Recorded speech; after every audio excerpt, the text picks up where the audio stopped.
Good Tuesday morning, everybody. John and Lance along with Dell for the next 3 hours here on ESPN 97.5 and 92.5. Coach Willie Fritz going to join us in just a few minutes here to talk about the Cougs. Tough game on Saturday. Holy crap. That was not good. I mean, and we will talk to them about it. They had some third and fourth down conversions that I thought, here's the difference here's where it starts. They made a couple, especially when they were down 14-0 early. Amari Thomas had a big 3rd and 16 conversion. They went down and scored, and I said, okay, that's a key point in the game, even though it's early. And then pick 6 later, and that was rough. Couldn't get a stop. Couldn't get a stop and couldn't and turn the ball over. Yeah, and then shot yourself in the foot. Yep. And that's that was a big game for the program to. Stay up there at the top. All the dreams aren't over, but it's a much tougher uphill climb. Utah is really good. Holy crap. They beat the snot out of Cincinnati this week. And that's a good Cincinnati. That's a good Cincinnati team. Cincinnati, who was it? Iowa State went there and got it handed to them. And so that was a good win. Big 12 is still up in the air. We'll see what happens. Who's going to get that bid? It might be, and that's crazy. It might be a one-bid league. That's what some people are saying right now. That would be, you got 4 legitimate SEC teams. 4 legit SEC teams. You got at least 3 and maybe 4 three for sure Big 12 teams, Big 10 teams. So that looks like 7 of the spots at least. And you got ACC, Miami out of it, though? Yeah. I don't know, man. You win your last 4, which I doubt they'll do. You go 10-2, then you say, hey, us or Notre Dame, because we beat them. That's probably where the point of contention may lie. Yeah. That'll be interesting. Well, you got BYU and Utah that are going to be squaring it off. BYU already beat Utah, right? So BYU is probably going to be the team, and Utah might sneak in. Louisville might sneak in. Virginia is Virginia. That's crazy. If Virginia and Texas Tech after their loss. So those are the border ACC and Big 12 teams that have got a shot to get into the playoff. But obviously they got to win out. But Virginia, Josh talked about that last week. Is Virginia really look like they're skating by with a really easy schedule? Are they really a team? I think everybody thought that last year about Indiana. It turns out Indiana's a pretty good program, right? Losing early on. NC State had a big win this past weekend, as a matter of fact, and it was Georgia Tech, yeah. Georgia Tech may have taken Georgia Tech out of the whole thing, right? Well, yeah, they got Georgia coming up. Well, yeah. Yeah. And they almost beat Georgia last year. Although that was in Georgia. That was where was that last year? It was in Athens. Okay, so they're playing at Brent Key's backyard. So we'll see. It doesn't matter. You can't beat Georgia in the fourth quarter. Georgia can be losing the entire game, and then the fourth quarter comes and they win. And that's just how it is, except against Alabama. That's the only team they couldn't pull their magic against. But against everyone else, Auburn, against Tennessee, I think they came back in the third quarter against Tennessee. And they finished it off in the fourth. Here this last week, who was it 2 weeks ago? Against Ole Miss. And then who was it this week that they just played? They have a bye this week? Who? Georgia? Yeah. Georgia this past week had Florida 2 weeks. Yeah, another one they were losing late. Yeah, 24-20. 4 games they were losing in the fourth quarter, and they've won. Yeah.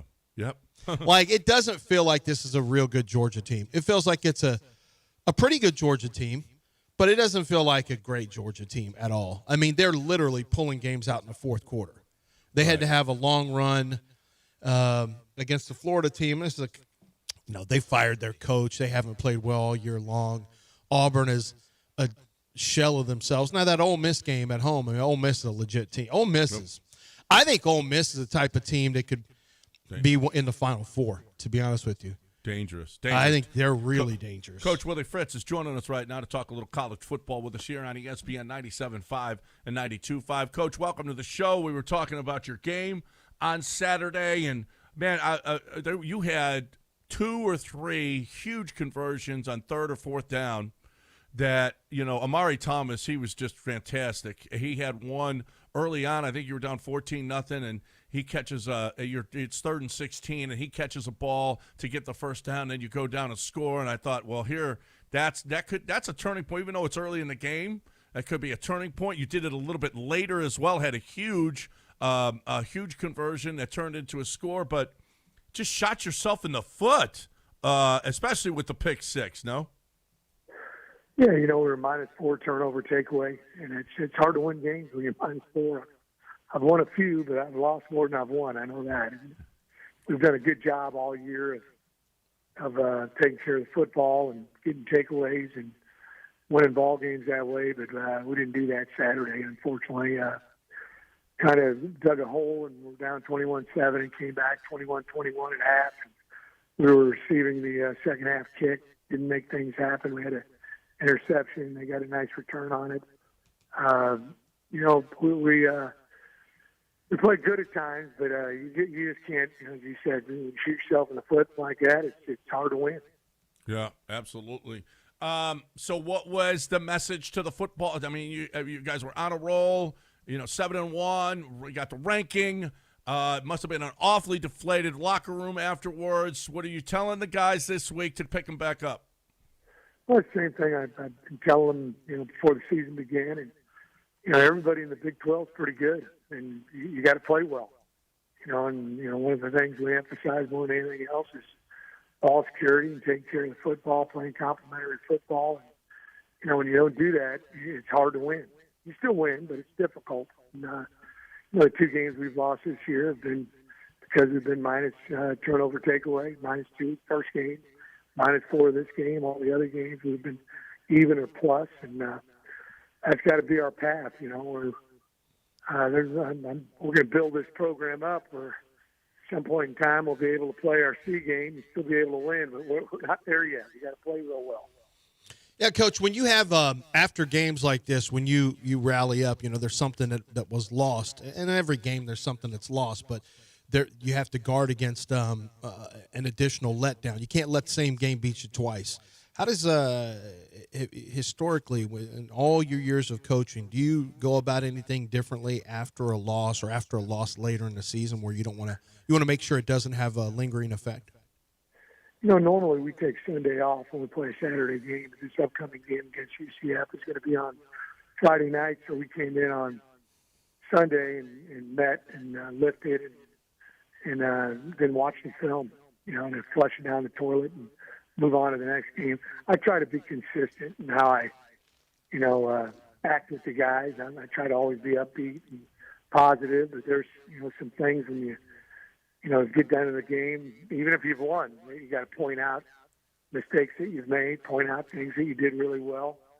And, you want to be consistent. I think everybody, respects consistency with the leader or anybody on the team, that they're, acting the same way day after day after day, not going off the deep end when things don't go right. And we got a good group of young men, and they know we didn't play well, and they want to redeem themselves this weekend. Well, can you talk a little bit about Amari Thomas and his emergence this year? He had a huge game against Oregon State. He had one against Oklahoma State. And then on Saturday, he was fantastic. Talk about that relationship that he and Connor have developed. The thing that's great about Amari is he's a really smart player. He makes very, very few mistakes with alignment, routes, how to run the route, who to block. Everything changes on, after the snap based on coverage and all those different kind of things. So that's number one. He's got a really high football IQ. And, he just does a good job of competing for balls. Sometimes guys wait for the ball to come to them. He's one of those guys who goes after it. When you do that, you got a chance of either getting a penalty called against them or making a great catch, and he's done that quite a few times for us this season. Yeah, we got Willie Fritz with us here on ESPN 97.5 and 92.5. How do you view, I mean, we're coming down the stretch here with just a month left, less than a month left in this season, Coach. How do you view what's going on in the Big 12? And, you know, some people are talking about, I think it's at least a two-bid league. What are you thinking? I would hope so. I think there's a lot of good teams in the league. You know, you got some big games coming up this weekend. You know, as I've said many times before, everybody's pretty good. And you see a lot of close games with everybody in the conference. And, you know, I think it's very deserving of that, if not more. So we'll see how it ends up here in the last few weeks. I wish there was a little bit more inter-conference play with our conference and other conferences. You know, that's hard to do because how many teams we got in the league, and everybody makes these schedules years in advance. But I think it's a very, very strong league. Yep. And Central Florida, I don't care what their record is, that is a tough place to play. Yeah, you know, it's a very tough place to play, and they've had some games where they played extremely well. A couple of weeks ago, they got after West Virginia. They didn't play as well last week against Baylor. You know, so we're going to have to go in, like I said, and play good. We've got to, you know, minimize our mistakes and, you know, play, you know, great complimentary football and, you know, improve from what we did last Saturday. Yeah. Yeah. Well, West Virginia, I don't know, Coach. That didn't look like the West Virginia team that we had seen for the rest of the year. They certainly saved their best game for you, didn't they? Scott Fox, that kid was really fantastic, but where did that come from? I have no idea. Well, we didn't see any of that on tape before this game Saturday.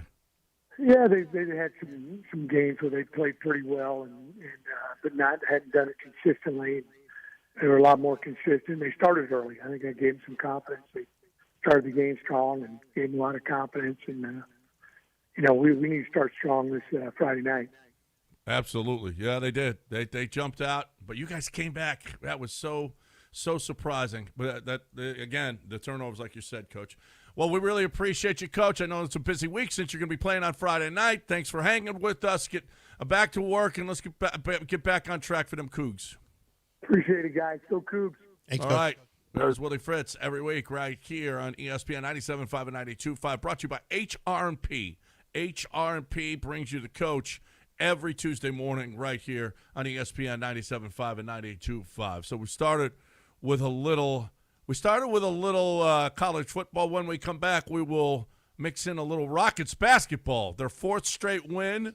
As Coach said, it was not a thing of beauty.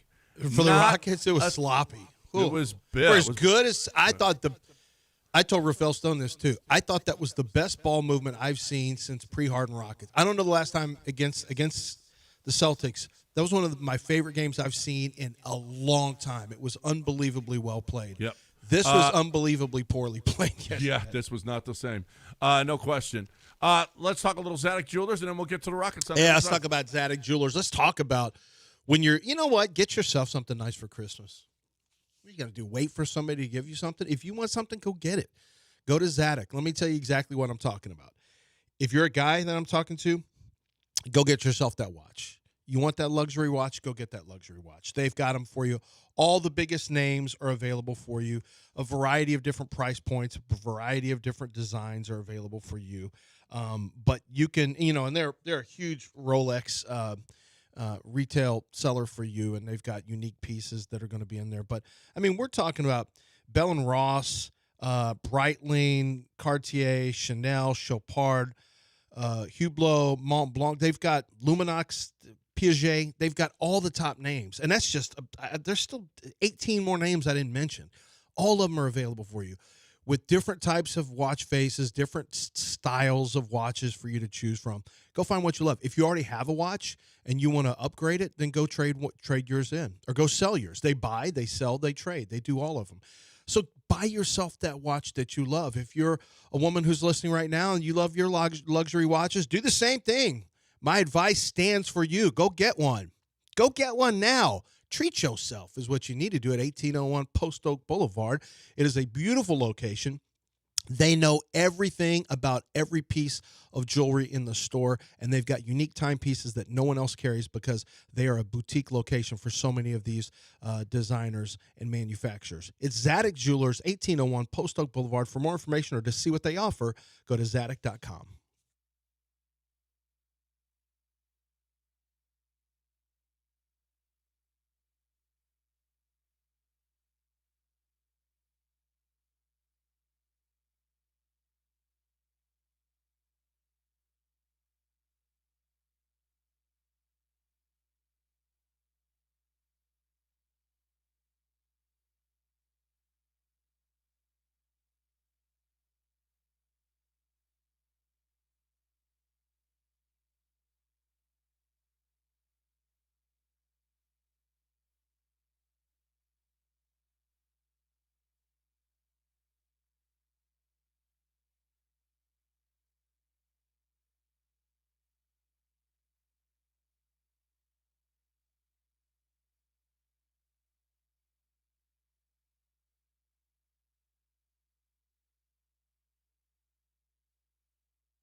It's John and Lance. On ESPN 97.5 and 92.5. Live from the Huntington Bank Studios, here's John Granado and Lance Zierlein. I'm going to tell you this. There's a lot of pissed off people around the country.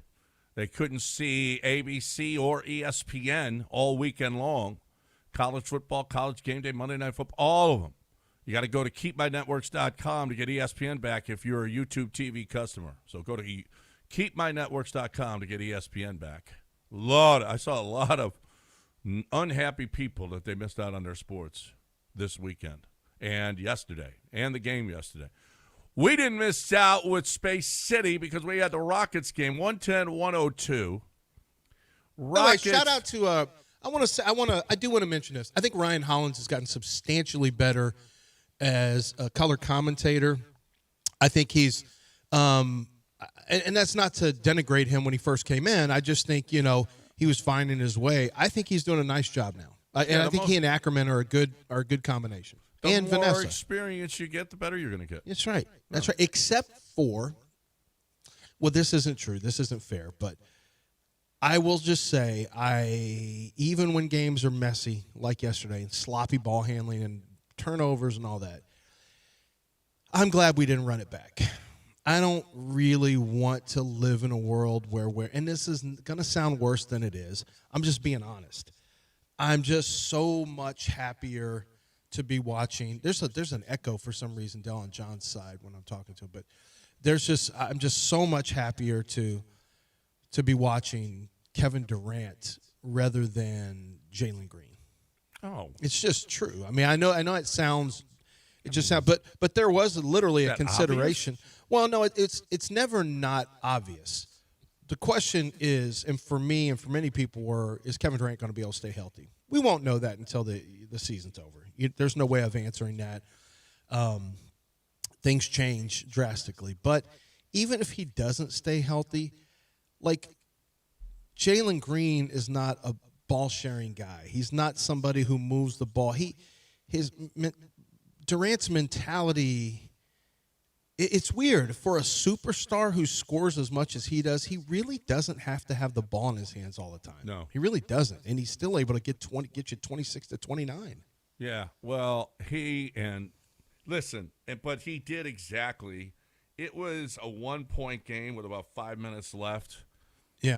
Boom, three-pointer. They came back with a dunk. Boom, three-pointer. You picked up 4 points on 2 possessions when it was a 1-point game in the 90s.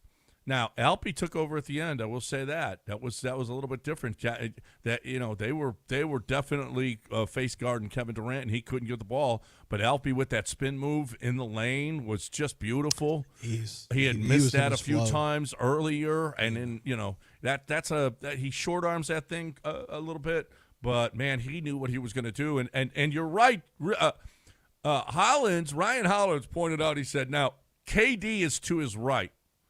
You know they're not coming off KD to stop Alpy. Right. So he went left, spun right in the lane, uncontested. And that's just good, smart basketball. I'm going to go toward the guy where they're certainly not coming off of him. That's good basketball right there. That's smart basketball. Yeah, what they're doing was you can see that Ime Udoka has worked with them in practice on rotation. Their rotations have been much better.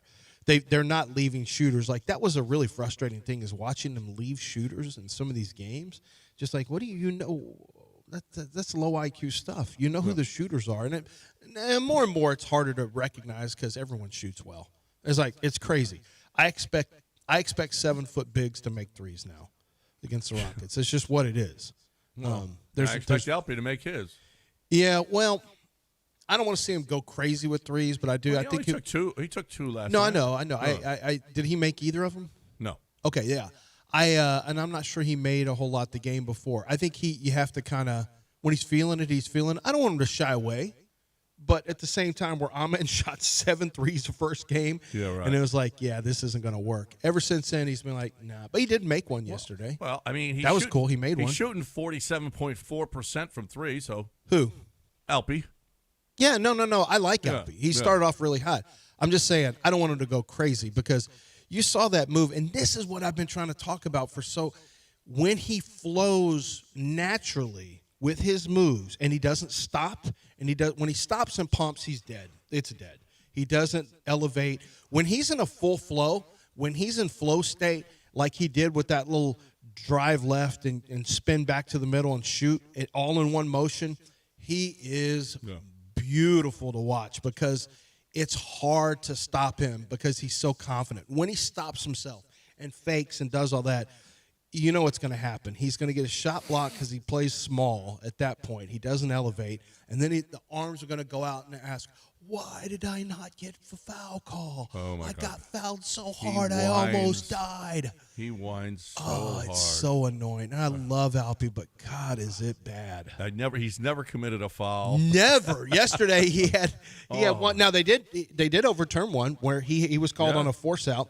Right. Out of bounds, and he got it overturned. Capella's foul because he got the hand right? And so And that Alpy was Alpy wasn't vertical. He got called for a foul, and he immediately stormed out to the ref and was, right. oh, his arms in the air. I mean, very James Harden. Yeah. Very James Harden. Well, James didn't invent that. That was Manu and the Spurs brought that over. Tim Duncan used to do that. Yeah. Tim Duncan was, and he'd hold the ball like this and, what? Shut up, Tim. Well, You and Manu with the, you and they got that from soccer. You see that in soccer all the time. Oh, well, you called it as a foul on me. well, Wait, there's a handball. It's a handball. It's Wow. not a handball. listen, Play on. you're hurting my feelings by doing an Italian accent. Okay? That was actually an Argentinian one. That was Argentinian? Manu well, is it sounds you're Argentinian. doing with the hands, and you're doing with the The Argentinians and the Italians are very similar people. Well, a lot of us fled to Argentina. Well, yeah. Some of my people did too. Oh, yeah, they're still there. If you're a bad guy, you go to Argentina. Right, The right. heat's on. Let's roll. Let's go down to Argentina. That was you're right. I mean, man, how many chippies did they miss? How many layups and dunks? And I was just like, wow, this is really now their defense has gotten better the last few games. Now it was they weren't going to sustain it playing 135, 130 games. No. They buckled down quite a bit. Maybe the offenses aren't as good that they've faced in these last couple of games, but maybe they're playing better defensively. That's for sure. I just love the intensity that they play with. Reed kind of he had a couple of really dumb turnovers, especially one at the free throw line where he's just dribbling and he gets it taken away, and he knew after the lay-in he was like, okay, I'm out of this game and I won't see it again, and he sure didn't. And that was all he may said. You come sit here, young man, and stay over here. You're not going anywhere. But a key to this, and I mentioned KD a little bit earlier. Let's play Ime. Ime talking about getting KD the ball in the right. These guys don't know him. Now Steven Adams knows him because they played together. So Steven Adams has a little bit better idea. But everybody getting used to where to get KD the ball. Here's Ime. But every team has gone after him so far, and we're going to continue to get better at that. Detroit was the one game that we didn't really make him pay, especially late. But I think guys are understanding who he is, and Steven has a good rapport with him from previous teams, previous Oklahoma City. But offensive rebounds, he's trying to locate him on the perimeter, and I think guys in general understand the advantage that he creates for us, and so they're looking for him, get him the ball, and I'm encouraging that as well. Yeah, here's the deal. Just get him the ball. That's the deal. Just get him the ball. Get him the ball in the right spots. Now, again, nobody's ever leaving KD. I mean, let's switch. I was watching a video of how Phoenix played Only dumb people leave KD. How Phoenix was playing Wemby, and they were using Devin Booker. They were using their guards, and they were just switching everything, double teaming immediately as soon as he got the ball. Get off your guy and get to him. If you do that, if they'd play that with KD and Alpy, that game, you're gonna get burnt doing that crap. Hey, I missed what was Jabari's injury? I didn't see either. I just saw he wasn't playing. I didn't catch Tari Eason played in his place or started in his place, and I didn't catch what the injury was for Jabari. I didn't either. Anybody know? Dal, did you hear? I'll hit the Google machine. Thought I heard on the broadcast maybe a foot. Thought I heard that. Wow. A thought? A foot. Oh. He's not out because of a thought. He wouldn't be the first. No, it wouldn't be the first. Minor ankle sprain. A minor ankle sprain? Mm-hmm. Well, let's rub some dirt on it. Nah, this is. We don't need him. We got Tari. We got Monstars line up. We're fine. I don't know. Of all the teams that we're good. Just throw Tari in there. You're good. That's how deep this team is. Okogie, just imagine when Finney Smith gets back. Aaron Holiday got in and actually played well. He did. Now, I want to talk about that. Aaron Holiday's like, I'm telling are you sure you want me to come in? He didn't have a headband. I didn't recognize him. He's got no headband on. And I'm like, who's this guy? Who's this G-leaguer? Oh, it's I I see. It's was that Jay-Sean Tate that got in with a headband? Yes. Yeah, I was yes. like, who's this headband guy? Yes. Oh, well, it's they Jay-Sean. both got in against Boston because they got late in the game. Yeah. they got late in the game minutes. But Aaron, I'm telling you, you got to watch. I'm telling you, Aaron Holiday's going to play a role on this team, and he came into a game that those weren't garbage minutes last night. Now, No, he got in earlier. That's his first game of the year that he's gotten in during real minutes. Yeah, right. I don't recall. He didn't play at all before Boston the other night. Mm-hmm. So he got in garbage minutes against Boston, and then last night he got real minutes. I'm telling you, if they don't go out and find a guard, Aaron Holiday is going to play a bigger role than you thought for this basketball team. Mm-hmm. He loves his defense, and if Reed keeps just frittering the ball away, that's not you can't have it. You can't have it. Another win for Israel, the caller. Yes. Well, he's taking a lot of L's with all the white quarterbacks. Okay, he's taking a lot of L's this year, Del. We got to let him have a couple. Well, dubs. I thought that was Gary's thing. I would bet they're both. Maybe, but Gary is the one who told you flat out to your face. He admitted, yes, I am for black quarterbacks. Why is that? He said, why is that wrong? Yeah, why you got a problem with that? But once again, Reed Shepherd, a win in Israel's column. But was it? Yes. Well, Aaron Holiday came in and immediately outperformed him. Let's take a look at Reed Shepherd yesterday. 17 big minutes and 5 rebounds. And he made a three-pointer, so that was good. Yeah, how about that? Did he get benched? No, he played 17 minutes. Aaron Holiday played 10.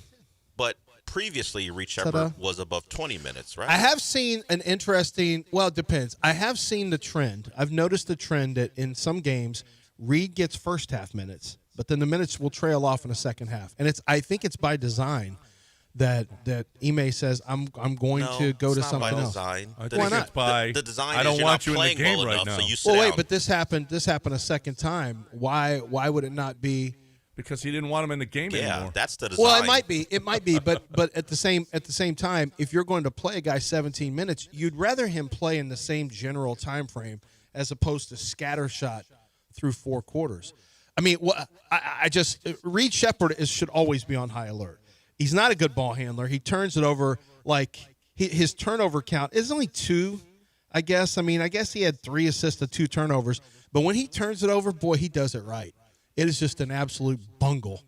And it really is. It really is. Like his turnovers are like, oh, damn it, Reed, stop it. They look a little Terry Rozier-ish. Whoa. But the problem is it's not. It's not. It's just incompetence and ball handling. Well, and look, he was 1 of 4 shooting threes yesterday. I don't think he loves that corner 3 because his first one was an air ball. He shot over the rim on his first open look at 3. Then he made one in rhythm. He took a step back from the furthest 3-point shot, the furthest distance that you can shoot it, and it was a make on a step back.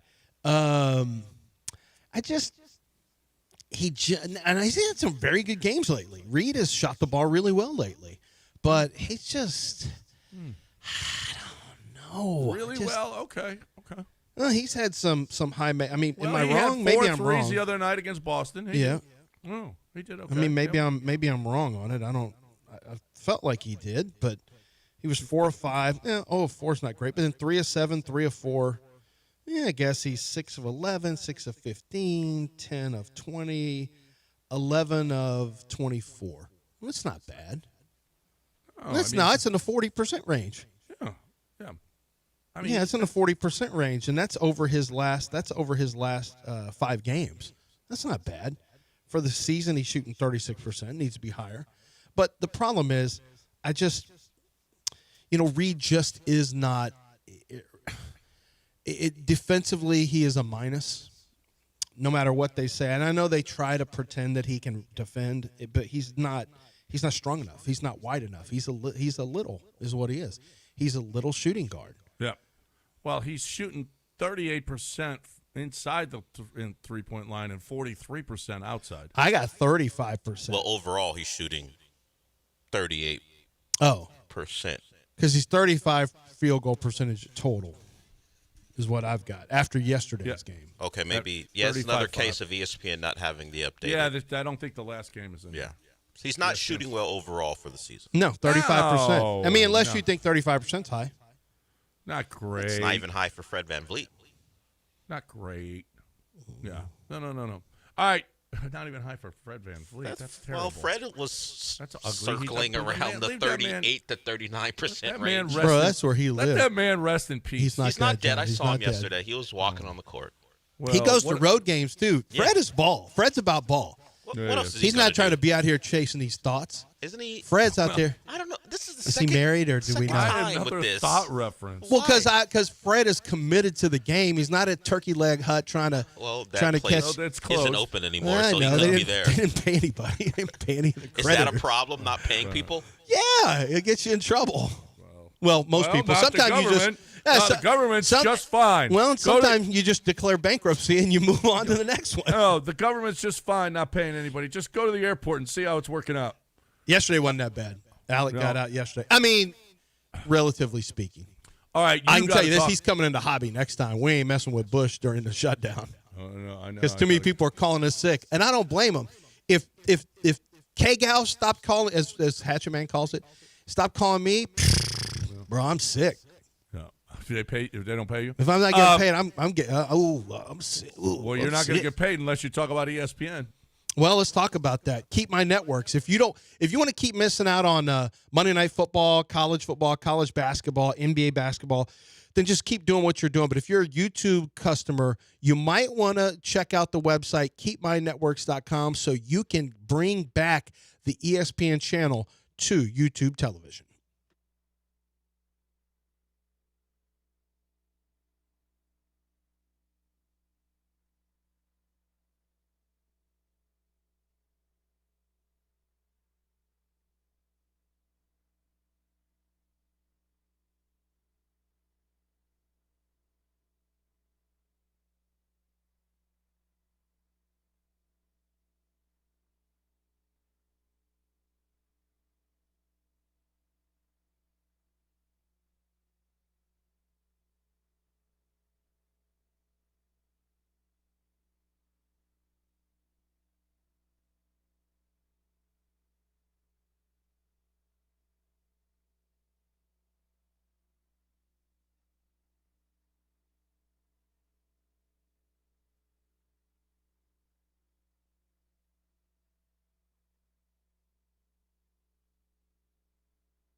It's John and Lance. On ESPN 97.5 and 92.5. Live from the Huntington Bank Studios, here's John Granado and Lance Zierlein.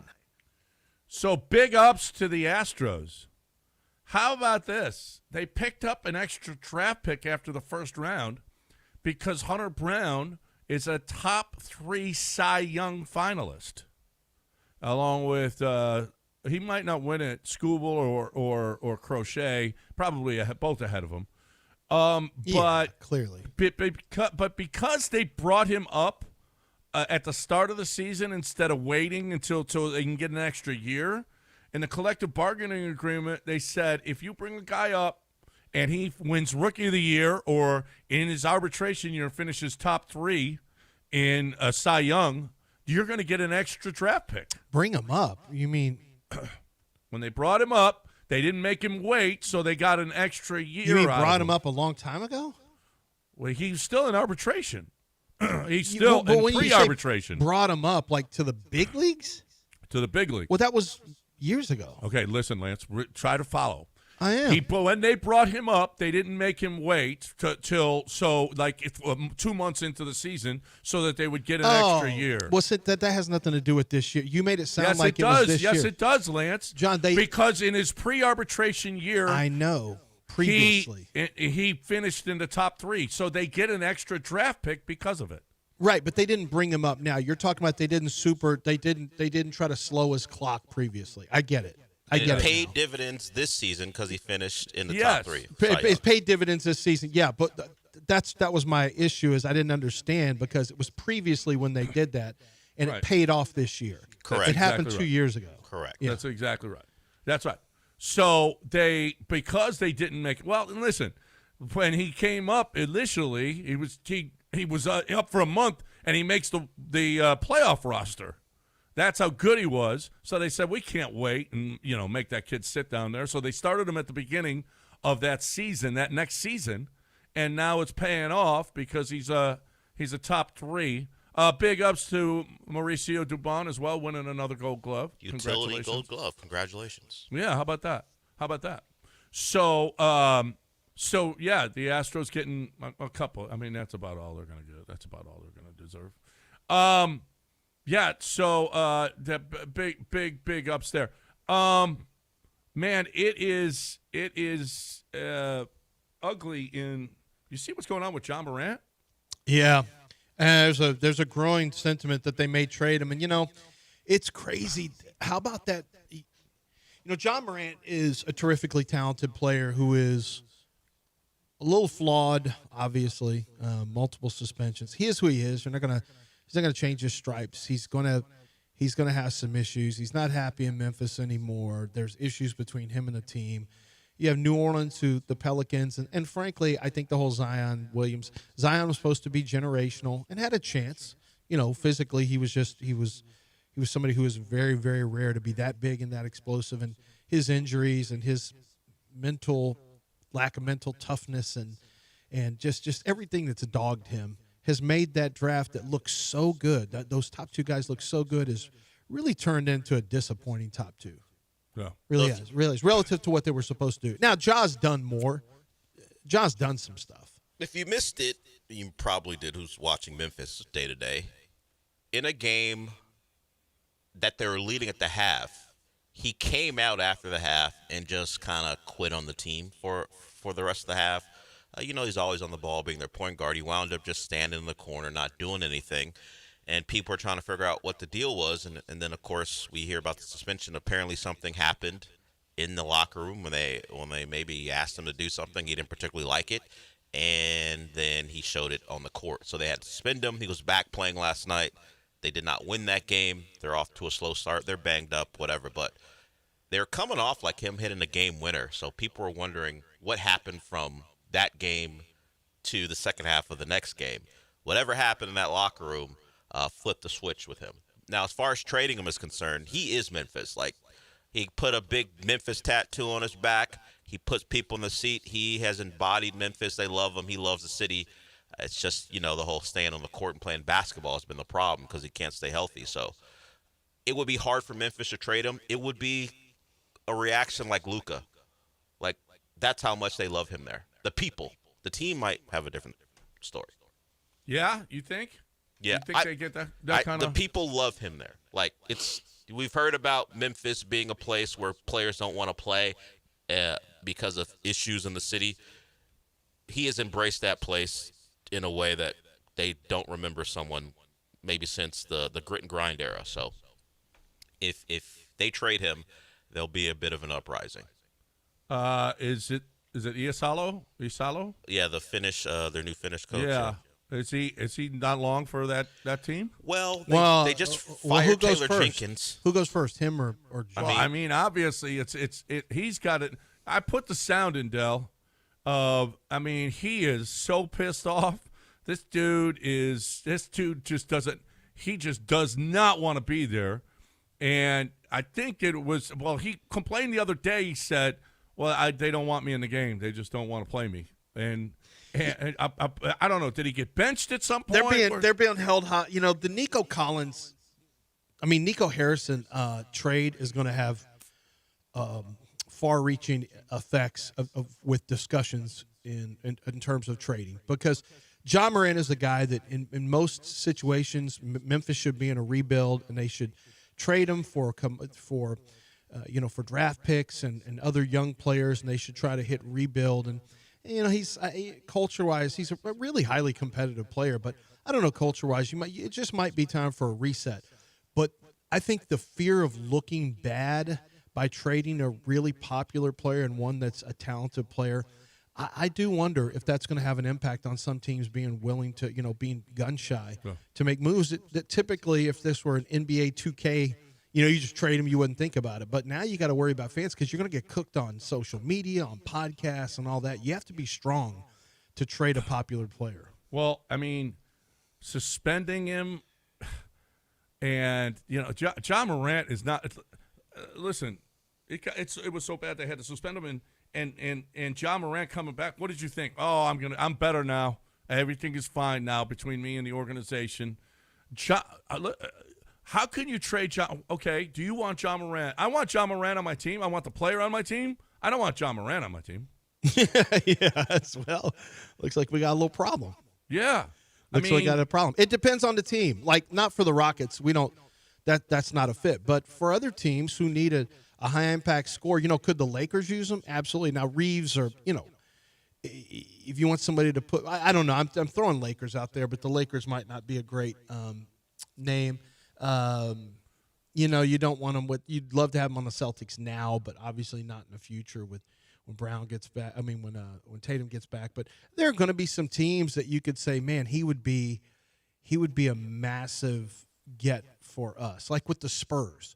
Can you imagine? Now, I don't know that he would be a pop kind of guy, but that's not who the Spurs are anymore. Can you imagine if the Spurs had him to go along with Wemby? Well, they just drafted 2 guards in their last couple drafts and have De'Aaron Fox. I'm not sure that's a workable option. I'm putting together a super team for him. Well, you got to. You don't like super teams. I wonder if you didn't trade him for Tyler Hero straight up. Okay. See how happy the Memphis fans are. You have to give up De'Aaron Fox for him. I don't know that the Spurs are doing that. It may not. They've invested but in Harper and Castle. You already got a crowded backcourt. Castle's talented. And Harper's your rookie. What about dealing him for Castle and some picks and maybe another player? Memphis would go crazy. Like Dell said, that's the problem. This is the problem. Any move that you make that you think is for the betterment of the team, if the fans aren't on board, then you're going to get roasted. You have to. You'll take bullets for the short term unless it works out long term. And Nico Harrison is going to take him forever. That's never going to, because let's face it, it was just a weird thing. Only the Lakers. The only deal we can make is with a 30-something-year-old injured big man. Okay, I guess that's the play. By the way, he wasn't playing. By the way, he wasn't playing yesterday because he wasn't available because he was injured yesterday. By the way. You didn't see him against your Rockets, by the way. I love how often Anthony Davis is hurt. Like, it's just who he is. It's baked in. It's like, is Zion still hurt? The other day he missed a game. Like, game 3, he was already out. He came back and played. Did he? Okay. Yeah, he's fine. The team All right. stinks. Over under on Zion games, 60. He's fine, by the way. He's fine, by the way. He's not. All right. He's played 5 so Hey, far. I do want to mention, okay, he just missed that one game. Probably load management already, game 3. I would imagine. I do want to mention 8:30, Joe Fortenbaugh from ESPN joins us. He handles a lot of the betting stuff. He's going to talk about some of the betting scandals. This is becoming a major concern. UFC just cut a fighter because it's determined the betting patterns are so suspicious that it looks almost guaranteed, and he was choked out in the first round. And all the people who study this are like, dude, he's making the most basic mistakes on the ground to defend the choke. Like, it was obvious. And there is major, apparently college football, there's some concerns there. So we'll talk to Is Joe Mario about Cristobal throwing games? That's just November. That's just November. Dang All right, it. we That's got a just break. November. Trying We to got figure a way out. We got a break. Reminder, ESPN, you people out there, if you got YouTube TV, go to keepmynetworks.com to get ESPN back. You suffered all weekend long with no sports, so get to keepmynetworks.com. I'm talking right now, all you people out there that are even thinking about buying a house.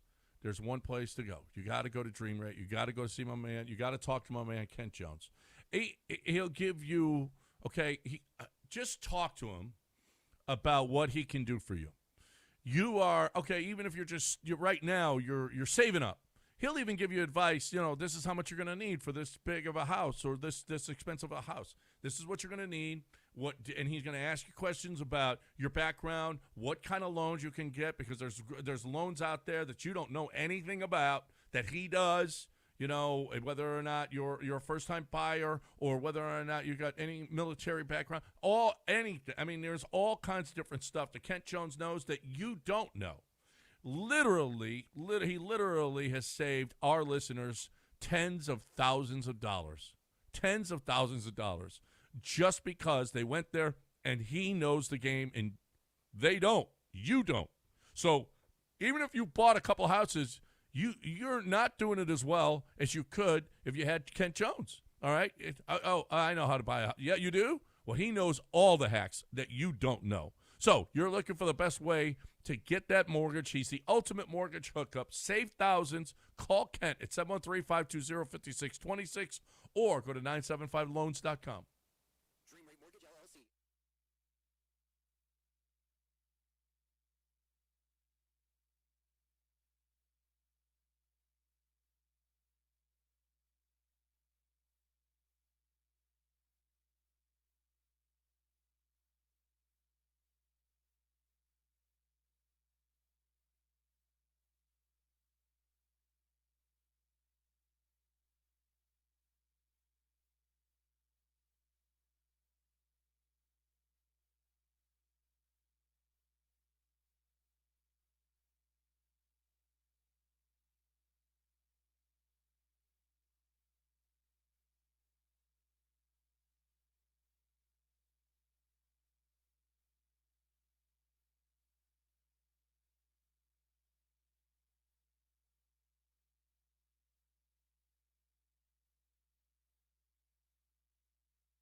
Broadcasting live from the Huntington Bank Studios, it's John and Lance. On ESPN 97.5 and 92.5. Now here's John Granato and Lance Zierlein.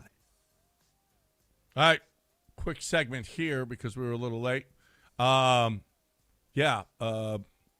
Fortenbaugh going to join us at the bottom of the hour. We will talk to him about gambling. We'll do that. But in the meantime, our Rockets won.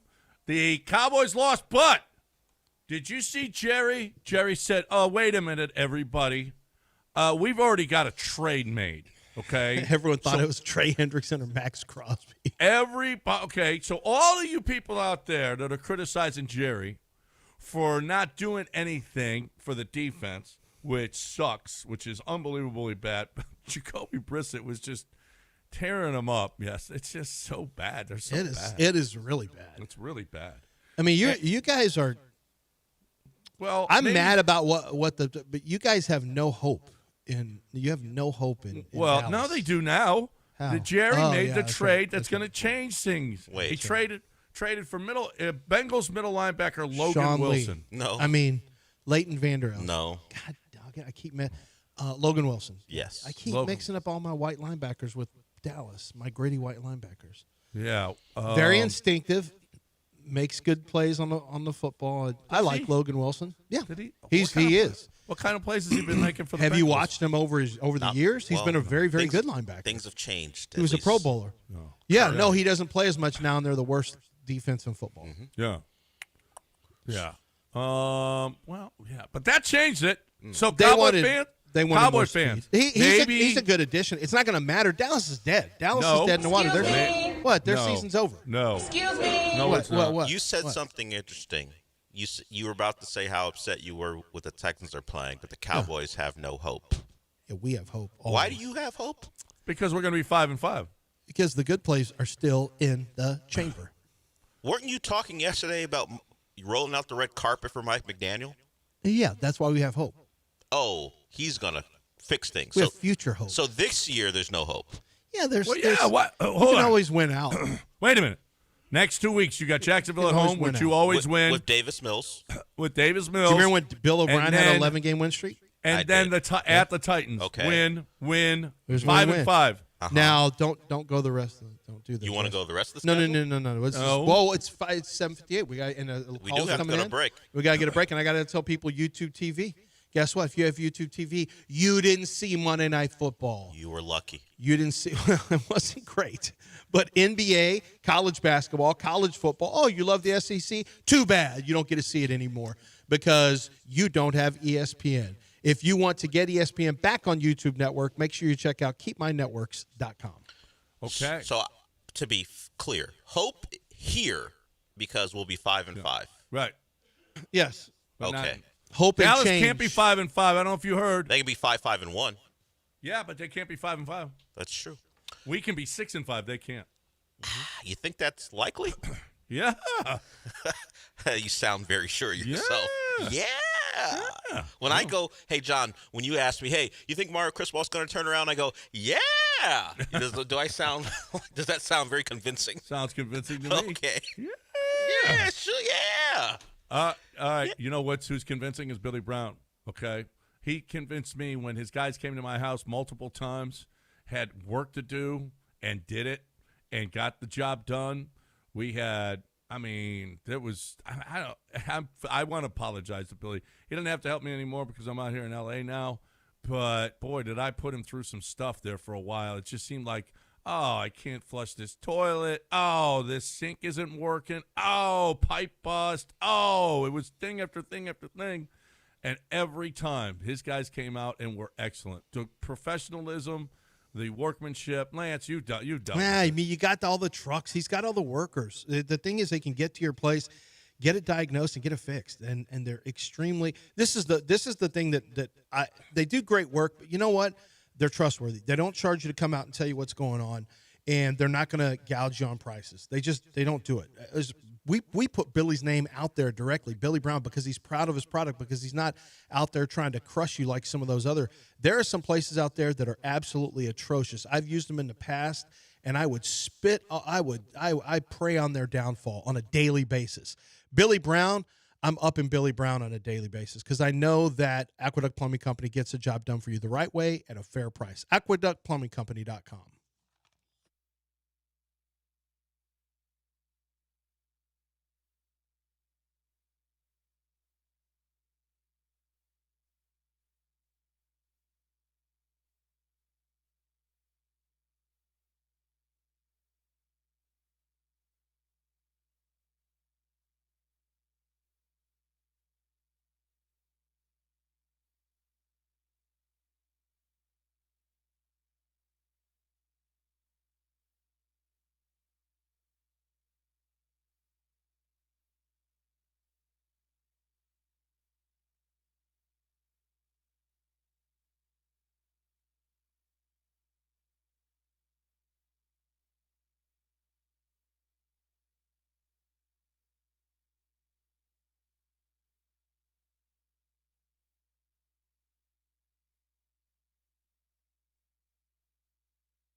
All right, welcome back here on ESPN 97.5 and 92.5. We have got to get this, D'Amico. I'm sure every other station is talking about it. The mindset near the goal line. And,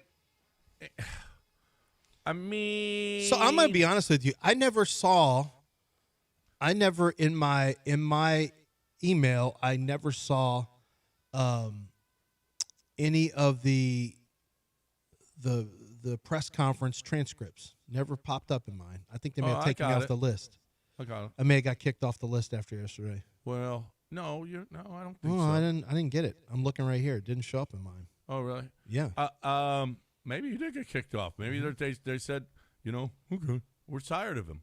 Okay. Maybe so. Maybe we're tired. Maybe me complaining about short yardage play calling is a problem. I need to get on board. You're not alone. I think the question was asked of him yesterday. I'm not alone. You're not alone, I don't believe. So here is D'Amico. When asked about short yardage and their inability to score from inside the 2-yard line, here is D'Amico. We throw the ball on the goal line. We don't get in. Hey, you guys should run the ball more. We run the ball. We don't get in. Hey, you should throw. So there's always wish I would have what I would have done different. Look back at it, do it different. Look, I approach the game from a physical mindset of, hey, if you're on the 1-yard line and we got to knock somebody back to get in the end zone, that's how I approach it. And that's how I always approach it. And then when we do get in the end zone on the 4th down, we got a false start. So it's like we got in the end zone. CJ got in, and that's points are taken off the board because we have a false start. We're not locked in on the snap. So it's just so many things there that goes in. Yeah, there's a physical mindset. That's what this game is built on. You have to have that mindset, and you should want to be in those situations where, hey, we got to knock somebody off the ball to go get 1 yard. If you don't have that mindset, then you're probably not going to get in. Now, that answered the question I had on Sunday, is this coming directly from the head coach because it's mentality? And he just told you it is. He just told you it is. And this is not unusual for a coach to say we need to get short yardage, but then when you don't on first and second down, then what? D'Amico, this is not about – see, this is the mistake he's making. Well, when you say – and this is a classic coach thing. Oh, first we try to throw it, and then you say, no, you need to run it. And then we try to run it. It doesn't work. Our fault. We can't win for losing. No. Questions. No, what we're upset about is the design of the play and the mentality of how are we going to attack this defense. That's what I'm upset about. I don't care if you throw or pass. Get something designed that gives you an advantage somewhere on the field. Running into an A-gap with a loaded front with an offensive line that doesn't move people off the ball and hasn't the entire year is not that's not an advantageous situation. So D'Amico's trying to make it, well, we throw, we're bad. If we run, we're bad. I know. We can't win. No. It's the media's fault. No, what is being called and what's being executed is not good. No. It's not good. So figure that out. That's my problem. I don't care if you throw, run. I just care you get in and get 4 additional points. Don't just sit there with 3, or in some cases it turns into 0. Okay, so we are 8 games in. 8 games in. Do you know how many touchdowns the Texans have scored from inside the 2-yard line? Oh my God. 1? 0. None. Okay. Yeah. 0 for 10. So the Colts have 11. The Bills have 11. Cowboys 10. Rams, Chiefs 8. Now, surprisingly, Philadelphia only has 5 with the push. The Texans have 0. 0 touchdowns from inside the 2-yard line. Muy 2 yards or less. Muy interesante. The Saints have 1. The Raiders have 1. The Dolphins have 1. A lot of bad football teams you're announcing. They're down, all. down Atlanta has 2. The Vikings have 2. Patriots have 3. They're good. So for a coach who seems pretty aware of how media narratives go, he also seems more so than I would have ever expected. Pretty sensitive to them. He acknowledges what happens. If we pass, we're bad, and when we don't score, if we run, because people are sick of watching you guys fail down inside the 5-yard line. That's all it is. It's a failure. No one cares how it gets done, honestly. Just get it done. And you have found no answers through half the season. Why is he in his feelings all the time now? Because things have switched just how it goes. You had great success early, surprising success in 2023. Yeah, great success early. In 2024, you backed it up with another division title. Now, you're a bad football team. So people tend to talk about bad football teams in a way that a coach probably wouldn't like. And he's just getting the other end of it right now. That's all. When you play bad, people talk about you. Maybe he should stop. I don't know what he's listening to. What is he listening to? Is he listening to 610? It can't be. Well, no, they're getting on him. They're getting on him. I would imagine he probably is. And maybe it's us, or I don't know. What's the morning show on 790 now? I have no idea. But D'Amico's in early. Where is he hearing this stuff? Who's telling him this stuff? But I guess it might just come from the questions. I remember Dusty, maybe that's what it is. Yeah, Dusty had an issue. I think it's probably more the questions. The questions, yeah. But he just immediately, you're asking me this question, so everybody wants me fired. A lot of times, like Charlie, I don't know if this is still a thing, but like Charlie Cashley used to get all the articles written about the Texans. There's they compile, and I think this is actually still going on. I think this is still going on where they want to know what's being said. So organizations a lot of time will have somebody that compiles all the local media. What are the comments being said? And I don't know now. Maybe they do podcasts or whatever. Who knows? But I do think they want to hear national and local media and what the current narrative is, just so they can pretend they don't know, but they know. They always know. Have you ever noticed that? They always know. Yeah. And it's not a surprise. The only guy who never knew was Dom Capers. Dom literally had no idea. He had no idea. Because Dom didn't know. He didn't know we were in war. Remember, like we were in the middle of the Gulf War, and I think Dom's like, "Are we?" He's like, "What?" So who are we fighting with? Oh, you're just literally did not know. You're literally up there just doing. You're always You're always with the football. At the time, I think it was. It was something else. There was something he didn't know. Well, that show Survivor, like it was like sweeping the nation. Oh, Everybody's talking about Survivor, and he was like, "What is that? I don't know." It was like, "Wow, Coach." I mean, it's like the most popular. Never mind. Yeah, he was oblivious. That's all that dude did was work. He went out on a Saturday night or Friday night, every Friday night to Maggiano's with he and his wife, and that was it. That was the extent of their life. But that dude was dedicated to football. Apparently, I mean, this thin-skinned D'Amico is really, it's unbelievable. What do you, dude? You got nothing but love here. I mean, but for the most part. Now you guys, when you're not good, people are going to ask you the questions about what you are deficient at. And you're deficient at these things. How are you going to fix listen, how about a simple bootleg? How about so that would have worked, John. That the bootleg, everyone crashes in, a naked bootleg would have 100% worked. You're 100% right. A naked bootleg would have been a touchdown for CJ easily. But it's not like, listen, we're not Kaylee. We don't know as much football as we don't know as much as the week. But there's no creativity. Why is he what is going on? Why is he shrinking? And he came from the Rams, one of the most creative teams in the league. What is going on?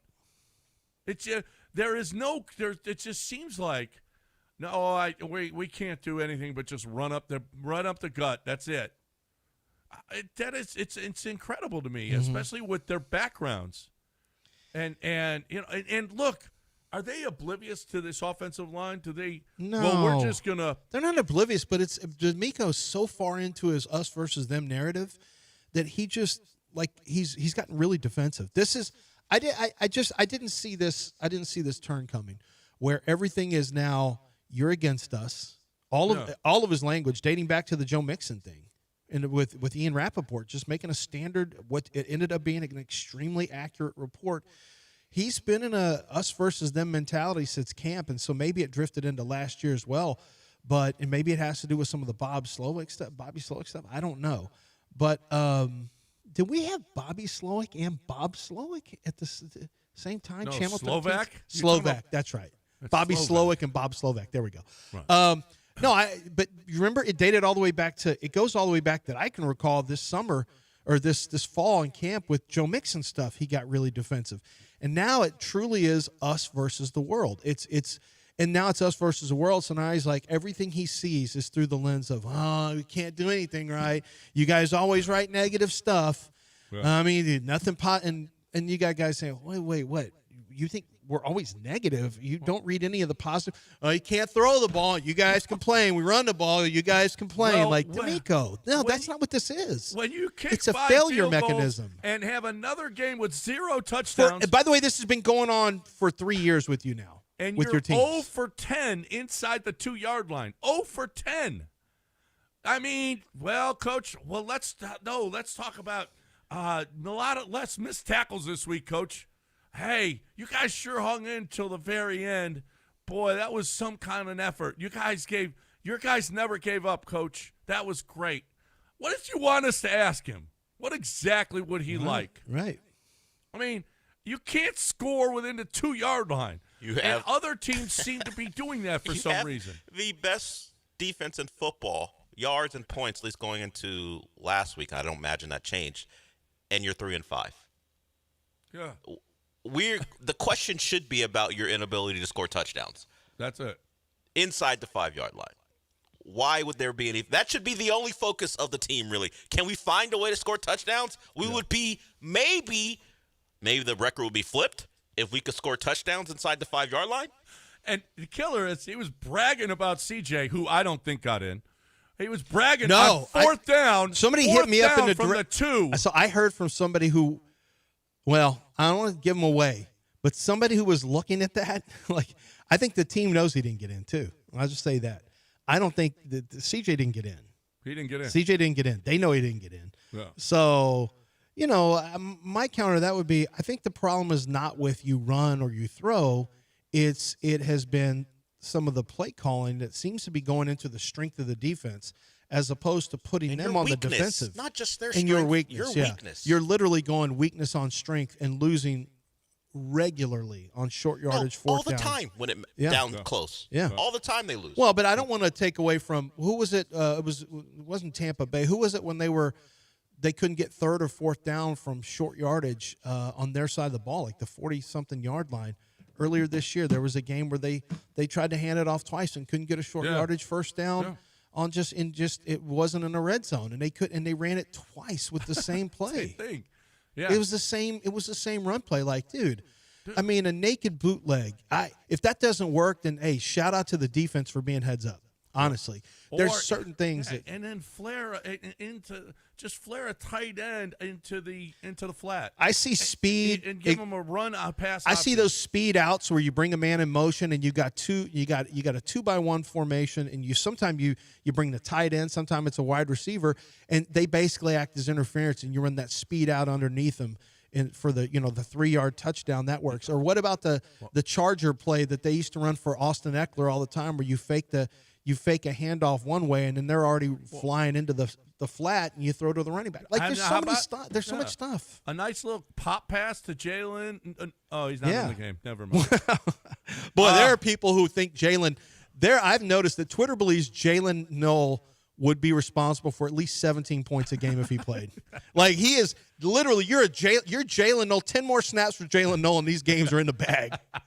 I want to see him play, but your Christian Kirk is. I'm telling you, Tamiko's going with the vets. You know that, right? Well, and Christian he's making Kirk's big healthy. plays. I mean, Christian Kirk actually wasn't terrible the other day. No, he caught a couple of passes, but he's not making any difference. I mean, there's no explosive play. Where's the explosive play? Yeah, but a lot of that was on Davis. Davis. At least Jalen Noel had an explosive play this year. Well, a lot of that was on Davis Mills, too. That should have been an explosive catch. Deep down the middle might have led to a win.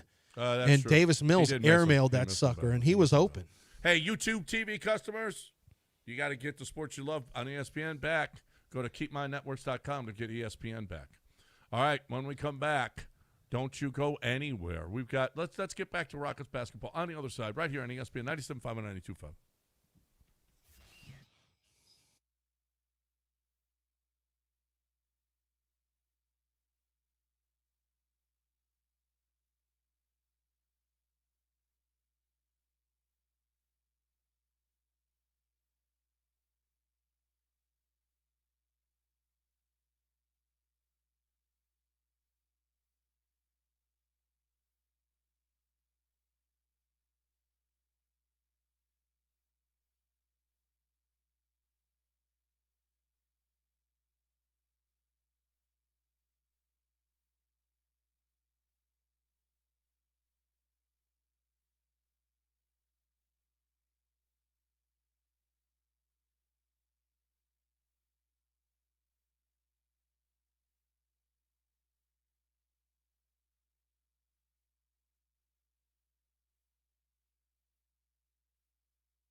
It's John and Lance. On ESPN 97.5 and 92.5. Live from the Huntington Bank Studios, here's John Granado and Lance Zierlein. All right, we got Joe Fortenbaugh. This is going to be a quick segment. We got to get a couple of calls in here. Let's go. But real quickly, did you see Steve Ballmer is being sued Saw that. by the investors in Katona? They say he was secretly funneling millions of dollars to Kawhi Leonard. And if proven true, We got some snakes in the grass. how about if proven true, he's probably not going to be an owner, or he's going to get. Well, he'll get a fine. They won't take his team. Oh. He's going to get you get a team. You're not taking a team away from a billionaire. That's bad business. Well, that's how he got it. But Yeah, okay. Yeah, well, that was. You want to compare the two? One is being playing fast and loose. I mean, we already saw it happen with Minnesota with Joe Smith. So, And the other thing is, Pablo Torre is on Ty Lue hard. he's on Ty Lue now. Well, Ty Lue was mentioned to be at those games. He was Oh. He was Games. Ty. Uh-oh. Yeah, they were Chauncey and Damon Jones were on Ty Lue's staff. They're best of friends. He was at games. He was seen everywhere. He was seen in Vegas with them. He's intimating that Ty Lue is the domino to fall. I wonder, is he the one that got on Antonio Gates too? He did, right? Did This is why Joe. Yeah, I think that was Pablo Torre too. Joe Fortenbaugh will join. Joe's usually giving out, and Joe can handicap now. He gives out some good picks. But we're going to talk with Joe Fortenbaugh from ESPN about all the, because there is a ton of scandals going on that people may not even remember or know about. I'll tell you two people. You don't want Chris Hansen or Pablo Torre calling you. Pablo has really developed a name for himself as being a ball breaker. Holy crap! Good Lord! Just in the last 6 months, It's incredible. y'all shouldn't have never fired him from ESPN. Who's up, Larry? Yeah. All right, Larry, what's up? What's going on, John Lance? Hey, I know you can't be Larry. happy. You can't be happy. You know I'm not happy, LZ, but I had to lift my personal 97.5 band from calling because you boys didn't invite me back to that fantasy football draft, and I didn't get no damn pizza this year. I thought I did a good job last year as the auctioneer, and I was looking forward to that pizza, man, that's right. Larry was the auctioneer. Remember, John, so, last year when Larry was at our big. That's not a 97.5 thing. Yeah, Larry. that's not 97.5. That one's been going on for 27 years. That's all the stations. Yeah. I know, but all my boys was in there. You, John, Sean, was in there. Wex was in there, yeah. Man, I was like, man, I missed that pizza, but now I'm over it now. Let me get to some things real quick. Hey, y'all was wondering about why the Texans are having the issues they're having. Look, Nick Cayley is that dude that still wears his tube socks when he's going to smash. Because, see, they trying to figure out exactly how to get some grip that he ain't going to be able to even get. He continuously runs this ball up the middle of the hole because he only has a 2-inch mindset. And when you only have a 2-inch mindset, that doesn't allow you to be creative. This jackass has decided he was going to do 2 fullback dives from the 1-yard line with British Brooks instead of doing a naked boot or doing a rollout or just handing the ball off out of the backfield to Noel or whoever. Nick Cayley is somebody that I am still not wrapping my brain around why D'Amico is allowing this dude to do this when they have not scored a touchdown from inside the 5-yard line on a run play yet that I can remember. And here's my problem that's going back with D'Amico. And I love my coach. He ain't going nowhere. So anybody that think he is, you can get over that. But here's my problem with D'Amico and his sensitivity now. Y'all was wondering who he's hearing it from. He's hearing it from me, damn it. Because I'm telling his ass the same thing every week. You are messing off a Super Bowl caliber football team with a defense that is unstoppable, with an offense that when I was a running back at Fondren Middle School, we could play hot ball in the courtyard and I can walk in from the 1-yard line. This is not that complicated, man. If Nick Cayley can't figure out how to get these dudes into the end zone and Bobby Slowick could, what the hell are we doing over there on Kirby? But I'll tell you this, LZ, it ain't going to get no better until they figure out real quick that if they miss this season off, D'Amico going to have more problems than he used to have because he's going to be needing another offensive coordinator because the natives are going to get restless. LZ, before I let you go, I got to get you on this. You know I'm down with them Rockets. Them boys got a big lineup over there, and them boys look like they going to be balling because I've always been a KD fan because he likes Jordan and Hall. Oh, there it is. I always try to time it. I can never time it. All right, we got a break. We got a lot. There's a lot Larry had to say. We got Joe Fortenbaugh coming up next, so we got a tight schedule here. So appreciate the call, Larry, and all of it's pretty Joe much. Fortenbaugh, we're talking gambling next right here on ESPN 97.5 and 92.5. Right now, though, I'm talking Texas Card House. It's coming up in less than a week. It starts on the 10th. It is the Trailblazer Poker 2 season, Poker Tour Season 2. It's up over $1 million is going to be up for grabs in spring. Spring Cypress in 45. Beautiful location, giant parking lot, no worries, clean facility, safe facility, cops on hand. You're going to get wanded when you go in. A bar that's open till 2 a.m. You can.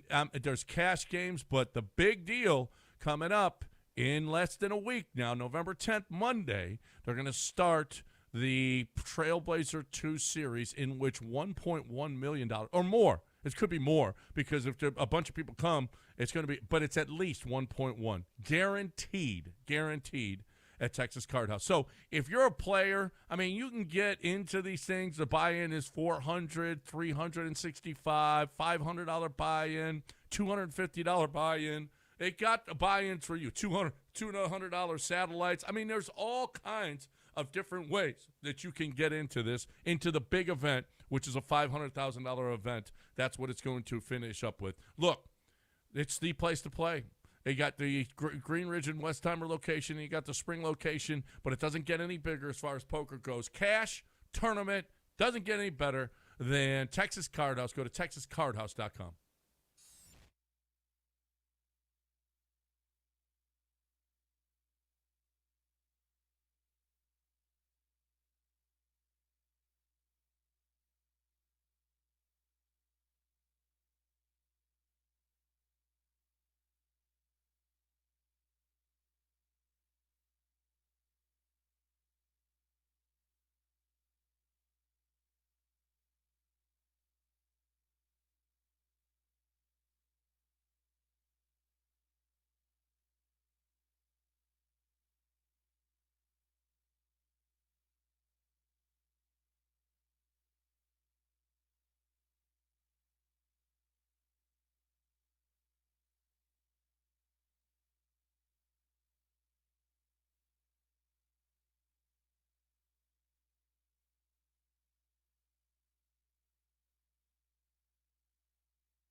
You're listening to John and Lance. Broadcasting live from the Huntington Bank Studios, here's John Granado and Lance Zierlein.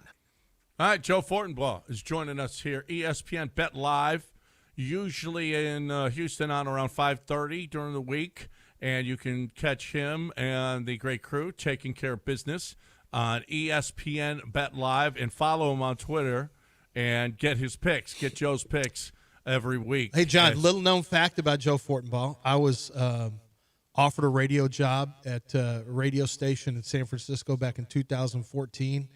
I almost took it. At last minute, I kind of said no, stayed over at 790 where I was. And shortly thereafter, it was like one little iteration of a show that didn't last a long time. And then it was Lorenzo Neal and Joe Fortenbaugh. And I can't remember who the third person was, but Joe ended up taking over that job. And I've been a big admirer of Joe since he worked at the National Football Post, does a terrific job of handicapping games on ESPN Bet. And so wanted to get Joe on here. Joe's been a friend for a while. However, this is not about your picks, Joe, although we might delve into that as well. This is about what's going on, and especially as it pertains to prop markets, because I just did a quick search. I just threw it in the AI, like, show me every betting scandal there's been over the last year. And I was shocked, like, how many college basketball and college football, but especially college basketball, unusual betting patterns were flagged, and guys were ended up being suspended or kicked off the team permanently for betting on themselves. How bad right now, and you can discuss the UFC, the brand new one that came out with the UFC, how bad is it going to get moving forward for some of these major sports entities? Well, first off, gentlemen, excuse me, it is a pleasure to be with you. Thank you so much for having me on. Lance, you and I go way back, so it always means a lot to get a chance to catch up with you, and I appreciate the kind words as well off the top. Okay, so you're right. There's a lot with this going on right now across a variety of sports. We can dive into UFC, but I think this is going to continue until these players come to the realization that you cannot get away with this. You just can't. It's impossible. And here's what I mean by that. Most of what you're seeing, especially in basketball, is the idea that, hey, I'm going to check into a game, I'm going to play a little bit, I'm going to get injured, I'm going to check out, and all my unders will end up cashing. Because if a guy doesn't play, the bets are no action. Back in the day, we had this mindset that a fix was essentially a group of guys working together to play really poorly in a game. Like if you watch the documentary on Arizona State and Benny Stillman from back in the day, it was like just play poor enough to stay outside the point spread, right? Like that's all you needed to do. Now they figured it out because it was mostly in tennis.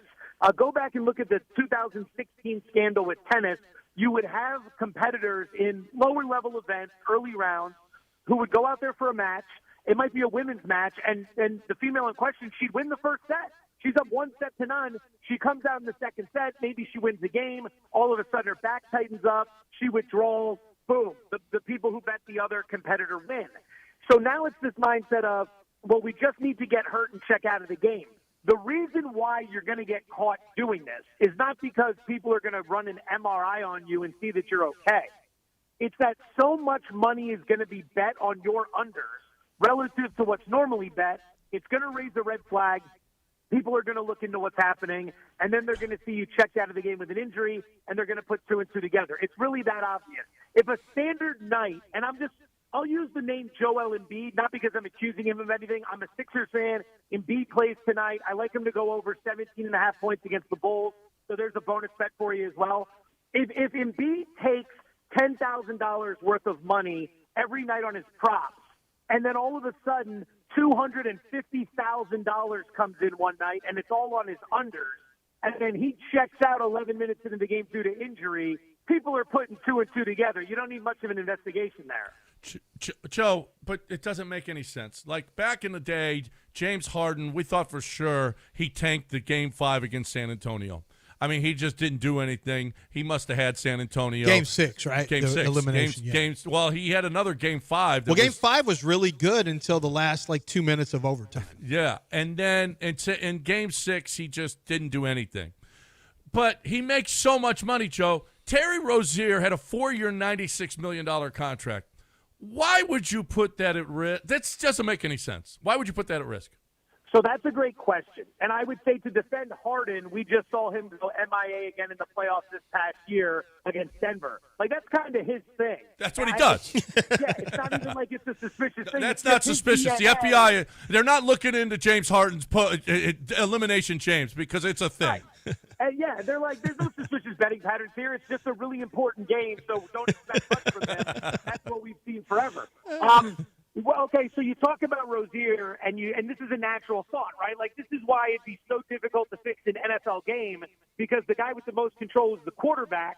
So how are you going to get a guy making $55 million a year to take a dive, right? Maybe, and I'm not suggesting this with the NFL, and I'm not even suggesting it with Rozier. We look at the amount of money for their contract, and we just think they're financially set. But Latrell Sprewell, I think it was, said it famously, yeah, we might make a lot, but we also spend a lot. And a lot of these guys look at $96 million. They don't account for taxes. They don't account for overhead on the third home and the fourth home. I think it was Brandon Marshall, the wide receiver who started his career in Denver, posted about that once, where he needed that deal with Miami to be front-loaded to pay off all these homes he had purchased because he didn't realize how much all of it was costing him. Like, these guys can get into trouble. They can also get themselves caught up in some suspicious stuff that they don't want getting out there, which then could lead to them trying to do a favor to get him out of a jam. I mean, think about all this stuff that was going on with Chauncey Billups. It just seems like it was a poker game, right? Oh, I'm just in on a fixed poker game. But then you're clearly working with the mafia in some way, shape, or form. Like, you have relationships with these guys. So am I to believe they're not asking you questions about games and you're not giving information about games? Guys can get tied up in some stuff that might not necessarily be financial, where they find themselves on the hook for owing a favor or something like that. Yeah. Joe Fortenbaugh joins us from ESPN, BAT, and ESPN. And this is, it's really good points. And I think that, look, because the other thing, Joe, because the betting is so regulated, because it is so monitored, any unusual betting patterns, and especially in the algorithms, this doesn't even take AI. This has been going on. Arizona State was flagged years ago, the Headache Smith, as you mentioned, because it was unusual betting patterns. The only way you can get away with this is if you're a party of one and you're just making college players who are not telling their friends and telling their boys so they can make money. It's the only way they could get away with it, and it would have to be smaller wagers. I think what's going to happen is you're going to see circles, meaning limited wagering available or action. You can only bet a certain amount. I think circles are going to be coming up on pretty much all prop bets, something that is much, much smaller, where it will dissuade the big players from playing. But I think you're always going to have, look, for college players, maybe with revenue share, and they're making more money than ever before now.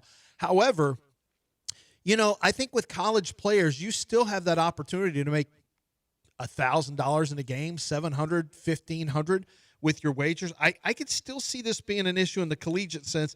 I think less and less we'll see it in pro football because there's just way too much to lose. And you also just can't tell your boys. Like, Terry Rozier might have been hooking up his boys. Might say, hey, look, I'm going to hook you up.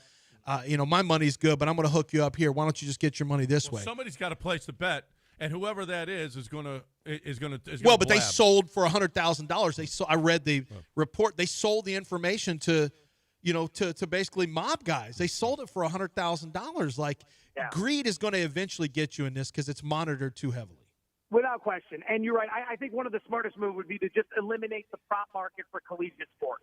Like, I like to bet, and I like to find angles on that stuff, but I could totally understand if it comes to community standards and integrity, if you just get away with that market, because you're going to find college kids who, okay, you might have an NIL deal for $500,000. That's fantastic. Do you have all of that right now? Is that tax-free? Has that set you up? Or if another 25K is coming your way, are you going to be willing to take it? Like, that's what they don't understand. They just think they're one guy. No one's going to pay attention. But the betting patterns are what's going to get you. If an inordinate amount of money is coming in on your unders relative to what normally comes in, that's going to be a red flag. It's only going to take one game to get you. Go to the UFC event that just happened this past weekend, right? 2 fighters. So here, before this fight even takes place, you already have red flags going off everywhere because massive money is coming in on the favorite and the price is crashing. Now, that's not rare. I'm going to be completely honest. That's not rare. I've seen this happen plenty of times. Fighters tend to weigh in on Fridays And a lot of times word could get out that a guy's having a very difficult weight cut, or word could get out that a guy's battling an injury that's not previously disclosed, and you can see prices crash. That's just getting ahead of the information. That's been part of the game for a long time. But this price came crashing down big time to the point where you're like, all right, this is more than just a difficult weight cut or a line that wasn't priced properly from the beginning. Something's going on here. If it's an injury, so be it, but it feels like it's something more. And then on top of it, and this is the one that really gives it away, all the money that was pouring in on a first-round stoppage. Yeah. So we're not just betting against the fighter. We're betting when the fight is going to end. And, oh, guess what? The guy in question, the guy who was a heavy favorite, who saw all the money coming against him, especially in the first round, ends up tapping out at the end of the first round. And a guy who knows how to defend, and by the way, a guy who is good on the ground, was making these unbelievably rookie mistakes on defending the submission. Actually, the guy who won trains over at my son's gym. He trains locally. Yeah, the guy who won is not. He's not being investigated, but he trains over at Gracie Baja, where my son trains. He goes, "Yeah, I can't wait to see him fight." And my son comes running in and he goes, "Dad, he just won by submission, but already they're saying the betting was suspicious, and you should have seen how bad the defense was from the favorite. He wasn't like, this is not going to end up going well." That's a 17-year-old telling me that. You don't think the UFC is going to figure out that something fishy was going on there? That was so popular. I'm a big UFC guy. Love watching it, love betting it. So I follow a lot of people on social media who are connected to UFC, who talk about it, all that stuff, comment on it, bet on it. On a Saturday during the college football season, those voices get drowned out a little bit because everyone's watching Penn State, Ohio State, or whatever it may be. Mm-hmm. But those voices are still there. And people were on to that 2 hours before that fight even went off. Like, that was already a story. And then the fight goes off and you see how it plays out. And immediately this thing's just going to steamroll. Oh, by the way, the guy gets kicked out of the UFC essentially the next day. Yeah. Keep that in mind. You know, we used to have a certain tolerance for this in boxing because you would just fix the judges. I'll never forget this one because I was at the fight. Floyd Mayweather, Canelo Alvarez. Like, how brazen do you need to be to try to fix a fight like that? Because it's the one everyone's watching. But sure enough, Floyd Mayweather must have won. If I'm being conservative, he won 10 of 12 rounds. That's me being conservative. You could probably make the case he won 11 or 12 rounds. And sure enough, there's one judge who comes out of nowhere to rule it a draw. A draw. So then it ends up being two judges for Mayweather, one judge draw. The exact outcome is a majority decision win, which you're thinking to yourself, okay, whatever, right fighter won, no one's paying attention. Then you realize how much money was bet on the specific outcome of majority decision, which ends up being obviously a red flag. Now, that judge in question has had a lot that has gone against her in the past. And I'm not going to dive into all that now, but that's how you used to corrupt this sort of thing. Yeah. It's hard to get someone who's going to make $45 million for a fight to take a dive, but you can get a judge to go a certain way, and hopefully it flies under the radar. You can get an official, too. A referee, like that's the real concern. Absolutely. Well, look at Olympic figure skating. Oh, well, that's always been crooked for. Oh, yeah. That's crooked but you anytime. Know, but honestly, this is what killed boxing. This is what – it's funny that you mentioned this, Joe, because I grew up a monster boxing fan, and then I was a monster UFC. Went to my first UFC in 2001 when Zuffa first purchased it from the old group. And you know, one of the reasons I loved the UFC was I always knew that it was on the level. And with boxing, you're right. I remember the Lennox Lewis fight versus Riddick Bowe, and it's just – it got to be where boxing killed itself for a couple reasons. Number one, multiple promoters were just basically not allowing the best fighters to fight. But number two, you didn't know if the fights were on the level. You didn't know if the judges, not the fights. Yeah. You didn't know if the judges were on the level. I didn't have to worry about that with UFC. UFC, that's the last thing they want to happen. I get lectured all the time from the NFL, not me, but I mean NFL employees, we get lectured about it. They don't want the public to think that their games are rigged. Enough people already think the NFL is rigged, which I think is hilarious. But that's the worst thing you can have in your sport is people say, no, this is not on the level. This is predetermined. Yep. Joe, by the way, Joe, where are you getting your clothes, by the way? Joe, if you have never seen Joe, number one, you used to have the sweetest mustache, and it's gone. Number two, isn't it? That's a Survivor mustache.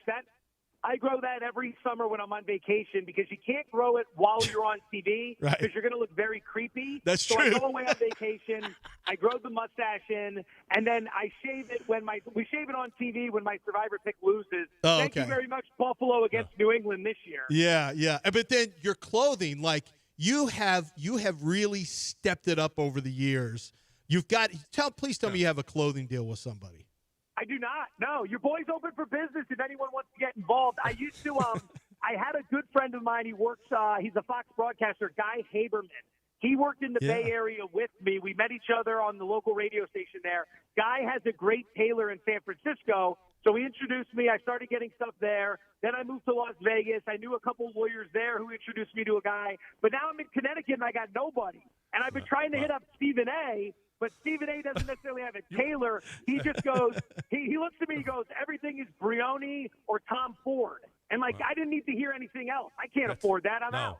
No, and you could have his pink suit from last night, though, if you need it. Listen, I've never noticed what Joe is wearing because he's sitting next to Aaron, and I just can't notice. It's hard to look away. That's for sure. Yeah, difficult situation. I can understand that. Difficult situation. Yeah, you're making the smart call. If I may say, you're making the smart call. Hey, Joe, the Texans unders. The Texans unders continue this year? Should we investigate them? Well, so here's where it is with the Texans, right? You have all these low-scoring games. You have all these unders. Lance, you know this as well as anybody. Eventually that word gets out. Everybody realizes that. Books continue to adjust. No process. Then you got to zig when everybody else is zagging, right? When everyone's about to go ahead and jump on those unders, that's where we start to find value in the overs. That's how you have to play this game. Greenberg is starting to realize this on Get Up. When everybody picks Dallas, he picks Arizona. And he goes, this is a hell of a system.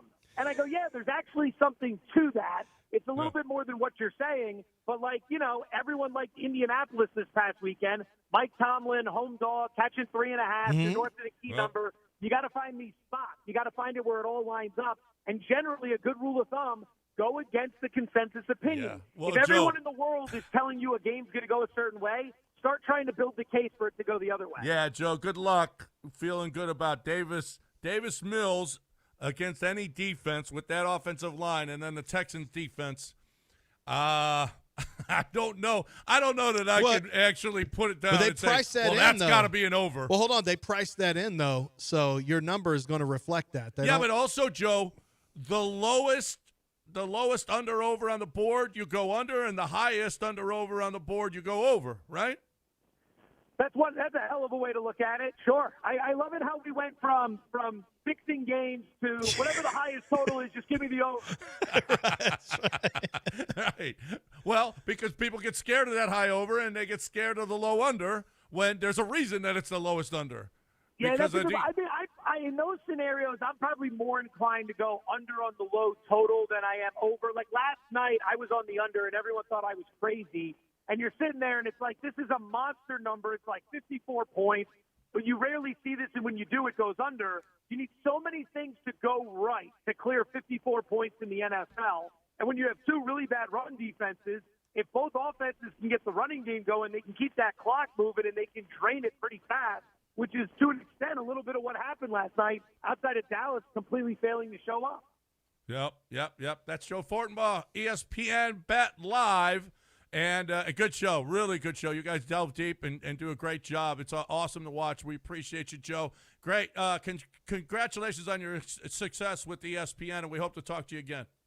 Thanks, boys. It's always my pleasure. I appreciate you reaching out, and I appreciate the opportunity to speak with the great people of Houston. Have a great day. Thanks, Joe. All right, there's Joe Fortenbaugh right here on ESPN 97.5 and 92.5. So much better than Hatchet Man, who denigrates us on a constant basis. Hatchet Man is different a little bit. Yeah. Just always has negative stuff to say constantly. I know, and he just doesn't seem. And Joe loves the great people of Houston. He doesn't see that. Well, but Hatchet Man loves Kago. He loves Kago. Yeah, that's for sure. Well, I love Ownwell. Well, Joe's on ESPN, right? Yeah. And so if you want to continue to watch Joe, what you might want to do if you're a YouTube customer is go ahead and go to keepmynetworks.com. That's where you can find the great Joe Fortenbaugh, and you're not going to be able to see him on Get Up or any of the shows. Monday Night Football, college basketball, NBA, it's all available or unavailable to you depending on whether or not you subscribe to YouTube TV. If you do and you want it back, go to keepmynetworks.com for ESPN. Yeah, and I want to talk about Ownwell right now.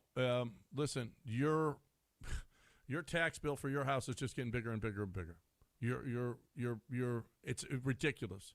The local tax guys are it's just ridiculous. They just charge. I don't know how they come up with a number that this is what your house is worth. Well, where do you get that? Where did you get that, government? Where in the hell did you come up with that number for my house? Because I had to fight it. Lance has fought it with Ownwell, and it couldn't have been easier. You go to ownwell.com. It takes literally 3 minutes to sign up. You don't do a thing after that. They do everything. They have the technology. They have the expertise in the market.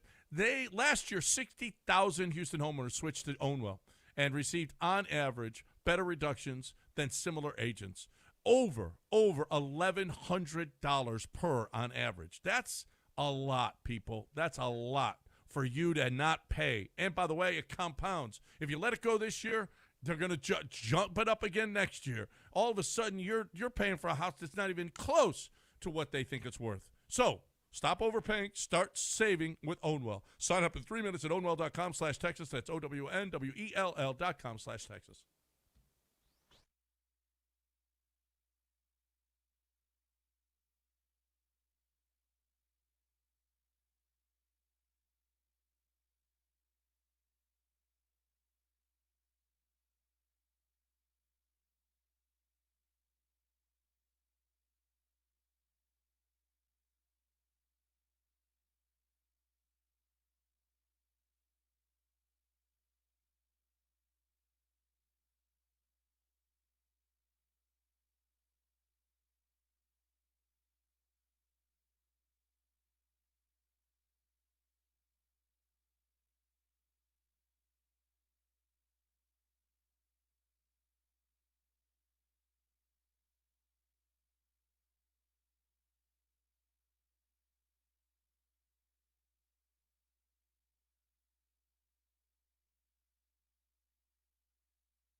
Hey, fast breaks, buzzer beaters, block parties, they're all back.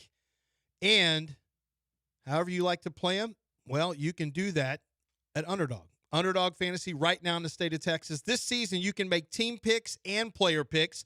Just download the app, sign up, and you're going to get $100 in bonus entries when you make your first $5 fantasy entry. Using Underdog is very easy. Just pick whether your favorite team will win or if your favorite players will go higher or lower on stats like points, rebounds, steals, and more. Plus, with Underdog's quick payouts, you can get your profits fast. So download the app today, use promo code Lance, and score $100 in bonus entries when you make your first $5 entry and play. Player picks, team picks, it's all on Underdog.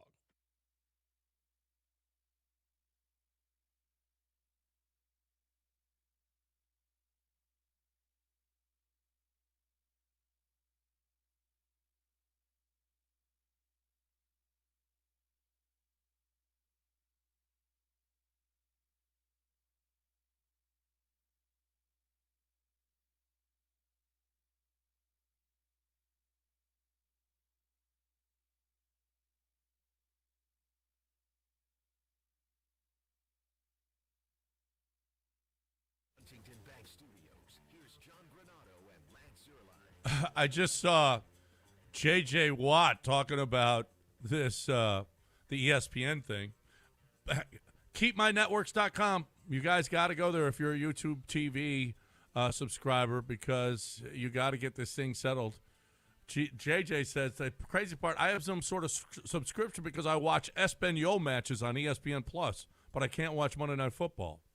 I don't understand it. Okay? Well, go to KeepMyNetworks.com, JJ, and you will understand it. Get it back. Get it back. So the Texans, I honestly don't know. Well, let's find the number. What is the number for the Texans under over? Davis Mills against Josh Allen Hines, and just that's enough. No Titus Howard, possibly, with his concussion. Concussion. I saw he played. I didn't see. Did you guys see the play? I did not see how he got hurt. No. I didn't see how he got hurt either. So Davis Mills with Josh Allen Hines and what we know he can do, their defense, and the Texans' defense against the Jags' offense.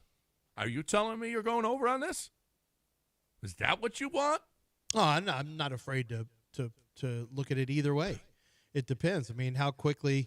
All it takes is a turnover in the wrong side of the field. All it takes is a touchdown. Like, if you turn a field goal into a touchdown, there's 4 points. That's over 10%. You know, that's a 10% swing on a total. So, yeah, I think it's definitely possible. I do think it'll get priced in to the point where it'll be in the 30s. If it's not they wouldn't have the lineup right now. You can't have the lineup, but I think the over/under was like 40 and a half this week. It was already very low. This week, I could see it being 39. It's going to be low, maybe 38 and a half. Yeah, I still can't score from the one. I don't care how many score. Just win this freaking game and start playing better on offense. I mean, this is really getting hard to watch. Well, you made an offensive coordinator change, and it's gotten substantially worse, I would argue. So this is the kind. Okay, what is the line? Well, it's they can't put it up. CJ's not like I wouldn't put it up at all.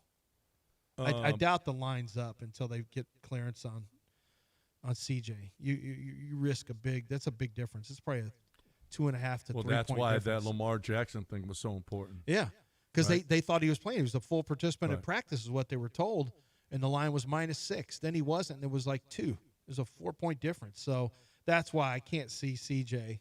I can't see them putting a line up until Thursday or Friday if CJ's a full participant. Keep it off. Yeah, no line. I got no line. I'm not scared of 39. I'm not scared of betting the Texans either. I think Davis will play better. Well, you mean with a week to prepare? There's a chance, yeah. Yeah. I mean, it should be easier. It's harder pinch hitting than being in the lineup the whole. Right. You're in the lineup for 4 at bats is a little different than pinch hitting. How many reps did he get during the week? You know, all that. I mean, he's got to pay attention because you're the backup quarterback, and you got to be in on all the meetings, and you got to know what the game plan is and everything else. But then you got to, I mean, like you said, if he executes He got Christian Kirk wide open coming up the seam, and he misses him. He just overthrows it. And, if he hits that, they win this. They probably win the game. Right. They probably win the game because they don't punt. They kick a field goal, and it would have been put Denver out of reach. It would have. Denver wasn't moving the ball at all. No. You would have won that. It's a Davis Mills missed a throw. You could argue about, there's lots of ways the Texans shot. The Texans shot themselves in the foot so many different ways. If they just relax and don't spaz out around when Tremont Smith made that great play to keep the ball out of the end zone, Denver gets it inside the 1. I mean, the field is totally flipped. Instead, it goes out to the 20. Denver goes 3 and out, and they punt the ball 76 yards in the air, and the field gets flipped again. There's some. Their punter was absolutely murdering the punt. Yeah. Crawshaw was murdering his punts. There are some queer lines out here this week. You got the Ravens -4 at the Vikings. You got Lamar's back. The Packers at home -2.5 against the Eagles. Oh, man. Well, that's that recency. In recency bias, you would go Eagles.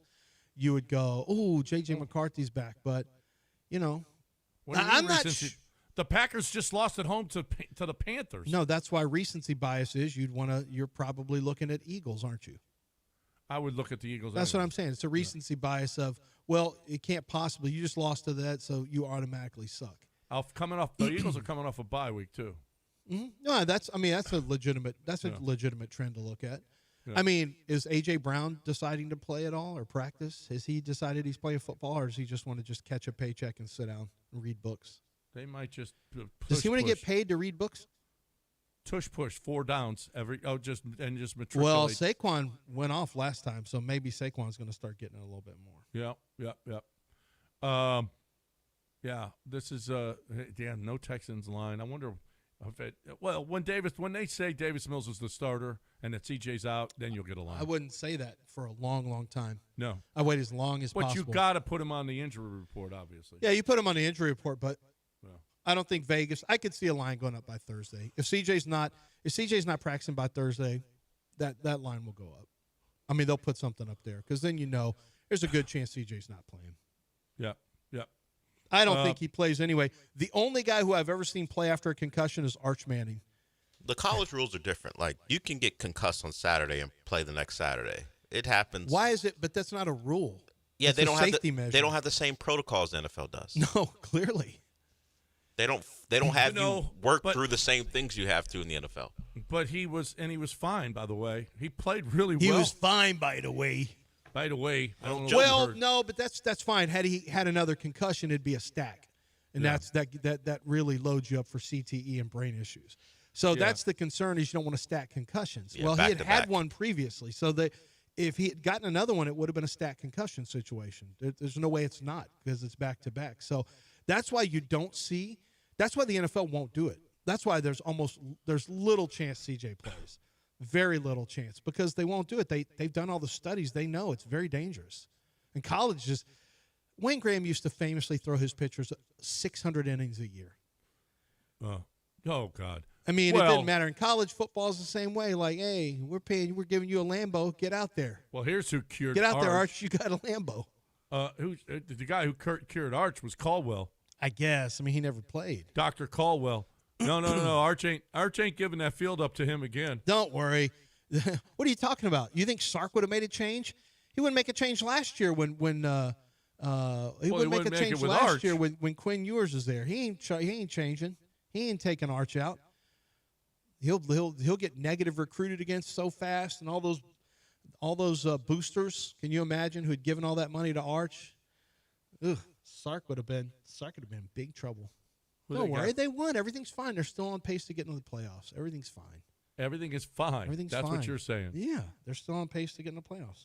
They kind of are. They do. They're not. They're still an underdog. But it's doesn't the playoff committee convene and give us their rankings today?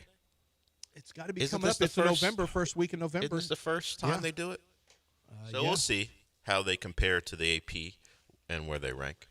Well, listen, they beat Georgia and they shoot up. Yeah. Yeah. Then if they lose A&M, they probably don't make it. But you beat Georgia and A&M? Oh yeah, if Texas wins out, they're in. I mean, They're in. but let's say they split and they're 9-3. We had that same scenario last year where 9-3 SEC team. Do they deserve it over so and so? That'll be the conversation again. No. Do we know if Prebula's playing? I don't know that. I know it wasn't confirmed when he got hurt that was season ending, but I don't know if he's back this quickly. I think he's going to be out for a while, but they pulled back on saying he's out for the year. I don't think he's playing. A&M is a 7-point favorite at Missouri. Yeah, it's going to be tough, man. That's a big number, man. That quarterback is, but they lost so much offense. Like, they couldn't move it against Vandy. It was tough to watch. They were a better team than Vandy. But once they lost their starting quarterback, it was we'll see. The freshman's got a lot of guts. I mean, he's got a lot of guts. He was out there battling and scrapping, but my goodness. And you've got a really good defense over there. It'll be a good test for Texas A&M to get that kind of pushback from a defense like Missouri's. Missouri has a really good defense, but that's a big number to be laying on. It the is. road to a good football team. A&M's a freight train though right now offensively. So he has a non-fractured dislocated ankle, which apparently is very rare. Only about 1% of ankle injuries are that. Medical case study suggests his injury is a 6 to 9 week injury. So even with a chance of being back for a bowl game, he ain't playing the rest of the regular season, it looks like. Yeah. Then that's a big blow to them. That's why it's 7. It wouldn't be 7 if he was healthy. I don't care how well the Aggies are playing. You're going to Missouri, a team that's pretty damn good. Oh, no. You'd have been 2.5. Yeah. 2.5, 3.5, something like that. Yeah. Oh, yeah, and I would have been looking at Missouri. And that if that were the case, if I were a player, I'd say, well, get Missouri with a good defense and lather it up a little bit, and let's give me the points. SEC home dog, give me the points. Hey, Rockets won 110-102. Alpi actually came up big in the fourth quarter. He had 7 of his 26 in the fourth quarter, and he came up with the big bucket with under 2 minutes, just over a minute left. I think about a minute 35 left, where the spin move in the lane, and he gets it to go. And that I think didn't seal the game, but man, that was the biggest basket of the game. But Amen, holy crap! Did you see where he shot the free throw, got his own rebound, jumped, passed it back, got under the basket, hit, and he dunks it. Mm-hmm. I mean, Amen is so. Alpi asked after the game about Amen. I mean, these guys all love they all love this kid. I mean, you want to talk, and he was interviewed. Vanessa interviewed him after the game, and it was just like, so what's the best thing about winning? And he goes, what's winning. the best point about all this winning? He goes, winning. Succinct answers. He's a sharp kid, but you can tell he's not like he plays ball. He's not here to talk to you a lot. He's friendly. Ball. No, he's about ball. That's it. He's just about ball. I'm not going to have to worry about him running around with them thoughts still. Third thought reference. I don't know if you or why you keep mentioning thoughts, but I would suggest not assuming what the 22-year-old, 23-year-old is going to be up to. Only cares about ball. Women and ball go together. Mm-hmm. No, not Namans. You don't know. You don't know that. You don't Tell know. it to Jaden Daniels' mom. What about tell it to Jaden's wearing? Jaden wore something a little telling. Apparently, he had a number 12 written on him someplace on one of his wristbands or something. What does that 12 represent? Police. Juju. Oh. Wait. Ooh. Oh, Juju Watkins. Not Smith-Schuster. No, that's number 9. No, I don't think he's paying tribute to Juju Smith-Schuster. No, he's 9. Juju Watkins. Does his mom give him permission to do that? She's not I don't know let him do that. I don't know what she gives permission to. But I believe his mom was seen chatting up 50 Cent at the game, so. Or that's how it was put in context. I'm not sure how. Does he know all the lyrics that 50 has said about women? I don't know. Does she know? I don't know what you heard about him. Do you know what Alpi said? What you heard about him? Do you know what Alpi said about Amen? I bet you it's less interesting than what 50 said to Jaden Daniels' mom. Probably, but we don't have that. All we have is. I want to hear KD though. We had KD talking about Amen from the other day, and we have not. So played which it one yet. do you guys want? KD and Amen. John, what do you want? I don't care. KD on Amen's fine too. This is really good. This is good. Well, I don't have it. It was from yesterday. I got to find it. Okay. Then let's talk about Alpy. Go get Alpy. He didn't have that either. I do have that. It was actually queued up until you screwed it up. Oh man, like I love the connection I have with a man. I always know where he is. He always looking for me. I always looking for him, and that's just amazing. I was telling him in the Boston game, that one he got dunked on 2 people and then got M1. I said the connection we have. I already know where he is, and he knows I'm gonna give it to him the pass, so he's just in the position, and I'm happy I had that connection with him. He's an amazing player. Hopefully, we keep that up. Alpy is so good, man. That combination, and they asked him about that. He said he's my brother.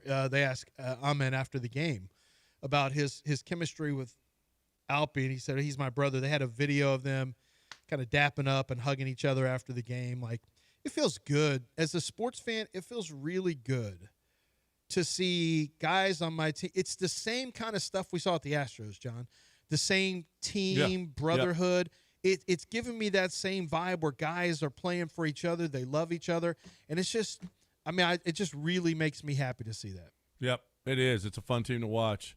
They do. They play hard. Man, Ime's going to play in hard. I know early on the defense was like, what's going on here? What the hell? But now they're getting back to their roots with just playing so and efficient offensively. Then last night, notwithstanding, they had 23 and 17.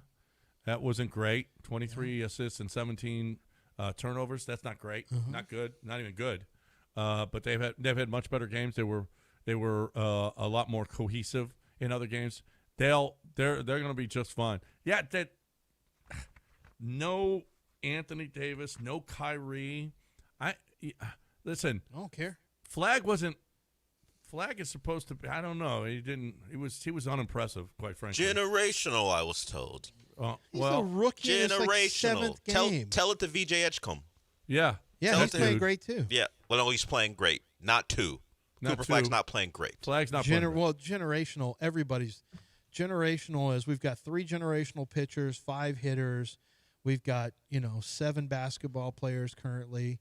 26 quarterbacks. Everyone's generational. Caleb Williams, the generational. Told y'all about this, man. Trevor's generational. Everyone's generational. What's wrong? No. Jack of all trades, master of none. Cooper Arch Flag. Manning was going to be generational. Remember that? The Arch Manning generational era. He's still got a chance. He's the greatest quarterback. If you're generational, Tim Tebow, you ain't doing that against Kentucky. He doesn't have many starts, Lance. Give him time. Oh, you heard what he's getting better. You heard what Longhorn Scott said, and then he goes out there off a concussion and lights up Vanderbilt. Imagine calling him generational.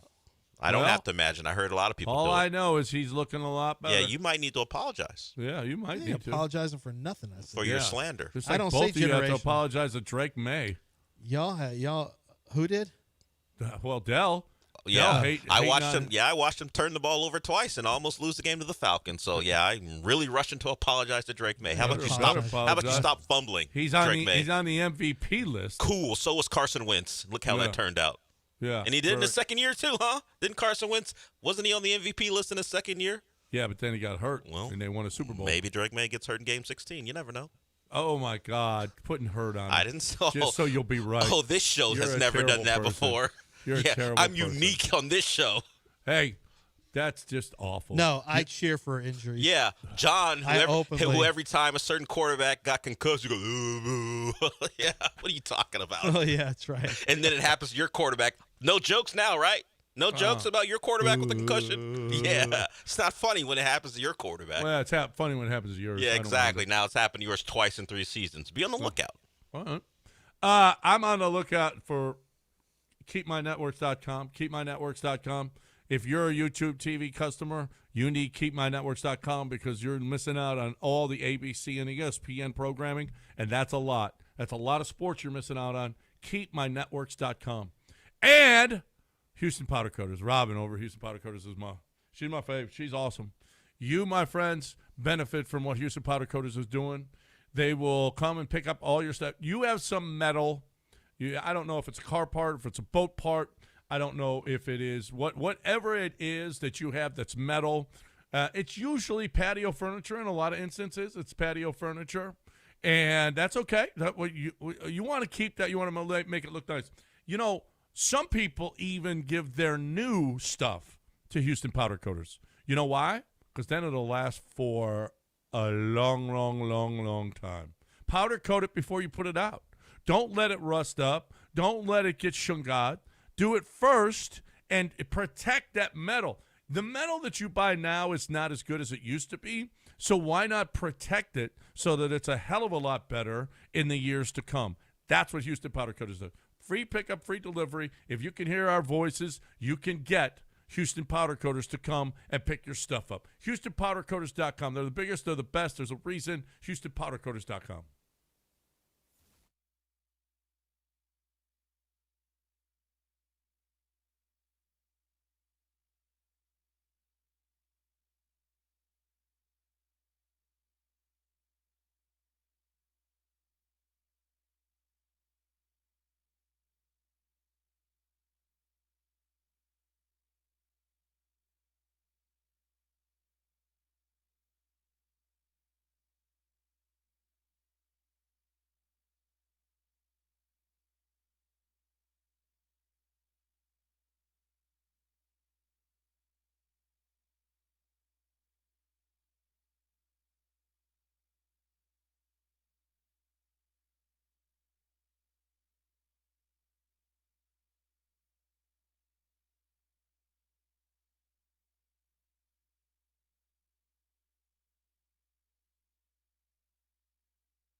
You're listening to John and Lance. Broadcasting live from the Huntington Bank Studios, here's John Granado and Lance Zierlein.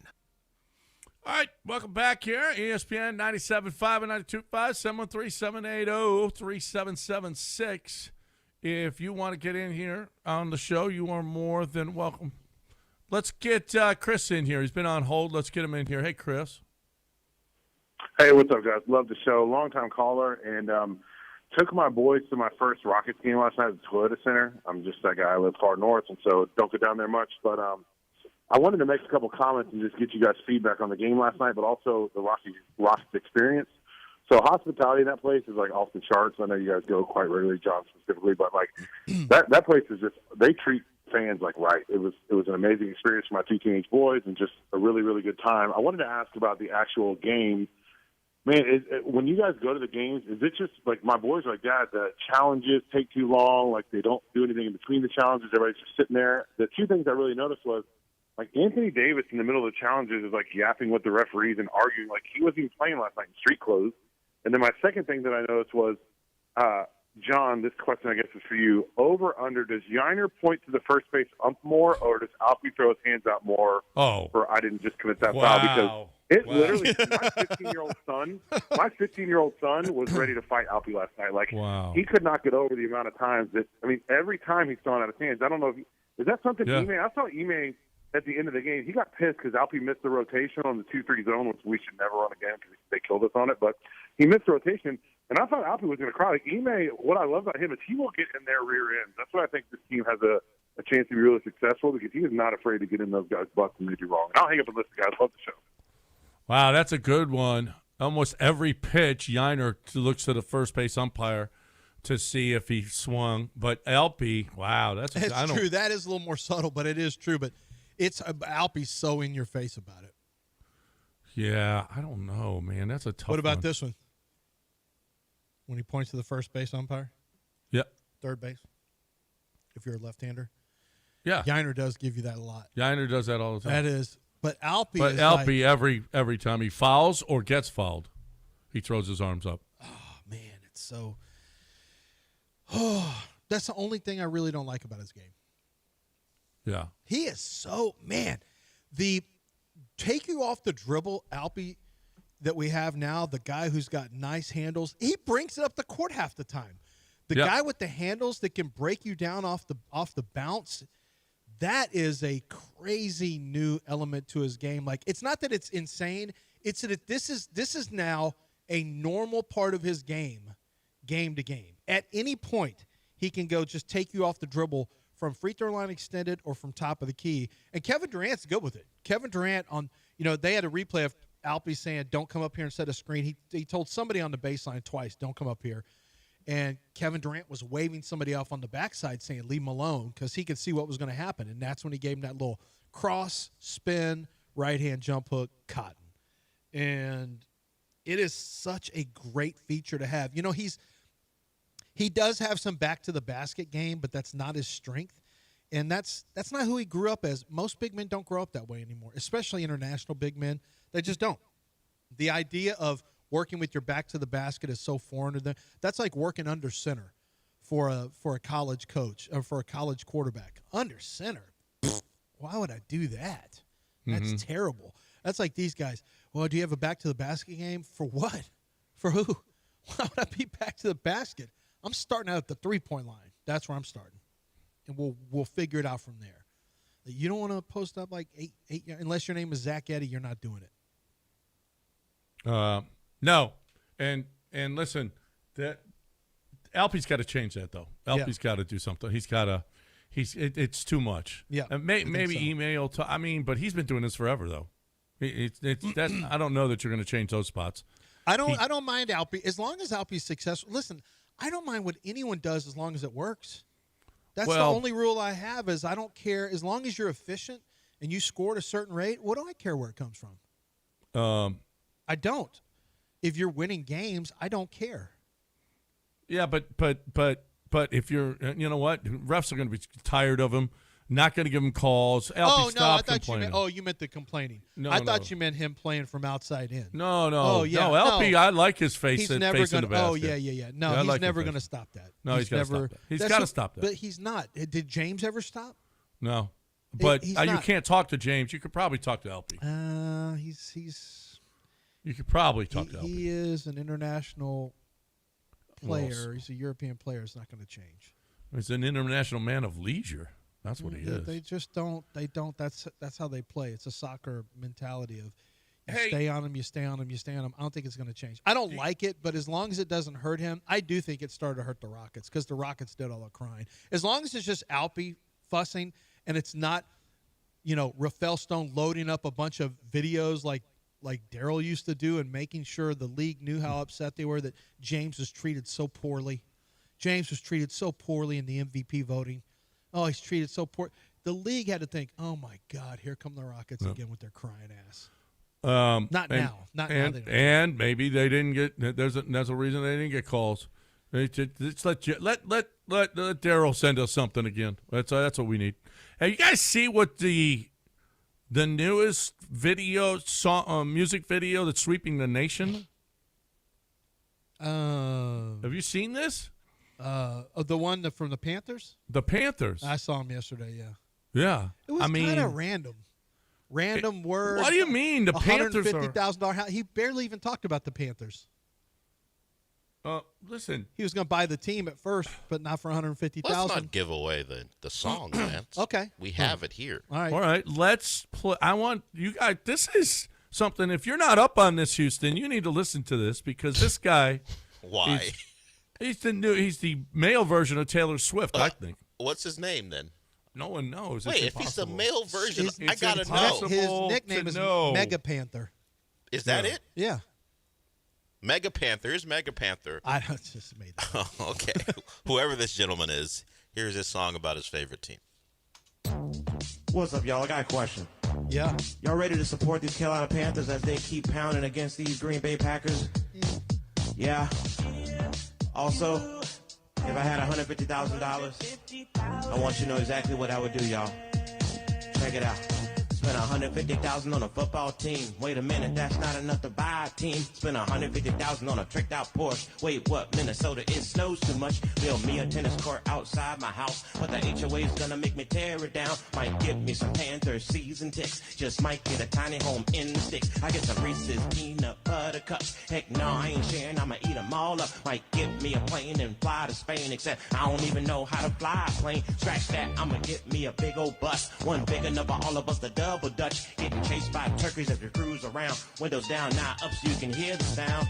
If you had $150,000. I mean, it does slap.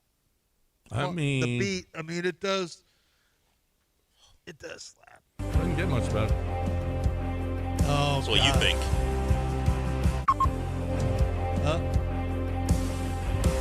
What about this one, John? Yo, this is our Colts. This is our team. We bleed blue.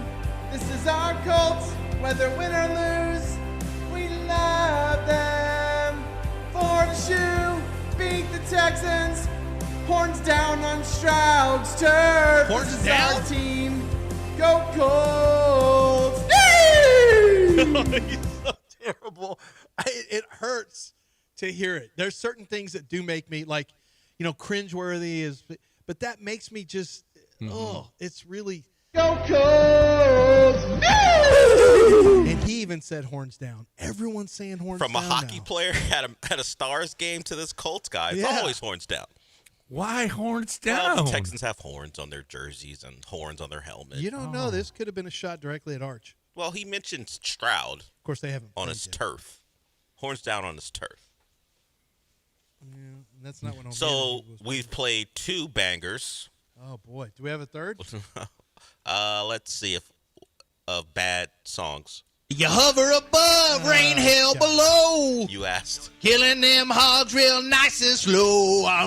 Brett Myers gonna throw that gas down around your knees, put you on your ass. Rebels, rebels, bringing the muskets and bringing down death on us. Rebels, rebels, keep everybody in bondage. Oh, way down south in the land of cotton, old times there and I forgot. Bangers. Look away, look away. All-time bangers. Oh my God. All-time bangers.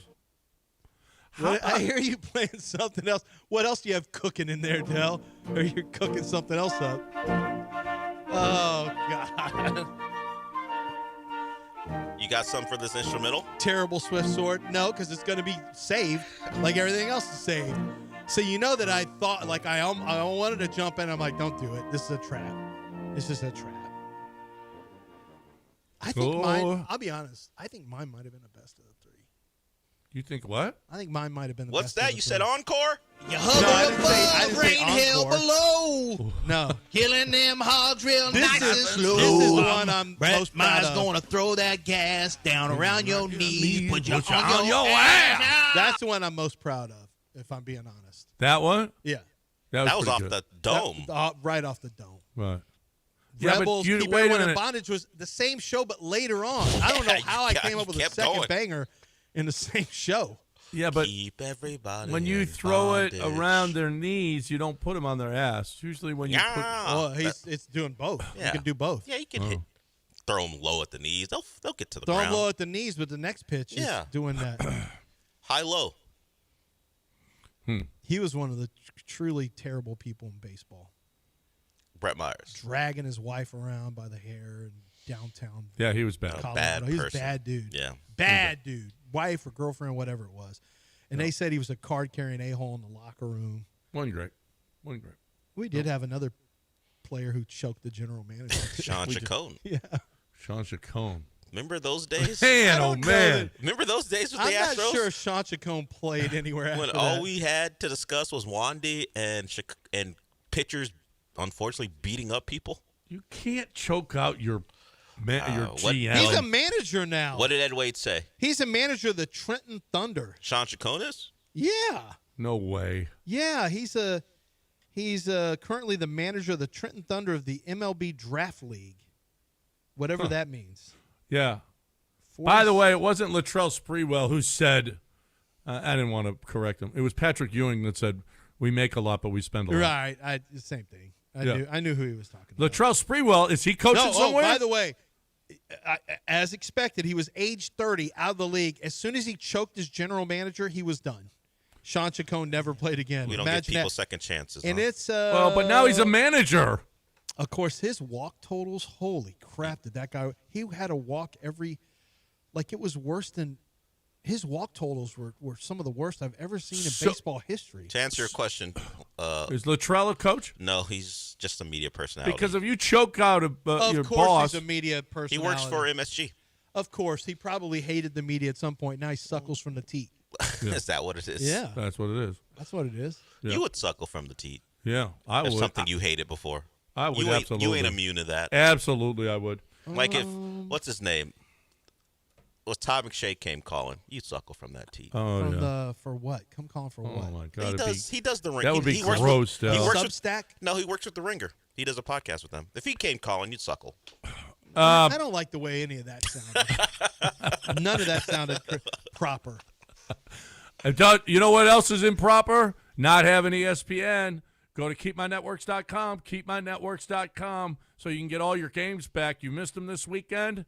Keepmynetworks.com. You know what? Keep your John Daspit on speed dial. John Daspit should be in your phone. It's just DASPIT, Daspit. Just put it in there, and here's the phone number, 713-CALL-NOW. You can work out the phone number, 713-CALL-NOW. He made it easy for you to remember. I'll tell you this. With John Daspit, you have a lawyer who has hired multiple lawyers, a ton of lawyers. He's got one of the biggest law firms here in Houston and actually throughout the state. And the reason he did that is because he realized that there's a lot of personal injury lawyers that their entire mode is like a restaurant, right? They're just trying to turn tables. Turn and burn, as we used to say when I waited tables. You just get as many people in and out as possible. You know, I hope you had good service. That's not how John Daspit operates. This is not a dinner somewhere or a lunch. This is somebody's livelihood. This is their hospital bills. This could be loss of limb, loss of life. This requires a lawyer to have a smaller caseload so that he can really put the amount of time, or she can really put the amount of time into your case. And what they're trying to do is make sure that they have every stone unturned, from every bill, every potential future bill, every physical therapy. How long is it going to last? They want to know how long you're going to miss from work, short-term, long-term. What does it mean for your pain and suffering? How long-term is this and long-lasting?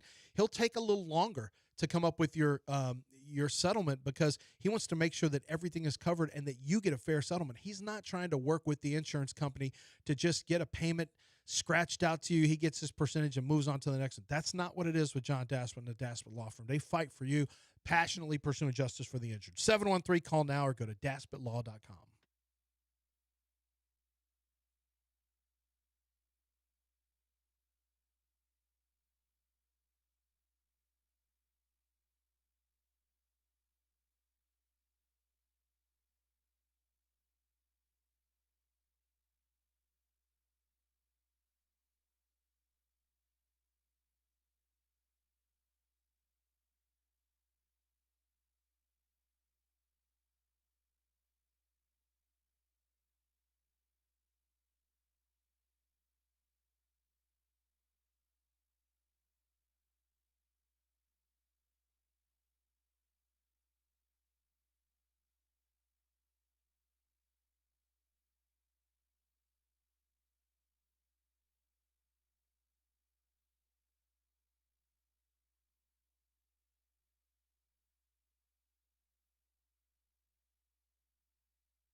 You're listening to Houston's longest-running sports radio morning show On ESPN 97.5 and 92.5. from the Huntington Bank Studios. Here's John and Lance.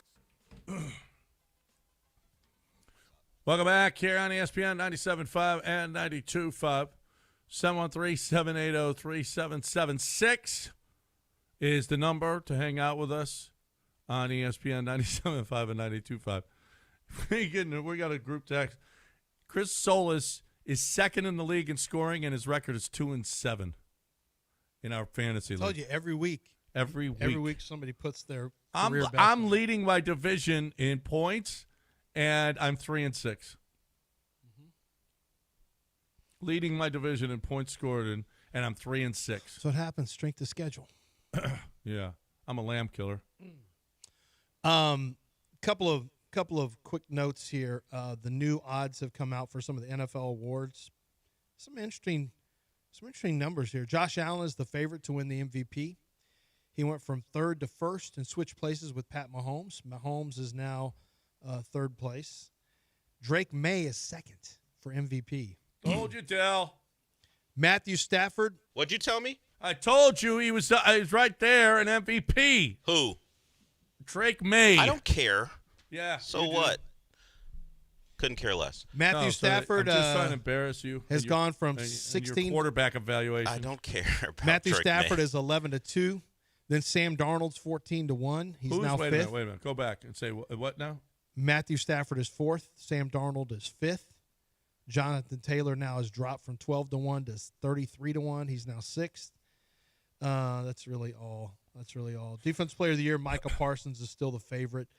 Coach of the Year, Mike Vrabel's the new favorite, slightly over Shane Steichen from the Colts. And then you have Mike Mack is third, the head coach of Seattle, who I made this joke the other day. If Mike McDaniel were a college coach, immediately Florida and Auburn and Penn State, they'd all be going after him, and the Seahawks would have to give him a 10-year, $150 million deal. That would have to happen. They would just turn around and, we're going to lose him. Give him 150 guaranteed. Give him 150 in Seattle, and he'd redo a deal, and Seattle would, lock in with them. Nebraska got all scared of losing Matt Rule, so they lost their quarterback for the rest of the year. He broke a leg bone. Mahomes did? No, Raiola. You said Nebraska. Oh, I thought you meant Mahomes, since he is basically baby Mahomes.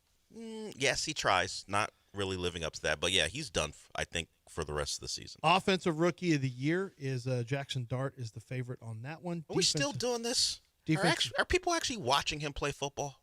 Well, without Scatterboo, I don't know if He's it's fun, though.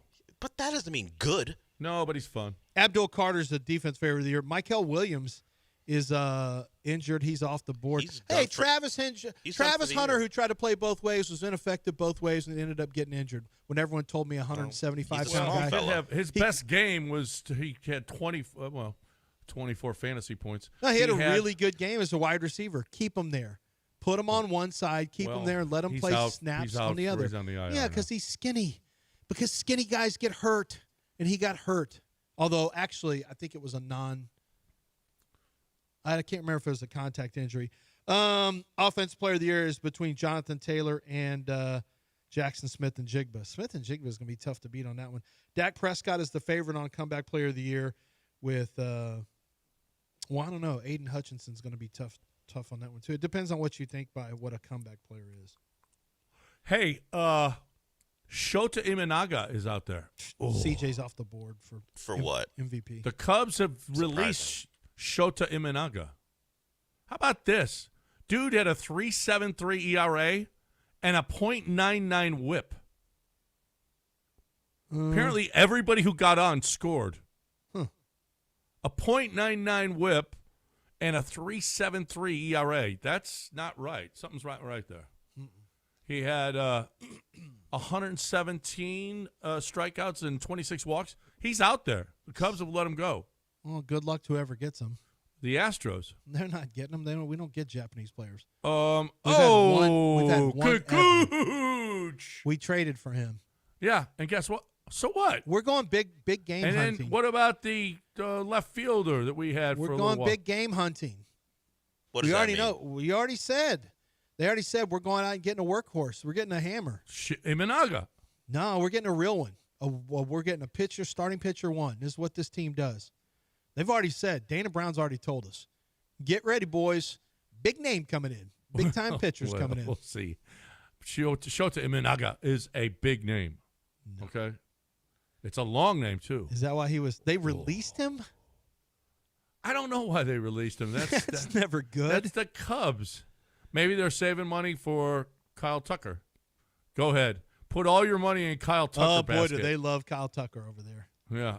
Put all your money into Kyle Tucker. Joe George is, George Judge is a big Cub fan, and he said, "Ooh, the fans do not like Kyle Tucker." Yeah, he does a post-game Cubs show. Yeah. And he gets it directly from the fans when Kyle Tucker does the Kyle Tucker thing.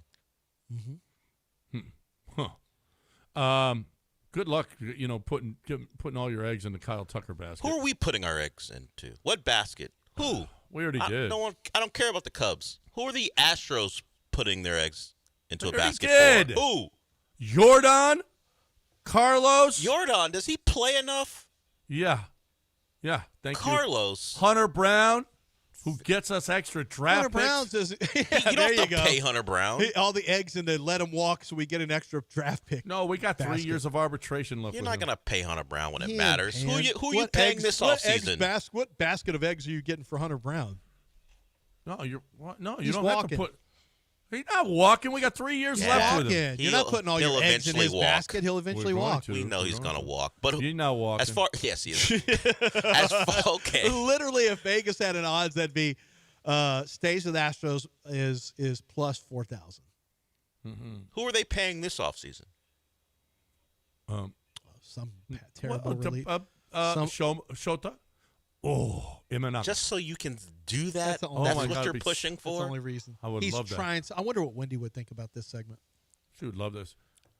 Wendy would hate this. Who was the left fielder we had? The Japanese left fielder we had? We traded away for. Oh, that's right. It was what? Great. We had a Japanese 21? left fielder you can't remember. The Dodgers have a guy who ran out there for the 6th and 7th game of the World Series and won it. You can't even remember the guy you had. And they have another one, too, in Shohei. Yeah, that's the fact that Japanese players only go to the coast. The fact that Shohei wasn't the best Japanese player in the World Series is nuts. Aoki. Yeah, Aoki. Can't even remember his name. Oh, Aoki. I love that. Hey, I know you have a transcendent player who does things no one else can do. He's the second best Japanese player in this series. I know. Their two best players are Japanese imports. Oh, my God. Now, listen. That's not I'm not fair. going to complain because we're doing pretty good with Puerto Ricans, Venezuelans. We have had Cubans. Like we like to go to the Latin American, coast. South America. Yeah, I'm fine with that. It's worked out great. The third coast Dominicans, is better. Yeah, it's worked out great. Yeah. It's worked out great. It works for you. You're doing good, too. You've got some titles, unfortunately. Yeah, 3 in the last 5 years. And it's very Japanese, but it's not just those guys. It's a down-home American apple pie Freddie Freeman, a Max Muncy, if you will, a Will Smith, not even a slapper. Mookie? It's a Mookie. Mookie. Oh, my God. Tommy Edman. They got nothing but little white guys that are. Well, not Mookie's not tiny or white. And not the guy who hit the home run in the ninth. Rojas? That's right. Yeah, Miguel Rojas. A little fat second baseman. F him. Look at you. Not over it still. How'd you enjoy the parade? How was your parade yesterday? The celebration. Oh, no, don't let Dell. It's already 49. Well, he's trapping you. I'm not trapping you, but I need Lance to remind people about something. Hey, I want to tell you, this is very serious. YouTube TV customers, if you haven't heard, you may have turned to ESPN and you said, where'd my ESPN go? Well, gone. And if you want to get ESPN back, you might want to go to keepmynetworks.com. Keepmynetworks.com. You've got all the ESPN programming, including Monday Night Football, college basketball, NBA basketball, and much, much more. To keep your networks, go to keepmynetworks.com to bring back ESPN to YouTube TV. All right, we're going to talk right now about Republic Boot Company because it is awesome. We're both big fans. We're going to be there next month. Can't wait to go there. The first thing that you're going to notice is how unbelievably great it smells. That's the first thing you'll notice. And then and when you do, I want you to tweet me and say, John, this is crazy. That is so right. It is awesome, awesome, awesome. You can have your parties there. You can pick up whatever it is that you want to get somebody. And listen, you don't have to be a corporation and say, oh, we got to buy all of these toiletry bags or work bags or backpacks or travel bags and more that we can put our logo on. You want to get somebody a pair of boots or a belt or a jacket or whatever it is that you want that they need for rodeo. How about you get them a gift card this holiday season? There is so much. But there's also, you want to go and party a little bit on a Friday afternoon? They got a band, they got a bar. Let's go. Get on over there for that. Or, Lance, if you want to have a party. Parties, they've actually got a space for that because they purchased the entire building, so they've got all kinds of space. Fridays are always a party, but getting rodeo ready, hats, boots, blazers, anything that you're looking for, I promise you they have it. And they even have a shoot your boot program where next year they have gator hunts. You can sign up this year so that you're in for next year, and boots are guaranteed with that gator skin. So make sure that you go to republicbootcompany.com or head on out to the Heights and enjoy it for yourself.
Well, there was a Halloween parade float that got into a little bit of trouble. Lance, you know this better than I do, but they had a gate on one of them, and it said "Arbeid macht free," and that phrase translates into "work makes you free." And it was actually at the front gate of Auschwitz, and Ooh, so poor yeah. planning. Yeah, that was probably the guy who did the float said, "Oh, I didn't know that." Poor caddying. That was No one was cross-checking. No one was fact-checking. Okay. Yeah. It's quality probably. control. It's basic quality control. He said he didn't know. He said I didn't know. Did he sound like this when he said it? No. Ich bin der Klon und Steinteig. I didn't hear him sing not once. No, apparently. I gotta get rid of that thing. Do you guys ever go to Little Caesars? Yeah, I work for the NFL, so obviously it's some of the best pizza Yeah. there is because they're our official pizza spot. Here's one you probably don't want to go to. Oh, okay. This one is where a Little Caesars worker shot a guy through the drive-through window because he was staring at him. You're the guy gonna bring my food. That's why I was staring. Please don't shoot me. A little too we hard. may not be getting all the story there. I got a feeling he was an op. Is there some history He's between an these op. two? I think they may have had a little history. I don't know. He did say you want to kill me, so he shot him. Yeah. So he might know. That guy might want to kill him. What you looking at? Well, I was trying to get a pizza, fool. I'm just trying to eat. I'm just trying to get Like a just really because crappy- you rolled up to this drive-through or wherever and we're waiting for a pizza, I know at some point when this pizza thing isn't going on, you might try to kill me. So I'm going to get out ahead of it and kill you. You think I'm gonna try? I pulled up to the Little Caesars to kill you. No. Well, if that's his op. Maybe not at the time, but he might have said, I'm going to see you when you get out. Yeah. And he said, no, you're not, and got him. No, all he says is you want to kill me, and he shot him. Well, that is one man's account. Right. An Arizona judge had to resign after a body cam shows her allegedly urinating on a street near the courthouse. Hey, is that fireable? Why can't listen, men pee in the street all the time. Why can't a lady judge? She had to resign over that? Apparently. Because she relieved herself? Yeah. What are we doing? You just get a slap on the wrist. Why you got to lose your job? I don't know. We're just kicking everyone She out. turned in her resignation. Maybe she just said she cited. The officer described it as disgusting. Well, yeah, it is. Right. Yeah, but the officer's seen worse. I don't know if I'd quit my job because I was pissing in the street. Do you feel like you can't properly adjudicate I'm sorry, anymore because you got found out? Do you not know John's story about a bar Yeah, in I'm aware. Florida? I'm aware. He's not going I'm for not that. quitting for that. Come on. If I got to go, I got to go. $80,000 worth of whipped cream was stolen from a trailer. I just don't How much understand. whipped cream is that? Yeah. I don't know, but what about now you got to refrigerate it? And what's the street value of whipped cream now? Honestly. It can't be enough. Does it have a street value? $80,000. That doesn't have a street value. And what are you stealing whipped? Now I'm pretty sure you're going to get caught. You got to find a gigantic refrigerator. Yeah. Doesn't make a lot of sense. Not a lot of sense. There's a lot of people who steal stuff that I'm just like, what are you doing? What are we doing? Let's stop. Let's steal a Picasso. Well, Maybe they don't have the capabilities of doing Well, those that. people got caught that were trying to jack the Louvre. Remember that? Did they catch everybody? They I'm not sure caught they got- them. Well, I think they caught 2 of them for sure, but they they didn't know where the stuff was. They hadn't recovered anything. Yeah. Right? if we're Are going we to steal sure something. This isn't just an elaborate marketing ploy for Now You See Me 3 or whatever the hell that movie is called. You never know anymore. Yeah. Isn't there one out right now? Yeah, that's what I'm saying. I don't know if it's Yeah. out yet, but I think it's coming to theaters soon. Do you guys like pre-cooked pasta? Oh, I guess, Trader Joe's. How about this?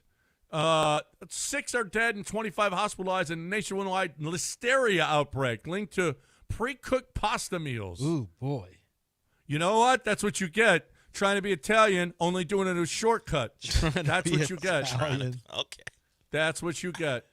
Do it right. Make the gravy. You gotta put in the garlic and then the olive oil. Okay. Are you using fresh tomatoes, whole fresh tomatoes? Oh yeah. Not out of a can?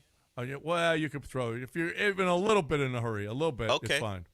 A little bit hurry. That's fine. But no. Pre-cooked pasta in a box? He's talking to most I Americans, don't want you by to the way. die. I don't Yeah, want I you. know. I don't want you to die, but It's like, hey, most of America, if you do it this way. Well, wait, no, that's dry pasta. That's not pre-cooked. They're different. Okay. Yeah, pre-cooked is a little different. I don't do pre-cooked pasta. Pre-cooked pasta? Stop already. Who does pre-cooked I didn't know pasta? 6 people ate pre-cooked pasta. Can I get some pre-licked ice cream? That's a listeria blaster too. Not in my 10 o'clock. neighborhood. Don't come up with any more stories, John. That's it. You still We're got done. to tell people about Good. YouTube. I will tell them. I will tell them that if you want to get your ESPN back and you're a YouTube TV subscriber, don't just sit there and do nothing. Go to keepmynetworks.com. College football, pro football, college basketball, NBA, and, of course, Monday Night Football and your regular ESPN programming that you love to watch, like our guy Joe Fortenbaugh. To get your ESPN back, go to keepmynetworks.com. John, tell people about your gravy. My gravy. Your ingredients for your gravy. He's trying to delay his show. I know he is. He wants Mopey and As Mace detailed. to Let's just go sit through the around, recipe. Not do nothing. Boil an lazy- egg, you throw it in there for your sugo. What else? Oh, yeah. Oh, don't worry. I make up my own meatballs. What? That's right. Yeah. No listeria. Come to my place, eat real pasta. No listeria, I promise. We're done. Mopey and Mapes next. We'll talk to you again tomorrow, everybody.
So I watched the Rockets game last night, and it was a prime example of me always being surprised there are not more reports of fights in NBA locker rooms, like flat out, I'm going to punch this dude. Not because of anything the Rockets did. We'll get to them and their win over the Mavs.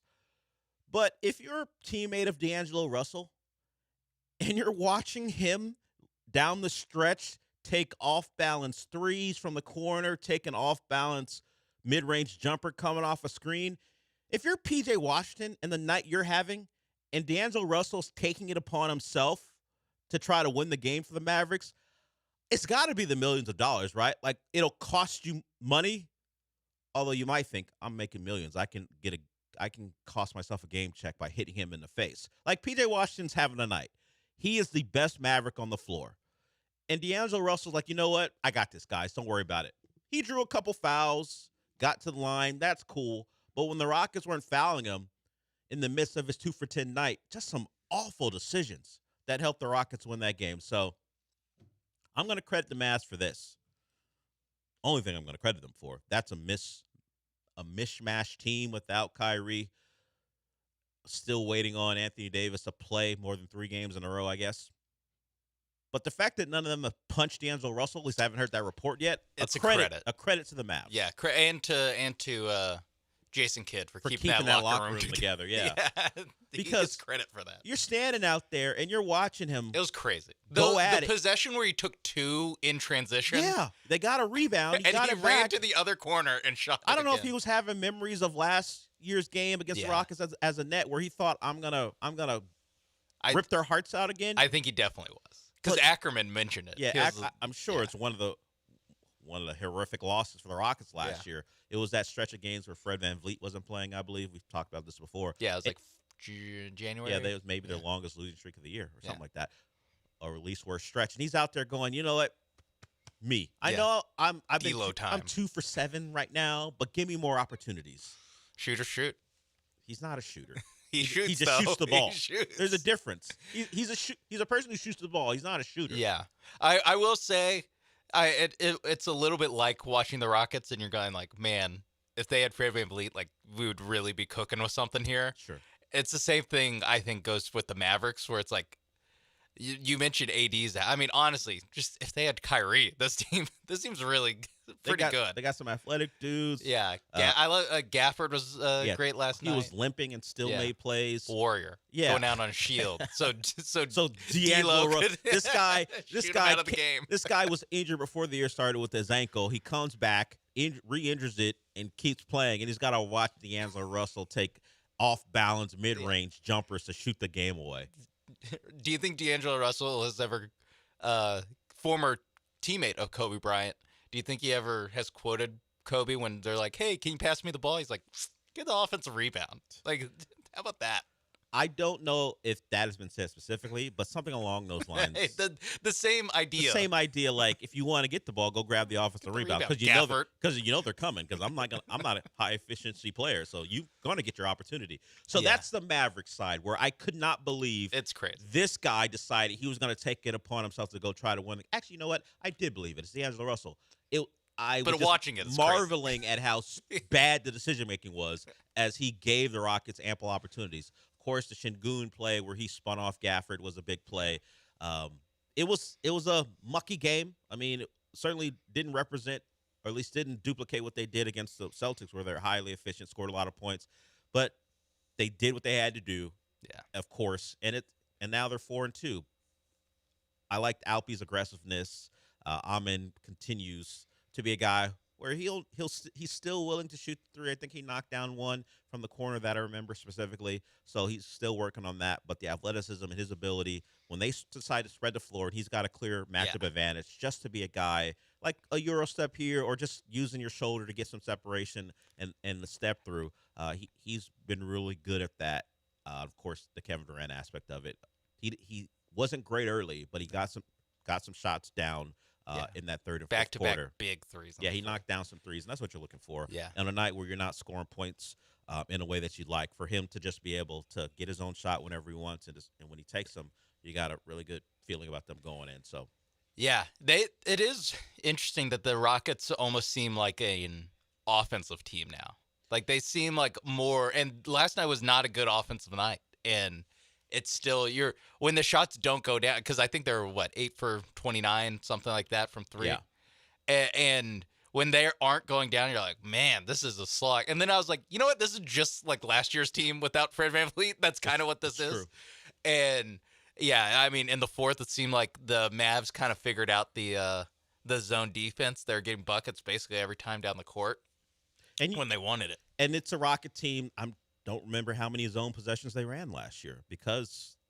Yeah, it was only late when they went to double bigs. Yeah, because of their inability to simply cover guys because of their size and the quickness disadvantage. So, yeah, you think about the team last year, we had a back and forth about can you be a good defender if it's just about effort. It was based off of pretty much Jalen Green turning into a good one after years of not being a good one. Yeah. And, of course, Dylan Brooks. We all know.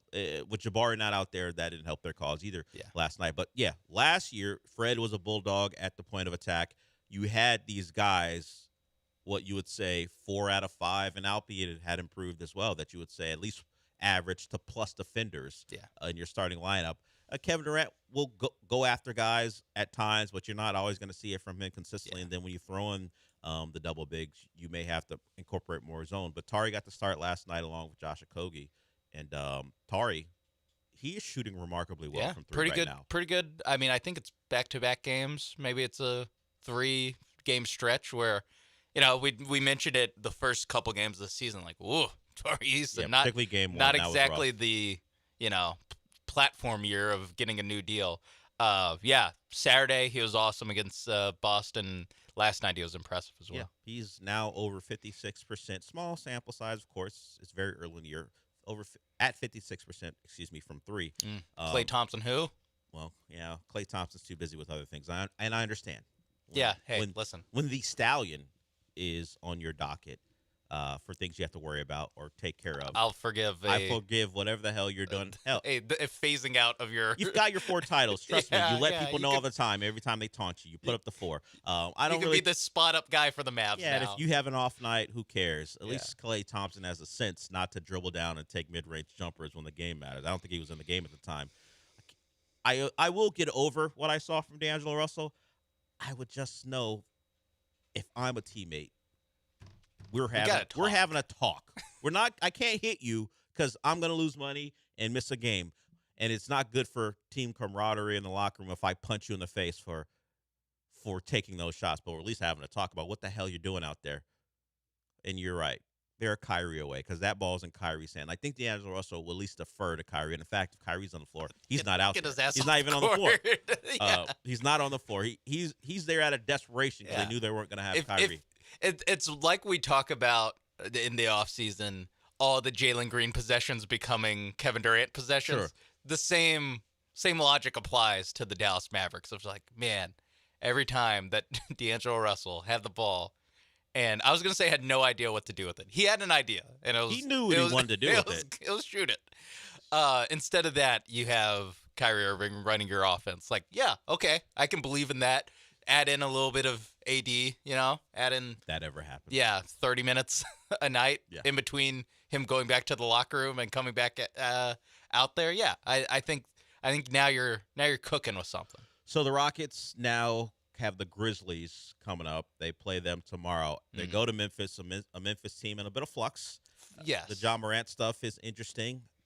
He's not a native son, but they have adopted him as one of their own. So the trade stuff, I know the speculation occurs. If you missed it, John Morant was suspended for a game. He played last night in their loss to the Pistons, but he was suspended for a game for conduct detrimental. We don't know exactly what happened, only that between hitting a game winner in one game and then coming out of the halftime break in another game, something occurred maybe at halftime where the coaches had a conversation with him that he didn't take kindly to, and he put on a kind of a Jimmy Butler-like performance where he wasn't involved, stood in the corner. If you think back to what Jimmy Butler did in his final days with the Heat, Ja pulled one of those, and they asked him if he still has joy playing basketball. And he said no. Literally a Jimmy Butler. Jimmy said, "I got no joy," and that's why he's with the Warriors. And Morant also said no.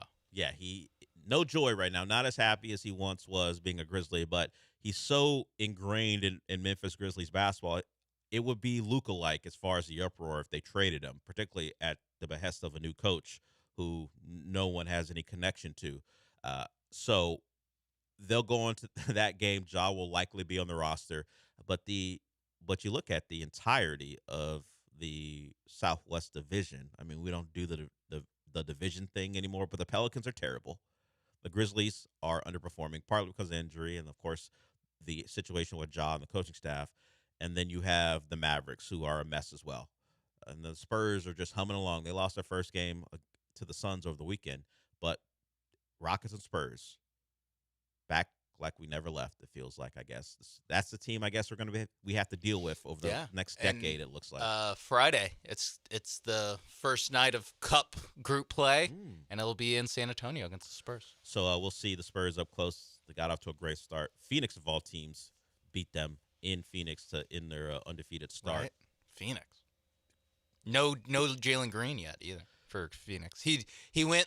What was it? 3 straight seasons of playing 82, and now he's missed the first the minute he gets traded. 8, yeah, he's been out so far. Phoenix 3-4, won the last couple, including that Spurs one. So that's the NBA as a whole, at least as far as the Rockets are concerned. You had some competitive games, entertaining games last night.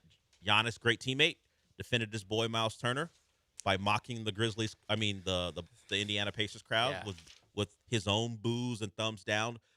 I don't know exactly why the Pacer fans were booing him. Was it because he simply left, or is it because he called Tyrese Halliburton a fake tough guy? At least a week before this game. Probably a little both. Yeah, because Miles Turner surprisingly became a Buck. The Pacers and the Bucks played in the playoff series last year, so there's a bit of a rivalry there. And he had some unkind words about the franchise player for the Pacers. He didn't like it. Miles Turner was like, 10 years, man. I spent 10 years here, working hard, being in all the trade rumors, which is actually true. It felt like Miles Turner was on the verge of being traded for the last half decade. Never got traded, made a finals appearance, and the first time he comes back, he gets booed. Giannis, as I said, being the good teammate, made a game winner to beat the Pacers and mocked the Pacers crowd. Giannis feeling pretty good, man. Yeah, I was about to say Giannis. Still good. Yeah. Still really good. And, really and freaking as good. much as we don't believe in the Bucks as a real contender, they got to have a pretty good record, right? They're 5-2. And they go to Toronto tonight, so they may be 6-2, but it's the NBA back-to-backs. Who knows? So Giannis so far carrying that Bucks team, and shout out to him. And no KPJ. Yeah. Oh man, imagine how good Wait they'll be till once KPJ gets back. involved. Yeah. We'll see. He's watching that D'Angelo Russell game, feeling jealous. Yeah, that could be me. Oh, look at all that freedom that guy's got. I remember those. Yeah, that'll be great if I can do that. The one guy, I don't know if he had a good game last night, but Ryan Rollins, he has played really well for the Bucks. It still is like in my book. I just kind of like, hey, until we get to December. It's only 7 games in. Until we get to December, all this is kind of fake. Like it's all like at least the Ryan Rollins, Kevin Durant's still good. I'll buy that. Sure. But the the out of nowhere guys, I'm like, let's give it until December. Let's just see how real this is. But Ryan Rollins, I'm starting. I believe a little bit in Ryan Rollins. Like if he's gonna pop it now, it doesn't mean that the Bucks are instant title contenders. But if they actually have a real backcourt player that they can help, that they can lean on, they're frisky. That changes what I think about them a little bit, particularly in the Eastern Conference. We will move away from basketball with that. We do have our misery index for our college football talk. We'll do that in the second hour.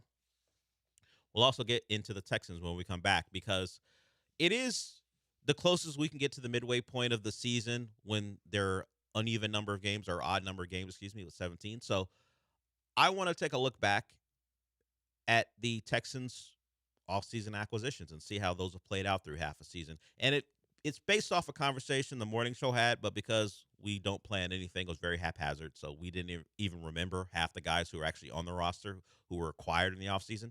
So we'll take a look because you're 3-5. It said you can't build a team through free agency. That's supposed to be done through the draft. You just supplement through free agency. And the Texans didn't make a lot of big expenditures through free agency, but they added pieces and guys they expected to contribute. When you're 3-5, let's just assume you whiffed we will actually take a look at those guys and some of their draft picks and hear from D'Amico Ryans on the 2025 draft class when we come back. So Sean and I, till noon. If you want to join us, the number is 713-780-3776. You certainly are welcome to join us. Before I go to break, I do want to remind you, Monday Night Football was last night. I didn't see it. You know why? Because I'm a YouTube TV subscriber, and I don't have ESPN anymore. If you are like me, go to keepmynetworks.com to find out what you can do or find out what's being done to get your ESPN back. And, of course, we're inching ever closer to a weekend of college football without it as well. So I had to find a way to watch games. At this point, I got to find a way to watch games again. So keepmynetworks.com is the website you should go to. That's keepmynetworks.com.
This is the Del Alalea Show. On ESPN 97.5 and 92.5. Live from the Huntington Bank Studios, here's Del Alalea.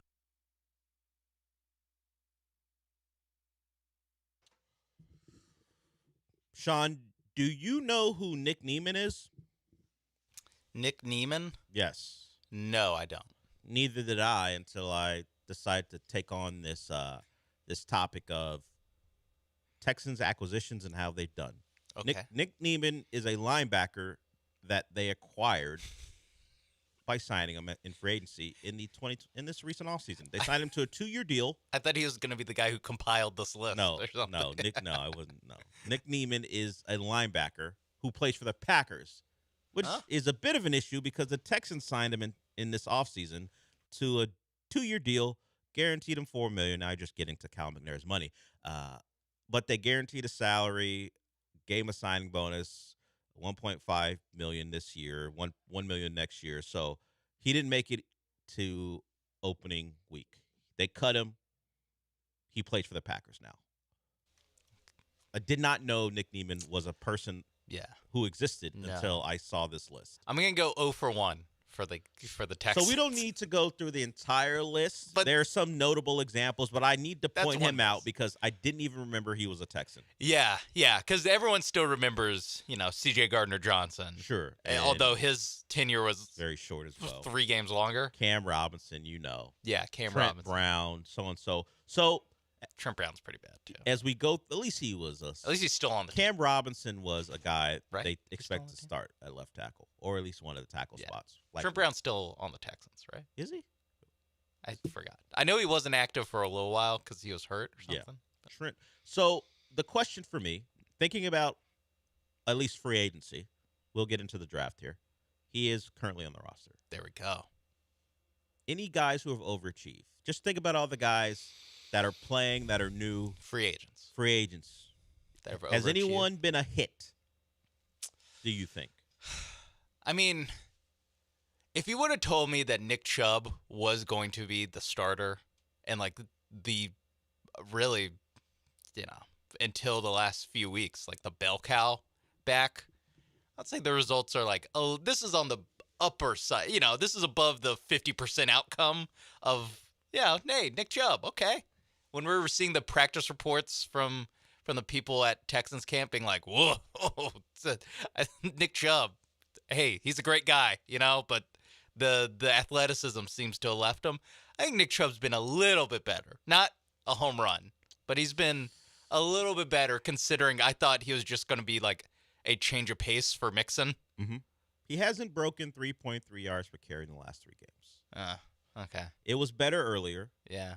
But since they got off the Baltimore Ravens where he went for that big run and had 5.5 yards per carry, 3.2, 3.3, 3.1. He's averaging under 4 yards per carry. Okay. So it's like the Nick Chubb you saw in training camp. Yeah. The people saw in training camp. Yeah. He's right around there. But he'll run through a tackle or He two. looked, I don't know. It's just physically, it's just maybe it's because I still remember his knee pointing the wrong way. Yeah. Definitely. And I'm just wow, this guy still falling so you forward. Would put Nick Chubb as a neutral or positive? I'll put him at neutral. Okay. Neutral. Now that I see the numbers, neutral.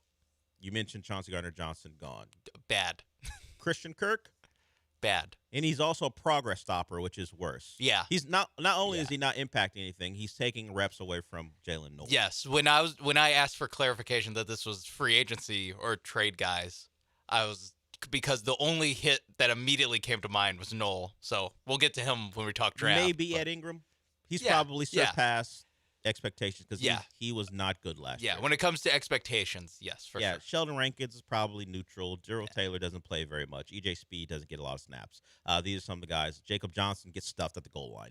So these are all these guys they acquired. Not a lot of, what a great signing by Nick Caserio. Or even just that guy had a good game. Yeah, Justin Watson, throw him on there as well. Yeah, that guy was good against Seattle. Tremont Smith, who was a Texan before D'Amico Ryans, they brought him back. Core special teamer. Okay, you want to give him that? You know what? I kind of like what Tremont Smith. Yeah, give him that. He's a core special teamer. So that Ronald Darby, never knew you. No. Yeah.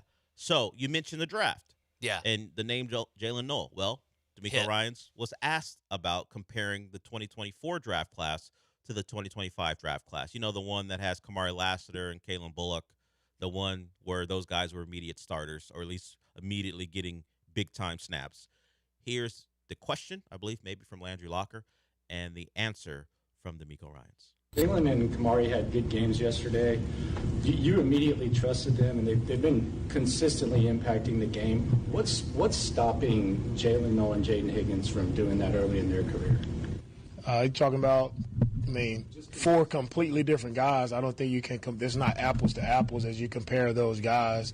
But all our young guys have done a really good job. They're all growing, developing, doing the things that we asked them to do. I think Jay Noel and Jay Higgins have done a really good job of the things we've asked them to do. I think Jalen Noel is a victim of circumstance. You trade for Christian Kirk. You don't give him a lot, but he has a high salary. He's going to play when he's healthy. No, he hasn't been healthy that much, which is just a Christian Kirk way, but he's going to get snaps, particularly when you're in the midst of a season where you still believe there's hope. Now, if we get later in the year and they are completely out of the playoff race, then it'd be malpractice not to give Noel more snaps. And you're like on the brink too, where it's like you need to win these games, and guys are just gonna, or coaches are just gonna err on the veteran side of things. Sure. So yeah, Kirk, as far as people taking snaps away from Noel, like Kirk is more understandable than Braxton Berrios, where it's just like, what are we doing, guys? Yeah, that was something you couldn't understand. The first time you could have Braxton Berrios back, you're running him out there for heavy snaps. Didn't make a lot of sense. We talked about how silly it was for him to be the punt returner. Frank Ross, when asked about it, was like, well, he's rotational. Since that point, Jalen Noel's your punt returner. He's not your kick returner, but he is your punt returner. So overall, we don't need to go through every name. We went through enough. Was it a productive offseason for the Texans? And when you include the draft, you got a starting left tackle out of the draft with middling results. You got a receiver that you think is popping when he gets his opportunities. The other receiver, I'll just say with Higgins, I haven't seen much that makes me go, ooh, I like Jaden Higgins. You know, it's just the touchdown catch he had against the Niners didn't really make a move. He just kind of ran into open space. Sure. So I'm still waiting on Higgins to pop. But yeah, Noel and Ursery, I think Ursery's actually kind of surpassed expectations that you could have had, where it's like, oh, he's not killing you on the offensive line. Like, he has to play. Actually, he didn't really have to play. He earned a job in training camp. And, again, is not, like, horrendous. And Noel is good in flashes, good when he gets the opportunity. So, and especially for a fourth rounder, I think that definitely counts as a hit. Everyone else, Jalen Smith, we'll see you healthy. It's early. I would say Higgins, no. The draft, even if we're just basing it off. Oh, Woody Marks? Yeah, I forgot. Solid. Yeah, Woody Marks. Solid. Yeah. Solid. So I would say the draft, clearly a bigger upgrade to the roster than free agency. We had 3 names that we think are solid or better. And we can't get to that in there's free way agency. more free agents pickups. Yeah. So they didn't do a good job there. And partly one of the reasons why you're 3-5. Mostly it has to do with the offense and their inability to score. You brought up the stat. When it comes to inside the 2-yard line, they don't score touchdowns. 0. We'll hear from D'Amico Ryans on his philosophy and his mindset about that when we come back. And the coach is proving once again he hears a lot of things. And now that the season is going the way it is, he's bound to hear more negative things. So he did acknowledge that once again about the conversations regarding what they should do when they're trying to score touchdowns. So we'll hear from D'Amico Ryans when we come back. But before we do that, Sean. Yes, I want to talk to YouTube TV customers, and YouTube TV customers only. Well, no, actually, you can still listen if you're not. But you can get the sports you love on ESPN back. That's right. You missed Monday Night Football. Well, don't miss Tuesday Night Maction. Don't miss Miami versus Ohio. I mean, Miami bouncing back off a tough loss to SMU. Oh, no, wait, that's the other Miami. But this is a big-time action game, and don't miss it. Act now. Go to keepmynetworks.com to get ESPN back.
You're listening to the Del Olalea Show. On ESPN 97.5 and 92.5. Live from the Huntington Bank Studios, here's Del Olalea.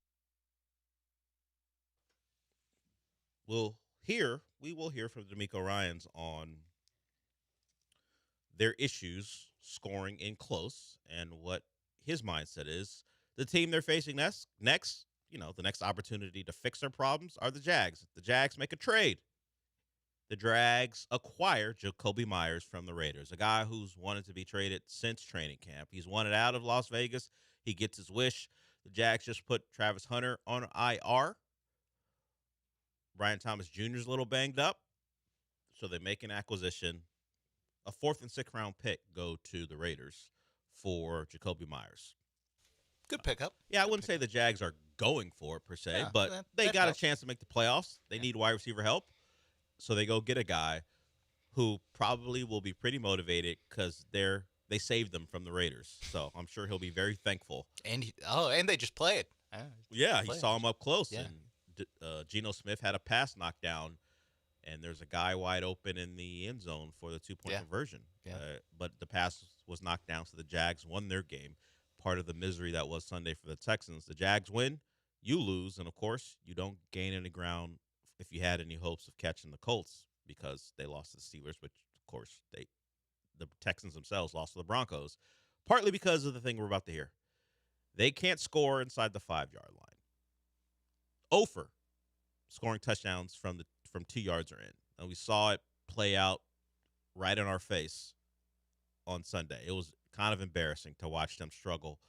They tried to run the ball down the Broncos' throat, pretty much weakness against strength, and it played out the way you would expect. Here's D'Amico Ryans on his mindset and how they're trying to get into the end zone.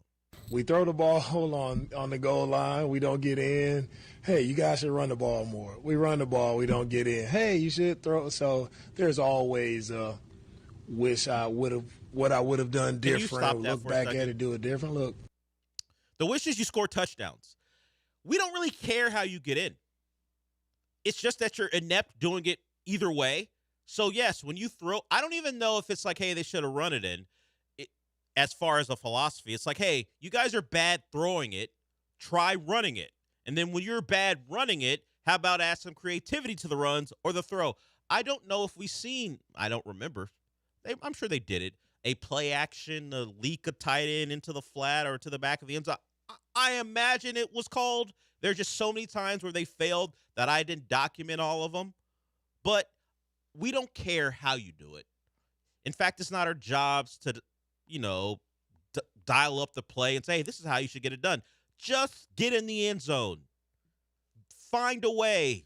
Because they have said before, D'Amico himself has talked about how no one outside the buildings can tell them how a play should be run or how they should do things. You know what?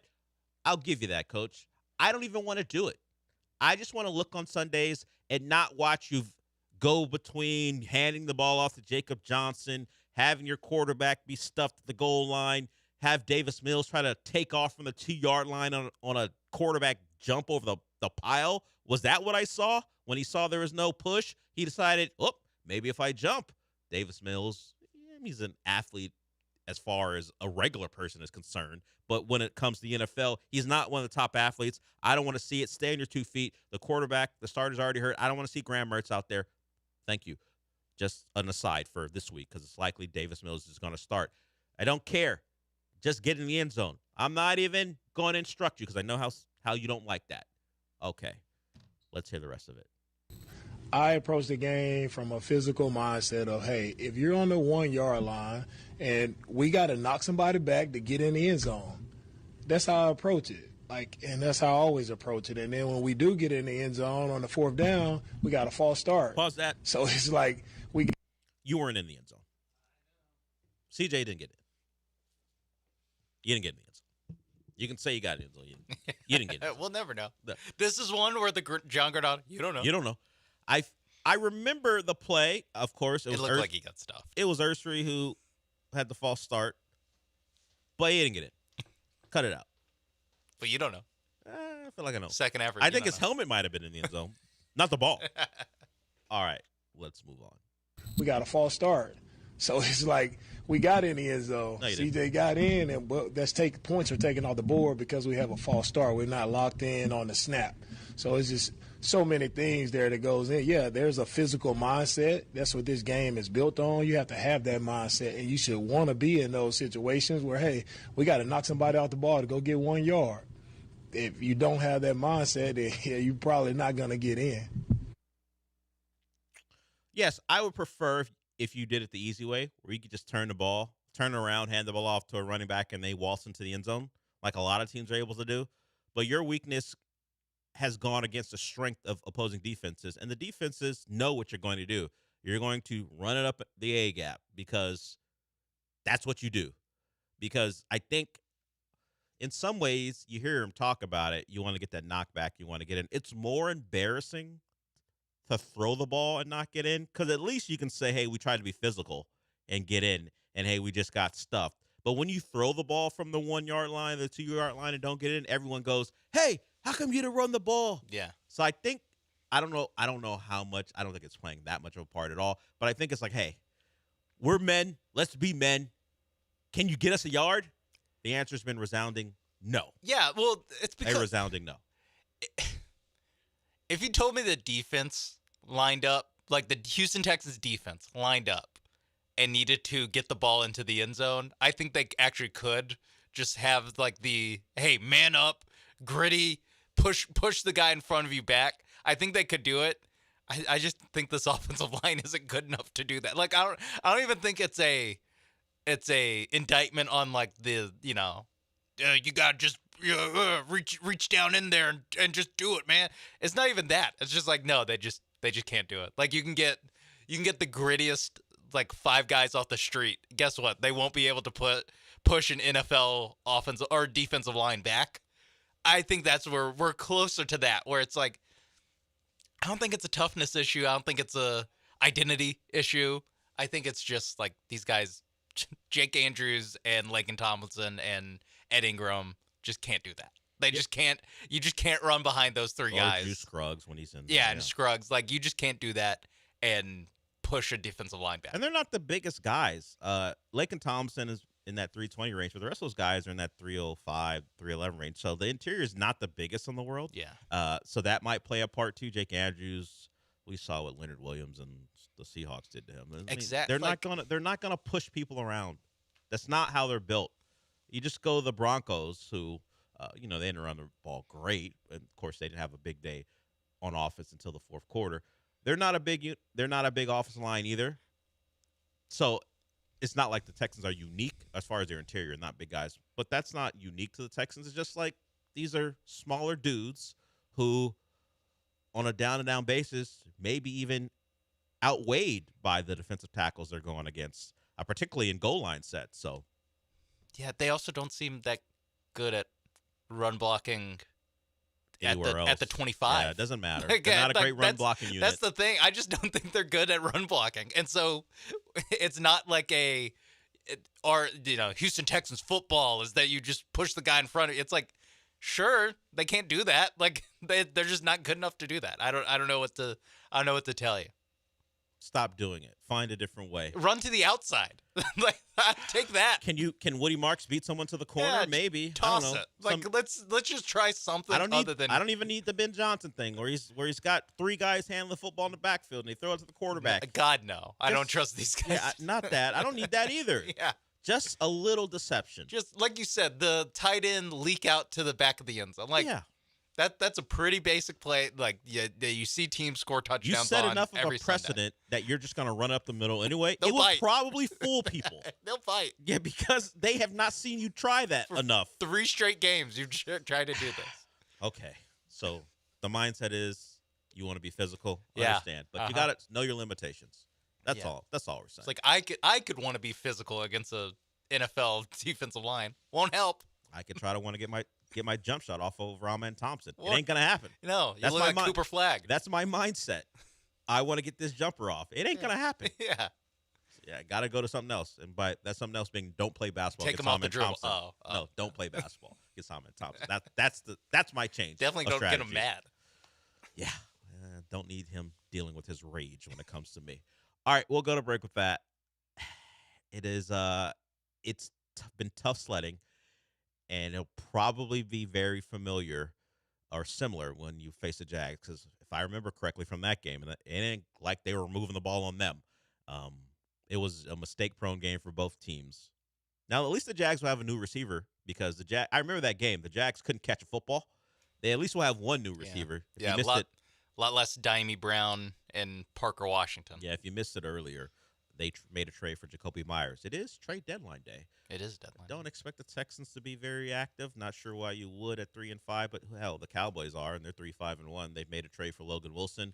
Apparently, they're in the mix for maybe a Minkah Fitzpatrick or a pass rusher. It appears Minkah Fitzpatrick is a backup to a pass rusher.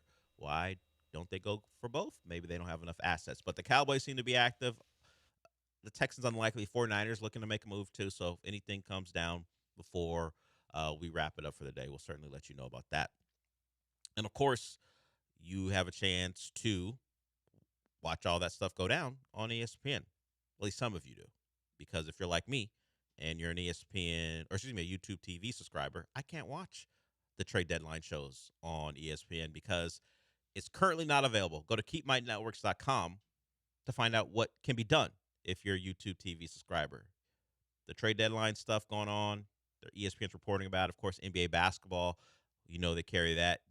Football weekend coming up. All that you're missing out on if you're a YouTube TV subscriber. So go to keepmynetworks.com. That's keepmynetworks.com.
You're listening to the Del Olalea Show. That's kind of full of sports, but also filled with a lot of movie talk. Now back to the Huntington Bank Studios with Del Olalea and Sean Mapes. Full of plenty of sports. That's Michael Carroll. He'll join us on Friday. So while I was unable to watch the Cowboys-Cardinals game due to my subscription service, there is this stat. Cowboys and Cardinals last night. Cardinals win that one with Jacoby Brissett as a starter. Sean, the Cardinals have played 14 games on Monday Night Football. They have lost 10 of them. Okay. Of course, that means, well, it doesn't always mean they've won 4. It could have been a tie, but they've won 4 of them as well. That feels about right. In my lifetime of watching Arizona Cardinals football, feels about right. All 4 wins have come against the Cowboys. They are 0-for against the rest of the league. Wait. So they 0-10 against anyone not named the Cowboys. They're 4-0 on Monday Night Football. I don't know if they're 4-0. I don't know if they play the Cowboys more than 4 times. Okay. But I got you. But they're 4 wins in their history. They're 0-10. They're 0-for. They're 0-for against anyone not named the Cowboys. Maybe they have a loss to the Cowboys too. It's crazy they played the Cowboys a third of the time that they're on Monday Night. No one really likes to watch the Cardinals, so they just shove them on. They got to sanitize it. Yeah, put the Cowboys on it. It's like putting the medicine in peanut butter for your dog. Yeah, make sure the Cowboys are there to get people to watch. And then here's a little bit of medicine. Last night Jacoby Brissett won, but here's a little Jacoby Brissett for you. Yeah, I'm going to find out if they have lost the Cowboys. I imagine maybe Josh Rosen too, for 1 year. 1 year only. Yeah, and then Chris Greer decided to make a trade for him. Part of the reason he's not there anymore with the Dolphins. Hey, there are many reasons. Hey, Josh Rosen's doing great things now. I'm sure he is. In business school. I'm sure he's literally in business school right now. I'm sure he's having a fine time. So I just pulled it up. It looks like they are – no, they've lost to the Cowboys. This can't be true. Even crazier that they've played the Cowboys 5 times. This can't be real. I'm looking at this. I got to find the right one because that one seemed off. I'll have that a little bit later. Let's get to, I can't see the caller's name. We have someone who wants to talk about D'Amico Ryans. Dr. Dre. Dr. Dre wants to talk about D'Amico Ryans. Speaking of Cowboys fan here, Dr. Dre wants to talk about D'Amico Ryans. What's up? Hey, what's up, fellas? Yeah, I can talk about Cowboys too. Let me. When a dog goes to the bathroom and he takes a dump in the backyard, what attracts it? Flies. You know, flies are attracted to the poop. Not even the flies are attracted to the Cowboys or that sorry-ass quarterback that makes $60 million a year who can score 10 points for his offense against a meager Cardinals defense. Broncos were tough, yet they put up 22. But, you couldn't do nothing with Arizona. Back to my other point, D'Amico Ryans. I think I called about, 6-7 weeks ago, Nick Caserio and D'Amico Ryans. They need to take some Midol. Mm-hmm. Man, I'm telling you, man, these guys are sensitive. And then last week with D'Amico saying, you good, after the press conference, man, he pulled a page right out of Bill O'Brien's playbook. Appreciate the time, and we'll holler at you later, fellas. Peace. Appreciate it. Yeah, the reaction to criticism seems overblown, and referencing it all the time seems a little much. Like, you could feel it any way you want, but it being a consistent, at least recently, a consistent theme in your pressers seems like, what? It definitely makes it worse. Yeah. Or I don't know if it makes the situation worse.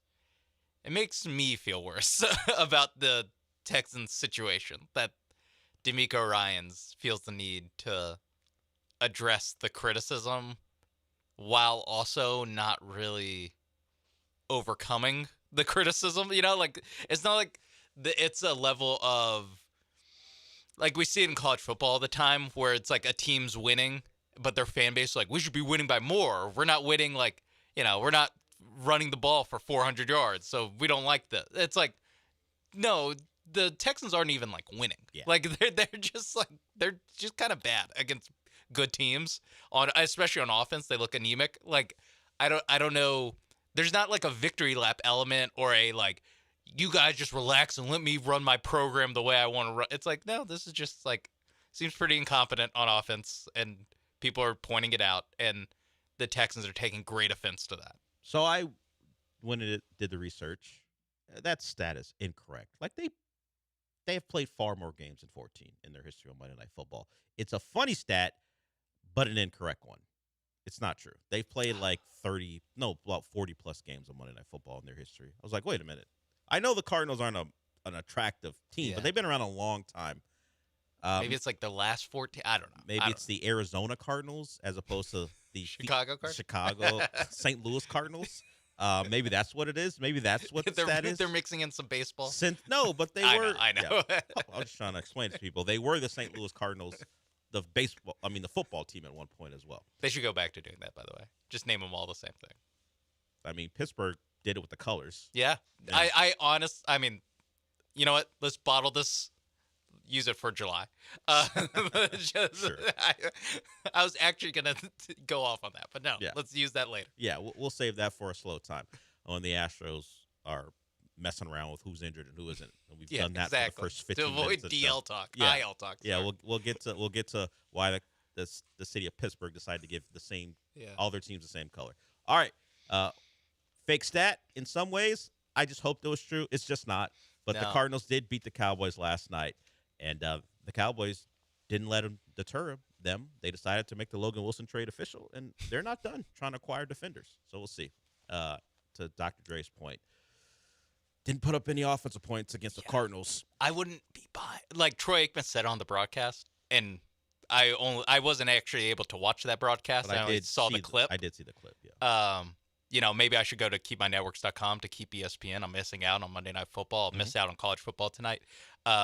If you're a YouTube TV customer, you should do the same thing. But Troy Aikman was like, because Jerry Jones did a weird thing where he teased a trade, where he's like, hey, we're going to make a big trade tomorrow. And Troy Aikman on the broadcast was like, maybe they should rescind that. And I kind of feel the same way. We mentioned how they're linked with Minkah Fitzpatrick and a bunch of defenders. I'm sorry, guys. I don't think this team's 2 defenders away from, like, being good. I don't know why we're talking about I guess they think trading for all what Bland is Bland eligible to come back and Trayvon Diggs. Is that they think they get their 2 corners back and add. They've never been good on defense this whole year. Like I can't speak to Jerry's mindset. Yeah, no, but come on, guys. So what are we doing? Are the Bengals going to trade for a bunch of defenders too? No, they traded one away. They're in the same boat. Yeah, they traded one to you guys. Yeah, whatever. You want to make sense of what the Cowboys are up to? No, we don't. We'll go to break with that. If you want to join us, 713-780-3776. We'll do our misery index. We'll talk some college football. We have not touched on that much this week because it was all Texans yesterday. And, of course, the Rockets played and got a win over the Mavs. And we just heard from D'Amico, and we heard Dr. Dre's thoughts on D'Amico, saying they should take medicine commonly attributed to what women take. Thank you, Dr. Dre, for that. We will be back.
NBA TV is showing the Rockets game right now. By the time we're out of here, I likely won't see the D'Angelo Russell disaster class in the fourth quarter.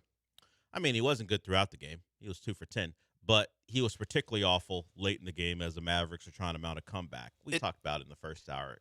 He did the Rockets so many favors. It does say something about D'Angelo Russell and his reputation among basketball fans that I didn't see anyone make the check his FanDuel account joke. That No, everyone it's was like, nope, he's just doing the. It's just who he is, man. He set this is 100% on the up and up. He what set he's a doing. standard.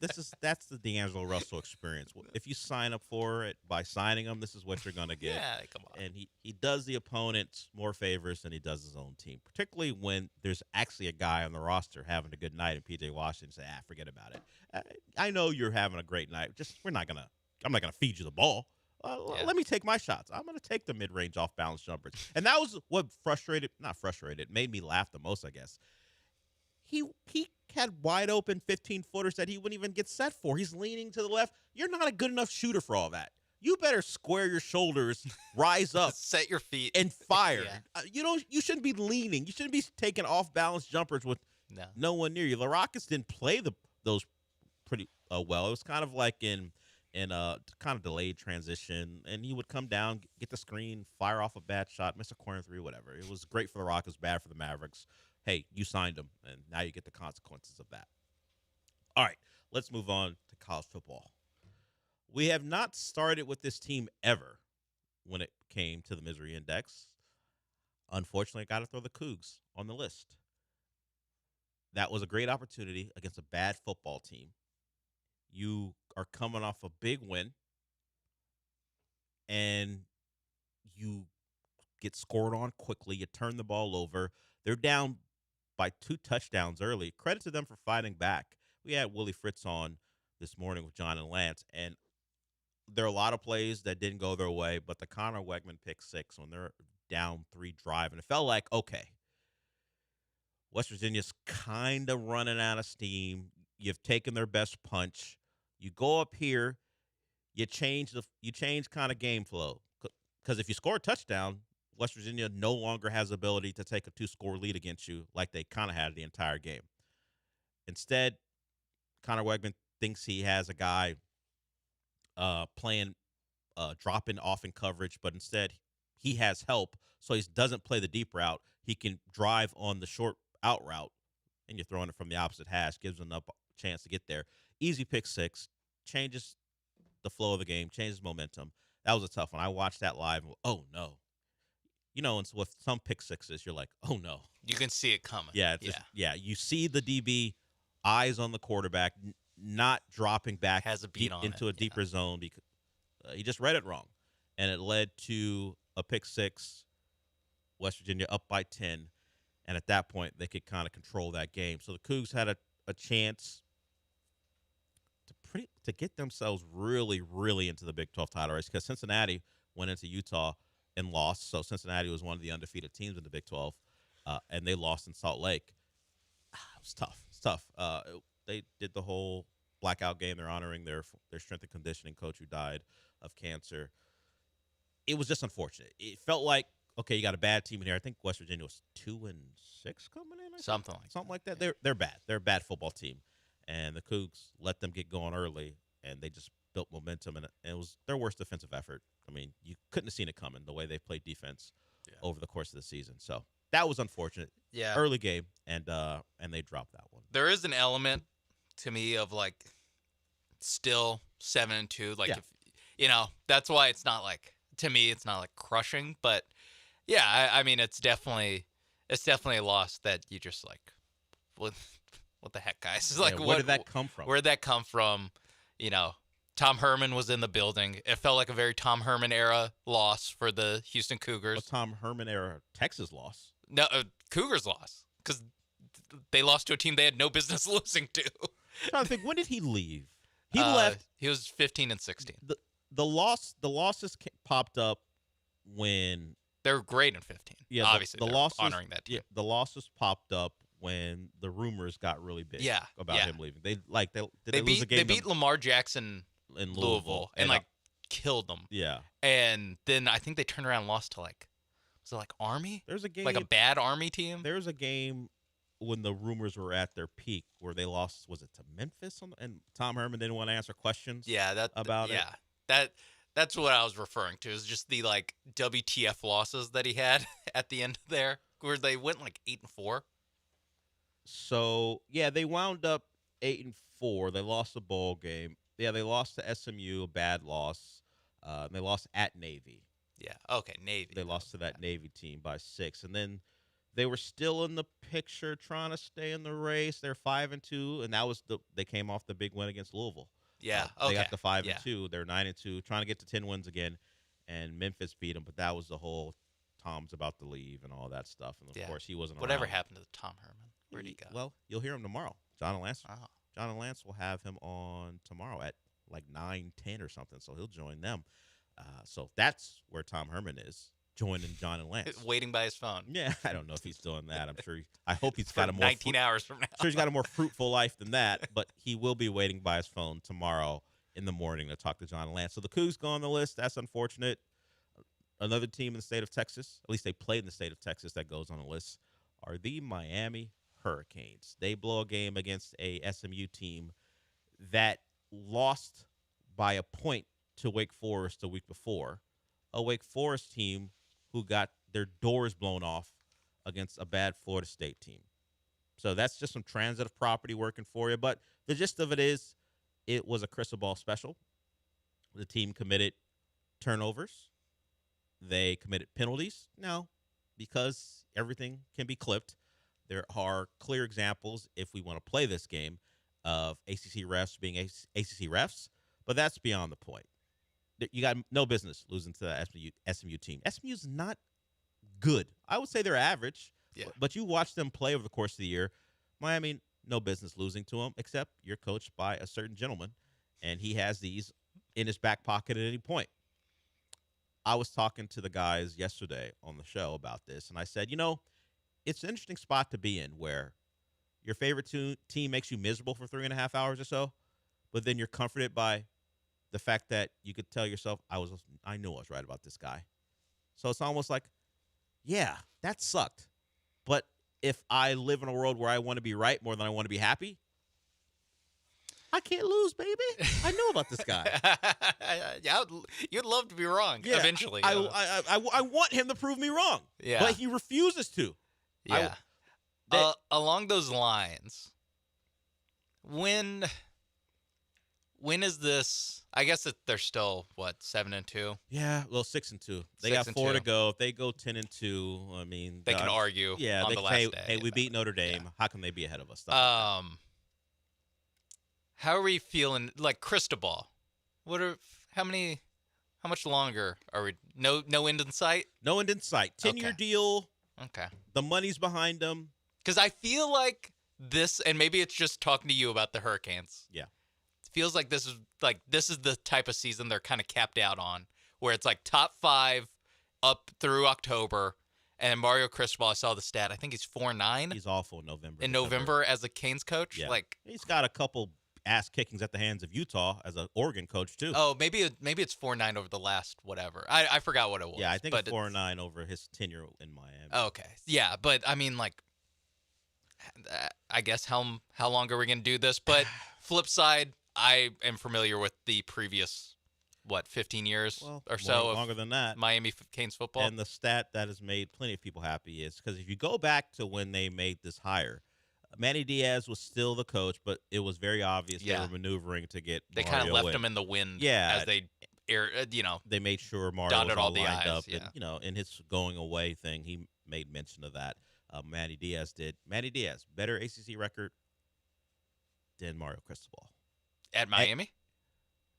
Manny Diaz currently, when you include Duke, has a better – yeah, Miami, yes, too. Yeah, But even at Duke, you combine them. Better ACC record than Mario Cristobal, percentage-wise. Ugh.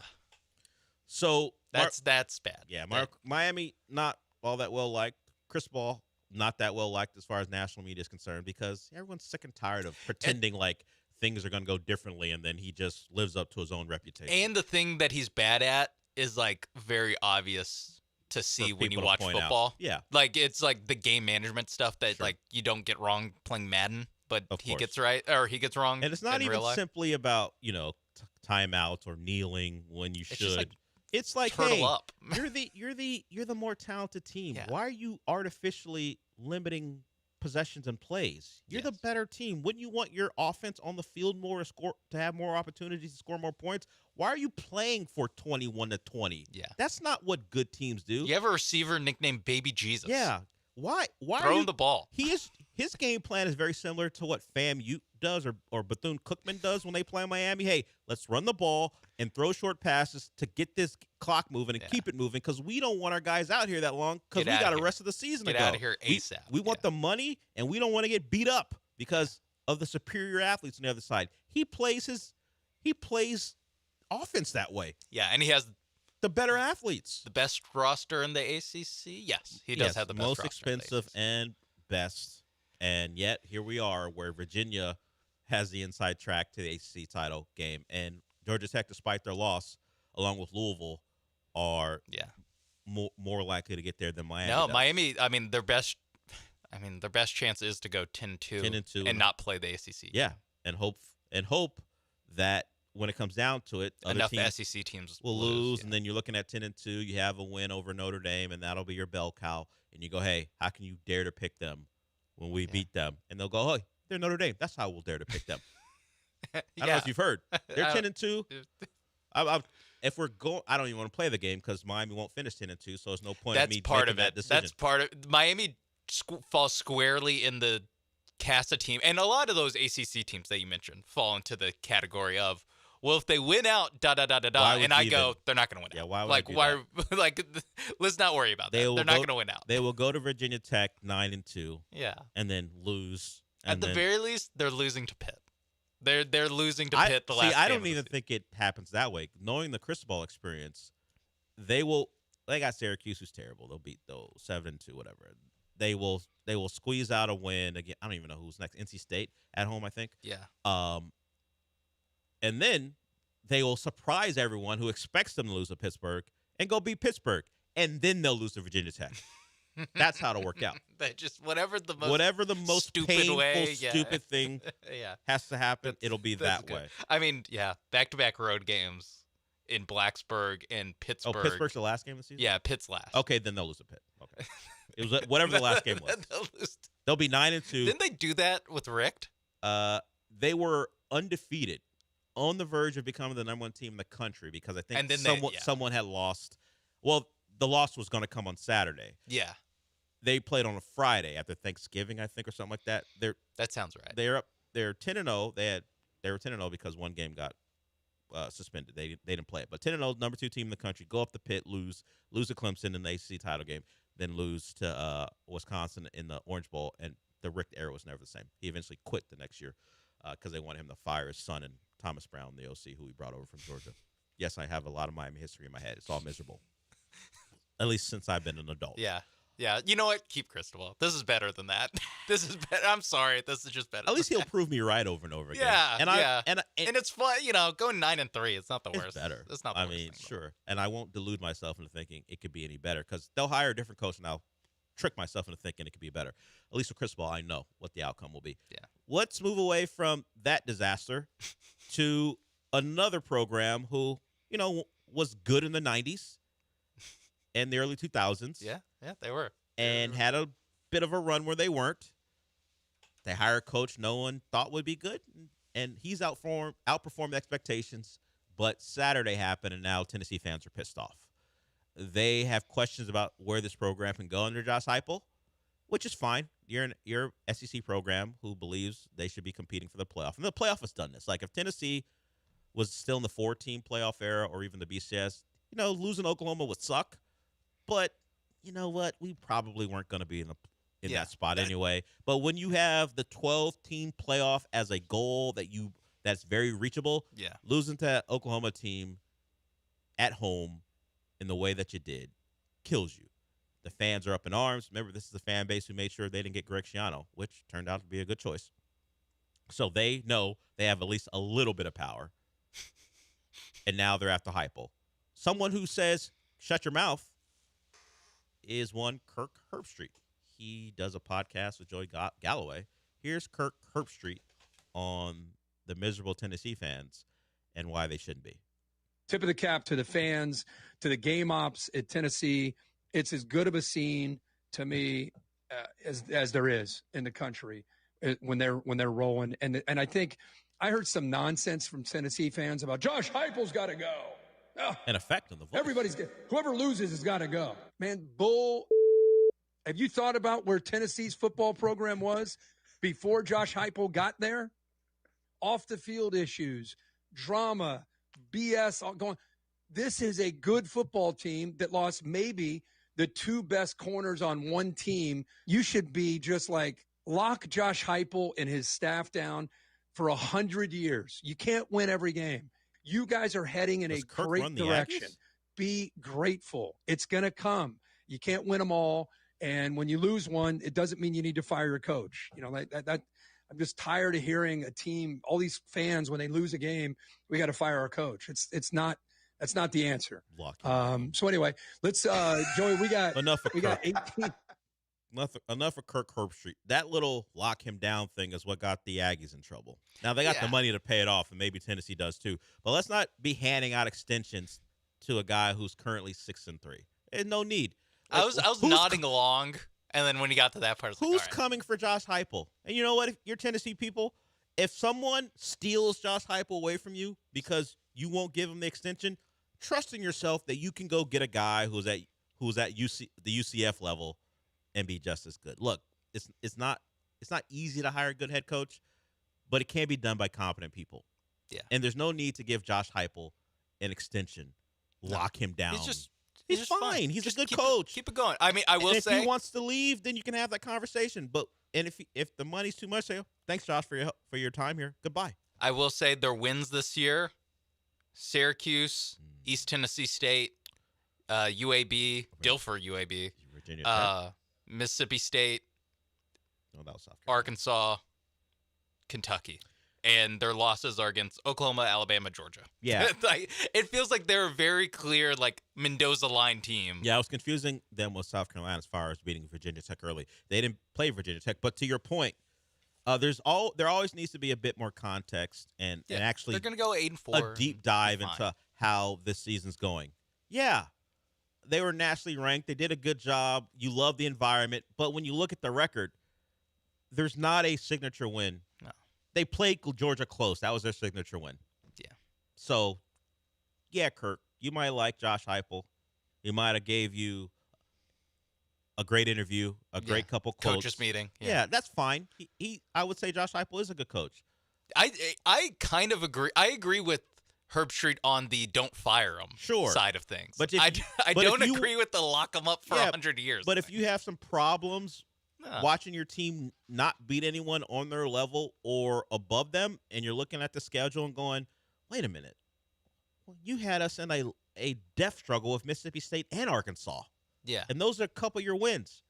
What are we talking about? Yeah. No, I to me, it's, I mean, you mentioned it. They're a team that was good in the 90s, early 2000s, and then hit a bit of a drought there for a little while. Pretty good with Lane Kiffin for a year. But to me, it's like you guys should not be sick of going 9-3, 8-4, 9-4, stuff like that. Yeah. Making the playoff last year. Like, you guys shouldn't be sick of it this fast. No. Like you can deal with this for another year or two of like, hey, we're competitive. Maybe the kicker makes a kick against Georgia. Like, we're talking about a completely different team. So it's something where it's like the 12-team playoff, I think, has broken, especially SEC fan bases. Like, it's broken their brains. You mix that with the fact, I mean, an extra loss or we don't know extra, but they did lose to Oklahoma, a team that's not an SEC team in recent history. Like, it's like the conference got harder, the playoff got more attainable. So you're like, well, 8-4. BS. Like, we should be competing for the playoff, and it's just not that realistic. And it probably doesn't help that despite the loss, they can look over, I don't know, the geography of Tennessee, that Vanderbilt. I think they look west. They look Vanderbilt. west to Nashville. Yeah. And see that Vanderbilt's, at least this year, has a better win. That also pisses a lot of people off. Yeah. in SEC country. Yeah, there's a lot of they can do it. And Vanderbilt's being talked about more than you, and despite Texas having a big lead, took them down to the wire. So, yeah, Josh Heupel ain't going anywhere. But if you're a Tennessee fan, you played Ohio State and got your doors blown off. Of course, they're the defending national champion. Yeah. At least they went on to win the national Join championship. the club of teams that got their doors blown off so by Ohio State. in your most recent games against good elite to good tier football teams, you have not fared well. But, hey, it's one of those years where Joey Aguilar, who we had never heard of until he got on your campus, is now your quarterback, and he's done really well. Yeah, if you throw in the Nico thing, like they've had a pretty good year. They've recovered nicely. Of like, hey, this guy that was an Appalachian State quarterback who we took from UCLA. Yeah, Nico basically made a went to trade. UCLA. Yeah, it's like that's fine. Like I don't know the Tennessee thing. That's so interesting. And they got New Mexico State and Florida and Vanderbilt coming up, so you got a real shot to go 9-3. And if you can beat Vanderbilt, you're a 9-3 SEC team. So they shouldn't. If they're 9-3, they say they should make the playoff after the record I just read off. Don't put it past 9-3 Miami should get in over them. Don't put it past them. If it and happens. Texas is 9-3, and man, I'm gonna be very disrespectful to Josh Heupel, a guy who I think shouldn't be fired. At least, if he goes to stumping for a chance to make the playoffs. Bobby Hill looking ass. Wow. That turned really quickly. No, I just said that's what I would say. Josh Heupel didn't do anything yet. That's what I would say, though. Wow. All right, we'll go to break with that. They'll lose to Florida. What are we talking about? The Florida we saw against Georgia, they could definitely go into. They can go into the swamp. Tennessee hasn't beat a team that good since Fulmer was the coach. Well, that's not actually true, but it is a funny thing to say. All right, we'll go to break with that. Our misery index is complete. We normally go to 4, but hey, we went long because Kirk and Tennessee fans got us a little riled up. But before we do go to break, I want to let you know, if you want to watch college football this weekend, if you want to see maybe the Tennessee Vols in action, they may have a bye. But either way, ESPN is the place that most of us watch our games. And right now, if you're a YouTube TV subscriber, you can't. So go to keepmynetworks.com to make sure you know what's going on. You want ESPN. You want to watch Game Day. You want to watch all the games. You want to, of course, watch the NBA product. And, hell, we missed Monday Night Football last night. Keepmynetworks.com. That's keepmynetworks.com. First, I want to talk to you about Prize Picks, America's #1 daily fantasy sports app, and a great way to make some money as you are watching these games. If you are able to watch these games, you can make some money on Prize Picks. Last night, not a great night. Reed Shepard, 1 3-pointer made. There's one corner one. I thought it went in for a second, but he actually missed it to where it looked like it went in and didn't go in. That was disappointing. Kevin Durant, 32 points, rebounds, assists. Needed 34 to get that one over the line. But hey, it's another day to get back on that horse and find something on Prize Picks that I like. Whether it is basketball, whether it's some Thursday night football look-ahead action. You got Maction that I mentioned. College basketball has tipped off. So, hey, maybe Texas and Duke. Maybe I can learn who's on Texas's basketball team as I put a little money on them with Prize Picks. Download the Prize Picks app today. Use promo code MAPES when you sign up to get $50 in lineups when you play your first $5 lineup. That's promo code MAPES on Prize Picks to get $50 in lineups when you play your first $5 lineup. Prize Picks. It's good to be right.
It's the Del Olalea Show. On ESPN 97.5 and 92.5. Live from the Huntington Bank Studios, here's Del Olalea.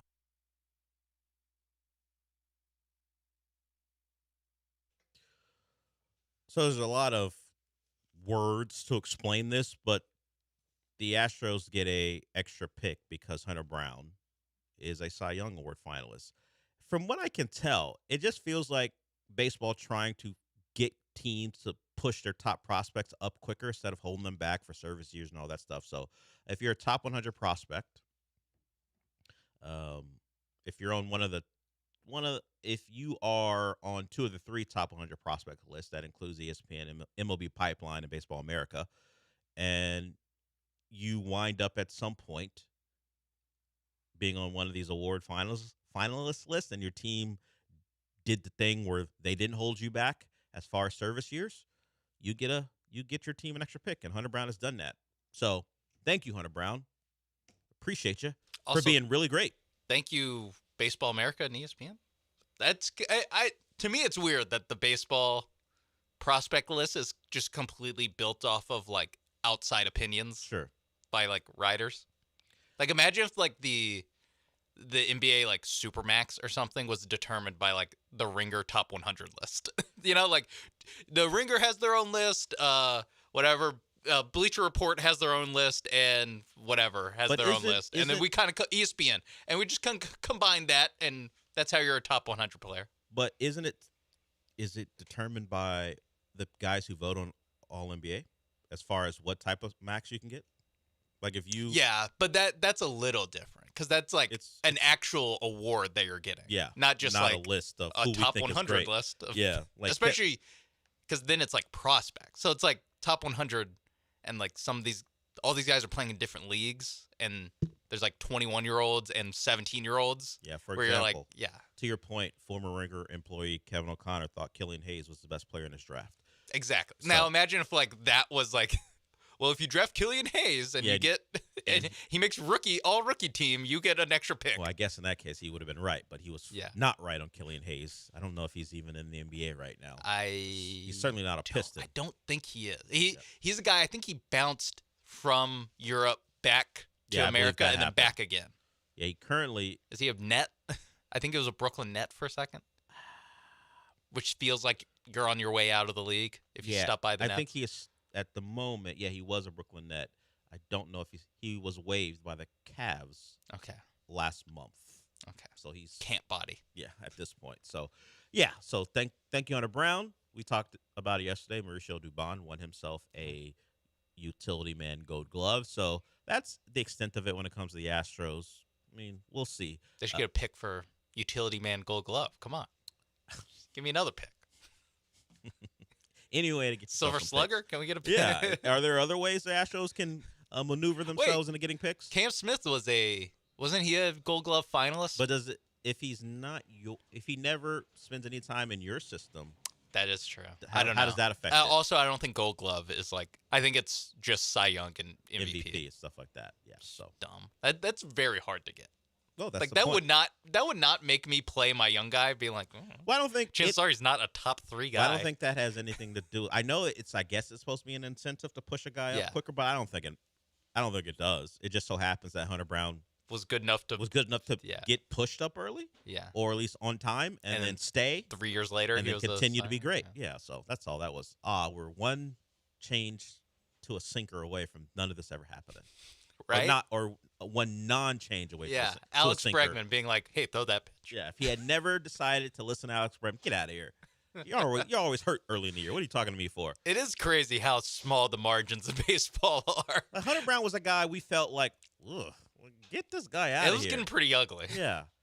Alex Bregman tells him to throw this, and now he's Cy Young. Immediately, Cy Young I mean, in that season, was 24? It felt like, was it immediately the next start after he started throwing it? Basically. He became a guy who you couldn't touch. There's like a line of demarcation. It was like, I don't know, May or June of that season where it's just like, one of the best pitchers in baseball. Like 7 ERA, one of the best pitchers in baseball.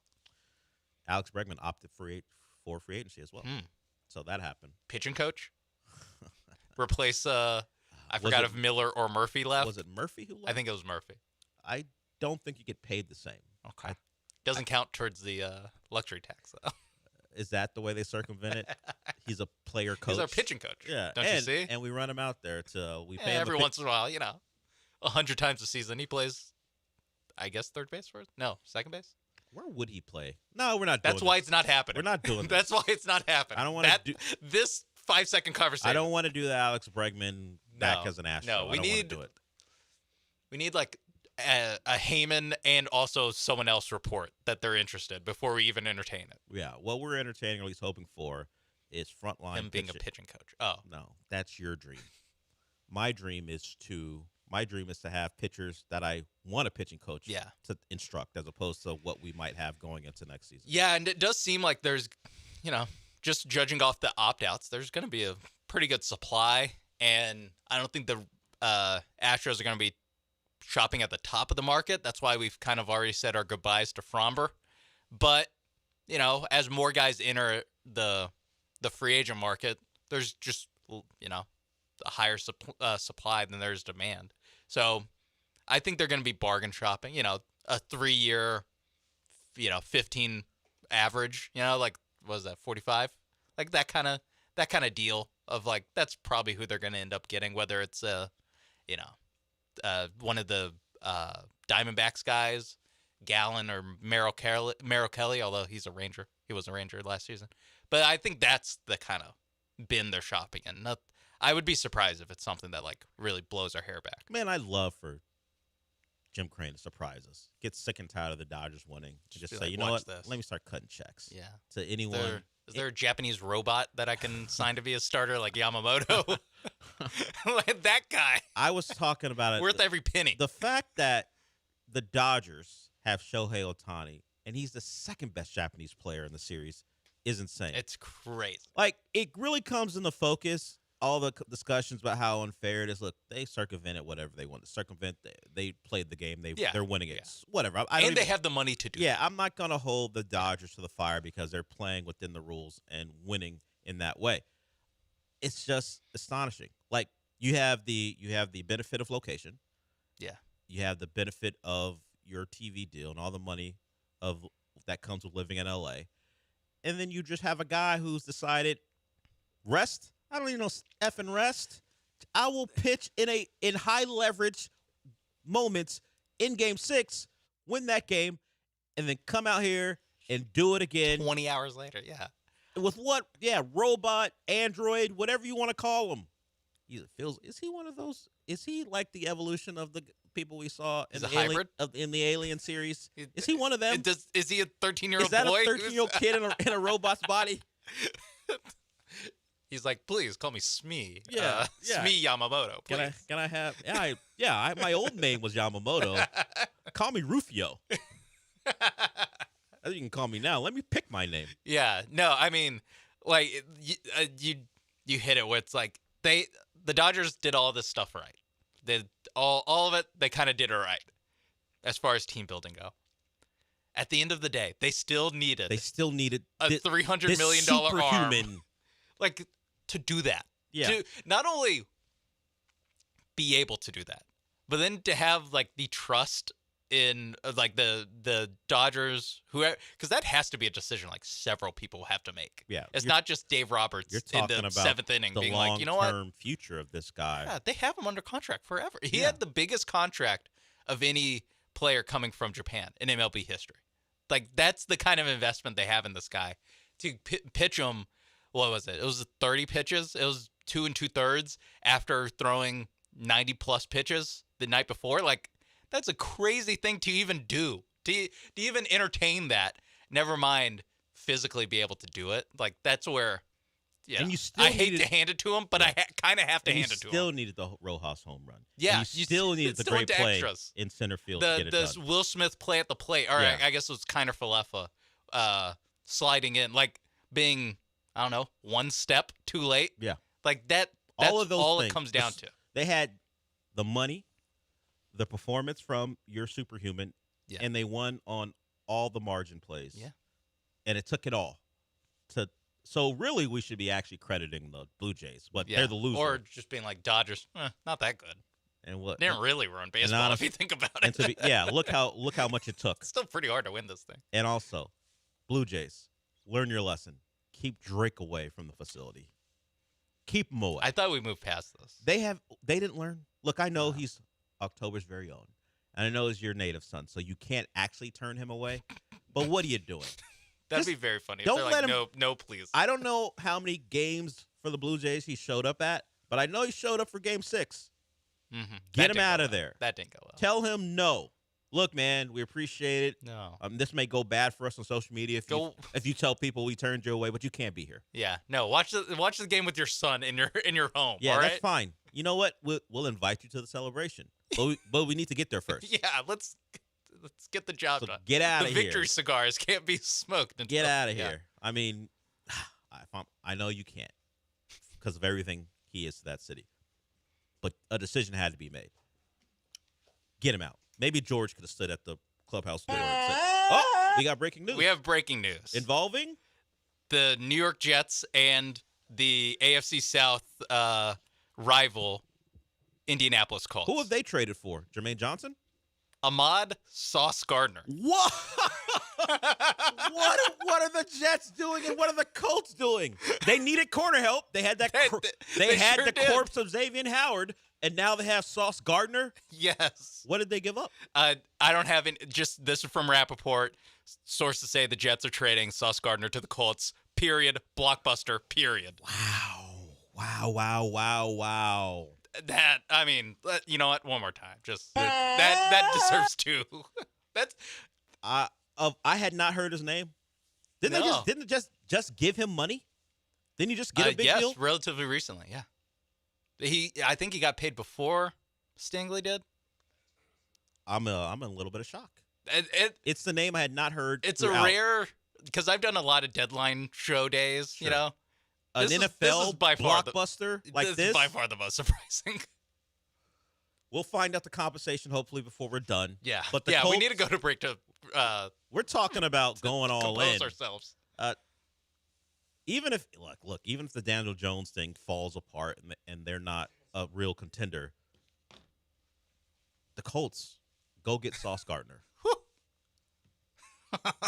Nuts. Oh my God. Wow. Oh, wow. Stingley and Sauce in the same division. They're gonna Oh be. my God! There we go. There it is. Rivalry continues. They don't play each other, but 2 times a year. Yeah. They will line, be line Stingley up at receiver. Who cares? better than Kirk. And If they're Berrios. 4-8, just do that. Just do that. Give me Give us something a little to watch. fun. Yeah, let's see. Okay, so we'll see if we have particulars on that when we come back. But before we go to break, I want to tell you about Monument Chevrolet. Monument Chevrolet, simply the best place to go to when you want a car. New, pre-owned, whatever it is, they're going to get you right. Go to the website, monumentchevrolet.com, and find the car that you love, whether it be a Blazer, you can want a Silverado, you can want a Trax. They have plenty of vehicles for you, new, pre-owned, or maybe even something for your business. They have a large fleet selection. So anything you might need, they got it for you. And then when you head on out there, they're in Pasadena off of Bellway 8 and 225. You're going to meet the great people. When you've been in business for over 50 years, that means you're doing something really, really right, and they'll treat you right as well. So website, monumentchevrolet.com, and then get on out there, meet the great people, and get yourself into the car that you're going to love. That's Monument Chevrolet. And as always, remember this, Chevrolet, together let's drive.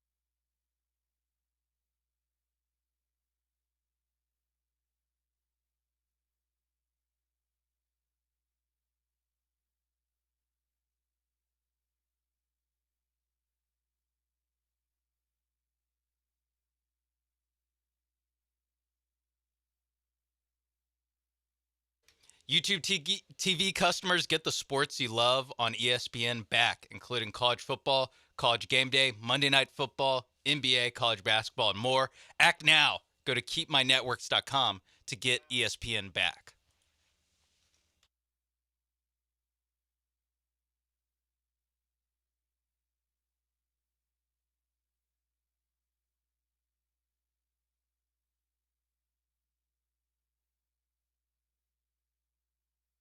It's the Del Olalea Show. On ESPN 97.5 and 92.5. Live from the Huntington Bank Studios, here's Del Olalea.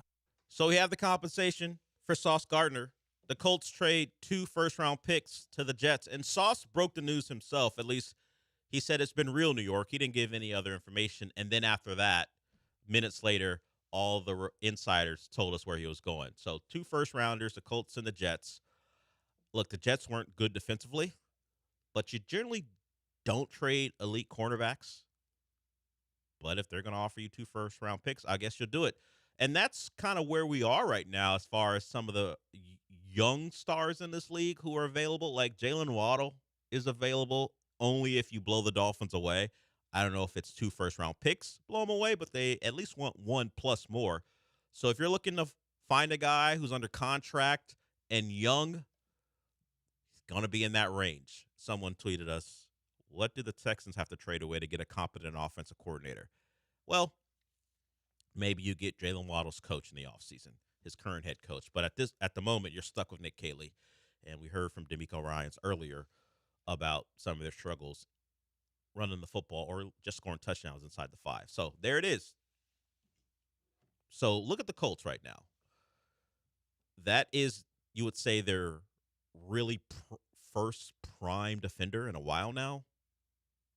And then you look at the offense, of course, Jonathan Taylor and Pittman and Pierce and that offensive line, and Daniel Jones has played particularly well this year.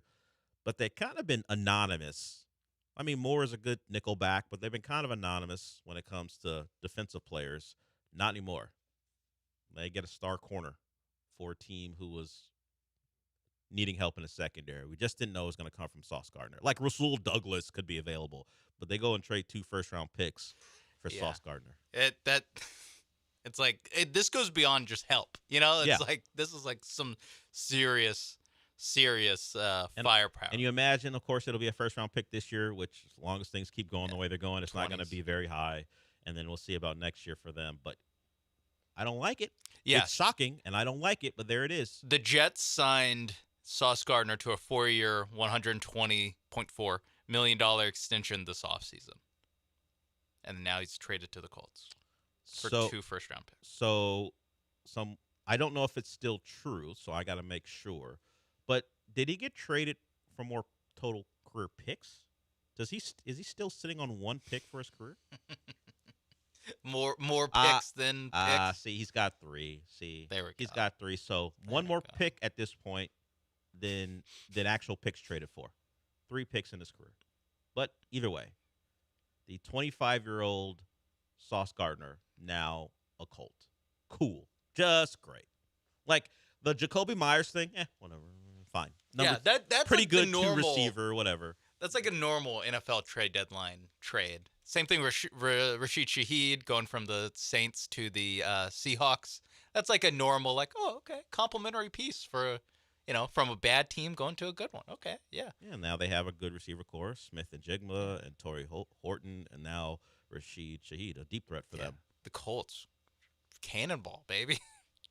Come on, don't let Ballard get hot. Yeah, any thoughts? Any thoughts of the Colts? Yeah. Using Daniel Jones as a bridge quarterback to go draft the quarterback in the first round? Not in the first round. Not in the first round. I mean, maybe in the second. Man. Okay. The Jags make a move. The Colts make a move. And Texans expect it to probably just stand still. What are they going to do?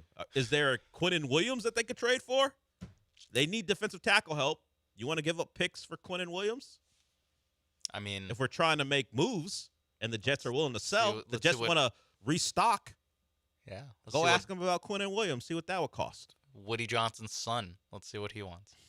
I wish it was him talking Do you to Chris think Ballard. they had to physically bar Brick Johnson from the phone as they're negotiating this? Because he was like, you don't understand. Sauce Gardner is a 91 on Madden. You cannot trade him. If you don't know the reference, there was a time where people believe Brick Johnson, or was it the other kid? No, it was Brick. It was Brick. I remember because his name is Brick Johnson. So Woody Johnson is pushed back. He has no role. But there was a thought because of an Athletic article that Brick Johnson had a say in the moves the Jets made. And he would Use reference Madden ratings. as ratings for why a guy should or shouldn't get traded. I mean, it would explain some things with the Jets. Would explain a lot. I don't know who made this move, but you're trading away. You get 2 first-round picks. You have a coach who is under fire in his first season. Is this a move to become very attractive to a potential new coach? To go, hey, look, we got 3 first-round picks over the next 2 seasons.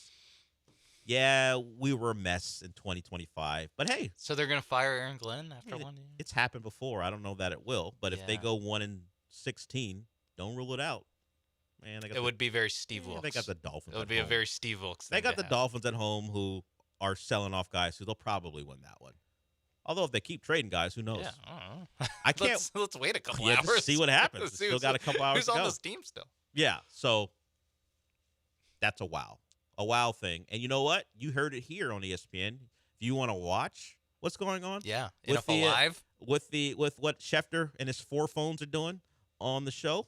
If you want to watch Adam Schefter tweet these updates live, yeah, maybe. Well, at the moment you can't do it on YouTube TV.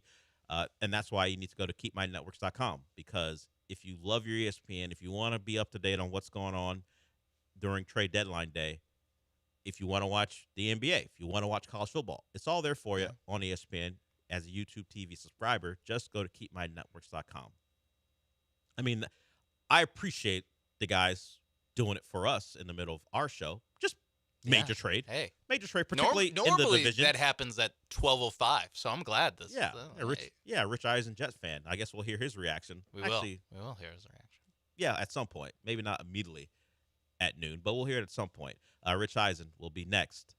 Man, what the hell? NFL. Appreciate you, Chris Ballard. Yeah, Chris Ballard. Wait, did Lance's son make the trade? Maybe not Brick. Did Brick and Lance's kid get on the phone and make this deal happen? With an Xbox controller in their hands, being man, 2 Mad won't first-rounders. let us trade them without a second one. Look, Sauce ain't really a ball hawk. We need to have the ability to take the ball away. That's what we need. So tomorrow, 7 a.m. I'm asking Lance. We got to ask Lance about this, and then you also got Tom Herman later in the show. Yeah, but more importantly, did Brick Johnson and Lance's kid make this trade happen? We'll find that out tomorrow. Okay, the breaking news of the day. Sauce Gardner, now Colt, in exchange for 2 first-round picks. We're done for the day. Rich Eisen's up next. Jeremy and Joe will follow him. Since we're done for the day, what does that mean, Sean? Hey, give me some of that salchicha. That guy was on the phone? No, the son that guy's son was on the phone. We'll talk to you tomorrow.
That's right. Hour number 2 of the Rich Eisen Show on the air. We already chatted with Derrick Henry. Derwin James is coming up.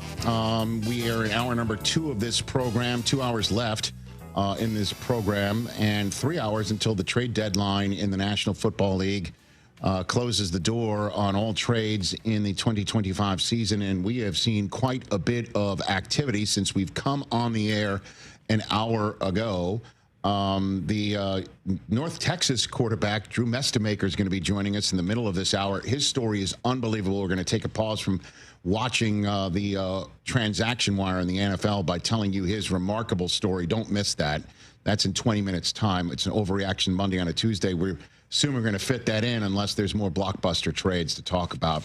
There's been a wide receiver shakeup that involves the AFC West, one leaving, one coming in. We'll talk about that in a moment, certainly since it's of interest to Raiders fans who are out there listening to us in Las Vegas, Nevada on Raiders Nation Radio.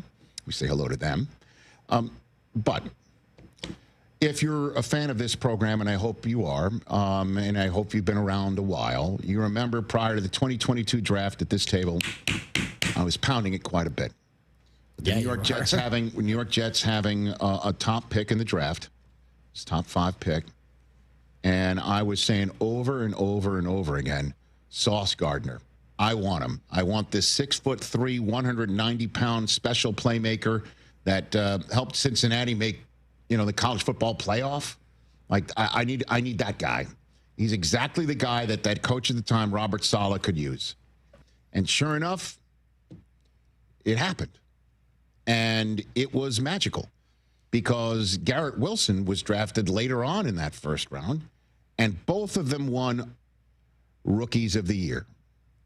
Defensively for Sauce, offensively for Garrett Wilson. And sure enough, this offseason, with the Jets, unfortunately, having burned it all down on the ground, on the field, and then in the front office and in the coaching room, started over again, bringing in Aaron Glenn, one of the only other corners the Jets have drafted in the first round in the last 30-something years, and handing things off to him.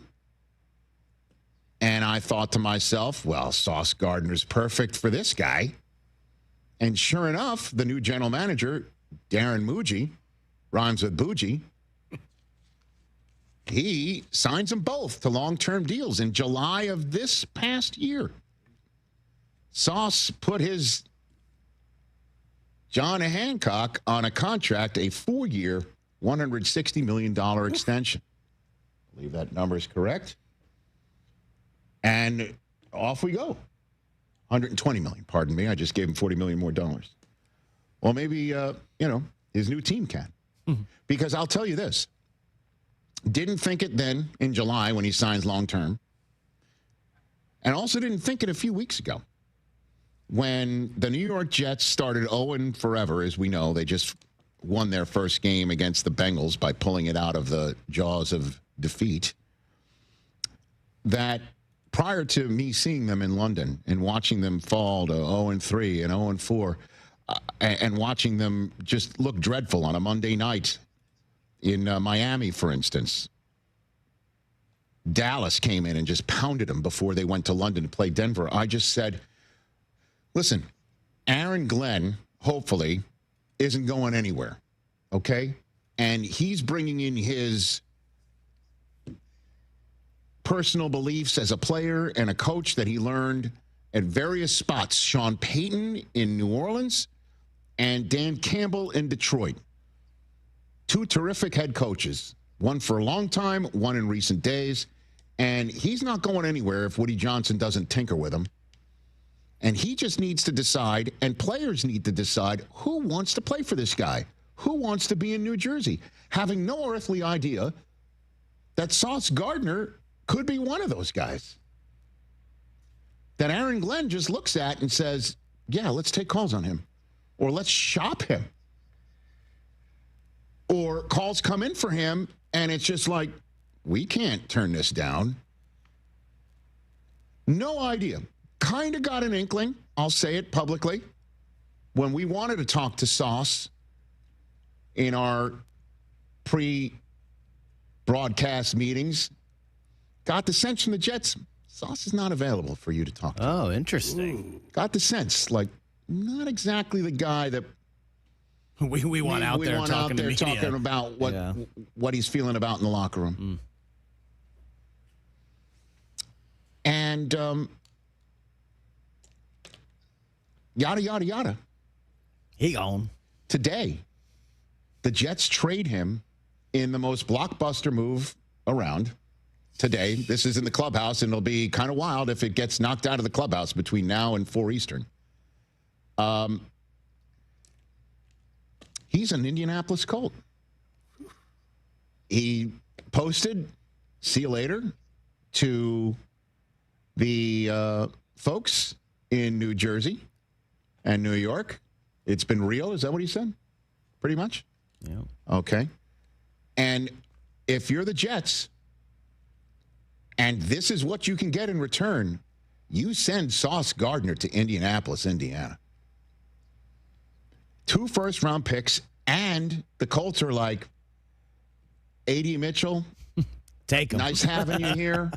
You know, we got Pittman, we got Pierce, we got Warren, we got Downs, and we got no time for you flipping the ball before the goal line in Los Angeles. Send him to the Jets, who, as you know, need receivers to go along with Garrett Wilson, who's apparently coming back. Who might He's also not be going traded. anywhere. Nah, there's no that one. Now that one would surprise me, but 2 first-rounders for Sauce Gardner. I like it. Good deal. I gotta tell you, I never thought I would say this because I pounded the table for him, and I loved watching him play. And I'm not going to denigrate him by saying that the Pro Bowler and All-Pro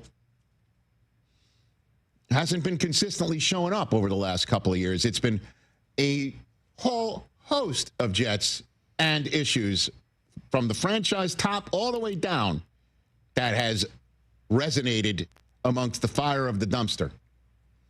So it's not just Sauce, but something's going on. There's a tip of an iceberg. As I keep saying, how many times do I keep saying this? I'm sorry I'm repeating, but it's the truth. It keeps coming up. Might be new listeners. And underneath, what? The harbor, underneath that water, something's up. Something's up under the Hudson River. And New York, it's been real. He's gone, and he just went from 1-7 to 7-2. He's now hopping a flight to Germany, I bet. Right. And that's the next game. His first game as a Colt will be his second international game of the year for 2 different teams. I'm wondering if that's going to be a record. Somebody should look that up. You play in 2 different countries for 2 different teams in the same season. Crazy. And great move by the Colts. Obviously. This is an aggressive move by Chris Ballard. Yeah. And kudos to the front office and the ownership for saying, go ahead and do it. That's an aggressive maneuver for a terrific young player who's now under contractual control, as you know, for some time, fitted underneath the cap, certainly when you're not paying your quarterback $50 gajillion. I mean, Daniel Jones is a bargain, and Anthony Richardson's still on his first contract. If you're the Colts, absolutely you make this move. And if you're the Jets, you are burning it down to the ground. And 100%, Aaron Glenn knows how talented this kid is. But whatever's going on behind the scenes, he has taken stock. And Sauce wasn't one of the guys that he wants to have in the boat with him moving forward. Darren Muji, nice job. 2 ones. And Adonai Mitchell will just tell him, listen, catch the football, run your routes, and just know where the goal line is. That's all we ask of you, and you'll be better than most of the people we've had at the position here over the last few years. I'm not kidding. He's young and talented. He is. But a knucklehead move that Shane Steichen was just not going to countenance anymore. Yeah. No more knucklehead moves anymore, the Colts. By the way, Jonathan Taylor did that last year. He's still on the team. He's not going anywhere either. Jets now join the Browns, Rams, and Cowboys with 2 first-round picks in next year's draft. Great. And certainly if you're looking for a quarterback, you can now move around and do what you wish. Or Kick him down the line for another quarterback. If Justin Fields can, what's the owner thinking? Complete a pass. That's right down here. That's right. And to answer your question, Rich, apparently no NFL player has played for two different teams in two different countries. There have been players who've played in the same country, London, or same city for the two different teams. No, I know that. Vikings this year, all the Vikings are the first players to play in two different countries in the same season because they went from Ireland to the UK. I'm just two different teams. Yeah. You know, you're playing in London, and now you're going to be playing in Germany for two different teams in the same season. Sauce Gardner's passport is getting some work, and now he's got a chance to make the playoffs for the first time and win a playoff game for the Colts. Atlanta's going to be first up. Hey, Drake London, here comes Sauce in Germany. Hey, London in Germany, because Darren must be the Muji. Made a trade. I don't know where that came from. I'm sorry. And then there's a bye week, and then, hey, Sauce, you're an Arrowhead. Whoa. And Sauce, that's Nico Collins. Sauce, that's Brian Thomas, or now Jacoby Myers, which we'll get to. Hey, Sauce, that's Jackson Smith and Jigba, or Raheed Shaheed, who we'll get to now. Horton. I mean, this is a big-time move by the Colts, getting aggressive in the way that I think the Steelers should get aggressive for Jalen Waddle. I'm telling you. Colts are just like, screw it. It's been a while since Peyton Manning took us someplace around here. We're 7-2. Our quarterback is playing way better than maybe we even expected. We are collectively playing way better than we even expected. Let's go.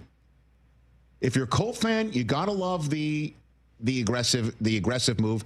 And if you're a Jet fan, you are lamenting the loss of yet another guy that you fell in love with pre-draft and then you fell in love with post-draft and has, for whatever reason, been unable to win and erase the 5 decades of crap and change the course of the franchise.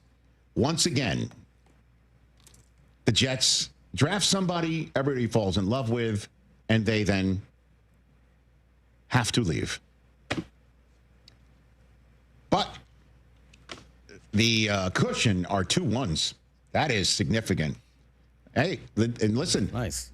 Remember they traded Jamal Adams for a couple ones? Yep. But that's a safety. This is a corner. Those are 2 different positions. And the Jamal Adams trade worked out so well that the Jets got multiple first-round draft choices in which they could draft Garrett Wilson and then use their own on a guy who they've now flipped a few years later to get 2 number 1s again. Let's try it again. And again, Jets fans are going to have to renew their faith again that these are the coach and the general manager that can do it. You know, thought it would be Saleh and Douglas, but now it's got to be Glenn and Muji. Let's see. Muji. Of course, you just got to get the quarterback right. And then this rondelay of having players that you draft, they're supremely talented, they work out, you sign them, the fans fall in love with them, and then it all falls to crap and we'll start again. At some point, you'd have to think that cycle gets broken. You have to. All right, let's take a break. There are 2 other trades involving wide receivers that we'll talk about after we get this story, the college football story, one of the college football stories of the year, outside of the Ohio State beating up on everybody, and then coaches getting bounced like they're hockey, like they were in the NHL. Drew Mestemaker of North Texas. We heard about this story, and I'm like, we gotta find this out ourselves. What an incredible journey that this young man is on. That story next. The trades involving the Raiders and the Seahawks right after that. Overreaction Monday on a Tuesday, and Derwin James coming up. Tire care shouldn't come with extra costs or surprise fees. It should be simple, straightforward, and stress-free. So at Midas, they're rolling out the limited lifetime tire guarantee, included with every tire purchase with paid installation. You'll pay nothing for flat repairs, nada for flat replacements, zilch for tire rotations every 5,000 miles, and 0 for other preventative maintenance. So with this limited lifetime tire guarantee, you'll pay a whole lot of nothing compared to what the other guys charge for tire care. That's the limited lifetime tire guarantee, only at Midas. Coach Saban here, and let me tell you, every second matters. Preparation is everything, and that's why I trust Kidde Smoke Alarms. And as North America's #1 home fire safety brand, they're built to respond over 25% faster to smoke detection. Kidde helps protect what matters the most. Find it at the Home Depot. How doers get more done. #1 claim based on total household installations as of December 2023. 29% faster average smoke detection based on internal testing of smoldering wood fires for Kidde 9th edition versus leading competitor 8th edition products. Hi, I'm Danny Clark, owner of Collectors Firearms. We're celebrating our 50th year in business, and we would like to invite you to come see our 12,000 guns in stock. Don't let the name fool you. We carry all the latest and greatest guns, in addition to the antiques and collectibles. We even have a tank right out front. Have you been putting off cleaning your guns? Bring them to us, and we will give you a basic cleaning free of charge while you wait. Come see us at Westheimer at Voss, CollectorsFirearms.com. That's CollectorsFirearms.com. Jeremy Branham here from my good friends at HR&P. For nearly 25 years, Mike Hawley, U of H class of 1990, has led HR&P, protecting the interest of Cougar-owned businesses. HR&P provides comprehensive human capital management services, including HR compliance, benefits administration, and payroll. Cougar-owned businesses let HR&P customize a plan to rid you of the demands of human resources. Eliminate your HR burdens with HR&P and get back to growing your business. Learn more by visiting hrp.net/U of H. Whether you're buying a home or you're refinancing, Kent Jones at Dream Rate Mortgage is the guy for you. He's done over 1,400 closings. He's been in it for 30 years. He knows all the hacks. He can save you thousands and thousands of dollars. He does it all the time. Dream Rate Mortgage is the way to go. Shop your loan. Kent Jones loves that. Dream Rate Mortgage, 975loans.com. That's 975loans.com. Dream Rate Mortgage, LLC, NMLS number 2482473. J. Ken Jones, NMLS number 356118. Equal housing lender. Contact Tax Relief Helpers for details and restrictions. Attention, anyone that owes money to the IRS. Every day, your unpaid tax debt gets bigger and bigger from daily interest. The longer you wait, the more you will end up paying. If you owe $10,000 or more, now is the time to settle your debt before the IRS takes aggressive action, like taking your wages or property. A special toll-free number has been established so you can stop penalty fees, avoid liens, levies, or other hostile measures by the IRS. Call Tax Relief Helpers right now. I got behind on my taxes and owed $48,000. I called and they got my bill lowered to just $3,500. I owed $87,000 in taxes and it was scary. I got the amount I owed down to just $3,500. I saved $83,500. If you owe money to the IRS, don't wait another day. Your tax debt gets bigger and bigger from daily interest. Call right now before the IRS enforces liens, levies, or other aggressive measures. The call and consult are absolutely free. Call now. Call 800-984-2303. 800-984-2303. That's 800-984-2303. More fiber and laxatives, eh? Who are you? I'm future you. Future me? Constipation with belly pain still coming back? Our doctor figured it out. It's irritable bowel syndrome with constipation, or IBS-C, and Linzess could help you get ahead of it. Linzess linaclotide is a prescription medicine that treats IBS-C in adults. It's not a laxative. It's a once-daily pill that helps you get ahead of your symptoms. It's proven to help you have more frequent and complete bowel movements and helps relieve overall abdominal symptoms, belly pain, discomfort, and bloating. These symptoms were studied in combination, not individually. Do not give Linzess to children less than 2. It may harm them. Do not take Linzess if you have a bowel blockage. Get immediate help if you develop unusual or severe stomach pain, especially with bloody or black stools. The most common side effect is diarrhea, sometimes severe. If it's severe, stop taking Linzess and call your doctor right away. Other side effects include gas, stomach area pain, and swelling. Talk to your doctor and say yes to Linzess. Learn more at linzess.com or call 1-800-LINZESS.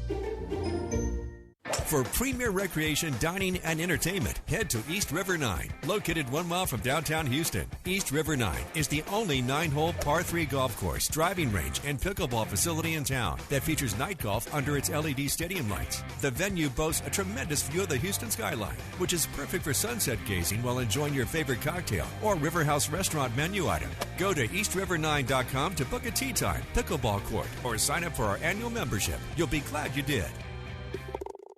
Football season is in full swing, and Underdog is the best place to get in on all the action. You can make picks and win money right now in Texas. You already know that Underdog is my favorite app, and playing on Underdog is so easy. Just pick whether your favorite players will go higher or lower on stats like rushing yards, receptions, touchdowns, and more. Get your picks right, and you can win up to 5,000 times your cash. So much to play, so much fun to be had, and so much money to win. Whether it's Monday Night Football, Thursday Night Football, or With a full Sunday slate, Underdog is the place to be. Stroud, higher or lower on passing yards. You know ball, prove it with your picks on Underdog. Download the app today, sign up with promo code KILLERB to score $100 in bonus funds or entries when you play your first $5. That's promo code KILLERB, KILLERB. Underdog. Make picks, win money. Must be 18 or older and present in Texas. Terms apply. See assets.underdogfantasy.com/web/play and get terms _DFS_.html for details. Concerned with your play, call 1-800-GAMBLER or visit ncpgambling.org.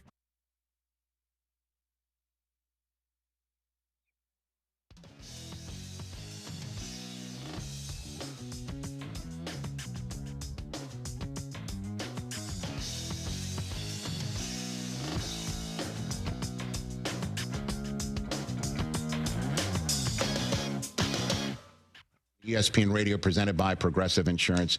This story first came to our attention a couple weeks ago. Obviously, it's been a story all year long since he showed up at the quarterback position for North Texas in his bowl game this past year in the Serve Pro First Responder Bowl against Texas State, and he balled out. And now North Texas is 8-1 this year. The quarterback of North Texas, Drew Mestemaker, kind enough to join us right here on the program. Sir. How are you, Drew? Good to see you, sir. Good to see y'all, too. I mean, listen, I could ask you a whole bunch of questions about your story, but I'd love to walk our audience through it. So you're from Austin, Texas, correct, sir? That is correct? Yes, I am. All right. And what high school did you go to there, Drew? I'm from Vandergrift High School. Vandergrift High School. Okay. And you first started a game at quarterback at that high school when? Drew? My freshman B team. So what grade were you in when you started for your freshman B team? I was ninth grade. Ninth grade. Okay. So, and then the next time you started at quarterback was when, Drew?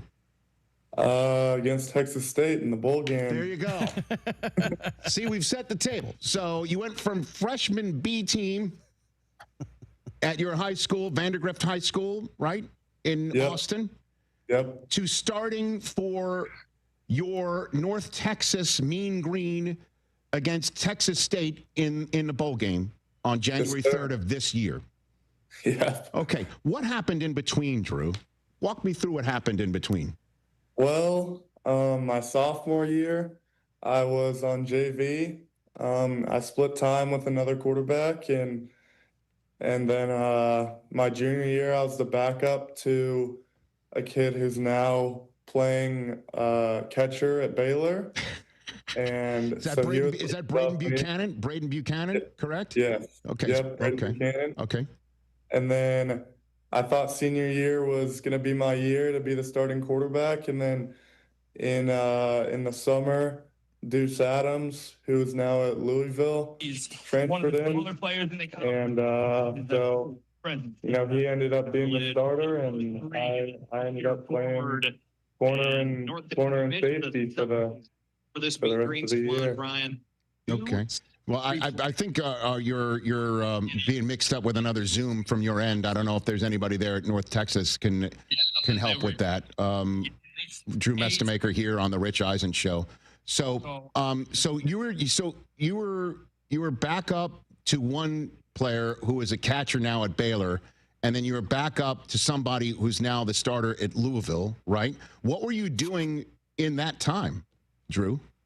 I was always training. I was ready to be put in and get my opportunity, and it just never came. And I was ready whenever that opportunity would happen, and it never happened at the high school level. But I didn't let that end my dream of being a quarterback. So I'd say the opportunity of being here is better than getting in high school. So I understand that, but you were playing other positions though, right? You weren't just standing there with a clipboard, correct? No, I was playing safety and corner, and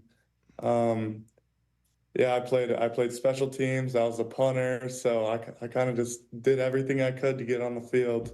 While hoping that you would get a shot at quarterback that never came as a starter in your high school. What made you walk on at North Texas then? Walk me from that to that moment. Well, I was planning on going and playing JUCO, junior college out in California, and I was pretty dead set on that. And then, I was just kind of like training on my own, and I got an Instagram DM to go to this quarterback trainer who was going to be at Lake Travis. So I was just throwing on my own at that time. So I figured I might as well go see what it's all about. And I went with him for about a week, and then probably the third time I went to train with him, he got me in contact with Jeff Christensen, who trains Patrick Mahomes, Baker Mayfield, all those guys. And so he got me set up with Coach Morris because of that connection. And Coach Morris and Coach Brophy, the quarterback coach here, called me and said, we don't have a spot for you right now on the team, but if someone quits after spring ball, they were like, we'll have a walk-on spot for you. So yeah, that's kind of how I ended up here. Well, and you're referring to Coach Morris, your head coach, Eric Morris, who knows a thing or two about quarterbacks as the former head coach at Incarnate Word, where he brought Cam Ward on, and then went to Washington State as an offensive coordinator where there was a kid named Mateer. So he knows quarterbacks, to say the least, and he gives you a spot to walk on to North Texas. So now walk me through last year, Drew Mestemaker, where you were just walking on, and then what happened when you walk on there? So I showed up the summer of last year, probably as QB6 on the depth chart.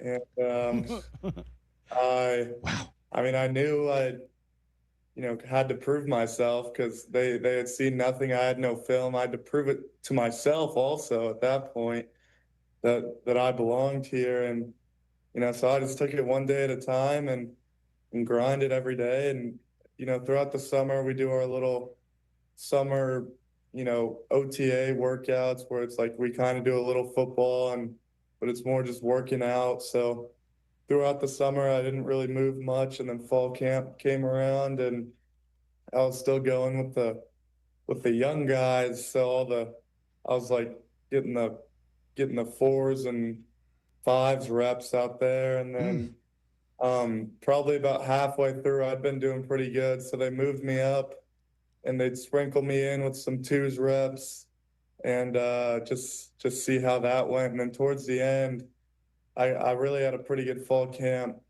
And towards the end, I was splitting 2s reps with the other guy that they had recruited in my class. And so we were technically like co-backups until probably about halfway through the year, until I was fully the backup to Chandler. To Chandler Morris, who went to Virginia in the portal just before your bowl game, the ServPro First Responder Bowl versus Texas State. Walk me through the moment Coach Morris told you were starting that game, Drew Mestemaker.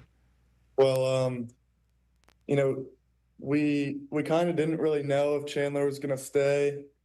We didn't know how that all was going to turn out. And so we had like a workout, and I went down into the locker room, and my phone was blowing up, and all my friends were texting me, and I was like, what's going on? What is this all about?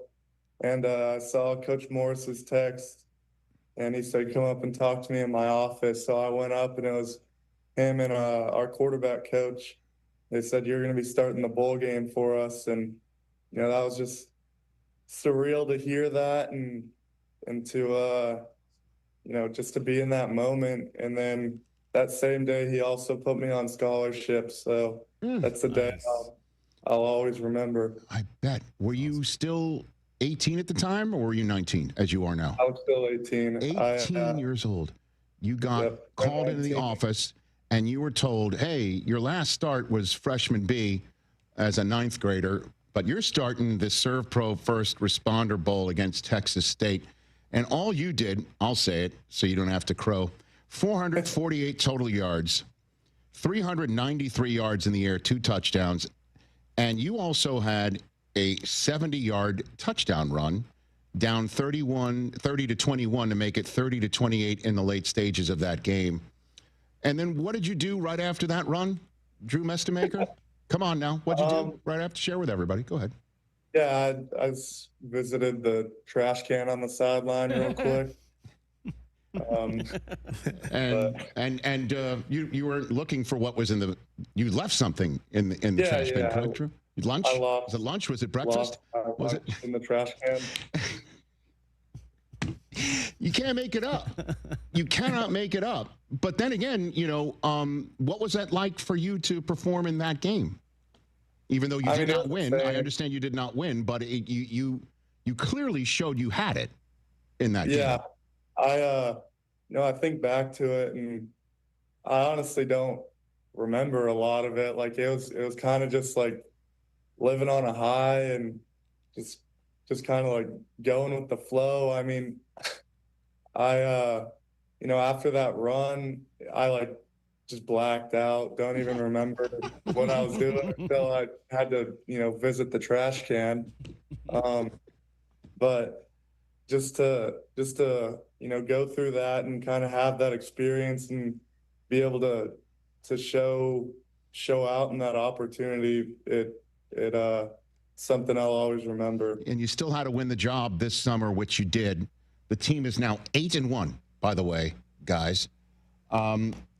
You look at your stat lines, and I understand, again, it's a team effort. 8-1 is what you're most proud of, and I understand that, okay? And as well you should.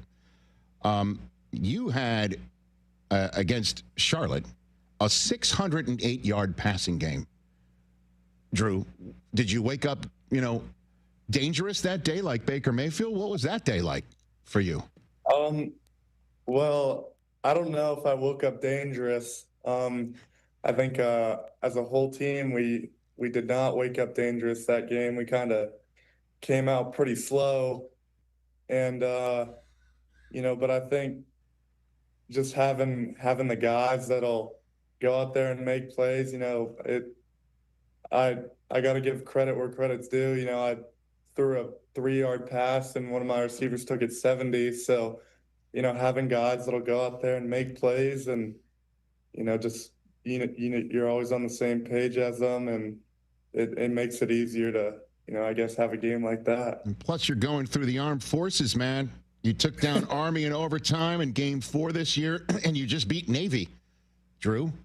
Yes, sir. Do you have any service members in your family at all? I mean, one of my grandpas served, but okay, they're still Mean Green fans. I bet. Well, you're serving it up on the armed forces. That is for sure. So, to what do you owe your abilities and resilience and waiting and the ability to make the most of an opportunity like you're clearly doing right now, Drew Mestemaker? Obviously I'd say my mom has, been by my side the entire time.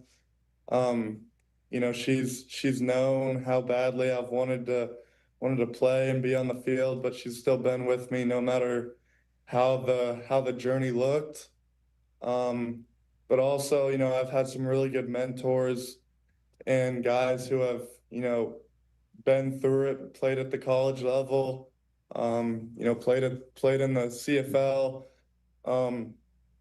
His name's Dakota Prukop. He's kind of been by my side the whole time, and always talked me through the ups and downs, and just waiting for my moment, because he's known and he's had confidence in me too that I could make the most of my opportunity. So I'm thankful for those two people, as long as everyone who's supported me along the way.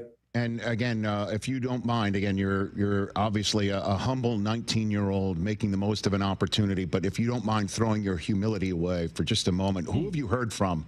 Drop a name.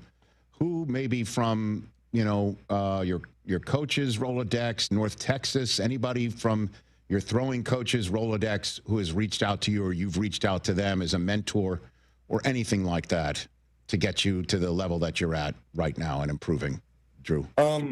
I mean, Jeff Christensen has probably been the biggest, change since I've been here. I feel like I've grown a lot as a quarterback, and just he's kind of connected me with a bunch of people. I met, Cam Ward coming through here just because he loves Coach Morris, and meeting him is crazy to, you're watching him on TV and then he's in here the next day. So it's crazy to see that. And, I've trained with Patrick Mahomes. I've watched, the whole Chiefs team throw and just to see all that, it's crazy. And what did Mahomes, did you pick his brain at any point in time? No, I didn't get to. Just left him alone? Yeah, I just watched him work, and I feel like that's kind of what's gotten me to where I am, just learning and taking things from, watching people work and how they operate and just kind of implementing it into my own. And what is your ultimate goal? To be an NFL quarterback. Mm-hmm. Man, Speak it. Yeah, speak it. You're honestly, to go from freshman B to a bowl game to being a starter for a team that's currently on the outside, just on the outside in another receiving vote of a top 25 of college football rankings at the outset of November. What a monstrous achievement you've already got. And I wish you the luck moving forward. And it's so great to meet you. I mean, what is your message to others out there who might be in the sound of our voice right now, wondering if they're going to get a shot? What would be your message to those kids at the prep level, collegiate level, or anywhere, Drew Mestemaker? I would say you can't be the first one to give up on yourself. You got to have confidence in yourself. You can't, if you don't believe in yourself, no one else will. And so I'd say believe in yourself and believe that when you get that opportunity, you'll make the most of it. Sir, what a pleasure to meet you. You are you're awesome to watch play, and we had to have you on. We had to have you on and pick your brain and see what your story is. And thanks for sharing it. And we will be keeping our eye on you moving forward. So look for more of our calls. Thank you so much. You bet. Same to you, Drew Mestemaker. Awesome. North Texas Mean Green quarterback. Good luck, here on the Rich Eisen Show. Don't give up on yourself. Our phrase around here is, if not us, who, and if not now, when. That's what that's what this. The best thing about us, though, is it's about us. That's what our little engine that is still going. Still cooking. We say all the time. I mean, honestly, you watch others go off, as he said, to be a catcher at Baylor and a quarterback from high school. North.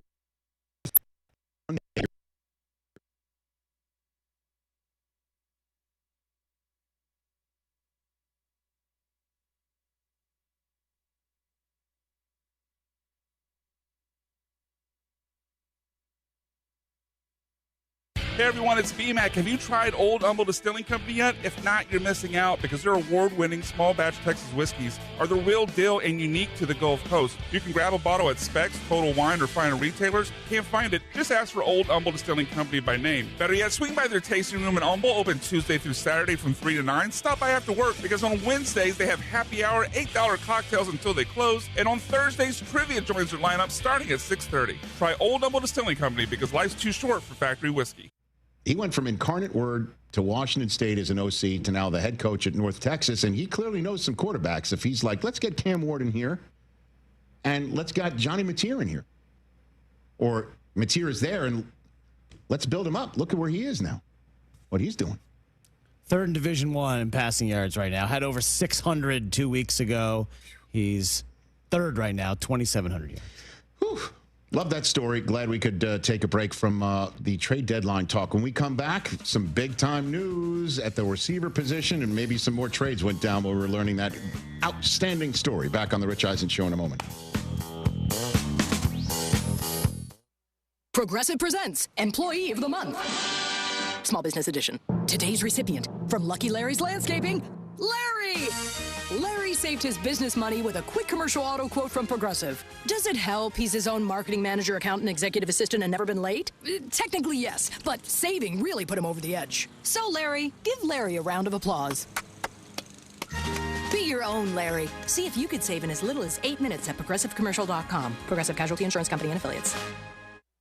Clinton Yates here. The holidays are upon us, and so are the savings at Total Wine & More. Discover thousands of wines, spirits, and beers like my favorite, IPAs, perfect for every celebration and every budget. From bold reds to sparklers, you'll find the perfect wines to raise a glass this season. With the lowest prices for over 30 years, you'll always find what you love and love what you find only at Total Wine & More. Curbside pickup and delivery available in most areas. See TotalWine.com for details. Spirits not sold in Virginia and North Carolina. Drink responsibly. Be 21.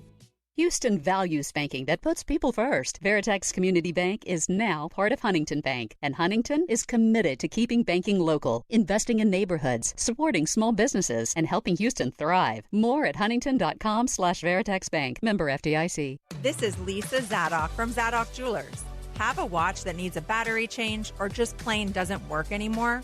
Maintaining a luxury timepiece requires exacting attention, and we service over 30 of the world's favorite brands, in addition to being the largest authorized dealer in the region. If something's just not right, allow our 7 on-site watchmakers to handle your watch with the care and attention it deserves. Bring your watch in for an estimate today. Zadok Jewelers. Make the moment. Whether you're buying a home or you're refinancing, Kent Jones at Dream Rate Mortgage is the guy for you. He's done over 1,400 closings. He's been in it for 30 years. He knows all the hacks. He can save you thousands and thousands of dollars. He does it all the time. Dream Rate Mortgage is the way to go. Shop your loan. Kent Jones loves that. Dream Rate Mortgage, 975loans.com. That's 975loans.com. Dream Rate Mortgage, LLC, NMLS number 2482473. J. Ken Jones, NMLS number 356118. Equal housing lender. Attention taxpayers. If you owe $5,000 or more and have missed another tax deadline, you're officially on the IRS's radar. The IRS has resumed aggressive collections. That means wage garnishments, bank levies, even seizures of your home, car, or retirement accounts. If you owe $5,000 or more and missed the deadline, you're stacking new debt on top of what you already owe. Call Priority Tax Relief now. Their experts fight back fast and are saving their clients millions in tax debt every month. I owed over $50,000.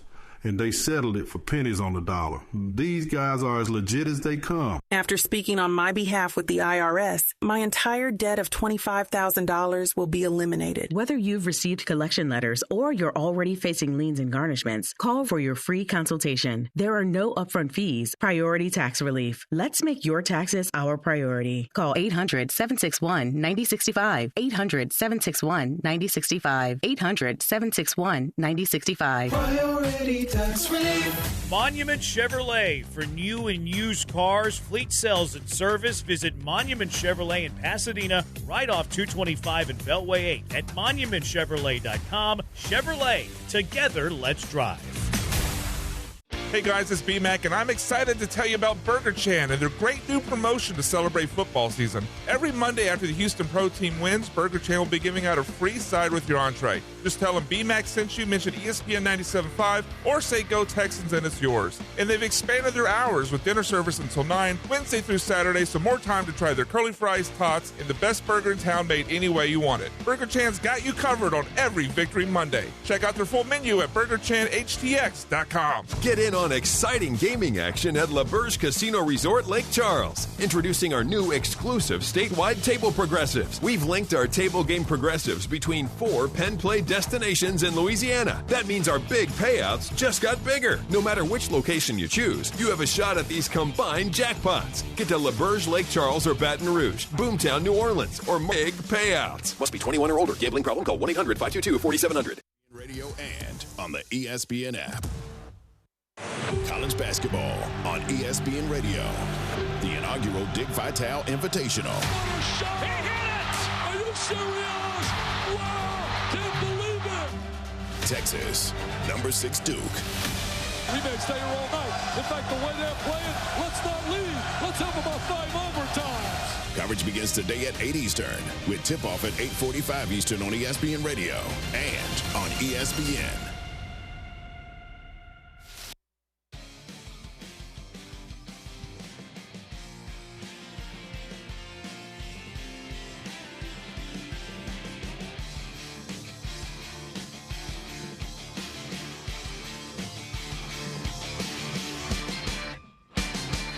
Back here on the Rich Eisen Show on ESPN Radio, presented by Progressive Insurance. As you know, I love talking about Hyundai Hope on Wheels. Over 27 years. Did you know every Hyundai that's sold, if you bought a Hyundai, you are helping save lives. Help fund life-saving pediatric cancer. Every Hyundai sold over the last 27 years, thanks to the 850 dealers nationwide, together raising more than $277 million, supporting over 25,000 kids in their fight against cancer. It is awesome. Visit HyundaiUSA.com and search Hyundai Hope on Wheels to learn more. At Hyundai, hope isn't optional. It comes standard. What a story with Drew Mestamaker, right? That was great. Okay.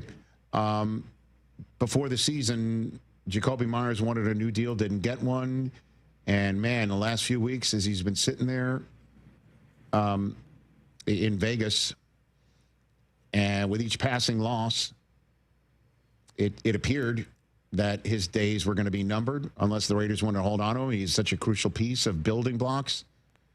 But while we were having a conversation about an hour one with Derrick Henry, this hit, I believe, if I'm not mistaken. Yeah. Do you have the? It's still. Here it comes. And my eyes see.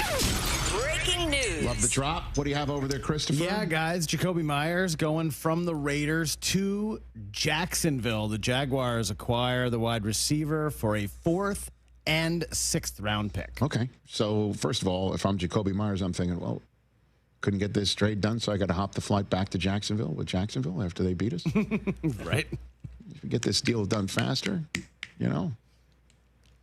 But, hey, he got to see the merchandise right in front of him, standing there waiting to get back on the field, watching Trevor Lawrence run it in a couple times and win in overtime. And he goes from being out of the playoffs, which the Raiders appear to be right now, flat out in the mix. The Jacksonville Jaguars are currently the 7th seed. And what this says to me is this is insurance in case Travis Hunter's not coming back after 4 games on the injured reserve. This sounds to me like it's more serious, and we need to supplement that position. And if Travis Hunter isn't hurt as seriously as we hope or fear, as much as we fear, then we'll get him. And go to work. I don't think they're trading Brian Thomas Jr., man. Brian Thomas Jr. also appeared to suffer an ankle sprain at the end of that game. Didn't play in overtime. And rewatching the tape, it could be a high ankle situation. Which might be another reason why we got to get ourselves a receiver right now. We are in the playoff hunt. We are in the playoff hunt, and we haven't played, if I'm not mistaken, the Indianapolis Colts yet. Nope. And or the Titans. And the division can be had. Yep. And if BT is out right now and Travis Hunter's not coming back, I mean, that's that. Got to go make that trade. Yeah, Denami Brown had a concussion, and so Parker Washington came out of nowhere to have 9 catches. He had a really good game in London too. Yeah. He's very talented. And Liam Cohen's watching the receiver room go down hard. So good on them. 4th and the 6th. Let's go. And I don't know, man. I mean, the Raiders didn't want to. I don't know what the Steelers could use him.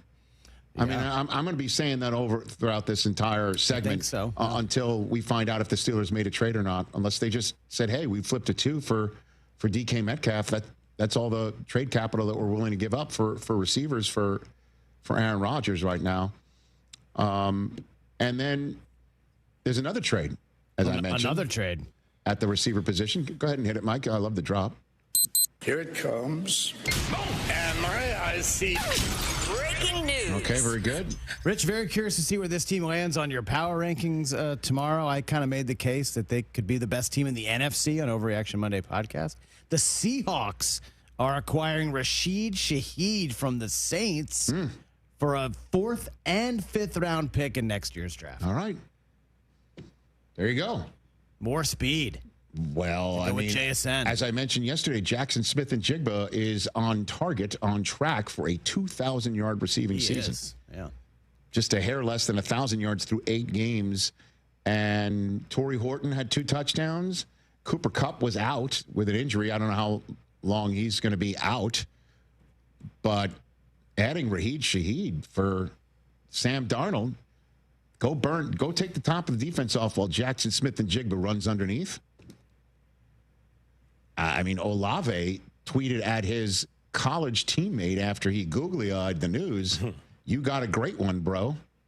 Buckeye and like a Buckeye chat room right there in front of everybody on X. You think Olave was like, "Hey, what about us?" Somebody can give me. I mean, he's going to be more expensive, for sure. And again, I keep saying the Steelers should pay the freight. Pay the freight. The Colts, who just beat them at 7-2, 2 games in front of them, just said, we're going to get insanely aggressive. We're going to flip 2 1s to the Jets and Adonai Mitchell for Sauce Gardner. Here we go. And the Steelers sitting there at 5-3, just like the Jaguars. The Jaguars are like, we'll make a deal with the Raiders, but the Steelers, I don't know, got beat out or didn't want to give it, or they're not interested in the player. I don't know what the answer is. I think we have a straight out of Tomlin on this subject matter, as a matter of fact. Oh, yeah. I can't have enough of these segments because I just love listening to Mike Tomlin talk in a press conference. Hit it. You are now about to witness the strength of street knowledge. Our kicker is a serial killer. Straight out of Tomlin. You said last week you guys would be buyers at the trade deadline. You already bought one in Kyle Duggar. Do you anticipate shopping around a little bit more before 4 o'clock? We'll see what happens. You know, I like shopping. Straight out of Tomlin. They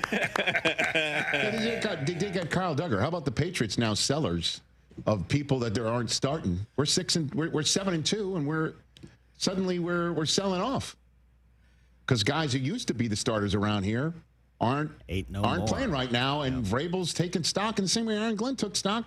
Oh, we can get 2 1s for Sauce. Oh, I'm glad we signed him for 4 years, $120 million. Send him to Indianapolis. Yeah, and according to Rich Cimini, who covers the Jets for ESPN, Sauce, quote, stunned by the trade. No inkling he was going to get traded. I'd love to know how it started. Was he being shopped, or did the Colts just... Schefter was with Pat and said that the 2 teams have been talking for weeks about this. I'm telling you, man, I got the sense in London that not everything was all hunky-dory behind the scenes there. That's the sense I got in London. And as I mentioned, Aaron Glenn had to take a look. When you're owing whatever, and this was before Woody Johnson was talking about Justin Fields so publicly, no matter in which you're not used to hearing ownership talk about it. He had to take stock. Who wants to be in this boat and who does not? Because the ship is sailing. Yeah, Connor Hughes covers the Jets for SNY. He is reporting the teams are calling the Jets about Jermaine Johnson right now. Offers include a 2nd-round pick. Well, I mean, I don't know. He's really good. Mm-hmm. He's good. If I'm not mistaken, he was the 3rd first-rounder taken with Sauce and Garrett Wilson. Yeah, it was part of that big group. So, I don't know. I mean, these are decisions you got to make at some point, you know, if you're going to extend or not. But that guy can rush the passer. Man, I'm just... Listen, at the end of the day, Jacksonville needed a receiver. They're 5-3. They flipped a couple of day 3 picks. And the... Seahawks are sitting there at the top of their division and threatening at the top of the conference. And they're like, okay, we've got a guy threatening the 2,000-yard barrier, but more is not less. Harry Douglas here. Fellas, it's time to step up your grooming game. Manscaped just leveled up with the Lawnmower 5 and the Chairman Plus, 2 powerhouses built for unmatched precision, comfort, and control. Whether you're cleaning up before a night out, preparing for a big meeting, or getting ready for a game day, Manscaped has the tools to help you look and feel your absolute best. These aren't just old school clippers. They're engineered for modern men who take pride in their daily routine. So upgrade your grooming gear and experience the difference. And now you can find Manscaped products at your local Walmart. From kickoff to cash out, ESPN Bet has all the tools you need to score more on game days. Bet smarter with stats right at your fingertips. Get personalized parlays built just for you. And with your fantasy teams synced right in the app, you can back your squad. Right now, new customers get $100 in bonus bets when you bet $10. Sign up with promo code USL to get started. Must be 21 plus. Gambling problem? Call 1-800-GAMBLER. Terms and conditions apply. See app for details. Offer not available in New York. Sean Mapes here to tell you that Prize Picks is the best way to win cash on your Texans and Rockets this season. Which players are going to go off? Which ones are overhyped?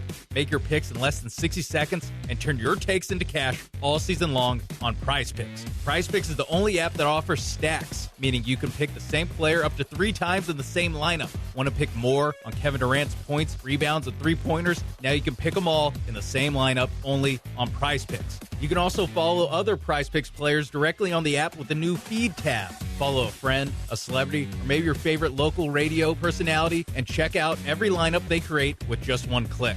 PrizePicks also offers injury reboots. If one of your players leaves the game in the first half and doesn't return, PrizePicks won't count it as a loss.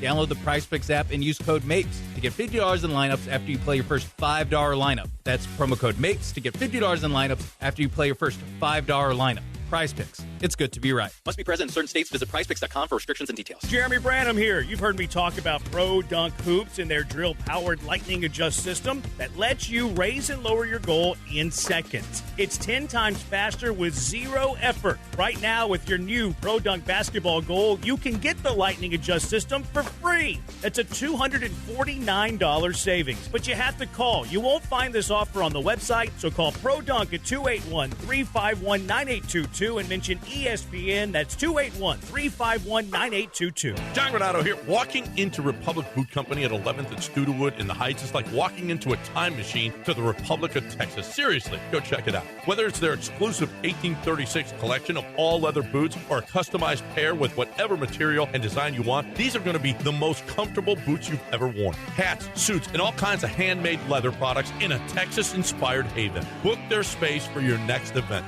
Republic Boot Company, where tradition meets style. RepublicBootCompany.com. Hey, Lance Zerline here. What's the scariest thing about winter coming? If you thought it was night walkers, no.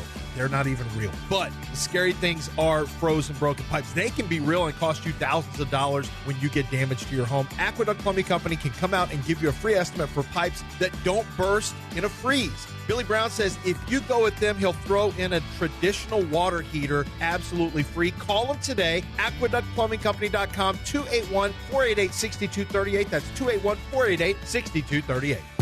Be sure to listen to Rocket Power with me, Joe George, and Sean Mapes as we break down and discuss all things Rockets. You can find Rocket Power on ESPN Houston's YouTube channel and right here, Fridays at 6 p.m. Rocket Power is presented by D&M Leasing. Houston is Soccer City, USA, and World Cup 2026 is coming our way. Join me, Glenn Davis, every Tuesday and Wednesday, 6 Central Time, for Soccer Matters ESPN 97.5, presented by the Daspit Law Firm. You're listening to Leaf Filter Radio, and the guru of gutter protection himself, Chris Coonahan, is here to take your most pressing leaf-related questions. Hey, everybody, Chris here. I understand we have Ron on the line. Ron, where are you calling from? Uh-oh. Ron, are you calling from a ladder? Well, I was. I wanted to ask Chris what I need to do to get my gutters ready to have leaf filter installed. Oh, Ron, you don't have to do anything. A Leaf Filter Trusted Pro will come out and clean out your gutters, realign and seal your gutters, and install Leaf Filter, America's #1 gutter protection system. So I didn't need to get on this ladder? Ron, Leaf Filter Trusted Pros are in your neighborhood and ready to help. Just visit leaffilter.com/deal to schedule your free gutter inspection and get up to 30% off. Thank goodness. What was that site? To get this special radio offer, go to leaffilter.com/deal for your free gutter inspection today and get up to 30% off. That's leaffilter.com/deal for up to 30% off. leaffilter.com/deal. See representative for warranty details. This is ESPN 97.5, brought to you by Zada Jewelers, KFNC, and 97.9 HD2 Mont Bellevue, Houston. This is the Rich Eisen Show. Hey, everybody. Can't get enough of the Rich Eisen Show? You're in luck. You can find us everywhere. Watch us weekdays on Disney Plus from noon to 3 Eastern. Miss the show? We've got a podcast so you can listen anytime. But here's the best part. Our YouTube channel. Subscribe at youtube.com/Rich Eisen Show and you'll never miss a moment. Now, on with the show. This is the Rich Eisen Show. How about the Cowboys? It will address our shortcomings. From the Rich Eisen Show studio in Los Angeles. He may want to cancel that trade. I don't think one player, from what I've seen tonight is going to make a difference. Earlier on the show, Ravens running back Derrick Henry. Coming up, North Texas quarterback Drew Mestemaker. Chargers safety Derwin James. And now, it's Rich Eisen.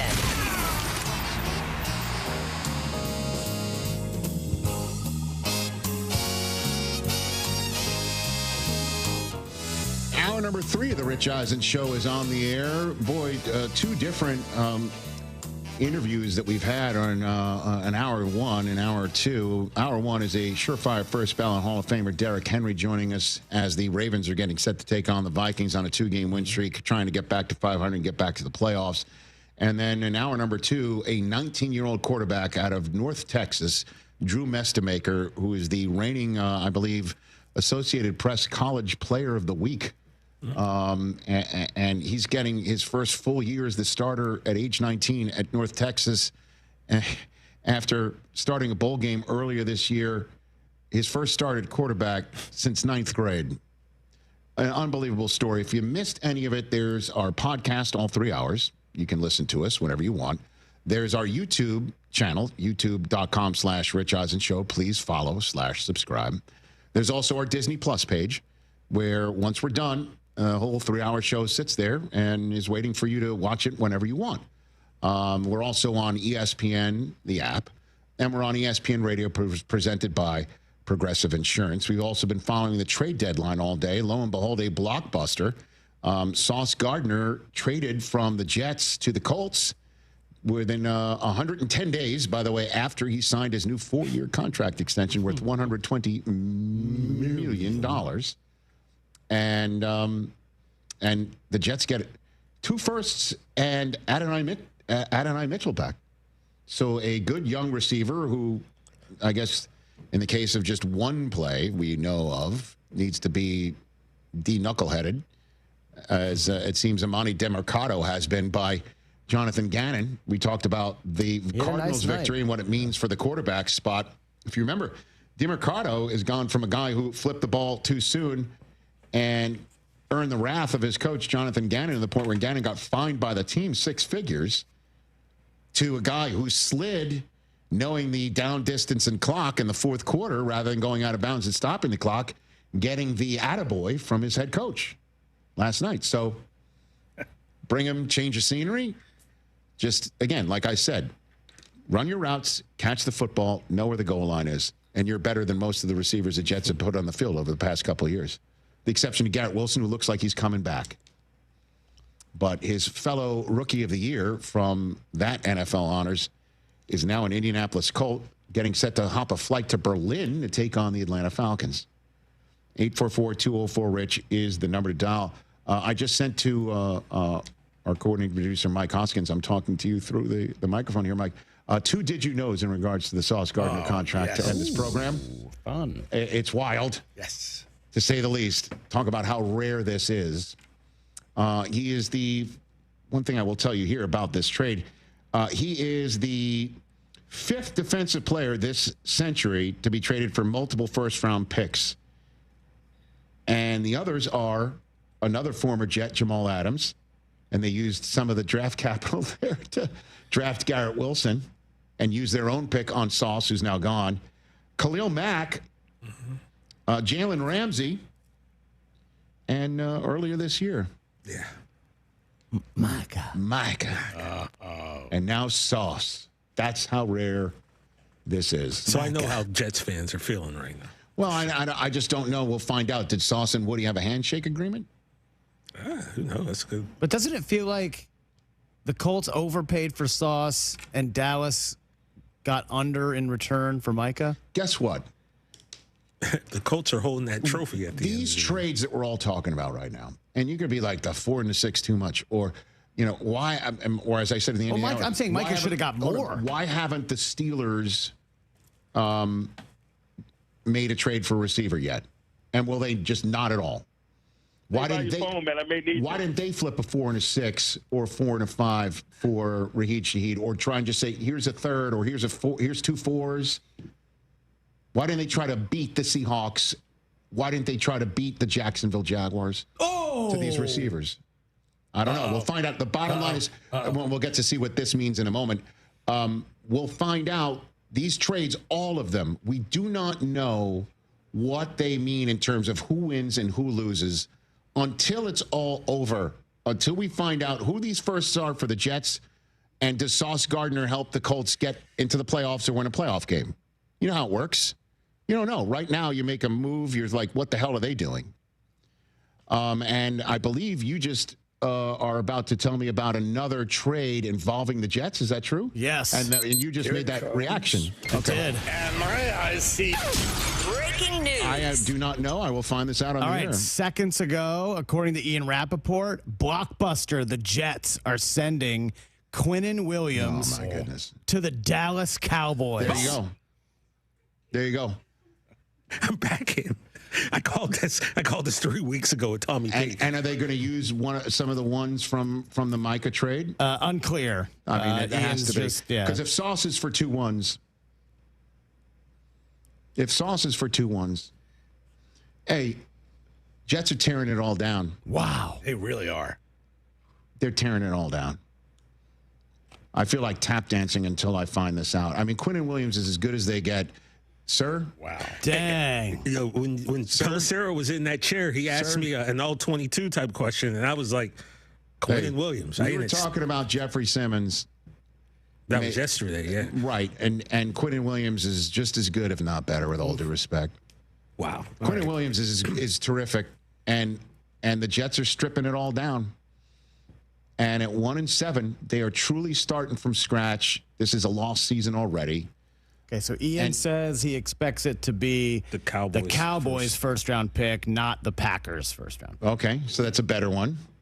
Just one first? That's it? Just one? I don't know. That's just part of it. It's got to be more than that. It's just part of the deal. Well, he says a first-round pick and more. Yeah. So let me get this right here.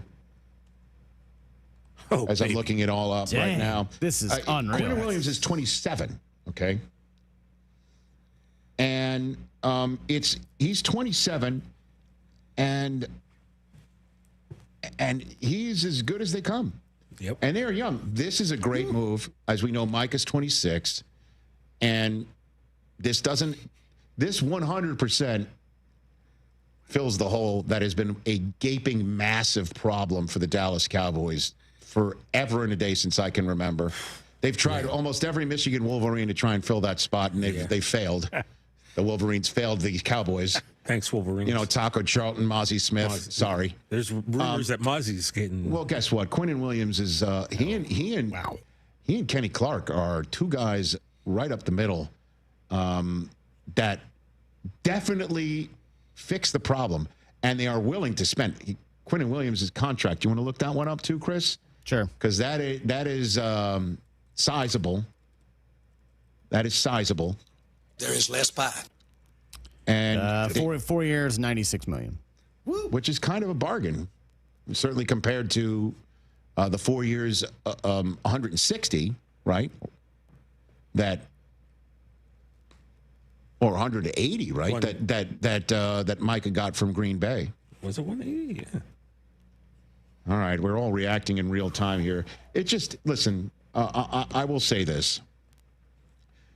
If you are 1-7, and the Jets are, and you like your coach and you're not going to fire him, and you understand that the rest of this season is going to be that much more difficult to win football games, and you don't tank in the NFL, because trust me, the guys who are going to be playing in the place of Sauce Gardner and Quinnen Williams, you will hear they're going to play hard. You will hear that the Jets are going to try and tank for that first overall spot, even though Daniel Jeremiah has said he doesn't know who's that first overall guy is going to be. Nobody jumps out at you, certainly at the quarterback position. Yeah. But every single person that's going to be playing in place of Sauce Gardner and Quinnen Williams will 100% be trying to play for a job for the Jets moving forward if they want to live in the New York metropolitan area and play for Aaron Glenn. Those are two things that are very attractive. Yep. And they're going to be trying their asses off. And if the Jets win football games, that just shows you they do have the right coach.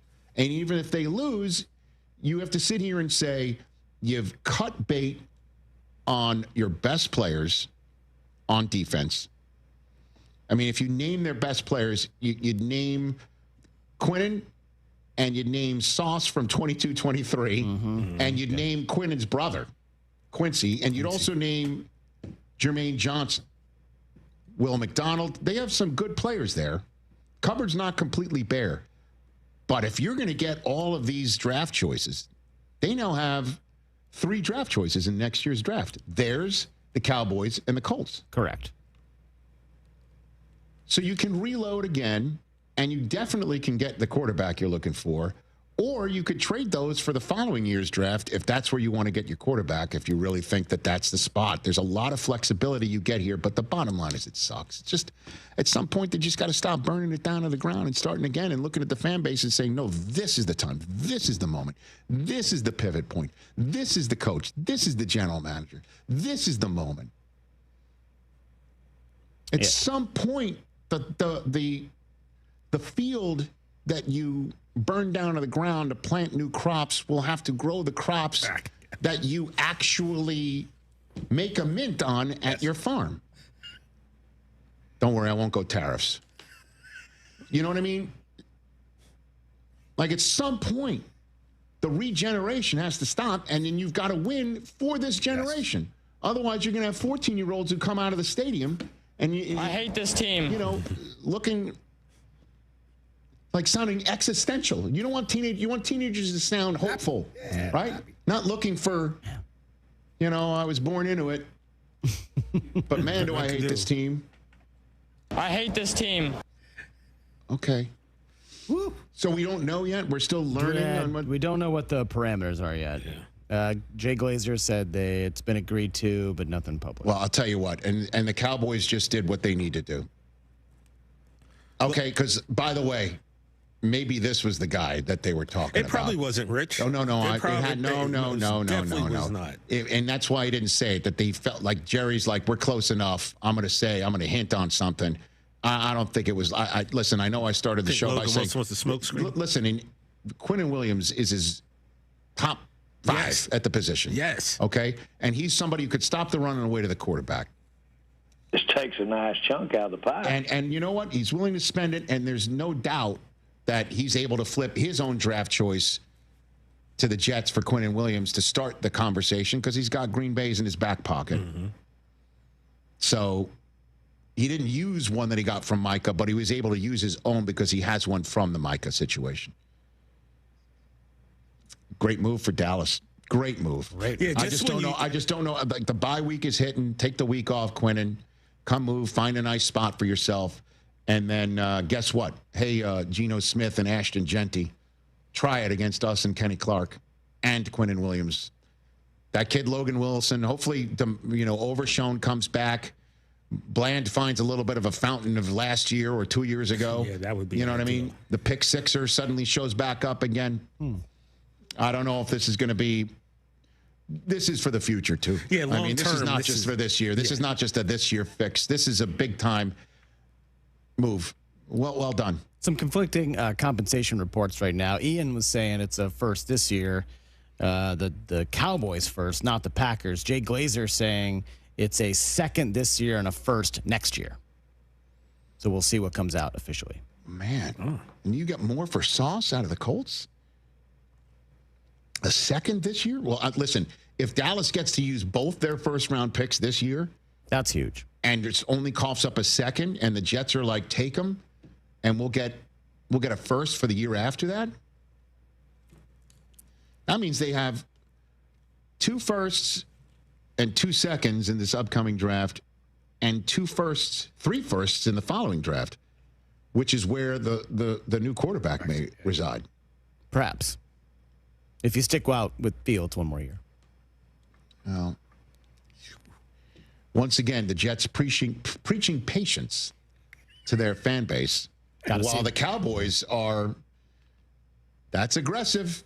DJ, you got to like that. At least it's given hope. You know, that's what Monaco and I talk about this all the time. Our director, who's also a Cowboy fan. Yeah, it's like and I say this all the time. He's more interested in energy and oil than winning football games. At least now it makes it seem like,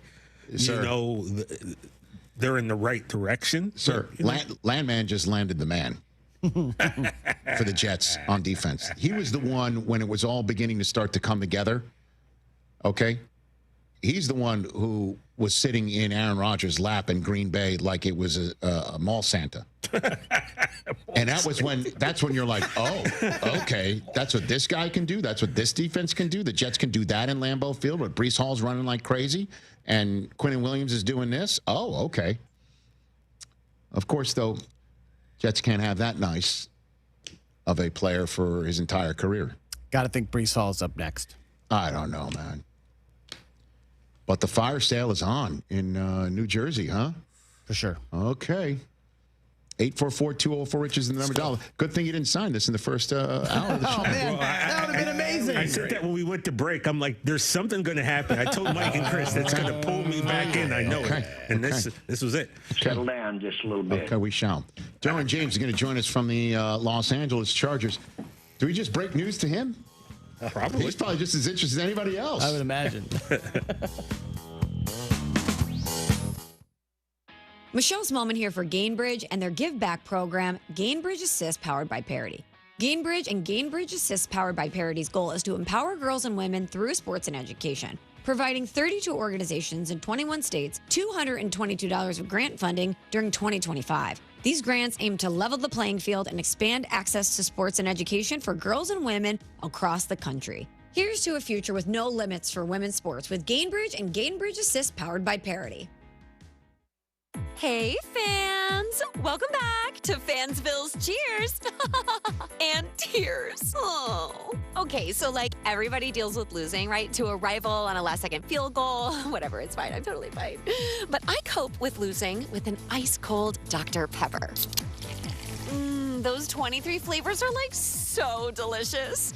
They totally wash away the pain of your college football team taking a big fat L. College football, it's a pepper thing. Get in on exciting gaming action at La Berge Casino Resort Lake Charles. Introducing our new exclusive statewide table progressives. We've linked our table game progressives between 4 pen play destinations in Louisiana. That means our big payouts just got bigger. No matter which location you choose, you have a shot at these combined jackpots. Get to La Berge Lake Charles or Baton Rouge, Boomtown, New Orleans, or Margaritaville, Bossier City, and get ready for big payouts. Must be 21 or older. Gambling problem? Call 1-800-522-4700. Welcome to Huntington Bank. We're new here, but we've been around since 1866. Wow, that's a long time. Long enough to know that insightful bankers, great products, and customer service make a big difference. Let's get more from money. Switch to Huntington Bank. Welcome. Eligibility requirements apply. Some features may require enrollment. Time to hydrate, Houston. Rambler Sparkling Water's cranberry flavor is back and available for a limited time this holiday season. Available at Sprouts, Whole Foods, and many other retailers. Cheers to the flavor of the season. Rambler Cranberry. Get rambling. Howdy, Ags. Bucky Richardson here from my friends at HR&P, a proud partner of Texas A&M Athletics. Winning 2 Southwest Conference championships required protection up front and a wrecking crew defense. And that's what HR&P provides for Aggie-owned businesses. HR&P protects and defends Aggie businesses from the burdens of HR compliance, benefits administration, and payroll.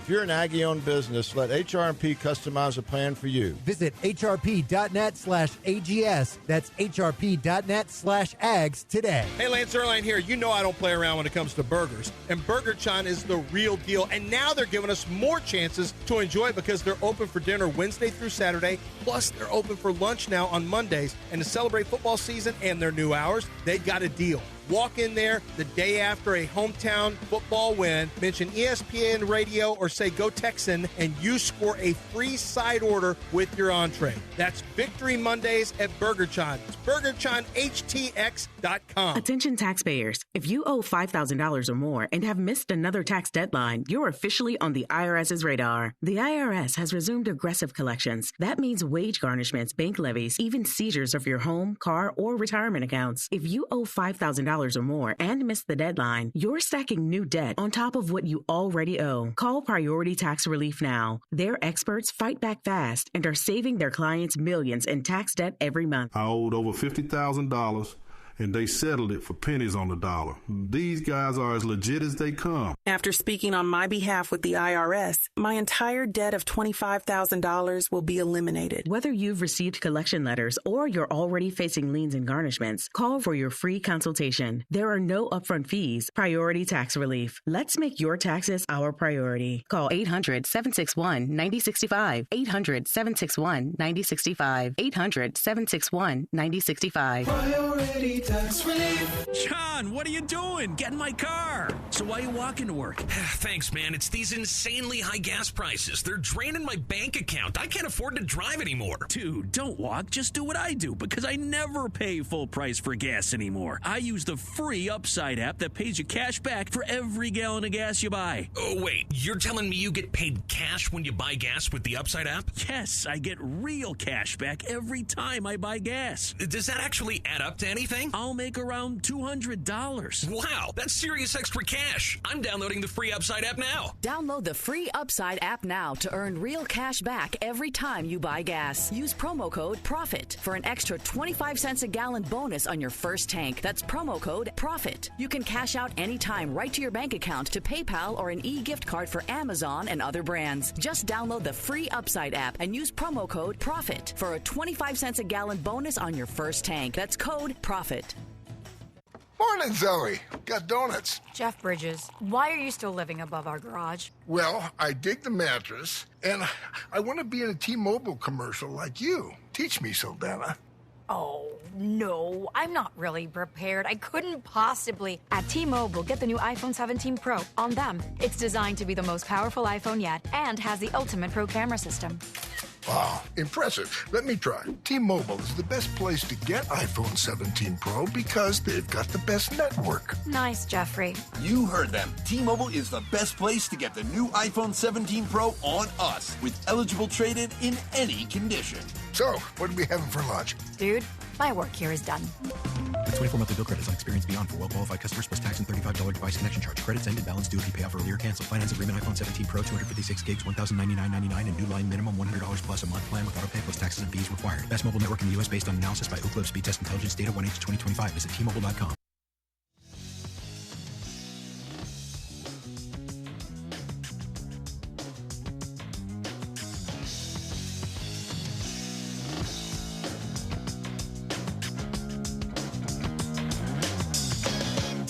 He's hoping for you. It better be. Okay. Back here on the Rich Eisen Show. So much happening.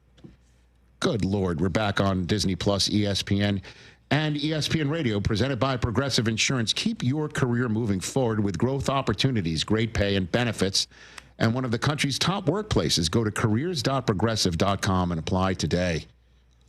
The NFL trade deadline feels like an NBA trade deadline, right? I love it. More.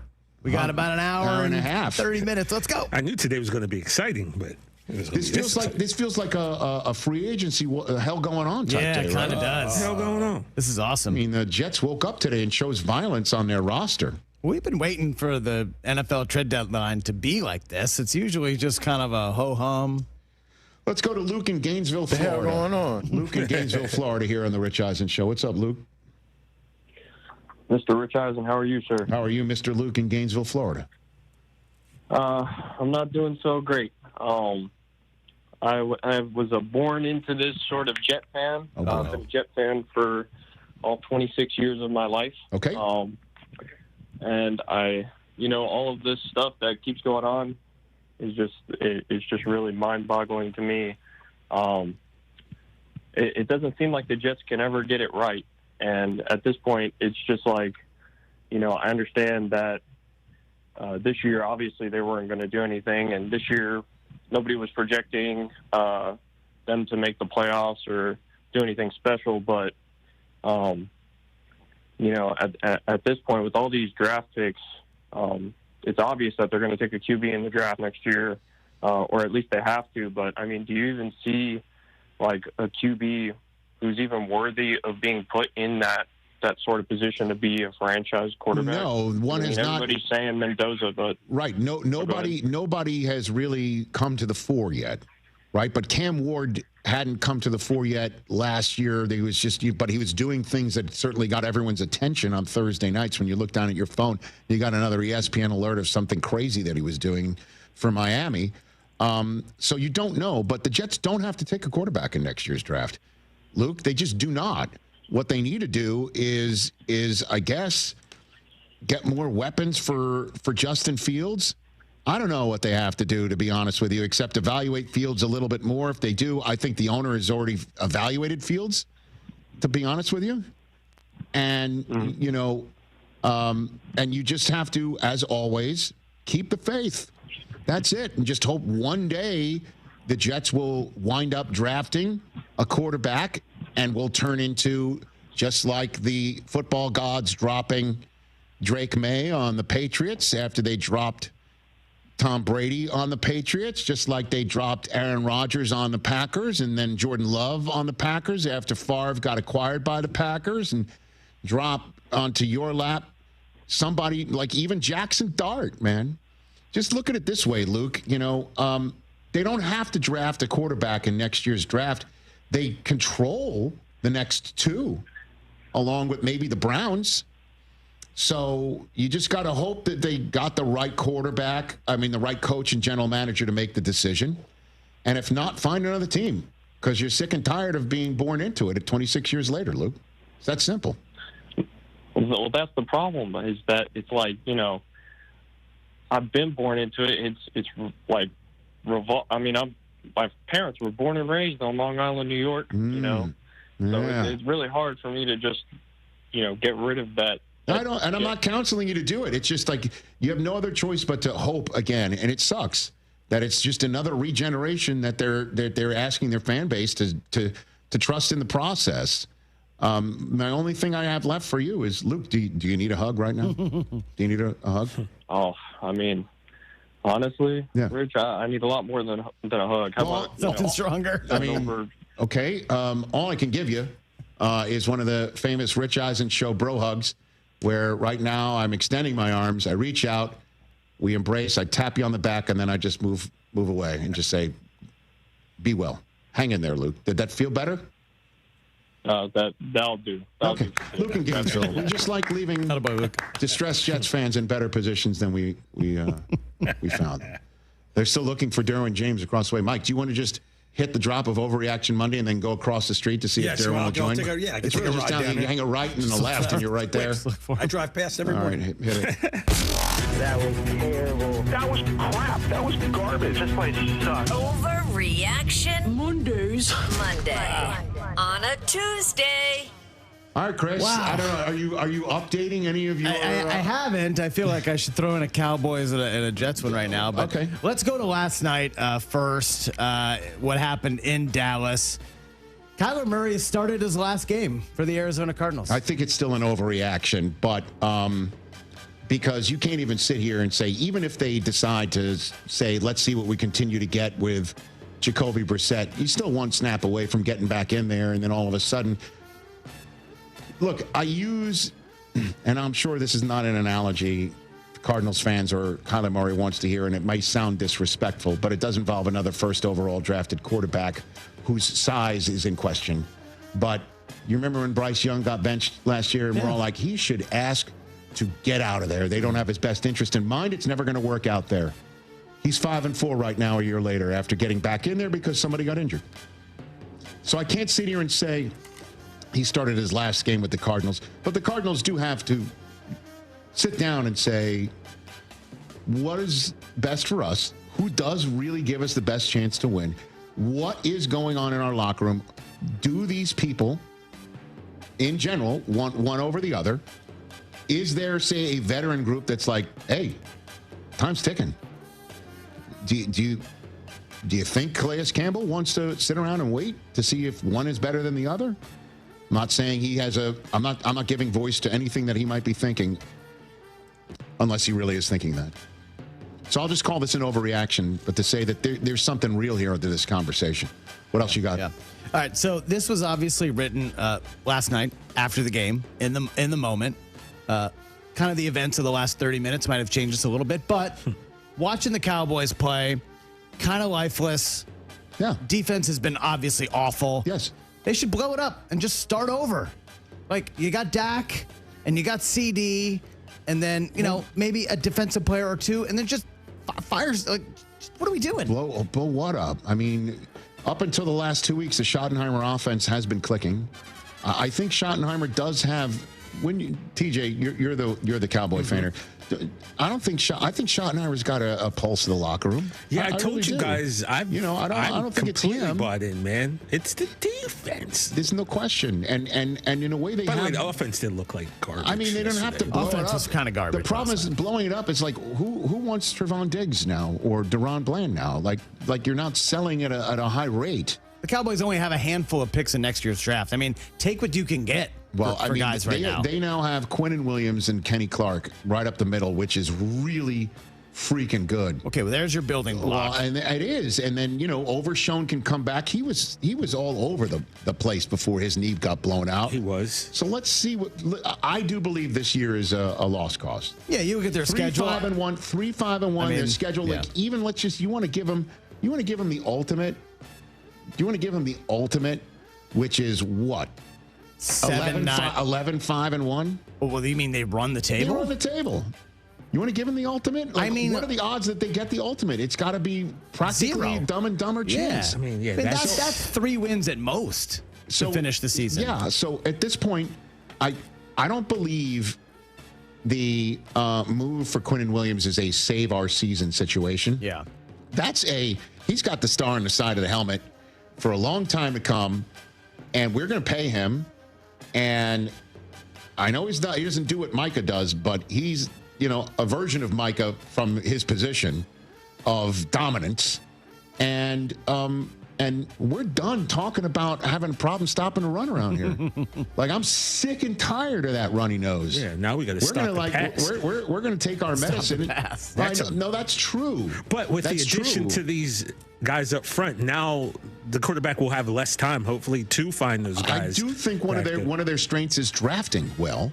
We do. Okay, correct. So fairly decent. Now hit because the offensive line is not a concern. Not until last night. The run game looks pretty good. The run game does look all right. Yeah. I mean, maybe you get another receiver here if Pickens leaves, but if not, you got Pickens there.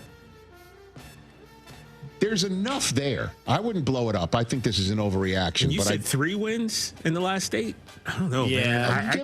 Give him 5. I can see 5 in their last 8. If all things go well. But you know what's not working? 8-8-1's not making the playoffs. No, not in the NFC. What else, Chris? Definitely not. Thinking about, we were talking yesterday, the Vikings, the Bears look great. Lions maybe trending down. This division's too tough. NFC North only getting 2 playoff teams. I think 3 make it from the West. So that means 2 playoff teams from the North. Only one's making it from... Packers trending in the wrong direction. I think right now we're seeing one makes it from the South and the East. Okay? Like that's what I think we can be safe to say here without overreacting. And I won't quit the Niners. I think they've got some moxie about them that's going to be tough to beat. I know that. But, I mean, the Bears are 5-3. The Vikings are 4-4. I think you're right. I don't think that's an overreaction. I'm still thinking 3 from the West and 2 from the North. And obviously 1 from the East. Like the Commanders are kind of toast right now. Yeah. And the Cowboys are 3-5-1. And the Falcons can't win consistently. They got another kicker now. I guess that's true. That's true. But Panthers are knocking. They are. They're knocking. Well, let's see how they can prove me wrong by calling this a proper reaction. What else, Chris? Jets have offers on the table for Breece Hall, according to Connor Hughes. Yikes. I mean, I guess you might as well just keep on dealing. A couple more overreactions here. Look, Sunday in Buffalo, huge game. We said it. I'm doing the playoffs for Buffalo, but you thought it was a huge win for the Bills. And it's funny how 1 week Chiefs are best team in the NFL, and now they're, are they in trouble? They're sniffing it. Sunday is the only Bills-Chiefs matchup we're getting this season. I'll just call that an overreaction at the moment. I think they both wind up making it. And I think they play again, and I think they play again. Or they'd have to play again for the AFC Championship game if neither of them if neither of them trip to the Bay, if neither of them win their division, they're both wild card teams, and they'll have to win 2 on the road to host an AFC Championship game.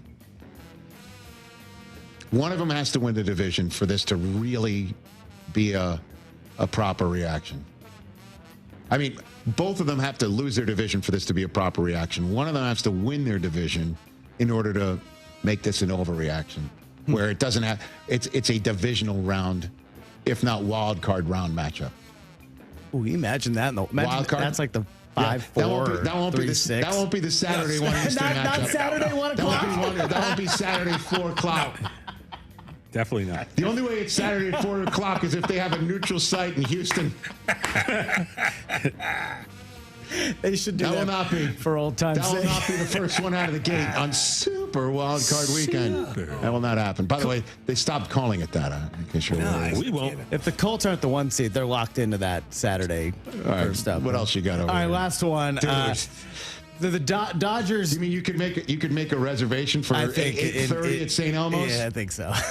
Post game. Dodgers go back to back. Beat the Yankees one year. Beat the Blue Jays the next. Yeah. What do those two teams have in common?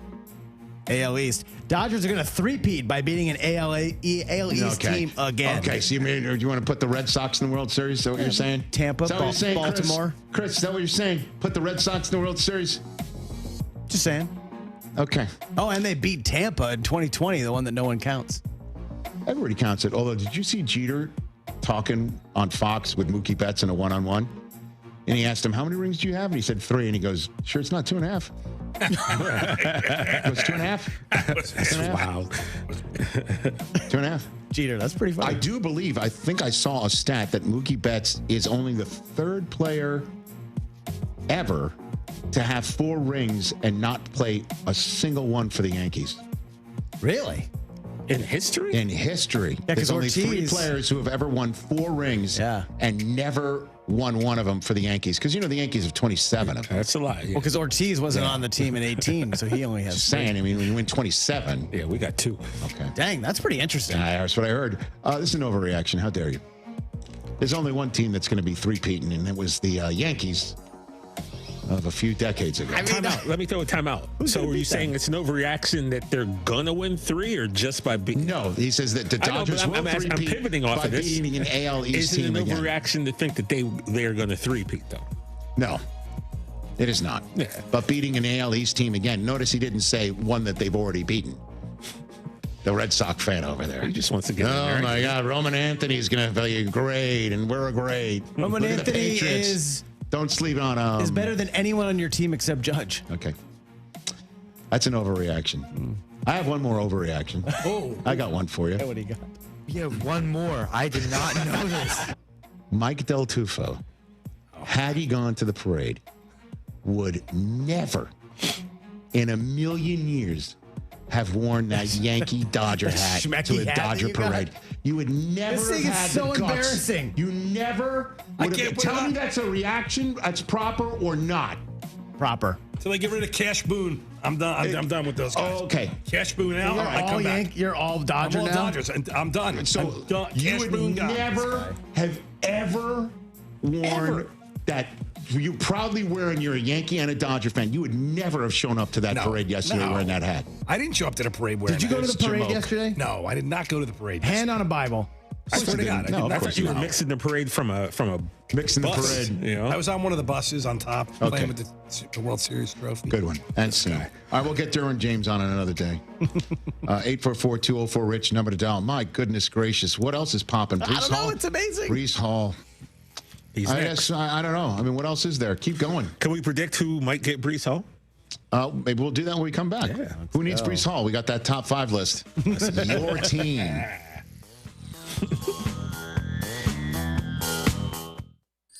This holiday season, Target has your back with irresistibly cool gifts for everyone on your list. For the trendsetter, start with affordable beauty kits and gift sets. Need something the whole fam will love? Grab snuggly matching fits in every size and style. And for the thrill seekers, don't forget the hottest toys and tech of the season.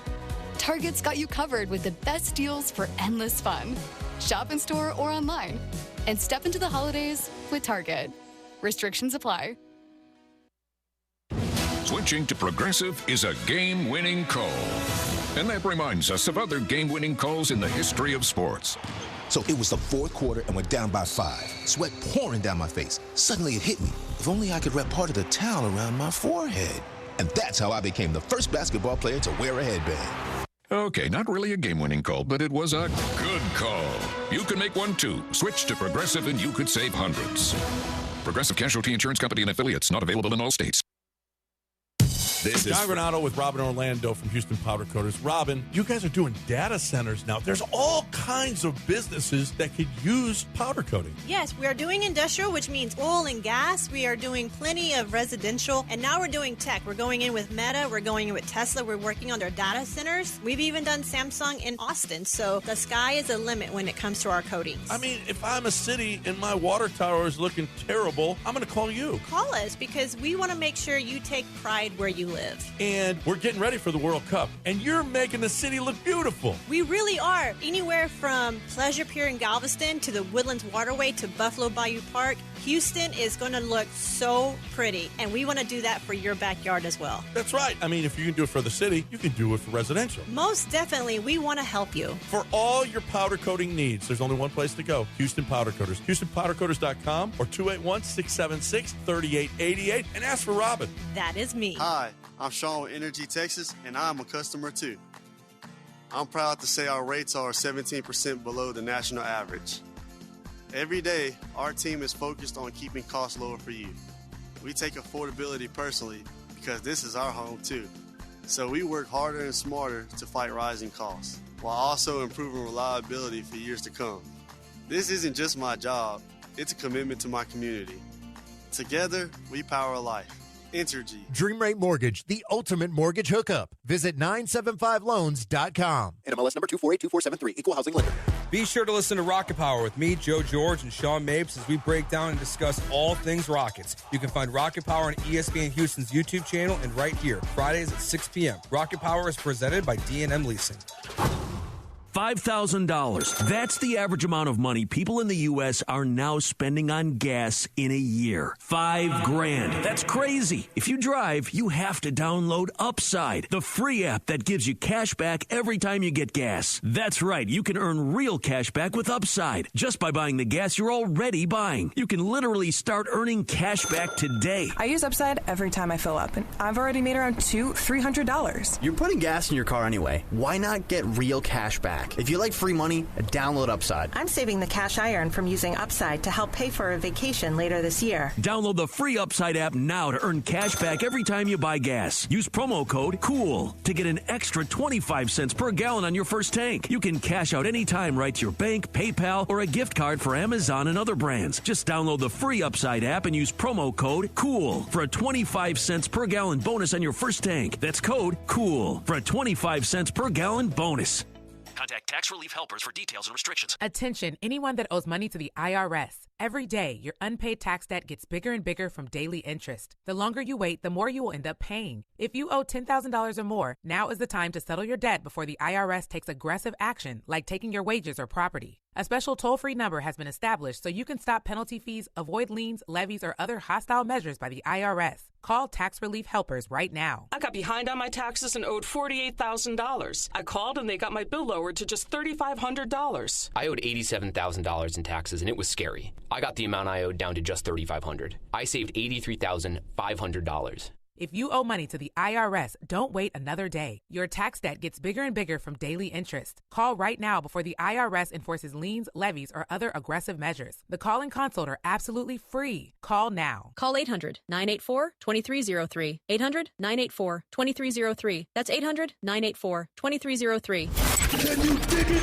The Hall of Fame with Booker T and Brad Gilmore is on ESPN 97.5 and 92.5. XM Channel 80.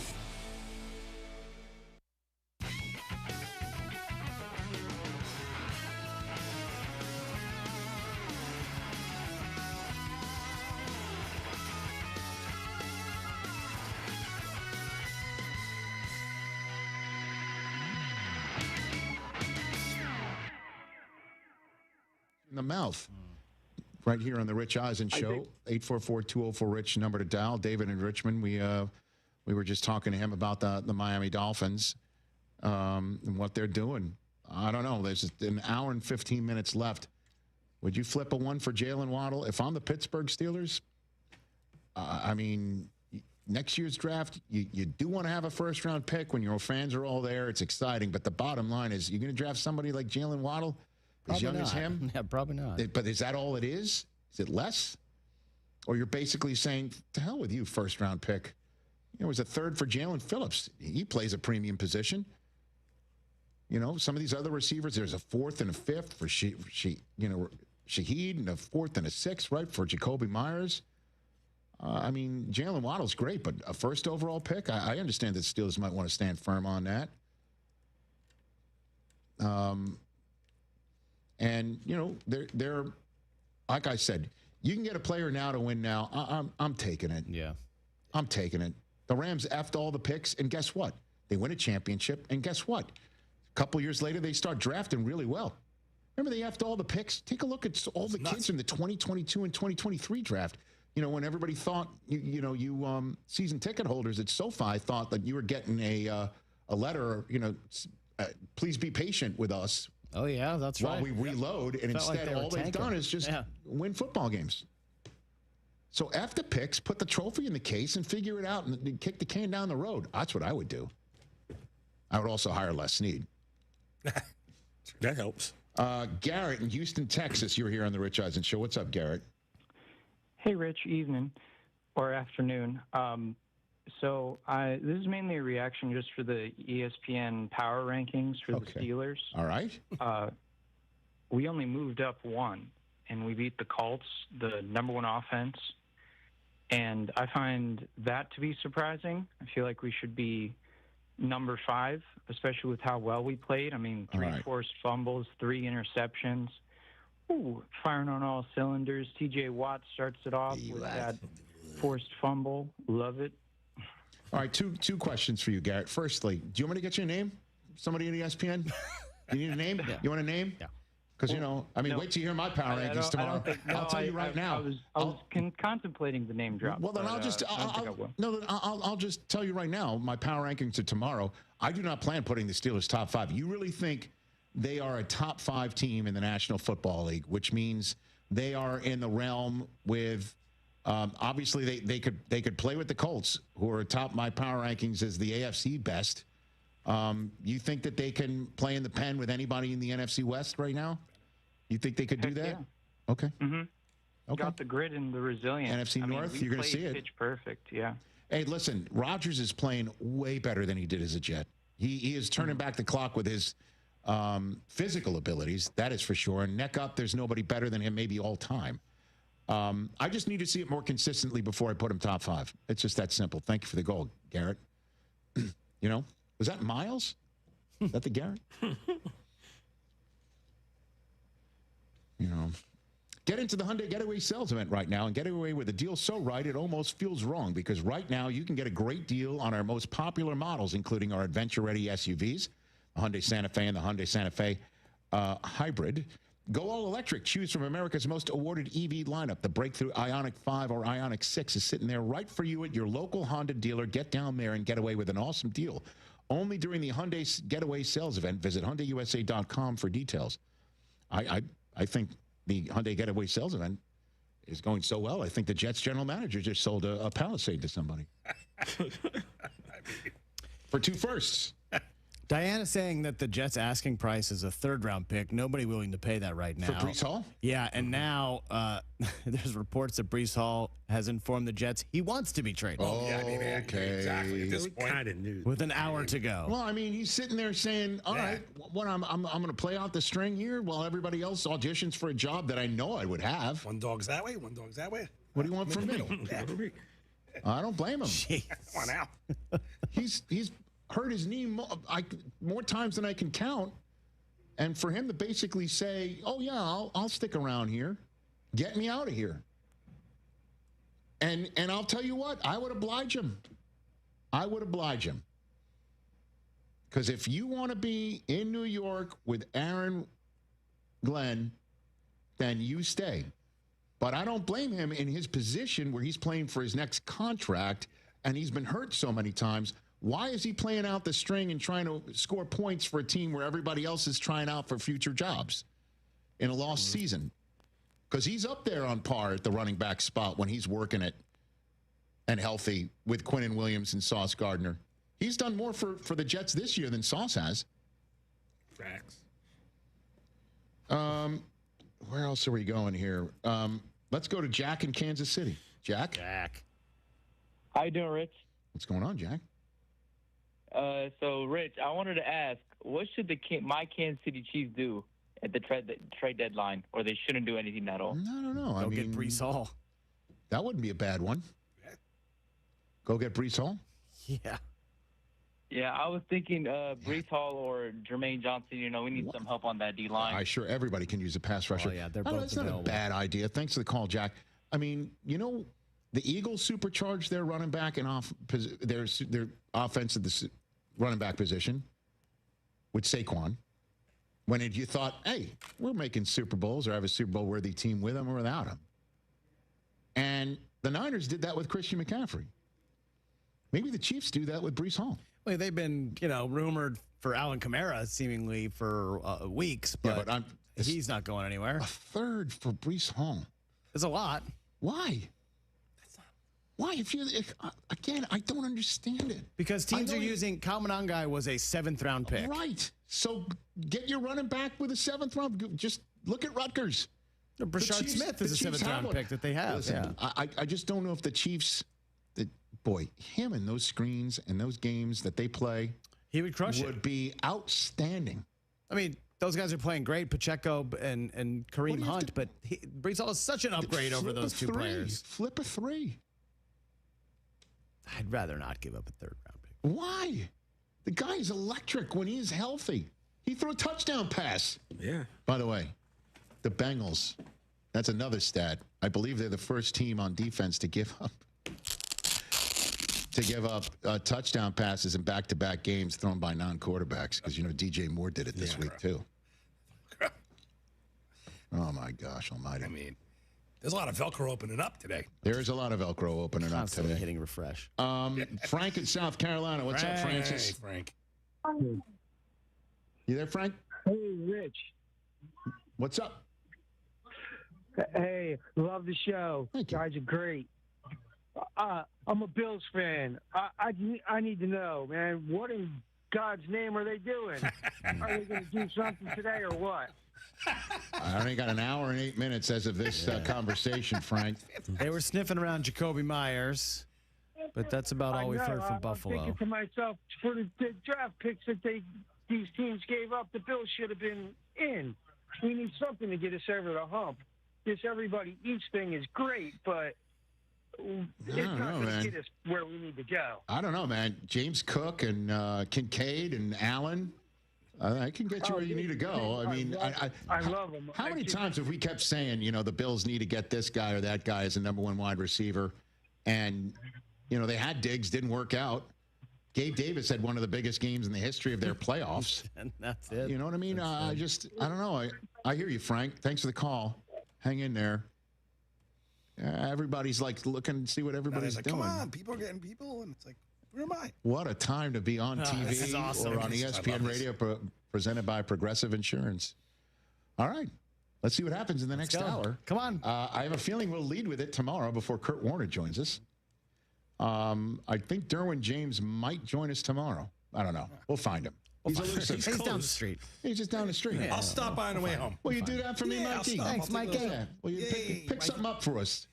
Pick us up an all-pro defender. Okay. On your way home. Gotcha. Say hi to your mother. Say hi to your mother. Well, that's Boston. Yeah. Oh, that's true. Wow, what a day. What a day. This is awesome. Oh, baby. This was great. The phone lines all light up just as we're going out Let's the door. Let's do another hour. We got 2 great. Cowboys? We finish up with 2 great Did You Knows on the Sauce Gardner trade coming back. I'm back, guys. Your ambition just met its match with Robinhood. Trade stocks and ETFs, options, futures, and crypto all on one platform. Get started today at Robinhood.com/yourmoney. Your money, your move. All investments involve risk, including loss of principal. Options, futures, and crypto trading carry significant risk and may not suit all investors. Securities offered through Robinhood Financial LLC, member SIPC. Futures trading is offered by Robinhood Derivatives LLC, not FDIC or SIPC protected. Crypto offered through Robinhood Crypto LLC, NMLS ID 1702840, not FDIC or SIPC protected. Portfolio management offered by Robinhood Strategies, an SEC registered advisor. You're standing inside a secret prison. It houses the Nazi high command. I'm going to put Hermann Goering on trial. Sony Pictures Classics presents Nuremberg, starring Academy Award winner Russell Crowe, Academy Award winner Rami Malek, and Academy Award nominee Michael Shannon. Do you plead guilty or not guilty? Order! Nuremberg opens only in theaters everywhere November 7th. John Granato here. Walking into Republic Boot Company at 11th and Studewood in the Heights is like walking into a time machine to the Republic of Texas. Seriously, go check it out. Whether it's their exclusive 1836 collection of all leather boots or a customized pair with whatever material and design you want, these are going to be the most comfortable boots you've ever worn. Hats, suits, and all kinds of handmade leather products in a Texas-inspired haven. Book their space for your next event. Republic Boot Company, where tradition meets style. RepublicBootCompany.com. Hey, Houston, Lance Zerline here. Listen, if you're craving authentic Mexican flavor, head to Taqueria Sarandas. Since 1981, they've been serving up mouth-watering tacos, sizzling fajitas, and fresh tortas that hit the right spots. Family-friendly vibes, bold flavors, and prices that will not break the bank. Whether it's breakfast, lunch, or dinner, Taqueria Sarandas has you covered. Find a location nearest you and taste the tradition. Taqueria Sarandas, Houston's go-to for real Mexican food. Vamos, let's eat. Attention taxpayers. If you owe $5,000 or more and have missed another tax deadline, you're officially on the IRS's radar. The IRS has resumed aggressive collections. That means wage garnishments, bank levies, even seizures of your home, car, or retirement accounts. If you owe $5,000 or more and missed the deadline, you're stacking new debt on top of what you already owe. Call Priority Tax Relief now. Their experts fight back fast and are saving their clients millions in tax debt every month. I owed over $50,000. And they settled it for pennies on the dollar. These guys are as legit as they come. After speaking on my behalf with the IRS, my entire debt of $25,000 will be eliminated. Whether you've received collection letters or you're already facing liens and garnishments, call for your free consultation. There are no upfront fees. Priority Tax Relief. Let's make your taxes our priority. Call 800-761-9065. 800-761-9065. 800-761-9065. Priority Tax Relief. Texas Card House is Houston's premier poker facility, open 24/7. The bar's open till 2 every single night. You can always find a game. You're looking for cash games or tournaments. They got great tournaments at both locations. Seniors on Friday at Westheimer, and at 2 o'clock, $140 buy-in. You could win $15,000. They've also got online poker with Hijack Poker. You're looking for poker in the city of Houston, there's one place to go. That's TexasCardHouse.com, TexasCardHouse.com. Blue Star Tequila, the world's first and only night-harvested tequila. This is tequila that's natural, unfiltered best, made with 100% blue agave and totally additive-free. Smooth, vibrant, and full of character. It's tequila the way it was meant to be. So whether you're chasing championships or celebrating the moment, raise your glass to bold beginnings and taste the Blue Star difference. Find it near you at bluestartequila.com. Actual price will depend on product and subscription plan. Featured products are compounded drug products, which the FDA does not approve or verify for safety, effectiveness, or quality. Prescription products require an online consultation with a healthcare provider who will determine if appropriate. See website for details, restrictions, and important safety information. Want a boost in and out of the bedroom? Hims has you covered. Introducing a new 2-in-1 approach to level up your game. Tadalafil for better bedroom performance and zinc for testosterone support. Put it all together and you've got what you need to turn things all the way up. Getting started is simple. Just go to hims.com/joy to start your free online visit. Through Hims, you can access ED treatments including pills, chews, and more. 100% online. No office visits, no pharmacy lines. Just fill out a simple intake form and a licensed medical provider will determine if treatment's right for you. If prescribed, it ships free and discreetly to your door. Find affordable treatment options at up to 95% less than brand names at hims.com/joy. That's hims.com/joy, HIMS.com/JOY. This is ESPN 97.5, brought to you by Zada Jewelers. KFNC 97.9 HD2, Mont Bellevue, Houston, a Gal Media station. This is SportsCenter. I'm Christine Lisi. The Jets trading not one, but two stars on this NFL trade deadline day. Cornerback Sauce Gardner on his way to the Colts for 2 first-round picks, one in 2026, another in 2027, and receiver A.D. Mitchell. Gardner filling a need in Indy's cornerback room, explains ESPN NFL analyst Jeff Saturday. You pair him back there with Cam Bynum, Kenny Moore, Travarius Ward when he gets back. You're talking about a very strong defensive backfield. Maybe opportunities to play some man instead of just zone. We're seeing some of the best defenses when you have to do it to bring pressure.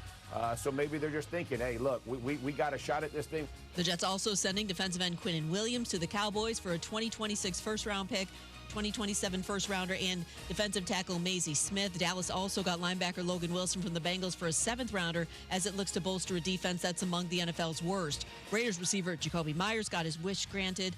He is acquired by the Jaguars for a 2026 4th-round and 6th-round picks. Seahawks banged-up receiving core got a boost, got Rashid Shaheed from the Saints for 4th and 5th-round picks in 2026.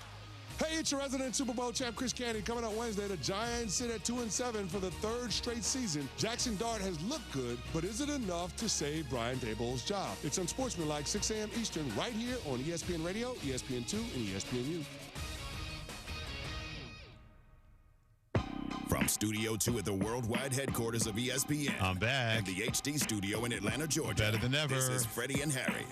Herm Edwards joining us. Sometimes you just got to let those players get it out amongst one another. Yeah, oh yeah. Whatever is bothering them. And I lived this life with Tony when we went to Tampa. Our offense was not very good. Now, we had a spectacular defense. And I can remember one game, and they beat us 13-6 or something, and they basically kicked 2 field goals, and they blocked a punt to run in for a touchdown. And I can remember Tony addressing the team, and he says, you know, D, if we would have made 2 more stops, we probably could have won this game. He didn't say nothing to the offense. And now, let me tell you something now. You got Warren Sapp, Ronnie Barber, you got John Lynch, Derek Brooks. You got Hall of Famers sitting in there, and they're looking at me, and I go, I'm just kind of turning my head. I go, well, we got to stop them. We got to stop them. Right? There was times when it was bad and we were struggling on offense, and Lynch welcomes to me sometimes, hey, coach, on 2nd down, just tell him to punt, man. We'll go play defense. This is Freddie and Harry.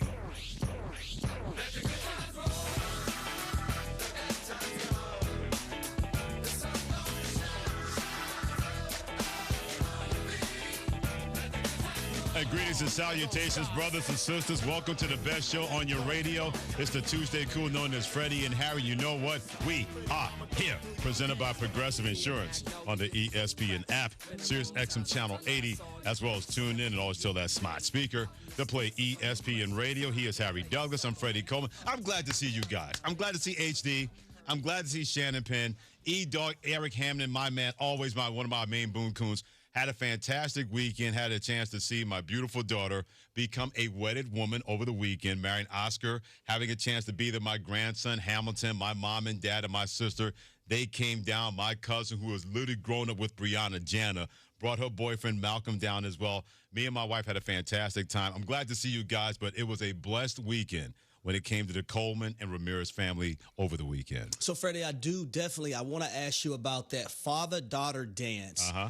What were all your emotions and everything that you were feeling in that moment? I tell you what, there was no, by the way, if you had the over-under on me crying, you lost, because I did not cry, not one bit, during the entire ceremony leading up to it. I guess I was so happy and thrilled for Brianna and also Hamilton and also Oscar and our families that the thought of me having any kind of being a gold medalist in the Boo-Hoo-Hoo Olympics was not going to be a possibility as far as that goes. But the father-daughter dance, we just talked about everything that had gone on with all that we had gone through with her and me and my ex-wife's divorce, and how she's become a beautiful young woman and having what she's going to have a chance to take on the world with her family, and just going over the great times that we had during the father-daughter dance. So it was pretty cool. not having a different kind of emotion. I'm sure plenty of people thought it was going to be waterworks. It wasn't anything like that. And that's a beautiful thing. You as a father being able to witness your daughter get married, man, and your grandson was right there. Man. Talk about your grandson, Freddie, because you told us he stole the show a little bit. He did. He stole the show a little bit. Not a little bit, a lot of a bit, because he's teething now. So he's just letting it out. He's just, when babies teeth, they want to make sure that they're enjoying themselves by teething. So Brianna and Oscar up getting the vows and, saying the I do's and everything. And Hamilton goes, da, da, da, da, da, da, da, and everybody's just laughing. And her uncle, Rob Lynn, was the officiant. And a couple of times he would say so. He look at Hamilton and go, that's right, Hamilton. La, la, la, la, la, while he's teething. He completely stole the show. He had like his bow tie on with his outfit as well. So it's always pretty cool to see your kid have another kid or your kid getting married. But it was such a great myriad of emotions that it's going to be a day that I'm never, ever going to forget. Man, I'm happy for you. I'm happy for your daughter. I'm also happy for her husband and your grandson. Your entire family, though, Freddie. It's a beautiful thing. And I love that you were there to witness it all. Absolutely. But guess what, Freddie? What's up? Reunited, and it feels so good. Absolutely, because as much as I was enjoying that event, I couldn't wait to get back and hang out with all you guys, and especially on a day like today, because of what's happened in the last 2.5 hours. We don't have to talk about the SAFs, Sorry Booty Falcons, or the SBGs, the Sorry Booty Giants, because my Sorry Booty Jets and Sorry Booty Cowboys took over today. The main thing, the main thing. The main thing, the main thing. The main thing, the main thing. The main thing, the main thing. The Main Thing with Freddie and Harry. For anybody who knows this is like the ultimate tag sale involving the New York Jets. They trade one All-Pro, their cornerback Sauce Gardner, to the Indianapolis Colts for 2 first-round picks in 2026 and the other one 2027. After signing a 4-year, $120.4 million extension with the Jets this offseason, not even 4 months later, the Jets say adios, no more hot sauce for them. And then, not even 35 minutes later, they trade another All-Pro, 3-time Pro Bowl defensive tackle Quinnen Williams, to the Dallas Cowboys. They get another first-round pick in 2026 and also more, which is going to be coming down in terms of the New York Jets. Harry Douglas, these are my two teams. They apparently have made this the Freddie Coleman day, involving both of my teams making these kind of deals. But if you're the New York Jets, I'll throw this at you before I weigh in. What does this really mean for this team? Because my answer is the future is clearly now in New York. And Freddie, you just said it. The future is bright, in my opinion, when you look at the New York Jets as an organization. This also tells me that Woody Johnson, Darren Moogie, and also Aaron Glenn, all three guys, A, B, C, are on the same page. Because this is not just one person saying something and it coming to fruition. This is three guys mapping out what the future should look like and what it can be for the New York Jets organization moving forward. And what I love about it the most is head coach Aaron Glenn. He came from somewhere, the Detroit Lions organization, that had a history of losing. And Brad Holmes, the general manager there, Dan Campbell as the head coach there as well, and ownership. You look and see how those three components were on the same page, and look how the Detroit Lions are no longer the laughingstock of the National Football League. So Aaron Glenn, who came from over there, he has this vision. They're 1-7 right now as a football team. Yeah. You're 1-7. So I said a few weeks ago on Carlin and Bart Scott's show that, hey, if guys aren't going to get the message, if you're not going to be a disciplined football team and you're continuously losing, reset the organization. You have to start trading off pieces and building for the future. Freddie, it's hard when you want to build that mansion on land. Yeah. But you got that little house that's on that land that doesn't really mean anything. Yeah. Sometimes you got to clear everything out. You got to bulldoze it down. You got to clear it all out in order for that mansion to be built. And that's exactly what I feel like the New York Jets as an organization are doing right now. 2026. Yeah. They have 2 first-round draft picks, 2 second-round draft picks. 2027. 3 first-round draft picks. So I love the mindset. Reset the entire organization, build it from the ground up, and I thought it was desperately needed. Don't go on and play along and say, oh, man, we can scrap up pieces here and there. No. We're going to get rid of pieces, even though you may love Sauce Gardner as a player, even though you may love Quentin Williams as a player. We have to get rid of some guys in order to get to where we feel like we need to be to have a change in culture and a change amongst this entire organization. One of my favorite underrated Prince songs is White Mansion, because you mentioned the word mansion, it triggered this in my mind. And one of the lines in that song is Big White Mansion at the top of the row. The Jets' White Mansion has never been at the top of the row in a long, long time. And if you want to try to reverse that course where you're not just SOJ, same old Jets, or in my case, SBJ, sorry booty Jets, the way you stop being sorry booty is you got to let everybody know these are the kind of players that we like, but don't fit what we're going to do. As much as they help this mansion what it is right now, it is not a good mansion. It is not a good home that we believe can make it a better home and have that equity increase in value to make this a place that people want to come to. That's not dismissing what Sauce Gardner was able to do. Was a first-team All-Pro his first 2 years in the NFL, the minute that the Jets got him. And he believed in the message that Aaron Glenn was preaching. But you also have to realize this. What is going to be best for this mansion? If the pipes are leaky, don't just put duct tape around it.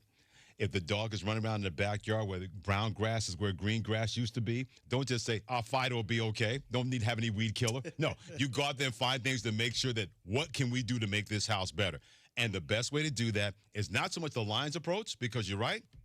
The Cowboys did the same exact thing in the late 1980s. Yep. They had a piece in Herschel Walker.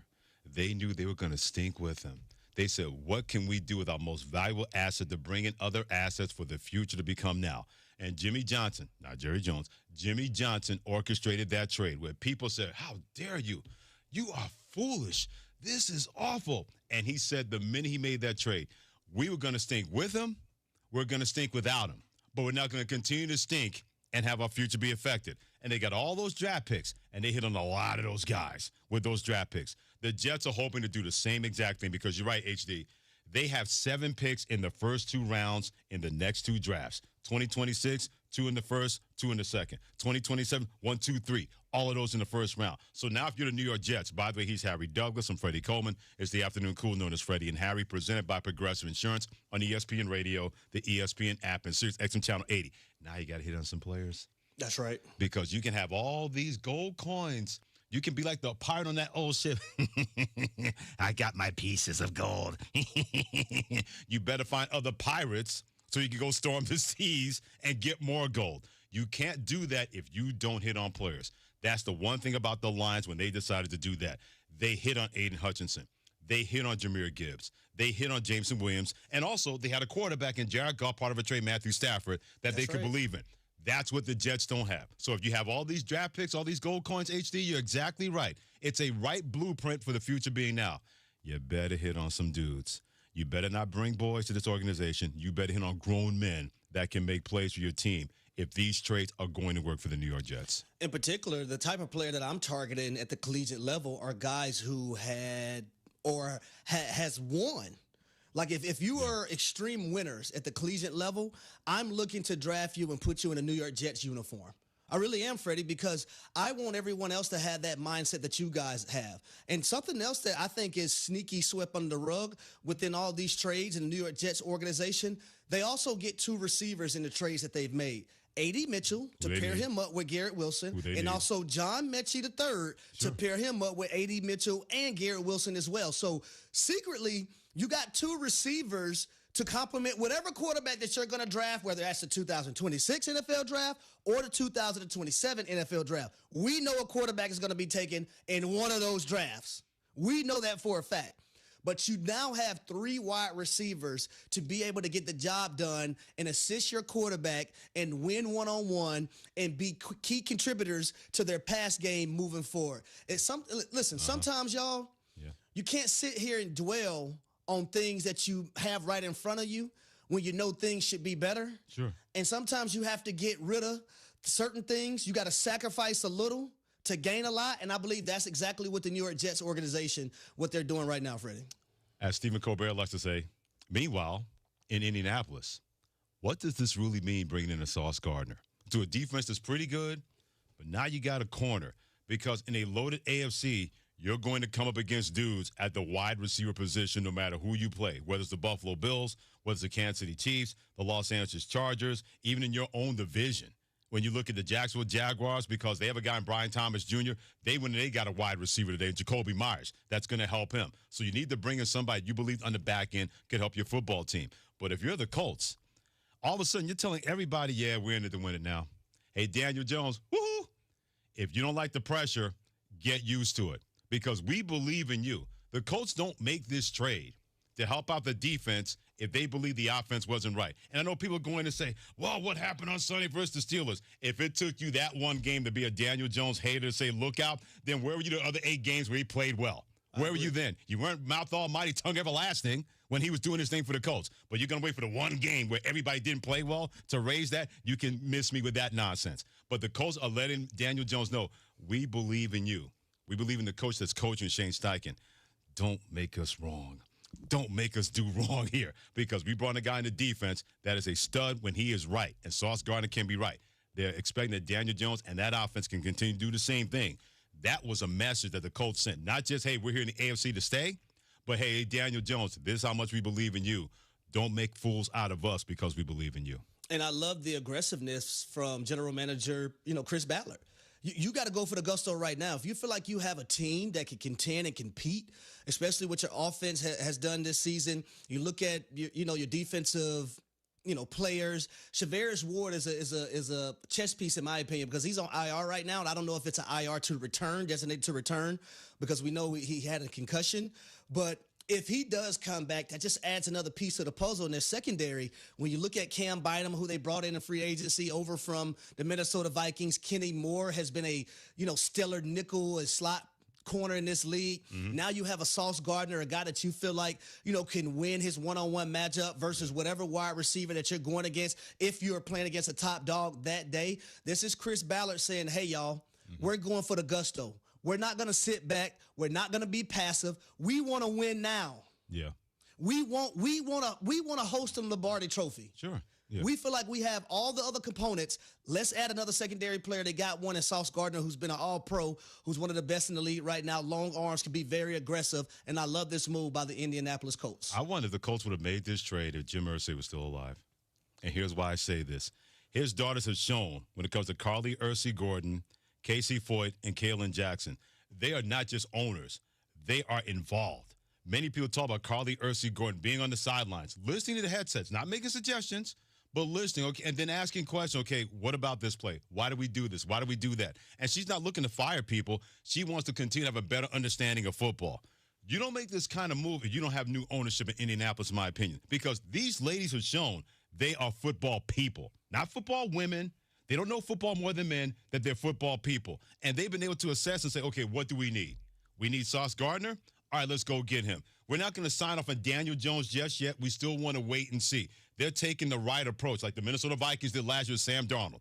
Sam Darnold got a lot of money from the Seattle Seahawks. The Minnesota Vikings said, look, we got J.J. McCarthy. We don't have to sign Sam Darnold. We believe in J.J. McCarthy because we drafted in the first round. The Colts don't have such a leeway when it comes to quarterback, but those ladies have shown we're not just people that determine football people. We know what we're doing, and we're going to put people in position. They look at Chris Ballard and say, okay, what do we need?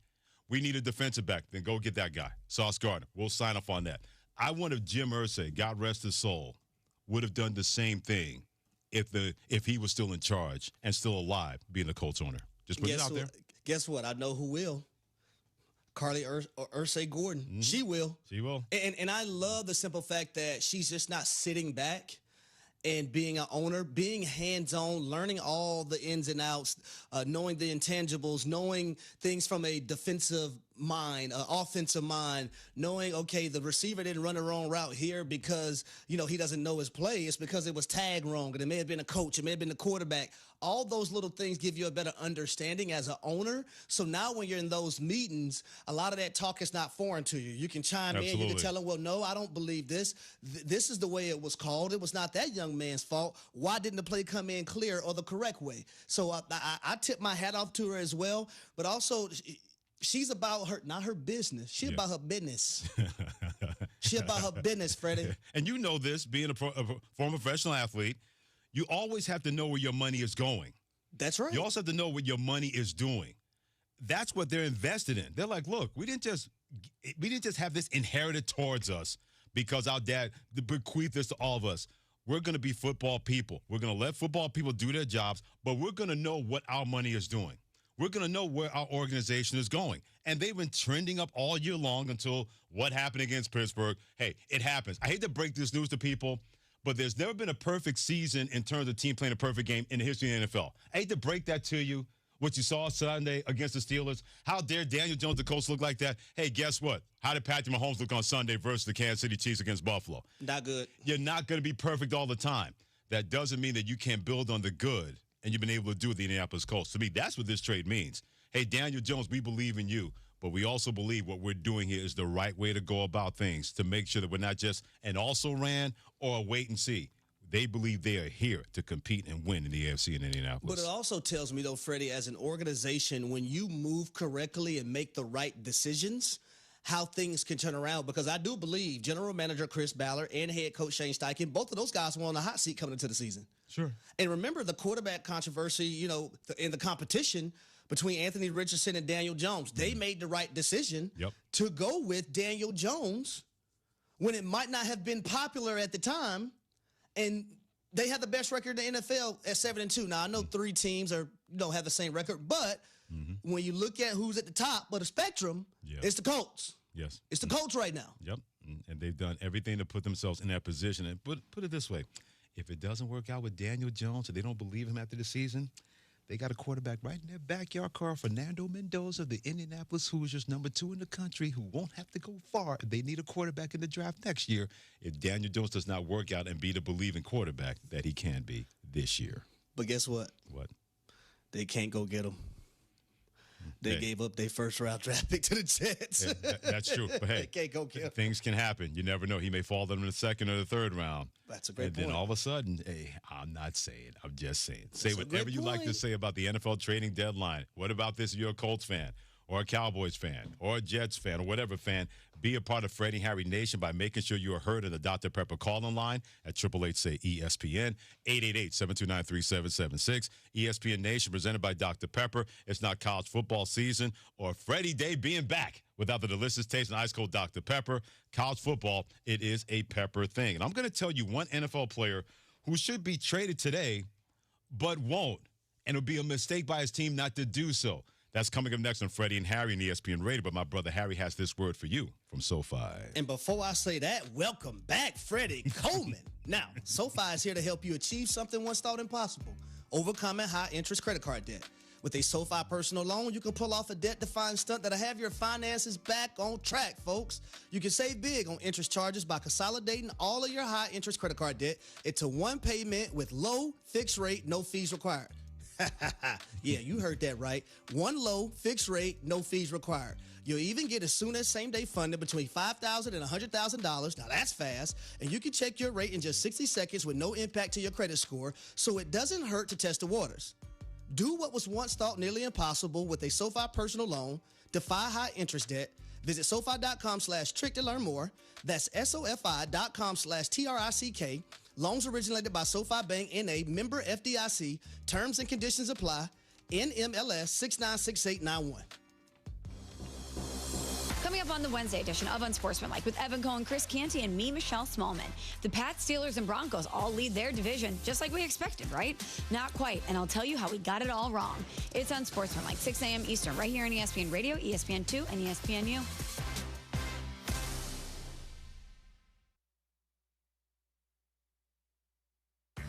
This is the story of the one. As a custodial supervisor at a high school, he knows that during cold and flu season, germs spread fast.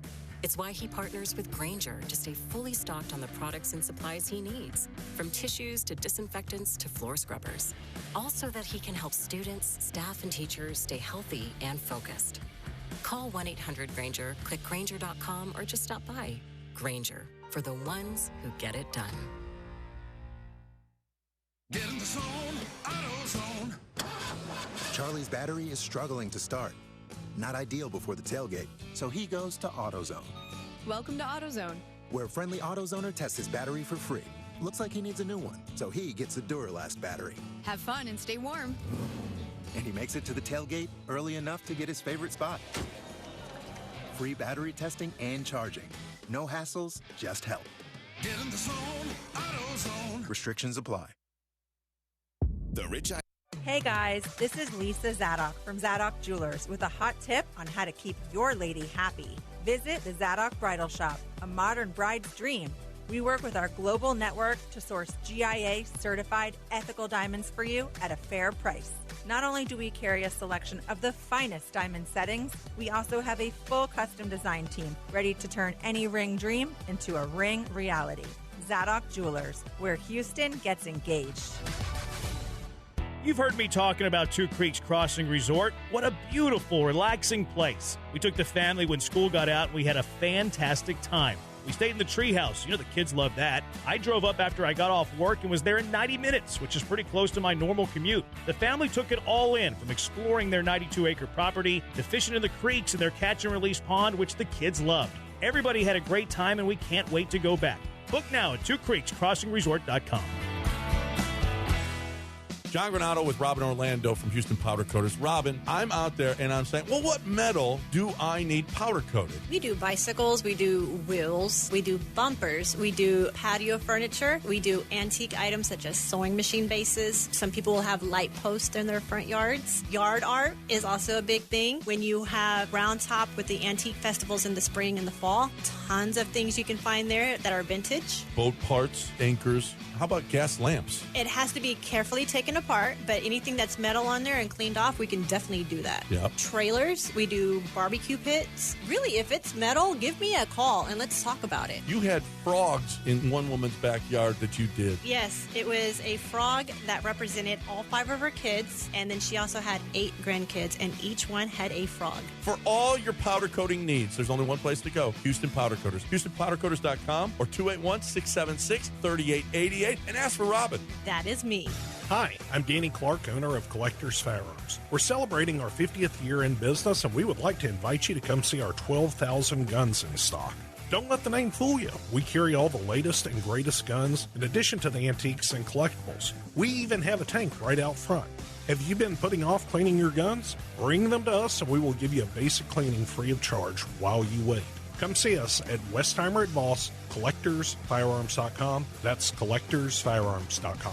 Hey, Lance Zerline here. You know I'm a numbers guy, and I like the numbers that Daspit Law Firm is putting up for their clients. The super team at Daspit Law handles a full range of personal injury cases, and they are getting results from their clients in big numbers. Car accidents, truck accidents, industrial accidents, construction accidents, maritime accidents, offshore accidents. These are all areas where if it's you or someone you know, I encourage you to get a free case review from John Daspit with the Daspit Law Firm. Call 713-CALL-NOW. That's 713-CALL-NOW.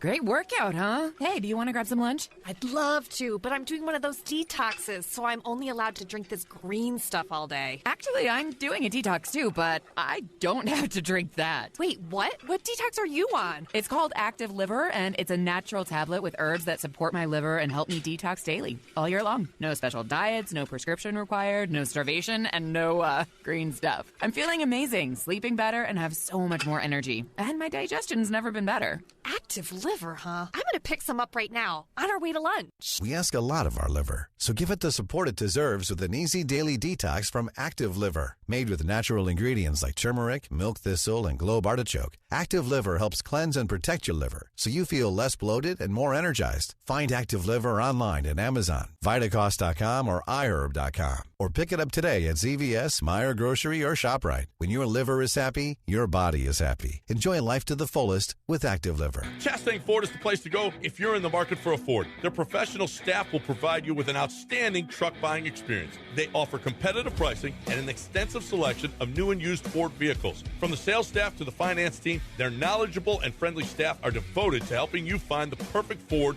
for your needs. Chastang Ford also offers exclusive incentives and deals to get the most out of your purchase. Whether looking for a truck or SUV, Chastang Ford is the perfect place to find your dream Ford. Houston is Soccer City, USA, and World Cup 2026 is coming our way. Join me, Glenn Davis, every Tuesday and Wednesday, 6 Central Time, for Soccer Matters ESPN 97.5, presented by the Daspit Law Firm. Hey, fam! fans! Welcome back to Fansville's Cheers and Tears. Oh. Okay, so like everybody deals with losing, right? To a rival on a last-second field goal. Whatever, it's fine. I'm totally fine. But I cope with losing with an ice-cold Dr. Pepper. Those 23 flavors are like so delicious. They totally wash away the pain of your college football team taking a big fat L. College football, it's a pepper thing. Paying extra for tire care is BS. You know, bad service. So at Midas, we're rolling out our BS-free tire guarantee, included with paid installation and tax on every purchase. You'll pay nothing for flat replacements, nada for flat repairs, and zilch for tire rotations every 5,000 miles. That's $0 for all that. So with this limited lifetime tire guarantee, you'll pay a whole lot of nothing compared to what the other guys charge for tire care. That's the BS-free tire guarantee, only at Midas. This is Freddie and Harry on ESPN Radio and on the ESPN app.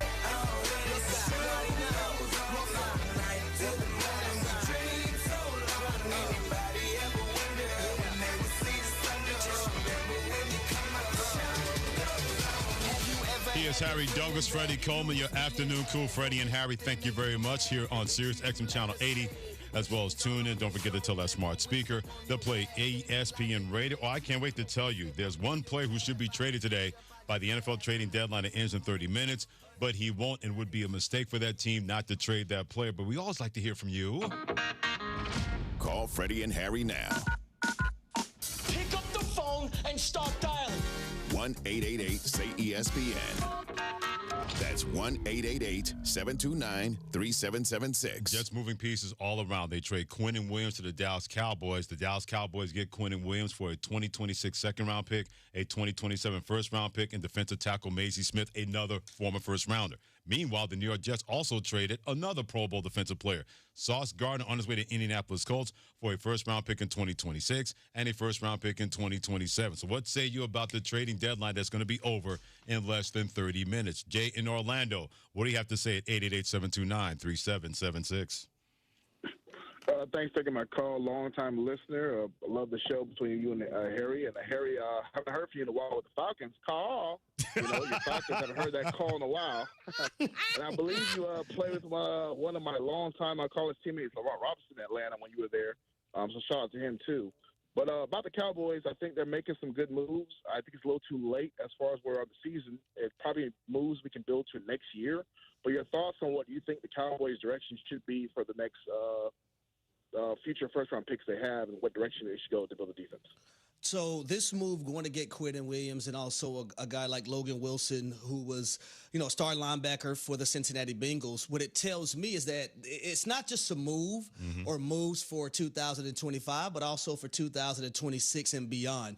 When you compare one of the better defensive tackles in the league in Quinnen Williams with Kenny Clark, it tells me that, hey, we've had problems stopping the run. And we all know that the proof is in the pudding. You look at right now, they're 29th in run defense. They're 31st in total D. They're 30th in pass defense. They're 31st in points allowed. And they're dead last 32nd in third down defense. So you're trying to acquire a lot of these players. Now, you also add them to a player like Odigizua, who I feel like who they just paid this offseason, and you feel like, or you say to yourself, let's see where we can go from here. Right. This is not just a 2025 move or moves. Yeah. This is also 2026 and beyond for the Dallas Cowboys to try to be better defensively moving forward. Yeah, because 2025 is lost. I'm not even thinking about that when it comes to the Dallas Cowboys. I know they get Logan Wilson, like you said, and Quinnen Williams. This is not about 2025. It's also about this. He'll take credit for it. He had nothing to do with this, meaning owner of the Dallas Cowboys. This is Will McClay written all over it. Will McClay, anytime they made moves like this, he is the director of scouting, also the player personnel director. He's always been able to swing these kind of deals or go and get players. That's the guy that did this. It has nothing to do with anybody named Jones with the Dallas Cowboys. I'm telling you right now, I have that on really good authority from somebody I really trust. Will McClay is the one that swung these kind of trades. Jerry Jones signed off on it, but Will McClay made that happen for the Cowboys. You're right, HD. This ain't about 2025. It's about 2026 and building that kind of personnel. And you're Matt Eberflus, get your act together. You're a defensive guy. You can no longer use the excuse you don't have enough personnel. They gave you 2 more pieces to make this a better defense. be a better schemer with these two guys in your defense right now. And I also look at 2026, and I know y'all would, like, a lot of people want to live in the now, but because of where they traded for Quinnen Williams, I'm thinking about going into the 2026 season, knowing you have two defensive tackles that are studs.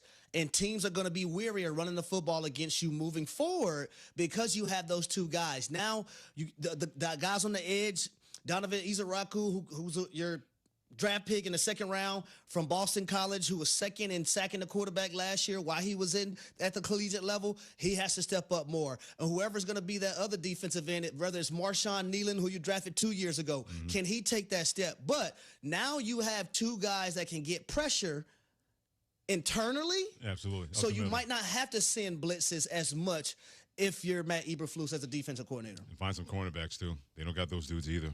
There's a guy in Seattle right now, Reek Woolen. If you want to make one more trade, you have about, 26 minutes, Jerry Jones. Yeah. He lost his starting job. He's just sitting on the sidelines. If you want to go get Reek Woolen from the Seattle Seahawks, I would highly recommend it. You mean Will McClay? Now you know who. Alex in Houston, what do you got to say about the NFL trading deadline that ends in about 25 minutes, my friend?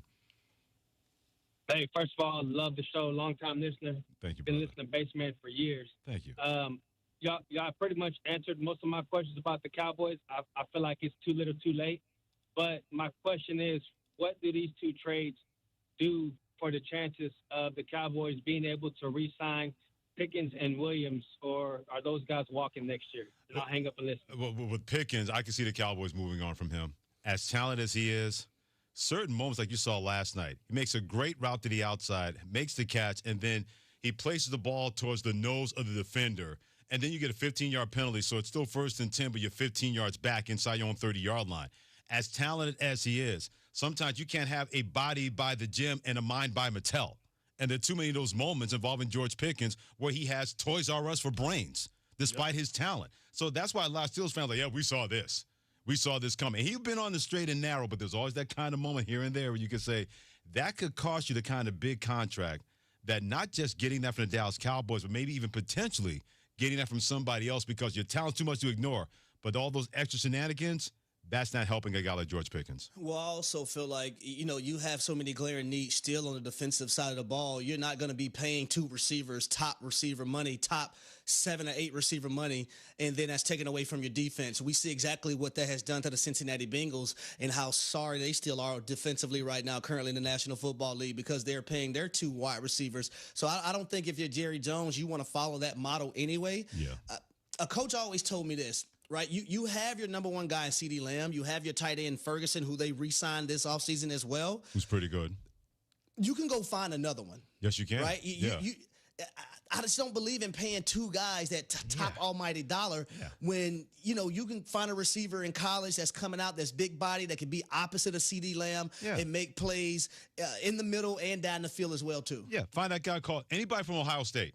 Find that guy, a wide receiver. Anybody from LSU. Find that guy wide receiver. Anybody from Alabama, find that guy wide receiver. Those guys are pretty good in the NFL. They're really good in college. They get to the NFL, they're pretty damn good. So if you need a wide receiver, there are 3 places. Go get one of those guys. You get the 3rd stringer who's not playing at Ohio State. That'll be better than anybody you got right now if you're the Dallas Cowboys. Those guys with Brian Hartline as their wide receiver coach, offensive coordinator, those dudes are dudes when they get to the National Football League from Ohio State. Find any wide receiver one of the 3 programs. You're going to be just fine if you're the Dallas Cowboys. D in the Queen City of Charlotte. NFL trading deadline almost done in about 23 minutes. Give or take a minute or two. D, what you got to say at 888-729-3776? Fellas, thanks for taking my call as a Colts fan. I am super excited. And Harry, Booney Ward will be back for the Chiefs game. He was just on IR for the 4 games, but he will be back after our bye. Super excited about Sauce. And Harry, I hope you are wearing your Falcons mask or whatever mask you got come Monday because hopefully the same Falcons team that played the Panthers, hopefully they show up in Germany. Wow. Hang up the clip, y'all. Wow. D, I still have love for you. But I will say this. That secondary with Shavarius Ward, Sauce Gardner, Cam Bynum, and Kenny Moore. Come on now. That's one of the better ones across the entire NFL. Yeah, Kenny Moore's played better. I hope a lot of other people who are analysts, they echo these same sentiments that I'm saying right now. Don't gloss over it. Yeah. because Chavez Ward is coming back. Mm-hmm. That's a hell of a secondary right there, in my opinion. Yeah, Kenny Moore's been really good at the safety position. He can cover anybody. Tight ends, running backs, wide receivers. He's been really good at the safety position. Regarding Sauce Gardner, Rich Cimini, ESPN New York Jets insider, said Sauce Gardner was stunned by the trade per his brother and agent Alante Gardner. Alante Gardner told Rich Cimini he learned of the deal around 12:15 earlier today in a call from the New York Jets. They had no inkling before that. Sauce has no negative feelings towards the Jets. He understands it's a business, but Sauce also did get a call from Aaron Glenn. That's the right way to handle a difficult situation. You don't let him find out from social media. You don't let him find out for a friend or watching TV and seeing the crawl on ESPN. You handle business like grown people. And that's what the Jets were able to do, saying that guy's earned the respect that he deserves as a player. Especially we signed that kind of contract in the offseason of 4 years, $120.4 million. That's how you handle things, HD. You don't leave a player like that out on a limb like that. Well, these players, Freddie, they love realness, right? And even though it might not be the greatest news that Sauce Gardner wants to hear at that time, and it's shell-shocking, you can respect Aaron Glenn, number one, for calling you and talking to you like a man versus you hearing it on the screen, on the ticker of a TV screen or from one of your friends texting you or a tweet from somebody. So I respect Aaron Glenn for doing that because that is the right way to do things, especially a player that they drafted in the first round a few years ago and also paid this offseason. Sauce Gardner's going to find out something he's never found in the NFL, what a winning team looks like. He doesn't know what that looks like, being with the New York Jets. He's going from a team that never won more than 7 games in a season with him to a team that already has 7 wins with the Indianapolis Colts. But HD, there's one player out there that right now is seeing all this action going and going, what? And his name is Myles Garrett of the Cleveland Browns. He's probably thinking, wait a minute. Hold on a second. If you're the Cleveland Browns, why are you not calling the phones to find out how much it is to get a guy like Myles Garrett moving on and resetting your program when you're still not going to be a good football team and not going to be a good offense with him? The same situation. He signed that big contract in the offseason. You can move money around if you're the Cleveland Browns. If I'm Myles Garrett and I see Quentin Williams going to the Cowboys in a better situation, Sauce Gardner going to the Indianapolis Colts in a better situation. And meanwhile, I'm stuck here in the land of Rock and Roll Hall of Fame Aaron Goldhammer. If I'm Myles Garrett right now, I'm going, what? Everybody else got traded but me? Wait, I know I can bring back something. I mean, you guys got to be leaving here with something. Well, Freddie, it's not over yet. We still have 19 minutes. Shoot. 19 minutes before the NFL 2025 trade deadline is closed. We have 19 minutes. But I do agree with you. If you're the Cleveland Browns, why not test your luck and acquire more first-round draft picks and draft capital? We know they have 2 first-round draft picks in 2026. Why not stockpile on those picks like we see the New York Jets organization and reset everything, baby? And you got the guy there in the tuxedo with the cummerbund and the patent leather shoes and the Freddie fedora waiting to be taken out on a date in Myles Garrett. Meanwhile, he's left holding flowers going, what? Everybody else got traded but me? I'm not leaving here with something, apparently. Hey, what's that meme when Denzel Washington played Malcolm X and he hits the table hard? Exactly. That's Myles Garrett. God dog it. I'm still here. And that bean pie still not going to taste good in Cleveland. Keep weighing in your thoughts on NFL trading deadline, the moves that have been made, the moves that have not been made. Let us know the Freddie, Harry, Dr. Pepper call online at 888-SAY-ESPN, 888-729-3776. Got my man Harry Douglas and Freddie Coleman in the afternoon cool edition of Freddie and Harry presented by Progressive Insurance. And after the Arizona Cardinals beat my Dallas Cowboys last night, Cardinals tight end Trey McBride said this about backup quarterback Jacoby Brissett. Jacoby's a real pro. He's a guy who does everything the right way. Which should be really alarming to the guy that used to have that spot. Keep it here on ESPN Radio and the ESPN app. College basketball on ESPN Radio. The inaugural Dick Vitale Invitational. Are you serious? Wow! Can't believe it! Texas, number 6 Duke. Coverage begins today at 8 Eastern with tip-off at 8:45 Eastern on ESPN Radio and on ESPN.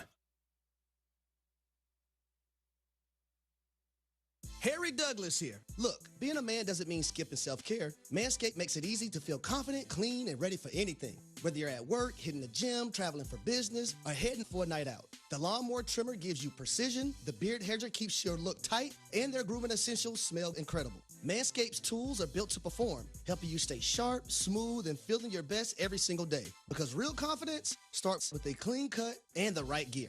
Get all the Manscaped products you need right now at your local Target. Some people just know you can save money on car insurance by checking Allstate first. Like you know to check Kirk Herbstreit's pregame analysis first, before talking to your brother-in-law. In this game, the key thing to watch will be the offensive line versus their front seven. If they can get pressure without blitzing, this could be a long night. Okay, Kirk. I know stuff. Ooh, checking first is smart. So check Allstate first and see what you could save. You're in good hands with Allstate. Potential savings vary, including based on how you buy, subject to terms, conditions, and availability. Allstate North American Insurance Company and affiliates, Northbrook, Illinois. Saturday. For premier recreation, dining, and entertainment, head to East River 9, located 1 mile from downtown Houston. East River 9 is the only 9-hole par 3 golf course, driving range, and pickleball facility in town that features night golf under its LED stadium lights. The venue boasts a tremendous view of the Houston skyline, which is perfect for sunset gazing while enjoying your favorite cocktail or River House restaurant menu item. Go to eastriver9.com to book a tee time, pickleball court, or sign up for our annual membership. You'll be glad you did. John Granato here. Walking into Republic Boot Company at 11th and Studewood in the Heights is like walking into a time machine to the Republic of Texas. Seriously, go check it out. Whether it's their exclusive 1836 collection of all leather boots or a customized pair with whatever material and design you want, these are going to be the most comfortable boots you've ever worn. Hats, suits, and all kinds of handmade leather products in a Texas-inspired haven. Book their space for your next event. Republic Boot Company, where tradition meets style. RepublicBootCompany.com. Hey guys, it's B-Mac, and I'm excited to tell you about Burger Chan and their great new promotion to celebrate football season. Every Monday after the Houston Pro Team wins, Burger Chan will be giving out a free side with your entree. Just tell them B-Mac sent you, mention ESPN 97.5, or say Go Texans and it's yours. And they've expanded their hours with dinner service until 9, Wednesday through Saturday, so more time to try their curly fries, tots, and the best burger in town made any way you want it. Burger Chan's got you covered on every Victory Monday. Check out their full menu at BurgerChanHTX.com. Your go-to source for all things Houston Texans is Swarmcast with Will Kunkel and Joe George. Listen Thursday nights at 6 on ESPN 97.5 and 92.5 or on our YouTube channel, ESPN Houston. Brought to you by Blue Star Tequila. Smooth and always game ready. I'm Scott Hansen, host of NFL Red Zone. Lowe's knows Sundays hit different when you earn them. We've got you covered with outdoor power equipment from Cobalt and everything you need to weatherproof your deck with Trex decking. Plus, with lawn care from Scott's and, of course, Pit Boss grills and accessories, you can get a home field advantage all season long. So get to Lowe's, get it done, and earn your Sunday. Lowe's, official partner of the NFL. You like saving money, right? We all do. That's why Allstate just lowered the price of car insurance. Not, but wait, there's a catch. Lower. Actually lower. So if you're shopping around or just want to see how much you could save, check Allstate first for a new lower auto rate that could save you hundreds. You're in good hands with Allstate. Not available in every state. Only applicable for new auto insurance business. Rates will vary by several factors, including how you purchase the policy. Potential savings vary. Allstate North American Insurance Company and affiliates, Northbrook, Illinois. Houston values banking that puts people first. Veritex Community Bank is now part of Huntington Bank, and Huntington is committed to keeping banking local, investing in neighborhoods, supporting small businesses, and helping Houston thrive. More at huntington.com/Veritex Bank. Member FDIC. Every great team has its core players, but when the season gets tough, adding the right free agent can make all the difference. The same goes for business. At Robert Half, we found that 67% of companies surveyed plan to increase their use of contract talent to handle workload peaks and backlogged projects. With Robert Half's specialized recruiters' experience, combined with our award-winning AI, you can quickly find the skilled candidates you want. At Robert Half, we know talent. Discover how we can help at roberthalf.com/talent. A SoFi personal loan is here to help you achieve something once thought impossible: overcoming high-interest credit card debt. Walk the tightrope of your finances with one low, fixed-rate monthly payment, no fees required, and as soon as the same-day funding. That's right. Pull off your own debt-defying stunt with a SoFi personal loan. Visit SoFi.com/trick to learn more. Loans originated by SoFi Bank, N.A., member FDIC. Terms and conditions apply. NMLS 69689. Evan, Canty, and Michelle are unsportsmanlike.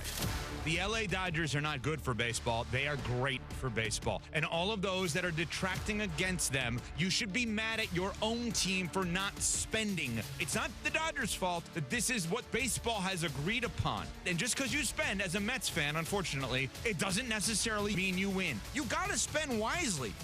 Unsportsmanlike. Weekday morning starting at 6 Eastern on ESPN Radio and on ESPN2. Evan, Canty, and Michelle are unsportsmanlike. Jerry Jones moving on from Michael Parsons, it didn't feel good in terms of the timing of it. Hindsight, it might have ended up being the right decision because your defense was going to be awful anyway. I don't think the Dallas Cowboys need to have any illusions of this team being able to go on some run in the second half of the season to get in the playoff mix. It's just not going to happen this year. Unsportsmanlike. Weekday morning starting at 6 Eastern on ESPN Radio and on ESPN2.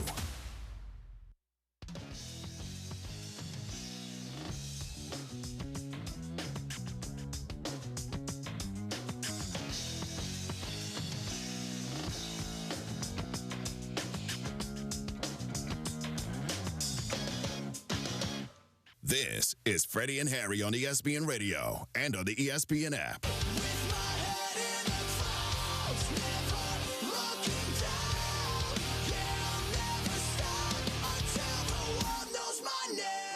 He's Harry Douglas, Freddie Coleman together in a Tuesday afternoon cool edition of Freddie and Harry on Sirius XM Channel 80, as well as tune in and always tell your smart speaker.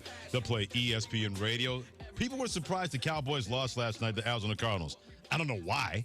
Have you not seen the Cowboys defense all year long? And when you find it, bring it to Matt Eberflus. He hasn't seen it either as a defensive coordinator of my Dallas Cowboys. It wasn't how the game went that got people's attention with the Arizona Cardinals winning over the Dallas Cowboys.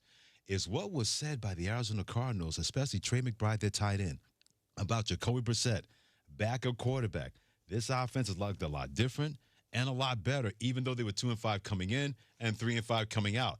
Check out what Trey McBride had to say to SVP Scott Van Pelt on SportsCenter about Jacoby Brissett. Jacoby's a real pro. He's a guy who does everything the right way. He, does everything during the week, watches all the film, does everything the right way. And I think one thing that Jacoby does is he keeps us calm. He keeps us poised in the huddle, and he really gives us confidence. He's going to talk to everybody. He's going to tell us how he's feeling, what he wants us to do, and he's going to trust his guys. He's going to give us chances. He's going to, throw us the ball when we're covered. And I think the main thing about him is he's prepared. Whether he's going to back up the starter, he prepares the same way. And I feel so confident going into a game with Jacoby. He does everything the right way. He knows how to deliver the balls to the guys. And most importantly, he's just a great person, and I love playing for him. For the best player on the Arizona Cardinals offense to sound like that and basically petition for Jacoby Brissett to be the starting quarterback moving forward, I don't take it lightly, Freddie Coleman. Mm-hmm. He said he's a real pro, does everything the right way. He talks to everybody. He watches all the film. That's telling me that, hey, maybe somebody else that played quarterback has not done those things that Jacoby Brissett showed us he's done since being the starting quarterback while Kyler Murray has been out. And I would say this, and I'm not just going to say it because of last night. I think the best chance for the Arizona Cardinals to be in every single ball game and to win ball games is with Jacoby Brissett at the quarterback position, because I even see a difference in Marvin Harrison Jr. as a wide receiver who had 7 receptions for 96 yards and a touchdown. Yeah. There were times where the blitz was coming, and Jacoby Brissett deciphered it. He knew it was coming, threw it to his hot routes right on time, and he got out of certain plays, checked into certain plays to make it a better play as well. All these things. But being a great teammate and also going out there and balling out, I'm pretty sure not just Trey McBride feels exactly like that. There are a lot of more people in the Arizona Cardinals organization that feel that way about Jacoby Brissett. Well, I got this great tweet from D&T at Coleman ESPN, HDugs83, because Jacoby Brissett, he does those progressive commercials that bring the backup in. D&T says, that man, JB, do more than just taxes. When part of the commercial, he steps in and does that. He's going to lose that contract because if he continues to be the starting quarterback, there's no need for Progress to have him as a backup. Maybe Kyler Murray can take his place and take that check for Jacoby Brissett if Jacoby Brissett takes his job away. But in the words of Lee Corso, Harry Douglas, and everybody out there, and not so fast, according to Jonathan Gatton, Cardinals head coach. He says when Kyler Murray's healthy. Will Kyler still be your starting quarterback when he returns? Yeah, nothing's changed on that. That's how I feel. We've seen Brissett done enough to earn more opportunity opportunities. Yeah, I got nothing to add on that, guys. Okay, he was being vague and trying to be definite at the same time. Nothing has changed on that. That's a great escape route to say. Yeah, because a lot has changed. And what Jacoby Brissett has done on the football field shows and also tells us that. Yeah, but also you can say, hey, nothing has changed on that, meaning that Jacoby Brissett's the starting quarterback right now. If somebody said, well, you said nothing's changed. Did I change it? He's still starting quarterback, right? He's played well. I'm going to leave him in there.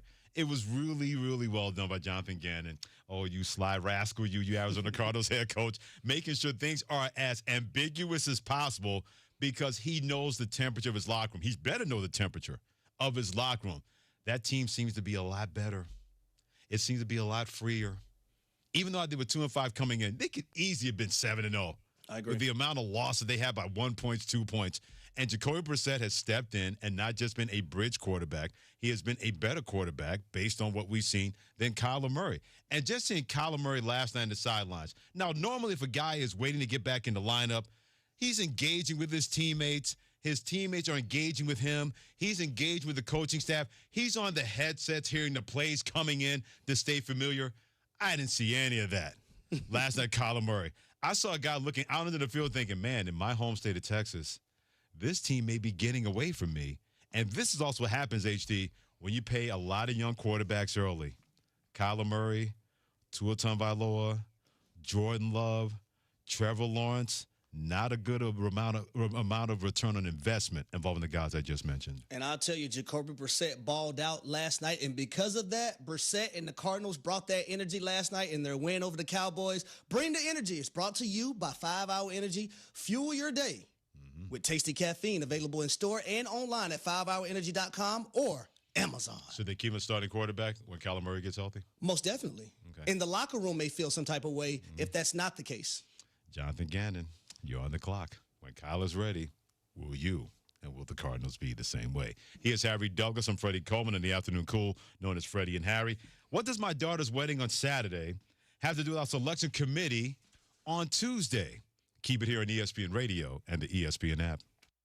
Caffeine doesn't have to be bitter or boring anymore. 5 Hour Energy shots are bringing the flavor and the energy. One of my personal favorites, Strawberry Banana, is giving smoothie vibes in a compact caffeinated shot. Whether you like your energy sour, fruity, or tropical, with 17 flavors, there's something for you. And yeah, it's got as much caffeine as a 12-ounce coffee, but 0 sugar and no crash. Big flavor, tiny bottle, tasty caffeine done right. You can grab yours in store or hit up 5hourenergy.com or order on Amazon today.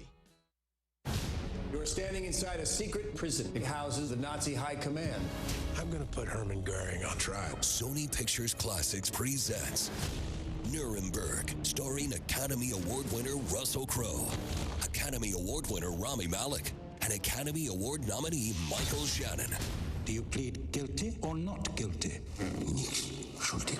Order! Nuremberg opens only in theaters everywhere November 7th. Evan Kent. Sean Mapes here to tell you that Prize Picks is the best way to win cash on your Texans and Rockets this season. Which players are going to go off? Which ones are overhyped? Make your picks in less than 60 seconds and turn your takes into cash all season long on Prize Picks. Prize Picks is the only app that offers stacks, meaning you can pick the same player up to 3 times in the same lineup. Want to pick more on Kevin Durant's points, rebounds, and 3-pointers? Now you can pick them all in the same lineup, only on Prize Picks. You can also follow other Prize Picks players directly on the app with the new feed tab. Follow a friend, a celebrity, or maybe your favorite local radio personality and check out every lineup they create with just one click. PrizePicks also offers injury reboots. If one of your players leaves the game in the first half and doesn't return, PrizePicks won't count it as a loss. Download the PrizePicks app and use code MAPES to get $50 in lineups after you play your first $5 lineup. That's promo code MAPES to get $50 in lineups after you play your first $5 lineup. PrizePicks. It's good to be right. Must be present in certain states. Visit prizepicks.com for restrictions and details. Jeremy Branham here. You've heard me talk about Pro Dunk Hoops and their drill-powered lightning adjust system that lets you raise and lower your goal in seconds. It's 10 times faster with 0 effort. Right now, with your new Pro Dunk basketball goal, you can get the lightning adjust system for free. That's a $249 savings. But you have to call. You won't find this offer on the website, so call Pro Dunk at 281-351-9822 2 and mention ESPN. That's 281-351-9822. Howdy, Ags. Bucky Richardson here from my friends at HR&P, a proud partner of Texas A&M Athletics. Whooping the Irish in the Cotton Bowl required protection up front.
Hello, Houston. He's Joe. I'm Jeremy. We are Jeremy and Joe.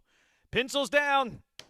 NFL trade deadline has passed. It is done. It is over. Now, sometimes we find out about these trades a little bit later, so maybe it will be reported after the fact. But as we stand right now, Joe, Nick Caserio did nothing. Nothing.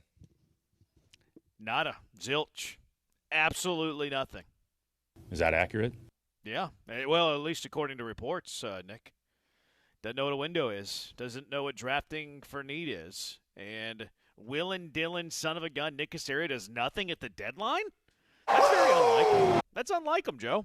Yeah, I'm a little surprised. I thought we would see some kind of move at the deadline, especially with as much action as we saw. And 7 trades on the day, because one just came through at the last minute with the Chargers and the Saints. But they do nothing. The buzzer. Yeah, right at the buzzer. So just a quiet deadline. Didn't buy, didn't sell. This is our team. Isn't that odd for Nick? I mean, he sounded like Set the Flow, by the way. This is our team. This is Go Colts!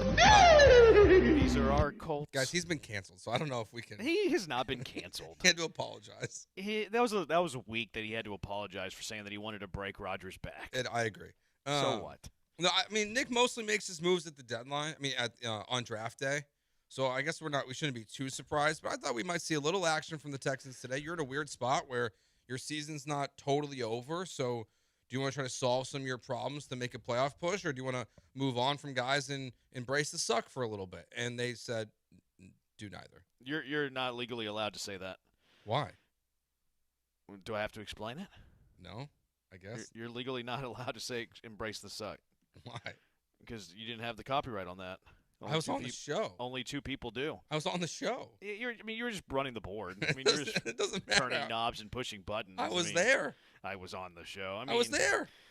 You were there. I mean, you watched the show. I wouldn't say you were on the show. I'm just kidding. Is there any chance that Nick Caserio had a mandate? Hey, do not touch our team. I think it's possible.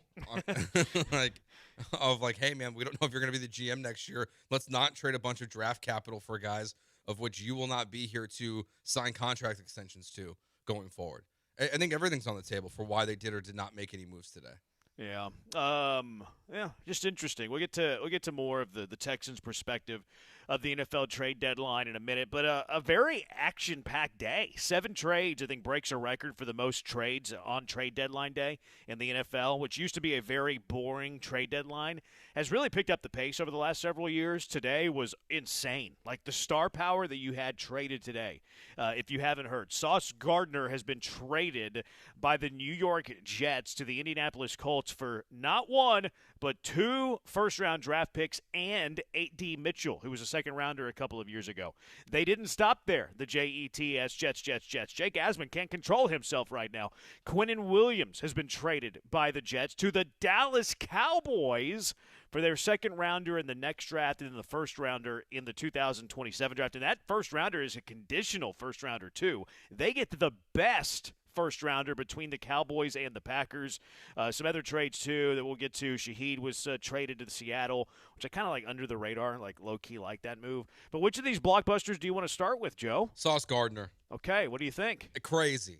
He signed an extension 4 months ago, and they just moved on from him. I mean, this is Aaron Glenn putting his stamp on the Jets franchise of saying which guys are not his kind of guys. He traded 2 of his biggest pieces, and I know they get draft capital for the long haul, and they need a quarterback, and they need other things. But to trade Sauce Gardner, to trade your best defensive lineman, to be then sitting on Garrett Wilson and saying he's untradeable, I think it's a good day for the Jets, but it's also kind of strange in a way to not just go all the way in and kind of do it with, a half measure. But the fact that he's in the division now, it's just wild. I never would have expected Sauce Gardner would be traded. Yeah, I don't know if I agree with your his guys notion. Like, I don't know if I buy that. Like, I have a difficult time thinking that Quinnen Williams, who's a very good defensive player, was like 3-time first-teamer, Sauce Gardner, who is a very good corner, and we always have the Sauce Stingley debate for obvious reasons. Like, it's hard for me to imagine that those aren't Aaron Glenn guys. I don't know that for sure, but I think this is more about a rebuild than it is your guys. Like, Sauce is going to make a good amount of money. He still has a few years left in his prime. But you get 2 first-rounders for him is pretty crazy. Quinnen Williams, who's probably getting close to the end of his prime. Like, he's starting to get close to the past prime, and maybe he already is past his prime. Still very, very good. Like, people get offended whenever you say somebody's past their prime. It's just a little bit over the apex of their career. Don't freak out. I think this was more about the rebuild. I think this is the Jets stocking up draft picks. Like, you're not winning any games with Sauce Gardner. You're not winning any games with Quinnen Williams. So just totally restack the deck and worry about rebuilding your roster over the next 2 to 3 years. I really like what the Jets are doing, actually. I do too. I mean, like, you have to at some point, like this franchise has gone nowhere. You've brought in some star players offensively and defensively, and you can't win with them. You don't have a quarterback. Like, you have to at some point build for the future, and now they're doing that. And they've been trying for a decade plus, trying to build for the future. They've taken how many first-round quarterbacks and missed? Like, it doesn't mean this is going to work out for them, but if they're going to be this version of the Jets, why not just blow it up? Like, there's nothing wrong with that move. So I think this is a good day for the Jets, frankly. Now, you got to hit on your draft picks, and are you going to get a player as good as Sauce Gardner in the draft? Probably not, but if they play a more impactful position, then it's probably worth it in the long run. So I like this day for the Jets. A little confused about the Cowboys, though, to be honest. Okay. What do you think of the Colts pick, though? Like, what do you think of the Colts side of this trade? I mean, you go all in. Why not? Yeah, I don't. I started like it. Whenever you first read it, it's like, man, like that seems steep. And like A.D. Mitchell was a throw-in. Like the dude was a healthy and active a lot of weeks because they just quit on him. He did nothing last year. He had an opportunity this year, made 2 boneheaded plays. Like they quit on A.D. Mitchell. Mitchell was a throw-in. They were probably going to get rid of him, at the end of the season anyways. So he was more of a throw-in. Now I think it's smart for the Jets to get him as a throw-in. Like he has high potential. He has a chance. Why not get him as a throw-in if it's not going to cost you anything else? So it makes sense for the Jets to acquire him. Whenever you first read it on the surface, it's like, it's too much. 2 first-round draft picks for Sauce Gardner, that's too much. And then I started to wonder, and I actually tweeted this at Jeremy Branham, because I think Sauce and Stingley are comparable. Like, and we can argue who's better. I bet you people in Houston are pretty consensusly, making up a word, would pick Stingley. I think if you ask New York, I think the consensus would be Sauce. If you look at their Pro Football Focus scores this year, which no one likes to do, Sauce Gardner is actually grading out quite a bit better than Derek Stingley. And I'm not having the conversation or the debate, which corner is better. But whenever I ask myself, would I trade Derek Stingley for 2 first-rounders? My answer would be no. I wouldn't do that because I think Stingley's an all-pro corner. I think Sauce is an all-pro corner. Not year in, year out, but have the potential and the ceiling to do that. And I wouldn't do that if I were the Texans. I wouldn't trade Stingley for 2 first-round draft picks, especially first-round draft picks that project to be late. We know the Colts draft pick this year will be late. Next year, we'll see. We'll see how next year goes. But if I'm not trading Stingley for those 2 first, I don't mind the Colts trading 2 firsts for Sauce. You get a proven player. You have one of the best records in the AFC. You think that those draft picks are going to be late in the first round. I don't mind this from the Colts either. No, I think this is a good move for the Colts. Like you have late. You're hoping for the next 2 years late round picks. If you're in the late 20s this year and you're hoping to replicate that success next year, then you are in a good position to acquire a corner in the moment. Like I think the biggest mistake in drafts and free agency is acquiring positions and players that are heavily priced when you're not ready to win. They're ready to win right now. You go for it. You've got your quarterback under contract only for this season, so who knows what's going to happen with Daniel Jones. I think we all assume he's going to be back with Indianapolis next year. But you push all your chips in. You go for it this year. You have very few opportunities. You're in a year in which the Kansas City Chiefs at this moment, at the deadline, are not a playoff team. So go for it.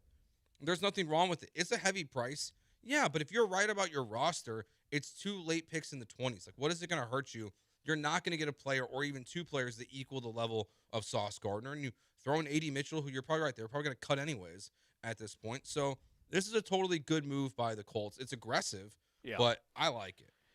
Yeah, I don't mind it. Like and that's why I asked Twitter, because I think you're a hypocrite if you wouldn't trade Stingley for 2 firsts, but then you're also criticizing the Colts for overpaying. I think it's hypocritical to do that. And the pushback would be, well, Stingley's on another level than Sauce. But he's not. I don't think that he is. I think Stingley's better than Sauce. I don't think he's at a different level than Sauce Gardner. Yeah, which I would point to, well, we're probably being a little bit homerish whenever you have that stance. No, but you're talking about what, probably 2 of the top 5 corners in the NFL? Yeah, I think that's fair to say. Okay, so then what's the level drop off? Surtain's on his own tier, and then that next group feels like it's Stingley, Sauce in some order are part of that conversation. Yeah. So even if Stingley is better, it's the number 2 corner versus the number 3 corner in the NFL. If that's the way you want to look at it, it's not a huge drop off. No, I don't. And I think that's where the hypocrisy comes in. Like if you're saying the Colts overspent, but then in the same breath you're saying, no, I wouldn't trade Stingley for 2 firsts. Well, I think that you're being a hypocritical homer, quite frankly, because the Colts are in a better spot than you. Mm-hmm. Like the Colts are 7-2. Like the Colts are going to be a playoff team. They're going to win the division. So that's where I kind of find a little bit of hypocrisy, and I don't stand for hypocrisy. You mentioned you don't like the Quinnen Williams trade to the Cowboys. Why not, Joe? I mean, they've got $60 million now locked into 3 defensive tackles. Feels like an odd way to build your roster there, Jeremy. I mean, they showed last night they're not a player away from being a good team. They're not good. They're not going to be good. Their defense wasn't even they only scored 17 points last night, right? They're not ready to win. So you have draft capital for the next 2 years now because you trade away Micah Parsons, and then you just bring in another expensive player whose window of being a great player is much shorter than Micah Parsons. I just would have stood pat at this point. But it's Jerry. He's going to go all in. It's good that it's not this year's first, I guess. So you're betting on being good next year and it being a late first-round pick. But I just don't quite understand why you would acquire a player on the defensive line, a second player this offseason, when you also have needs elsewhere. Your secondary is not that good. Your linebacker core is not that good. You could have added elsewhere. Why'd you add another defensive lineman? They were getting the quarterback. They had a linebacker, Joe. Oh, they had a linebacker they did. from Cincinnati. Logan Wilson. He wasn't playing on a bad Cincinnati defense. He's gonna fix all the Cowboys' problems. I really like Quinnen Williams, the player. I'm a big fan. I think he is very, very good. I think he is a stud. I think he's dynamite. I don't think the Cowboys are good enough to be making that trade. That's where I land. I have a token Cowboy friend, and he's like, I like this trade. I'm like, why? You're as delusional and as senile as Jerry Jones. Why do you like this trade? And again, I understand the love of the player. Quinnen Williams is a freak. I think he's very, very good. Now, how many more years of his prime does Quinnen Williams have? I think that's up for debate. And then your second-round pick this year is going to be a premium pick. That's probably going to be a top 12 second-round pick. So we're looking at a top 45 pick there. And then you're trading the best of the Green Bay and the Dallas picks that you have, first-round picks, in 2027. So, even if they're both playoff teams, which I don't think so. I don't think the Dallas Cowboys are a playoff team this year. Look what happened yesterday to Arizona. I don't think they're a playoff team next year. So now you're looking at a draft pick that's going to be in the top 18 minimum. Mm-hmm. So they're trading a top 45 pick and a top 18 pick for a defensive lineman that's still very, very good, but doesn't really align with their window of winning. It doesn't make sense to me from a Dallas perspective. The only sense that I make of it is Jerry Jones is very, very old, and he wants a good football team now. So I get it from that point of view, but I don't think this is in the best interest of the Dallas Cowboys. Nope, this is one of those where you want Stephen Jones to step in like he stepped in. I mean, unless he was on board with this, which maybe he was, but this feels like a Jerry move just based on what was happening last night. I mean, Jerry Jones is gloating during the broadcast or before the broadcast that he's got a trade in place and he's ready to make it. And then he kind of walked it back a little bit after the game, but then he goes out and makes 2 trades today. And I think the Williams trade is the one that he was referencing last night, that he was ready to make a splash move, and he did it. Like Jerry accomplished what he likes to do, which is he keeps the Dallas Cowboys in the headlines, good or bad. People are talking about the Cowboys because of a move they made on deadline day. 713-780-ESPN. What do you think of the deadline trades around the NFL? We'll get to the Texans' perspective of the deadline today, which was just kind of a limp day for Nick Caserio. He was Millhouse playing in the playground all by himself. 713-780-3776. A busy show. We'll talk about all the NFL stuff going on. We'll touch on Cowboys-Cardinals last night. What a terrible football game, huh? Rockets, they beat their Interstate 45 rival. That was cool, even though they didn't play all that well. Cash them or trash them, plenty to get to. 713-780-3776, the HRP listener line.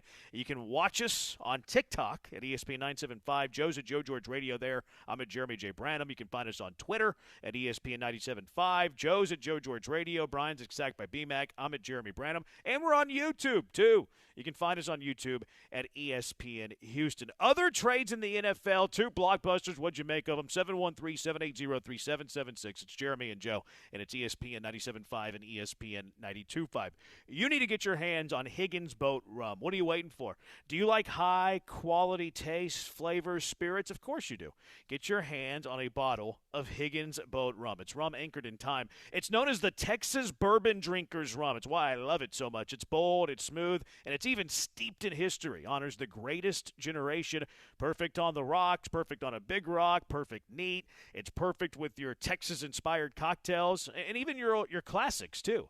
I've been drinking an old-fashioned with it. It's awesome. Your Manhattan, you got the classics. How about a Cuba Libre? You can try that. It's eggnog season, too. Yeah, it's perfect for everything. Higgins Boat Rum pays tribute to our military heritage as well. It's named after the iconic landing craft that turned the tide in World War II. Higgins Boat Rum donates 10% of profits from every bottle, not just a few, every bottle to Camp Hope, which supports our veterans. So you're doing your part in honoring heroes with every pour of Higgins Boat Rum. It uses the Prosecco craft technology, too, so you know that it's going to be smooth. You know it's going to have that enhanced natural flavor. The aromas are going to be top-notch, and also all those harsh elements are gone. All that stuff that makes you feel bad in the morning. Follow Higgins Boat Rum on all their socials. You're going to get tasty cocktail ideas. I saw one the other day with the eggnog. If that's your lane, you're going to see behind-the-scenes stories, live updates, too, of Higgins Boat Rum. If you're going out to the Rice Homecoming this weekend, make sure you stop by the Higgins Boat Rum tailgate. They're going to have a good time out there, and you're going to have a good time out there with them as well. Premium top-shelf rum at a great price. You can get your hands on one right now at Total Wine in Baybrook, or just go visit them online. HigginsBoatRum.com. Shipping to 48 states across the country. Send it to your comrades. Send it to your best friend. Whatever the case may be, pick up a bottle. HigginsBoatRum.com. Not just a drink, but a tribute.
Now back to the Huntington Bank Studios with Jeremy Branham and Joe George. On ESPN 97.5 and 92.5. YouTube TV customers, get the sports you love on ESPN back, including college football, college game day, Monday Night Football, NBA, college basketball, and more. Act now. Go to keepmynetworks.com to get ESPN back. 713-780-3776. I like this text from one of our junkies. Get embarrassed by the Cardinals in primetime and then trade your future. Interesting move. Yeah, it doesn't make a lot of sense. It doesn't make a lot of sense, but then it's like, well, it's Jerry Jones, so anything is possible if Jerry Jones is your owner. But, yeah, interesting text there, interesting perspective. Let's go out to the HRP listener line, 713-780-3776. Caesar, you're in with Jeremy and Joe. What's up, man? Sports, fellas, double rides. Happy NFL trade deadline day to those who celebrate. I have a comment and a question. First, I know with the middle of the day, 12 to whatever show they have, the Rich Eisen or whatever on there, so I was kind of listening to that. But while the trades were going down live, while he was talking as far as the Jets, just the despair in his voice was amazing, and I just wanted to make a comment about that. But I had a question. I have a buddy of mine that's a big Texans fan, and we were talking today, and he kind of made the analogy that with all the expectation of the season before the year started and everything like that as far as what the Texans were going to do, where we are now, when days like today happen, it's kind of like that the poor kid during Christmas and everyone else is opening their gifts and having fun and everything like that, but he's just kind of sitting around looking at everyone else play with their new toys and get excited and everything. So I just wanted to kind of get you guys' thoughts on that. Yeah, I mean it's just it was a boring day from the Texans at this point. Like I think like you hit on there a little bit. Like the season's been below expectations, and I think that's why people thought there would be some kind of movement. I don't know if I'm disappointed, Jeremy. Honestly, I think it probably was the right decision ultimately to not add anyone. I would have liked them to try to trade some pieces away, but at the end of the day, like I'm not super disappointed that they didn't do that either. I was kind of reserving thought here, but Caesar took us into, which I love how Caesar he went sports on us. Is there anything else that reveals your identity more than that? I love it too. I would love to do it. I just feel like it would be copyright infringement. I don't feel like it's our lane and our right to do that. But hey, if you want to call in and let us know how you formally identified, feel free. We have nothing but respect for that. I don't like it at all. I'm not a fan. The Texans should have been sellers today. They should have been sellers. And I don't – there's so many reasons that I think this way, and I'll get into them. I don't like half measures at all. Like, to me, it's you're 2 feet in or you're 2 feet out. I hate sitting right on the fence. It's very uncomfortable. It's not a good place to be. You're kind of stuck in this purgatory, and I think it's terrible. Either you're trying to win now or you're trying to win in the future years. Doing nothing means you're just kind of accepting mediocrity, and then at the same time you're doing nothing for the future. I don't like that at all. I think it's bad organizational philosophy. I don't think that – look, just play out the math here. And I get that the Texans have been close and they've almost won some games and they've been very close to teams that are going to go to the playoffs. They also have one of the worst offensive lines in the NFL when it comes from a talent point of view that's going to limit how far they can go, even if they had some miraculous run to make the playoffs. I haven't ran Branham graphs here in a little bit, but I have to imagine the Texans' chances of making the playoffs are, 15% tops? Probably bordering 10%, maybe even single digits. I don't know. Maybe you guys know. But it ain't good. It ain't good. The Texans' chances of making the playoffs ain't good. So doing nothing, it's kind of like, well, we want to see if this roster can make a run. Okay, well, you're trying to go up against the odds then. Like, you're trying to make these insurmountable odds go into your favor. So I don't like it from that perspective. Secondly, if you do have this magical run, what's their ceiling? Do they win a playoff game and then get ousted in the divisional round? That seems far-fetched. That, to me, seems far-fetched just saying it. I hadn't even thought about it, but saying it. It seems far-fetched to me, Joe, that the Texans have a run in them where they get to even just the divisional round, which is where they were the last 2 years. So because I think their odds of making the playoffs are low, because I think their ceiling is incredibly low, why are you keeping your roster together? Why aren't you trading pieces that aren't going to be here in a year? Why aren't you worried about your future? There's also the whole thought, not even a thought, it's reality, that you're going to have a lot of money tied up to very few players. Will Anderson, 95% chance he gets a contract extension this offseason. C.J. Stroud, we'll see. People feel some sort of way about that. You've already paid Stingley top money from the corner position. You've paid Jalen Petrie top money for the nickel position. Who knows about some of these other young players that are going to come down the pike at some point. So your cap pie is being taken up by few players, which if that's the case, what do you need to do? You need to get productivity from your draft class, from your rookies in the years going forward, and you did nothing today to enhance the chances of helping that draft class or those draft classes in the future. So doing nothing is just like this half measure of NFL football purgatory, and I don't like it. I would have been selling. I would not have been buying, but I would have preferred buying over sitting on your hands and doing absolutely nothing. So is Danielle Hunter the guy you would have liked to see get traded today? Danielle Hunter, we could have a conversation about. Like he has Because that's he has like another you want year of value. his contract, though. Like he would have gotten you the most, but like he at least has another year on his contract, isn't he? Yeah, he's under contract next season as well. So like at least Danielle Hunter is supposed to be part of your plans next season. Like I think he would have gotten you the most, Joe. Like I would have been shopping Danielle Hunter. Like I don't think he would have got you like a Quinnen Williams deal. Like there's no way about that. But I think I would have traded him for a second.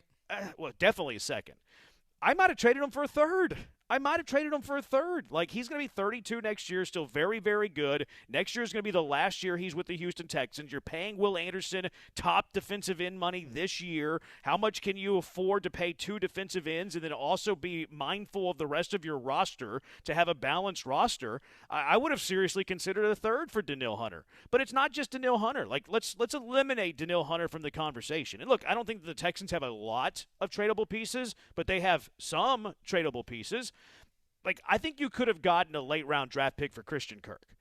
Maybe it's not a lot, but why not do it? Yep. You don't want Christian Kirk to play anyways, so why not do that? Yeah, Christian Kirk is one of the names that I thought of, honestly, of all the guys that you could have moved and gotten something for. He'd be at the top of my list because you could have got some kind of value for him, whether you're giving up a 6th-round pick, or they don't have a 6th-round pick, but you're giving up a 5th-round pick, and you're getting a 4th back in return with Christian Kirk. With moving away from Christian Kirk, like that would have been fine with me. But outside of that, like I just don't think they also have that many pieces to sell. Like you're going to sell like Christian Harris? Yeah, no, I don't think Christian Harris can get you anything. But I was going to go through them, Joe. Christian Kirk, I think, could have gotten you a draft pick. And look, you don't want to have 15 draft picks going into next year. Why not? You can combine those draft picks and trade up. We know Nick Caserio likes to do that, assuming that Nick Caserio is going to be the general manager. So doing nothing ticks me off, quite frankly. But Christian Kirk would have been an option, and I don't think you would have gotten great return for Christian Kirk. I think the scenario you threw out is actually probably overvaluing him. I think you could have gotten a 6th-rounder for him. But cool, trade 2 6 for a 5th that helps you out in the future.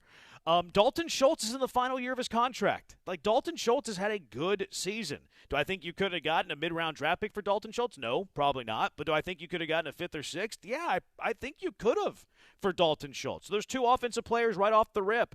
Like, we threw out the idea of Danielle Hunter, which, like, I get that. Like, Danielle Hunter is still a very, very good football player. He's under contract next year. I personally would have done it. I understand the pushback, and we can eliminate him from the conversation because that's kind of a different conversation altogether. But how about some of these other defensive linemen? You don't think Danico Autry could have gotten you anything? He's in the final year of his contract. He could have gotten you a 5th, 6th-round draft pick. I don't know how you feel about these defensive tackles, but these defensive tackles have kind of been plug and play these last few years. Some of them are veterans. I think you might have been able to trade 1, maybe 2 for a late-round draft pick.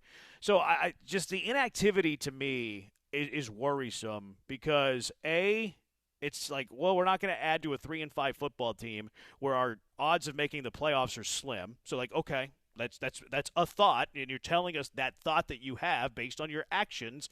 But at the same time, we're not going to make any moves with our future in mind, even though we're kind of conceding the season, more like let's see where it goes over the next few weeks, but not being mindful of the future where you could really use some help.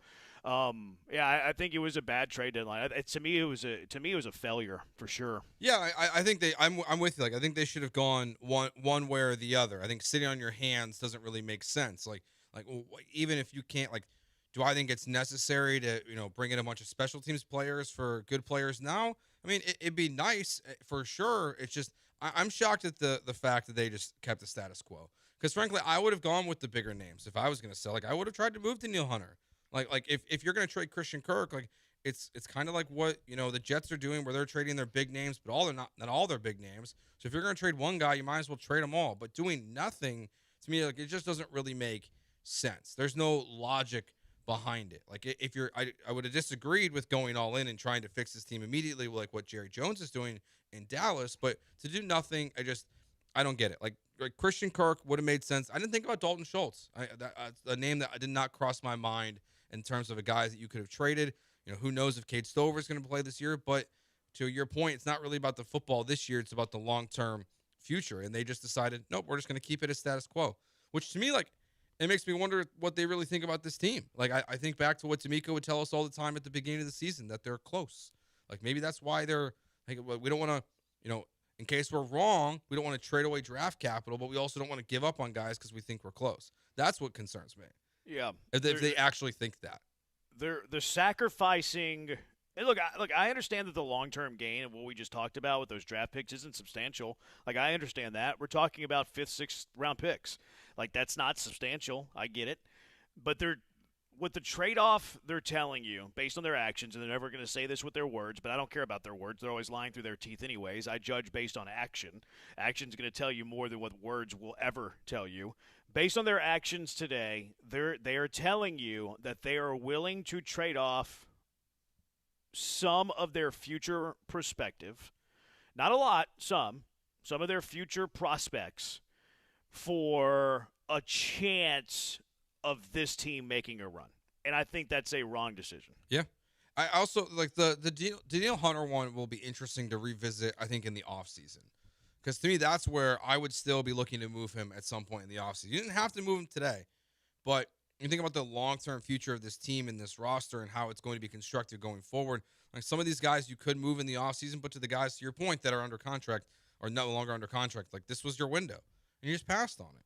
So I think the NFL trade deadline in general should be way more active. Like I think these teams that are all in the position of the Texans that just sit on their hands, I don't get it. I know you need 2 to tango, but like the fact that 6 trades today is one of the highest in NFL history is crazy to me.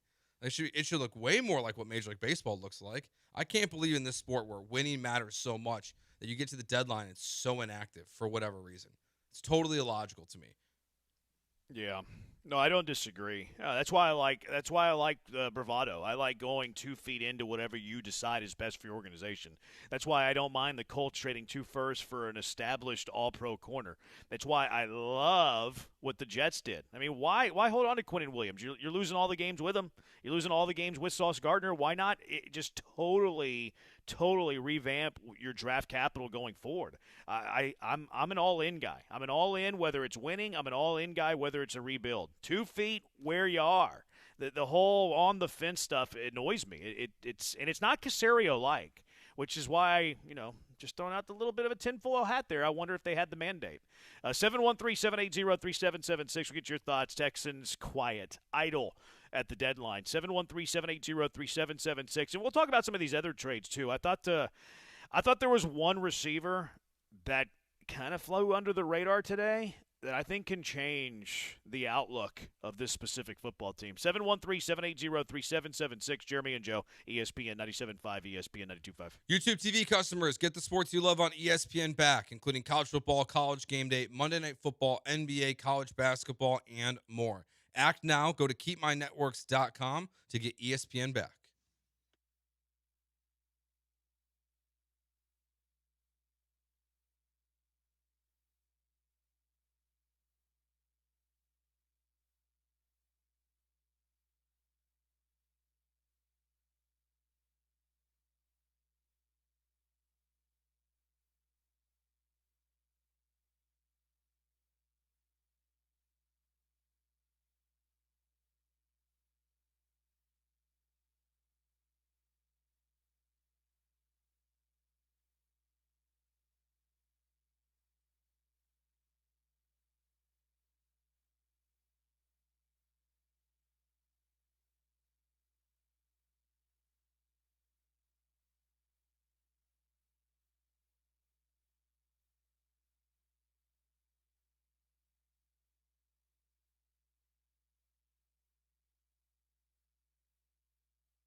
You're back with Jeremy and Joe, broadcasting live from inside the Huntington Bank Studios. On ESPN 97.5 and 92.5. YouTube TV customers get the sport you love on ESPN back, including college football, college game day, Monday Night Football, NBA, college basketball, and more. Act now. Go to keepmynetworks.com to get ESPN back. 4025 is spamming our chat with praise of us. Love you guys. You guys know ball.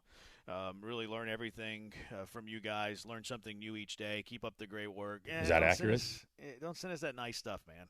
It's a little, it's flattering, but it's making me a little uncomfortable. Junkie, is baseball the funnest trade deadline? It's not NFL for sure. I would say so. Yeah, I think right now we'll go baseball.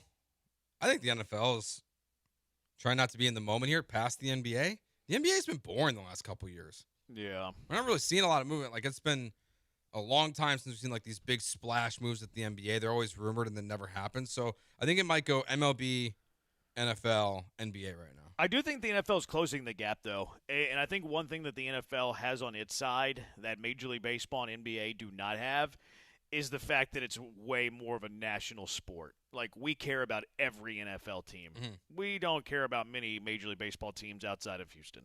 We don't care about many NBA teams outside of Houston. So the NFL does, like, you wouldn't be talking as much today about a big trade between the New York Mets and the Seattle Mariners. Yeah. You know, maybe the Mariners a little bit because they're in division, but like the Mets and the Reds, they made a trade today. Like, we're not gonna spend a whole lot of time talking about that. But Sauce Gardner gets traded, Quinnen Williams gets traded. Okay, big news. So the NFL does have the luxury of that. And their draft picks matter. I think that's the thing that helps them out a lot. Like, even when you hear, NBA draft picks are involved, like, there's so many trades, and you go into a lottery system, so you have no faith or no idea where that pick's actually going to fall. And more like this one, you can say, okay, the Cowboys traded away their first-round pick instead of the Packers. We can all kind of tell that's going to be a top 18 pick. And I think that adds to it, too. Helps out a lot. In baseball, no one cares about the draft. No. Well, that's not true, Joe. Most people don't care about the draft. Joe, the Lakers-Dallas trade was a pretty big splash last year. That felt like a one-off, though. That felt like an anomaly. That wasn't a deadline day also, I don't think. I think it was a few weeks prior, wasn't it? Yeah. Something like that. Step it up, guys. Keep making the show better. Bring back Who Said It. Who Said It's not dead. It's just not going to be a weekly thing. And it's also a little bit more difficult now with Eisen in the middle. Junkie, who cares about trading those players for late-round picks? It's irrelevant. It's not, though. Like, it's not irrelevant. Like, do you want Dalton Schultz to play out his contract on a 5-12 football team, or would you like to turn that into a fifth-round pick that you couple with another fifth-round pick and you trade up into the third round and draft the next Nico Collins? Yeah. Like, and I understand, well, that's a long shot, Branham. That's a reach. You're right, it is a reach. But it's impossible to do that if you don't trade some of these players for draft picks. And guess what? The NFL is won in the margins. It's very competitive. It is very hard. So you get incrementally better with every move you make. At least that's the hope. And then you win over time. So you don't need to do that for a fifth-round pick. Just keep Schultz. For what purpose? Unless you think this team is going somewhere this year, the Texans failed by not doing anything today. Same thing with Christian Kirk. Here's another benefit of trading Christian Kirk. He can't play 80% of the snaps. Yeah. That means that Jalen Noel gets some burn, and the development of Jalen Noel matters going forward. Higgins gets a little bit more burn. The development of Higgins matters. So just trading them even for nothing allows those guys to develop, and you can be in a better spot in the future years because of their development. Yeah, the Christian Kirk one is that now that you brought it up, I'm like, yeah, I would have traded the seventh rounder you have from San Francisco and flipped that for a sixth for Christian Kirk. Yeah, would you have done it for a late-round pick swap? Yeah. Would you have traded Kirk in a seventh for a future sixth? Yes. Why not? This team's not a playoff team. And I think you get a little bit better draft pick, and then your youngsters get the chance to get some run. Yeah, that's a great point. Like it's. I know you pushed back against me yesterday about Noel's playing time, but I'm still specifically in that game. No, sure. But like going forward, like that's not going to change now. Like we're not. Anyone that has expectations that Kirk's role is going to diminish and Noel's role is going to increase throughout the season, I can't believe that, because I don't think it should be happening in this last game the way that it was. Like, they're going to keep running their veterans out there, and they could have solved that problem today. I do think, I do wonder, more about now if there was a mandate to, just not do anything. I think it's possible, Joe. It's very uncharacteristic for Nick Caserio to do nothing. Very uncharacteristic. He makes moves. And look, I understand the NFL trade deadline. You're not going to make as many moves. They're not going to be as splashy, but he makes moves. He makes moves. Well, That's what he does. I do think it's strange that he's so aggressive in the draft, but then not aggressive here during the deadline. And I don't think he ever really has been at this point. But on draft day, he's making 4 or 5 trades a year. It feels like. Mm-hmm. Well, yeah, minimum. He makes so many trades during the draft. Yeah, he goes crazy. And then this one, he's like, no, it's okay. I'll sit out. And that's the other thing is that trading guys now for picks positions him better for the draft when he loves to operate. Look, it might not have been we don't know, and we'll never know if it was an ownership mandate and it would come from Hannah, not Cal, because that'd be weird coming from Cal. Don't trade those picks. But it could also, and it's probably more likely to be that they're we think this team still has a shot. We don't want to give up on this year's team. I bet you that's what they're going to say. I bet you D'Amico says that the next time we hear Nick. I bet you he says that. We don't want to give up on this team. We want to give them a fighting chance. And I think that's flawed logic. I agree, but that's exactly what they're going to say. Yeah. That's why we never thought they would trade a player like Daniil Hunter, because you'd never be able to convince D'Amico that's the right decision to do something like that. No. We predicted this. Yeah. I think this was the obvious of – are they going to buy, sell, or do nothing? I think most people would have said they're going to do nothing. Mm-hmm. So this isn't a shocking day. We just don't agree with it. I would have traded some offensive players like Schultz and Kirk for draft capital and let the young players eat. I don't know about Hunter, but Autry, yes. Stack up draft capital, trade Pierce as well. I just don't think Pierce has any value. I don't even think you're getting a late-round pick swap for Pierce. They might end up cutting Pierce. Making a deal just to make a deal is bad business. We're not making a deal just to make a deal. We're trading from right now for the enhancement of the future. It's not making a deal just to make a deal. We're trading from the immediate for the distance. The distant future, which I think is going to be critical. And I think it's more important because I have more faith in the future years than I do this year. A bunch of late-round picks does nothing, sell the big names. Who do you want him to sell? You want him to sell C.J. Stroud? Is that what you want him to do? Hunter's the only big name that could even be considered at this point. Because, you could have had I could have been open to the Titus Howard idea, but now that he's in the concussion protocol, that wasn't going to happen. No. There's no one else that you would have been this is a good move to make at the deadline. You don't really have pieces to make any kind of splash move or trading guys away. You have one option, and that's it. All right, 2 receivers traded today. Which one was the bigger splash? Jacoby Myers going to Jacksonville, or is it Shaheed going to Seattle? 713-780-3776. If you have a gripe, a critique, a compliment about how the Texans handled the trade deadline, go ahead. 713-780-3776. Jeremy and Joe, ESPN 97.5 and ESPN 92.5. I'm not too fond of the general manager's dealing today, his business, his transactions today. But you know who I'm always fond of? Their dealing and transactions? Monument Chevrolet. They're the dealer you can trust. They're transparent with you.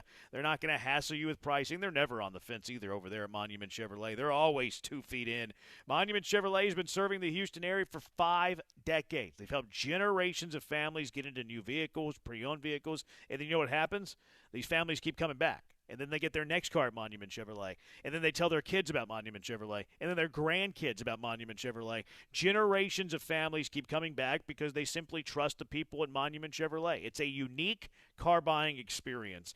It's not, and there's horror stories out there. We understand. Dealing with dealerships ain't always fun. They're trying to get the most money out of you. They're trying to get the upcharge warranties, the extended warranties that don't even exist. They're charging you for those suckers. That doesn't happen at Monument Chevrolet. Monument Chevrolet is looking out for you. Family feel there, friendly atmosphere. They hire great people, which leads to their fantastic culture. You're going to get a fair deal, you're going to get a transparent deal, and you're going to get a no-hassle deal without wasting your time in aggravating, stressful negotiations, without the stress and anxiety if they're pulling one over on you. You're not going to have to worry about that there. No tricks, no time wasting, no hidden charges. Now is the time to upgrade your ride. Visit Monument Chevrolet online at monumentchevrolet.com. Check out their inventory, monumentchevrolet.com, or better yet, go visit them in person, 225 and Beltway 8. Massive dealership, Monument Chevrolet. Chevrolet, together, let's drive.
YouTube TV customers, get the sports you love on ESPN back, including college football, college game day, Monday Night Football, NBA, college basketball, and more. Act now. Go to keepmynetworks.com to get ESPN back.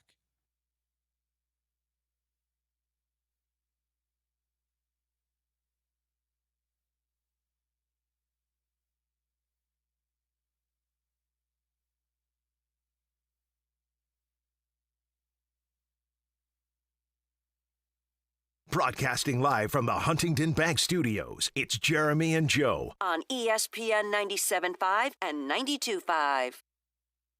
Joe, I'm Jeremy. We're Jeremy and Joe. 713-780-3776. 4025 is really making us uncomfortable with these compliments. He's like, I know you don't like the compliments, but I just have to shower you guys in praise. Keep it up. Okay, man. Like, I'm going to have to block you, I think. Jacoby Myers or Rashid Shaheed? Which receiver do you think helps their respective team more? Shaheed traded to Seattle. Jacoby Myers traded to Jacksonville, surprisingly. I think Shaheed makes the bigger impact. And I like Jacoby Myers, but like we think back to the Texans game, just all the targets going to JSN. They've gotten some nice production at times from A.J. Barner this year, but I think it was very clear that Seattle needed another guy, another deep threat, and this provides them that. So I think he ends up making the bigger impact for them. Yeah, I kind of look. I famously said Seattle's the most underrated team in the NFL a few weeks ago, and I think people are jumping on the bandwagon. Famously, you could say that I influenced people into thinking that Seattle is really, really good because I was on Seattle before anybody was on Seattle. Everybody's saying it, even Sports Illustrated is saying it. But I think that he complements that skill player. They don't have a skill player room, but you get my drift here. Him alongside JSN is fascinating to me. You add that kind of creative playmaker next to JSN, who is unbelievable. I think he still leads the league in receiving yards. I haven't looked at the stats this week. I think he complements him nicely. I think he fills out the room too. I think Cooper Kupp is still a very good football player. Now hurt right now, so he provides some insurance there. And maybe Shaheed's just better than Kupp, so they completely elevated the number 2 wide receiver position. I like Horton. Horton's not a bad rookie, but he's a rookie. So it really fulfills that room. I think it lifts them up slightly, and it gives Darnold an extra weapon. And Darnold's been low key really good. The other thing here, and it took me a while before I eventually got to this thought. Who was New Orleans' offensive coordinator last year? Clint Kubiak. Who is Seattle's offensive coordinator this year? Clint Kubiak. So he knows him well. So, like, the fact that he probably co-signed on that and gave it his seal of approval makes it seem to me that organization really wanted him and that they already have an idea for him. So I think he's going to help them a lot. Yeah, I agree with you. Like, JSN obviously has been amazing. When you look at his target share, it's something like 35%. It's some ungodly number that you don't see. Even like Michael Thomas, when he had his record-breaking year in 2019, is not that doesn't feel sustainable. Eventually, you run into a defense that can just double that one guy you throw to nearly 40% of the time and take it away. So to get a second weapon like Shaheed, especially one that Clint Kubiak is that familiar with, feels like a no-brainer. I mean, the Jaguars made sense to get Jacoby Myers because Travis Hunter hurt. Brian Thomas seems like he's hurt. Parker Washington had to kind of step up out of nowhere last week. But I think as far as impact on the field, it's definitely Shaheed. Yeah, I like the Jacoby Myers move too for the Jags, but part of like which one's going to make the bigger impact? Well, one has a better quarterback. Like one quarterback I trust to get his receiver the football versus the other one. Like, does it really matter if Jacoby Myers is in Jacksonville if Trevor doesn't throw him the ball or throws to him accurately? Like, yeah. Sam Darnold, he's got a weapon now. Like, and think back to, remember last year, it's a really small sample size. But they scored like 50 points, the first 2 games. Like 80 points the first 2 games of the season last year, the Saints. They went crazy with Shaheed and Kubiak. So I like this move a lot, and it just makes them more dangerous at this point this season. So it's a good move for both teams. For both receivers they acquired, but I think it impacts Seattle in the long term a lot more. Yeah, were you surprised that Jacksonville did that?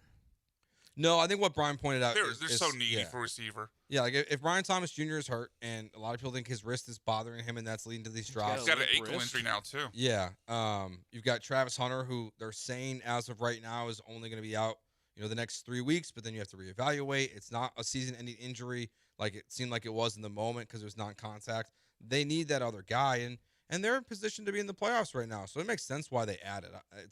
I like that move for them too, because Jacoby Myers, he's good. And they didn't give up much to get him. It was a 4th and a 6th. Maybe Jacoby Myers isn't worth a 4th and a 6th, but I get because of the injuries they had, the need there to go ahead and make that move. Sunday's big for the Texans, by the way. Very, very big. Season over if they lose? I don't call must-win games unless they're must-win games, I didn't say that. I didn't say that. This might be a crazy thought, but do we actually want them to win? No. I don't think I do. I don't think I do either. No, I want them to have as good of a draft. That's why I wanted them to sell today. I want them to sell today. I want them to get a really good draft pick, and I wanted to reset going into next year. Because I think they're a good reset away from being, a really good football team again, or a good football team again. 4447, since you guys getting compliments, let me level it out. Just kidding. Can't do it. You guys are the best. Stop it, you guys. The Jets have made out this trade deadline. All those picks, assuming their front office knows how to use them, should make that team much better quickly. I love what the Jets did today. You know what a lot of people are saying right now, Joe, is that, they're stockpiling these picks and they're going to go get their franchise quarterback. They might not have to. They could have the number 1 pick of the draft and draft their franchise quarterback and then have all of these draft picks on top of it. Mm-hmm. So it's pretty fascinating. If I could buy stock, and this is dangerous to do because they're the Jets. They're infamously the Jets. But if I could buy stock on a team right now, because the Jets wouldn't cost you a whole lot, Yep. The Jets wouldn't cost you a whole lot on the ticker. I'm kind of bullish about their future. Have you seen this little treasure chest of draft picks they have going forward? It's insane. Yeah, I do think I would have liked to see them do a little bit more today still and just really push in. Breece Hall, Connor Hughes, who covers the Jets, is reporting that there was an offer on the table for a 4th rounder for Breece Hall to the Kansas City Chiefs, but they were locked in on getting a 3rd. I probably just would have made that move and just gotten the 4th rounder, even though it's potentially the last pick of the 4th round. I just would have done it anyways. I probably would have moved on from Garrett Wilson because he's going to get more unhappy. I disagree there. Really? I disagree there. Yeah, because I'm assuming they're going to draft a rookie quarterback. And they could just draft Mendoza number 1, and if he's good, great. And you have all these other draft picks. I do like to have a soft landing spot for my rookie quarterback. He helps. I want a good receiver there for that rookie QB. So I'm okay with them keeping Garrett Wilson. Hall, I agree with you. Yeah, and the hard part about this draft is and that's why I like that they invested in the long-term draft and not focusing on this year as much, because all these quarterbacks who could be an option for the Saints and the Jets and the Dolphins and the Browns at the top of this draft class, all the best ones can go back to college. So they kind of protected themselves in a way that if Mendoza decides, you know what, I'm going to do 1 more year at Indiana. If Dante Moore says the same thing, they can just push it off till next year, take the best player available with a 1 through 3 pick in 2026, and then worry about the quarterback in the future and just roll with Justin Fields or Tyrod Taylor for another year and just wait it out. Yeah, I'm fascinated with what the Jets look like in 2030. What do they look like in 2030? They have 2 firsts next year. Theirs in the Colts. They have 2 seconds. Theirs in the Cowboys. And then in 27, they have 3 firsts. They have theirs, they have Indy's, and then they have the best of Dallas and Green Bay. Yeah, it's pretty good. And if they don't have to stockpile those picks for a franchise quarterback and they can just draft one, dang.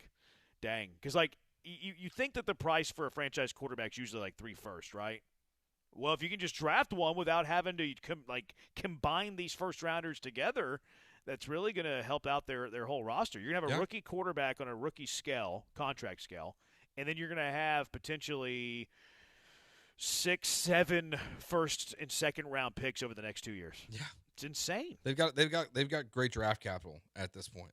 They are in a position to where if they hit on their picks, they can build something very nicely and should be able to do it pretty quickly.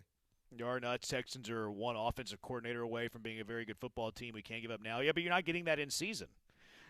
At the soonest that is coming is in the offseason. So that's kind of it kind of really interferes with your point there. The Jets will screw up every draft pick. That's probably a fair point. 2681, you guys rock. Love what you're doing. Trade Anderson or Stingley. How many first-round picks does that get you?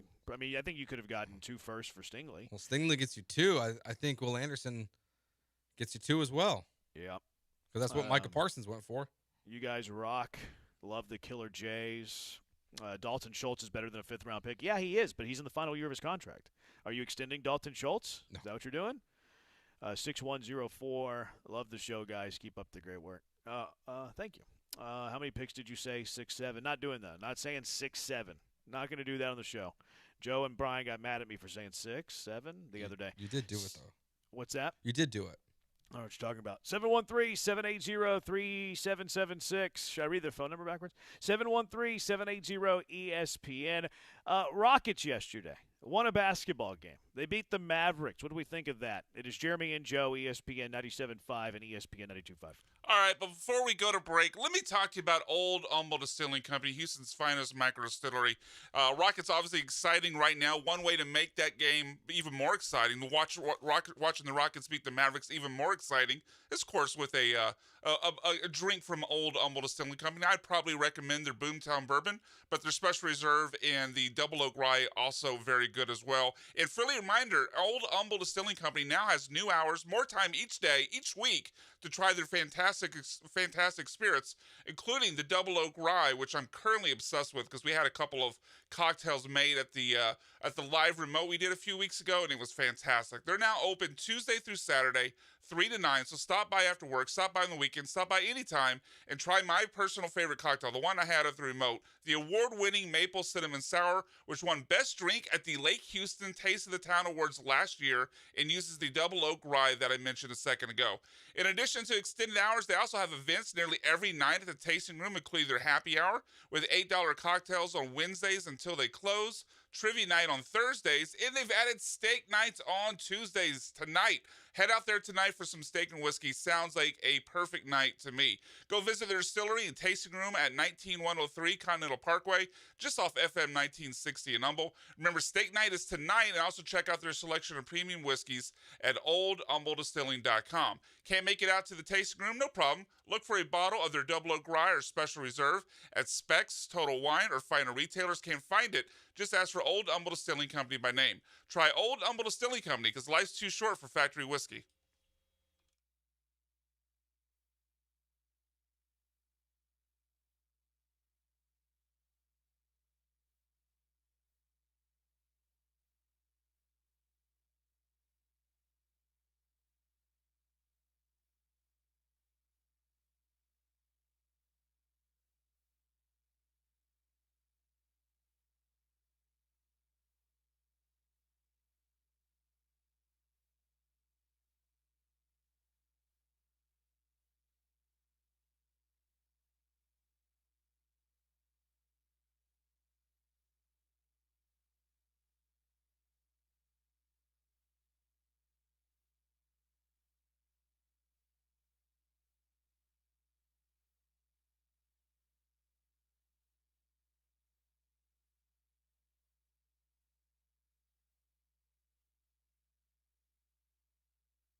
Show started an hour and a half ago. Hour ago, Cutler. 713-780-3776. All right, Rockets-Mavs yesterday, Joe. Rockets win a basketball game. They're rolling right now. Rockets are red hot. 4th in a row. They didn't cover, though, and I thought they would. So I fell to 3-3 on the year. But what did you think of this victory for the Rockets yesterday? I think the most important thing for me is it's the game that they lose last year. Shooting as poorly as they did. I just think like what we've seen, the growth we're seeing from Men and Alpi, and then even having Kevin Durant on not his best shooting night last year, like with like the way the offense was going, if you're shooting around 27% from the 3-point line, you're not winning that basketball game very often. So I think it's just good that they got that win when they didn't play their best basketball. It's the only game this season they've won that hasn't been a blowout. So, it wasn't great. Like, it wasn't pretty the whole time, but they found a way to win. That's what matters. Yeah, I mean, a win is a win is a win is a win. Like that. And look, in the NBA, you're going to have games that you play poorly. Like, it's just the way it's going to be. You're going to have 10 games where you play poorly and lose, and you're going to have 10 games where you play really well and win, no matter who you're playing. Yesterday was a game where they didn't play all that well, and they still won by 8. Wasn't a comfortable win, but you still win the game. Didn't shoot it well. I thought they were very sloppy with the basketball. Very, very sloppy with the basketball. They turned it over 17 times. I thought a lot of it was like sometimes you just give credit to the defense for turning you over. Like, they make good deflections or, good defensive play. Like, they were sloppy passes, like careless sloppy passes. Kevin Durant had a few in crunch time where it's like, what are you're one of the greatest players ever. Could you be a little careful with the basketball? Alpi Şengün is always a little careless with the basketball. Min has his moments too. So they were very sloppy. They didn't shoot the 3-ball well, and they still won by 8 points. Cool. Move on.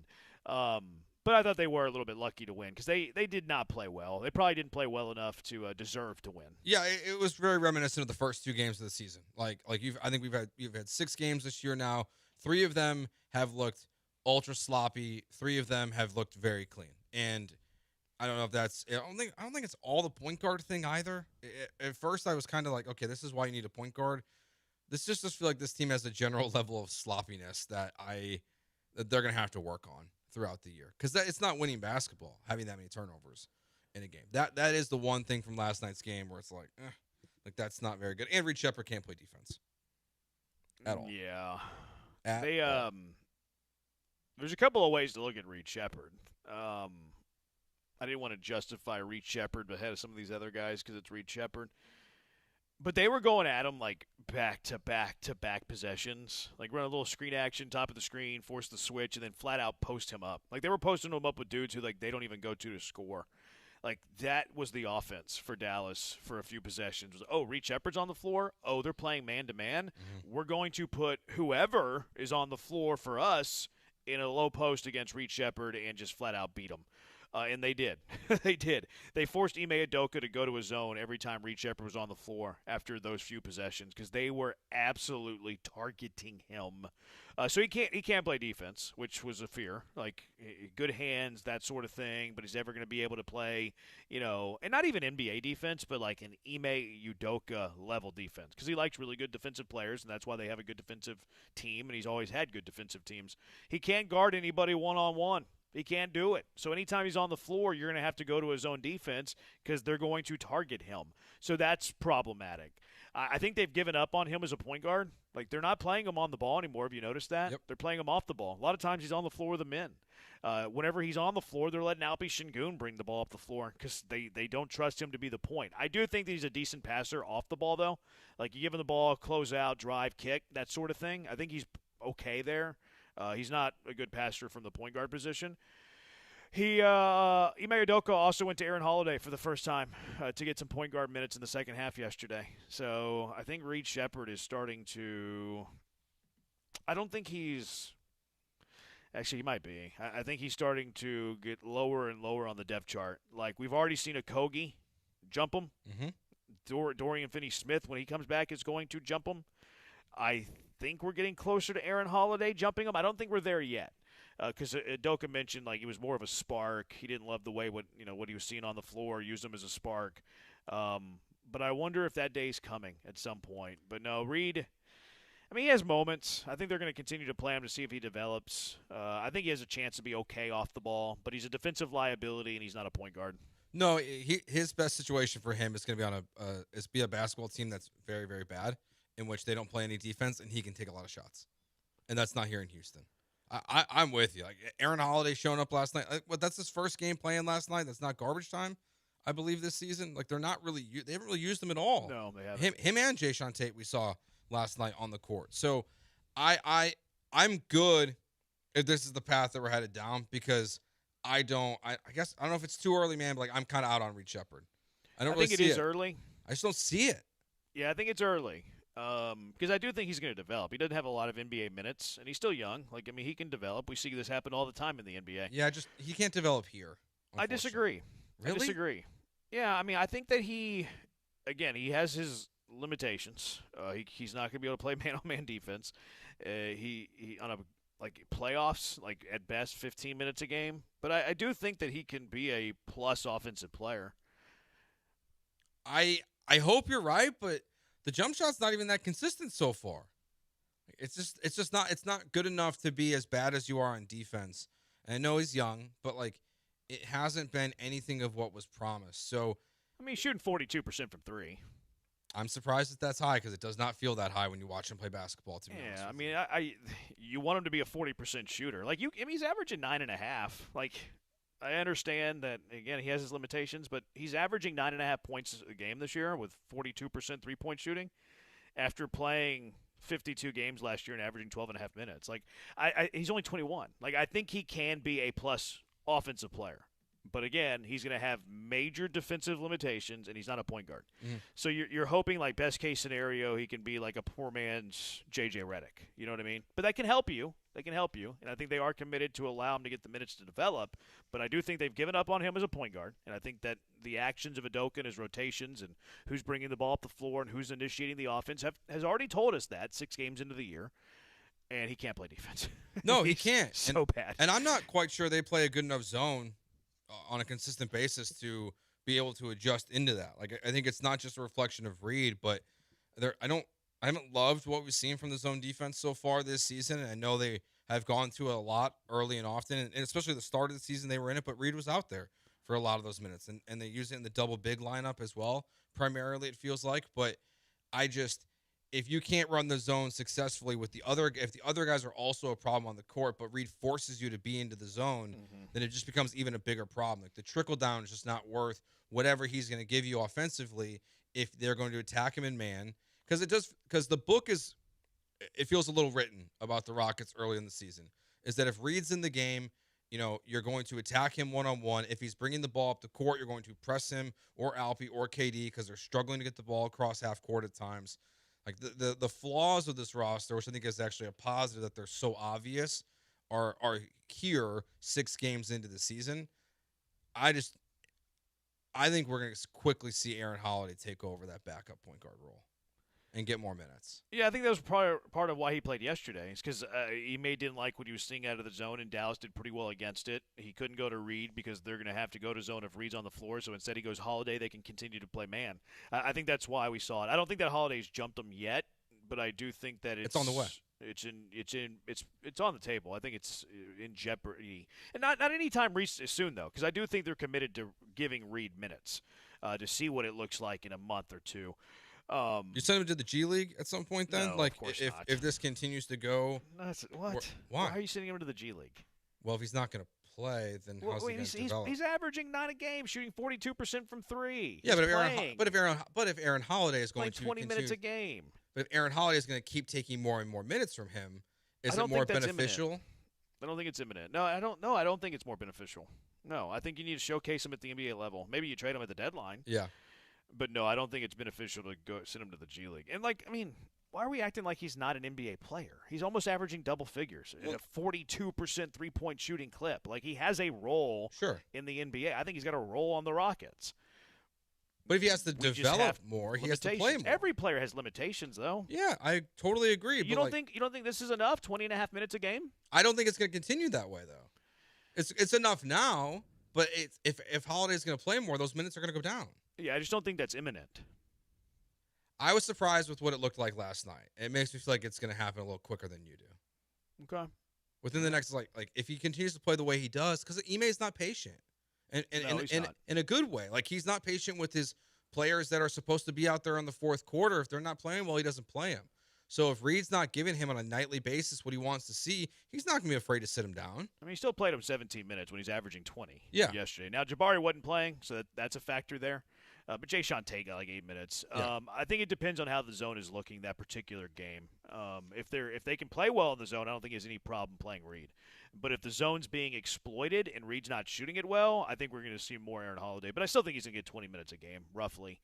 And I think he should see what he turns into, knowing that he has limitations. I didn't think Durant was all that good yesterday.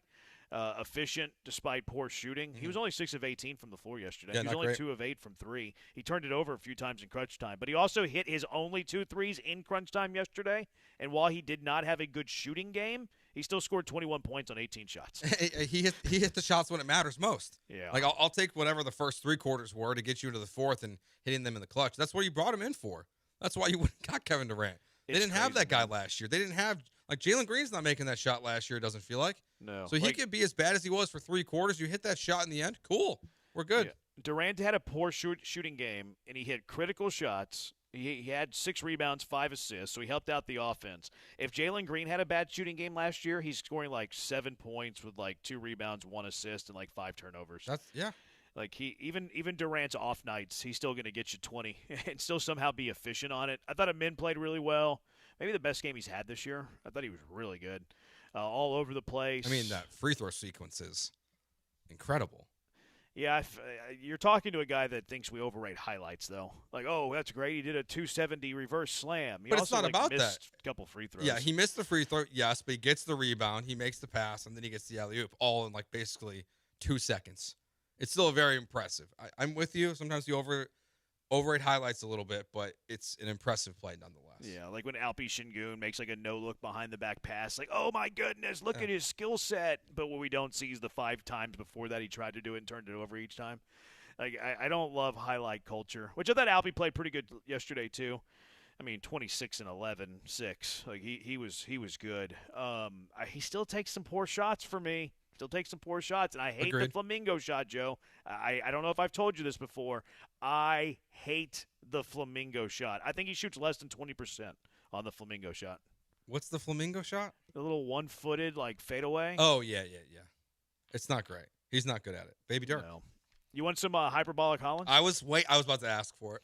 All right, let's get to some hyperbolic Hollins. We'll get your thoughts on the Rockets-Mavs yesterday as well. 713-780-3776. Jeremy and Joe, ESPN 97.5, ESPN 92.5.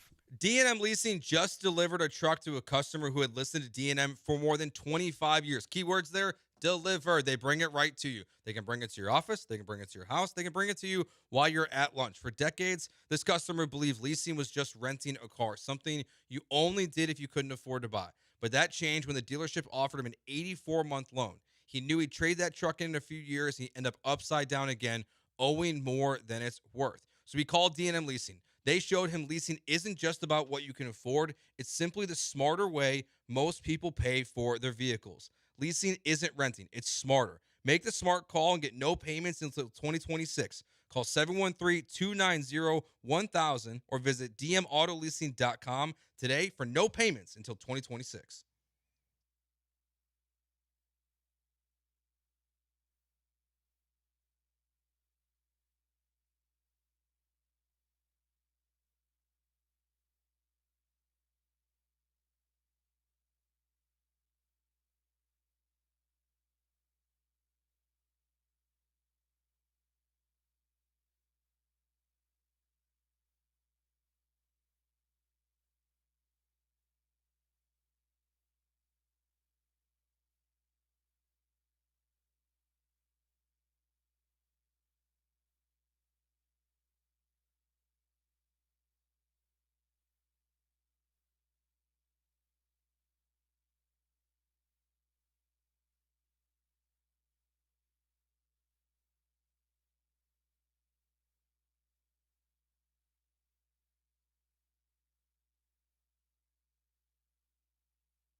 This is Jeremy and Joe. On ESPN 97.5 and 92.5. Live from the Huntington Bank Studios, here's Jeremy Branham and Joe George.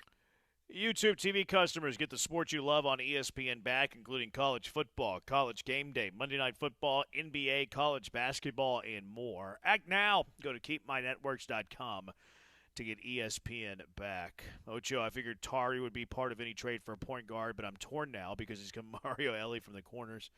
Yeah, I think I could see Tari and Reed packaged for something. Reed, Tari, salary. For a point guard, I could see that on the table, possibility down the road, maybe near the deadline. Yeah, and then if you want to be really ruthless, you trade Fred too. Yeah, I feel like they kind of have like an understanding, though. I know, but they shouldn't. Yeah, but I think they do. I mean, time will tell. Houston basketball went 2-0 in the city yesterday. Rockets beat the Mavs and go Cougs, number 2 team in the country. Beat up on the Lehigh. Can you name the Lehigh mascot name? Nope. Mountain Hawks. A lot of Mountain Hawks up in Lehigh. Do you know where they're from? Philly? Lehigh? Huh? Philly? Pennsylvania. They're in Bethlehem. I don't know where Bethlehem is in relationship to Philly. I don't know how close it is, but I'll give you that. All right. Pennsylvania. W. That's not bad. Name the state. Got the state, not the mascot. Not bad. Not bad, Joe. 800 wins.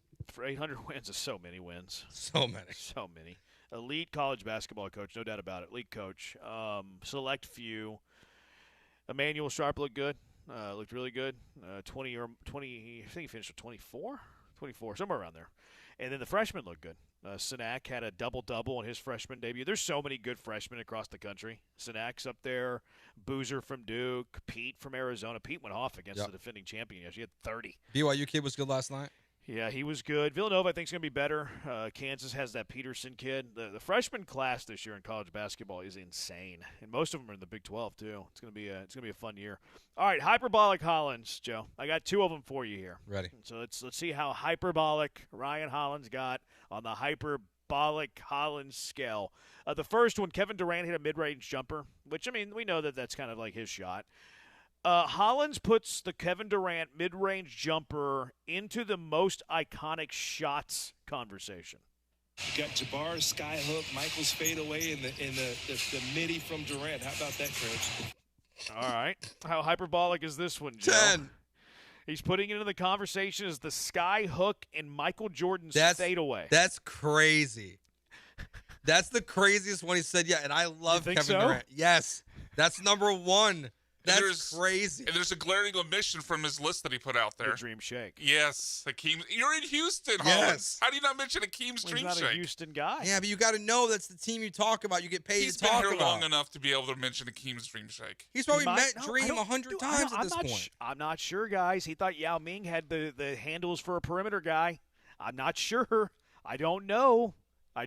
That's the number 1 seed for the end of the year hyperbolic Hollins bracket. You putting that up there? I think it's number 1. I feel like that might be a little hyperbolic. I don't think so. You can't ignore Dream and some of the other great basketball players. It's a mid-range To me, it's more of a bad take than a hyperbolic take. Well, it's both, but to me, I put more on bad take. Definitely hyperbolic. Yeah, no, I know. Crazy. I know. What are the most iconic shots? Because like the sky hook for me would be up there. The Dream Shake. Yeah, up there. Like I think Dream Shake might be like more local than like national. Like think people so. still know. No, hear me out. Like people still know the Dream Shake, but no one nationally is putting the Dream Shake with the sky hook. Probably not. Whereas we're going to do that in Houston, I don't think you would do that outside of Houston. Still an iconic shot, but I think that the sky hook is probably the most iconic when you look at this from a national lens. It is. I think I'd also put Dirk's fadeaway on there. See, the Jordan maybe fadeaway? Tim Duncan's bank shot. Interesting. That's a weird one. I was to be honest with you, Brian, I'm with you. Are you really? The Duncan bank shot came to my mind too. Really? Yeah. That's what he got the big fundamental off of. See, I don't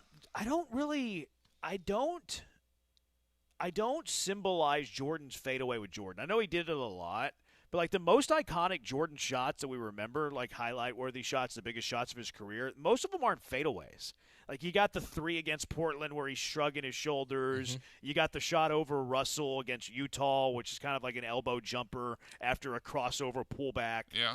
Like, I know he was great in the low post, but like I don't really associate the fadeaway with Jordan. No, I think it's what he did like with like his layup package. that he had. Yeah, all that finger stuff. Roll, the finger little, roll, like 180. Yeah, up and under, like all the different things, the way he could attack without having to dunk it, but then also being able to throw it down with the best of them. Like, I put that ahead of the fadeaway. I mean, what's the Jumpman logo? You know what I mean? Yeah. Yeah. Like, what are some ones that we're missing, though? Like, iconic shots. Would you throw just a Larry Bird 3? I was going to say a Like Steph Curry step back 3. Oh, that's a good call. Yeah, for sure. That deserves Steph to be on Curry. there.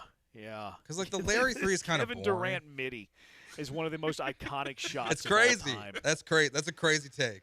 A shot that's pretty much been dead in the NBA other than Kevin Durant. Like Kobe did it. Like there's so many guys that did that shot. I mean, that's crazy. Oh, we had a texter say the Duncan Bank. Yeah. The granny shot. That was Barry. Yeah, that was Barry. Matty That's a Barry. good call. The That's a granny good shot call. from the free throw line, the one-footed Dirk fadeaway. Yep. Kobe has a Mentioned it. more iconic mid-range jumper than KD, says Eric the Buyer. That's probably fair. Kobe was more famous with the fadeaway. That's probably fair. I hated him, but the Karl Malone fadeaway, the Ben Simmons frightened jumper. I saw that one. That one's pretty good. All right, so that one was a 10 on your Holland's 10. hyperbole. All right, here's the second one. You know the NBA got rid of the they don't count a shot for a player who heaves it up at the buzzer. I don't even know how they grade this. I guess it scores discretion. Yeah. Maybe it's a heave from beyond half court. I don't really know the legalities here. But if you heave up a shot at the buzzer from far away, it no longer counts against the player's stat. It's not a three-point attempted. So yesterday, Tari had like a half-court heave that he missed, and it didn't count as one of his shots. And it happened to into the third quarter, and they came back in the fourth quarter, and Ackerman's like, oh, yeah, this won't count against his shot. And then they kind of like argued about it here. And Hollins claims that eliminating the heave from players' stats is great for the game. The Rockets, that's by Tari Eason. You miss those things, remember, it doesn't count anymore. Yes, and it's so good for the game. Oh, you think? Because it bothers the guys in the contract year, and you don't want that 3-point percentage to be bad. It's true. You're soft. That's soft. I don't like the change. You have former player. Well, you go into a contract negotiation, they tell you don't shoot 40% from three, and you lose a couple $1 million, Craig. So it is a factor. 2 shots a season, going to bring you down to 30.9.8. Good for the game. Dude, good for the game. Eliminating the heave is right up there with the introduction of the shot clock. It's right up there with the adoption of the three-point line. It's right up there with the Bird Magic rivalry. It's right up there with Michael Jordan. It's up there with the merger between the ABA and the NBA. The half-court heave is one of the greatest things that has happened in the history of the sport. I mean, it's like this guy, man. Thank you, Craig, for pushing back. I think I'm going to call my shot right now. There's going to be an awkward blow-up this year. Nah, they're friendly. Like, there's going to be something that, like, I think Craig's going to snap back and Ryan's not going to like it. And it's going to be very awkwardly silent. I don't think Hollins is soft like that. I mean, he better not be. I mean, look, and we knew this. Like, if you go back and look at some of the garbage that he used to say on First Take, like, he used to put out crazy things all the time. But, like, defending, like Craig is right. You're losing $4 or $5 million over two shots a year. Yeah, that was an insane thing. You're going to lose $2 or $3 million a year in contract negotiations because you're a 39% 3-point shooter instead of a 40% 3-point shooter. Because these NBA scouts and general managers don't have the ability to look up a shot chart. It's like if that happened to you, Ryan, you should sue your old agent for being a moron if that's why you're defending this so much, because I don't understand. Like what are you like? It's great for the game. He goes, guys it's so are scared good to for take the game. it. When are guys ever scared to take that shot, Jeremy? No, you do. No, to be fair, there are players who do not shoot it. There were players who just ate it. It's 100% factual.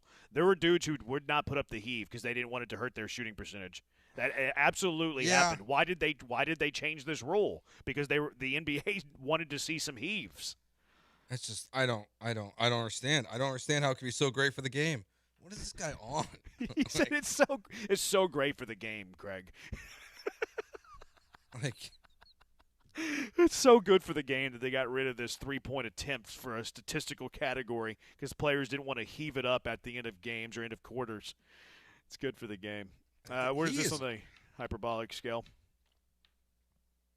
This one is where I'm just like, this is such a bad take. So good for the game. A 6? Because it's more just like it's a 10 out of 10 10 out of 10 bad take. Oh, yeah. But hyperbolic, it's like a 6.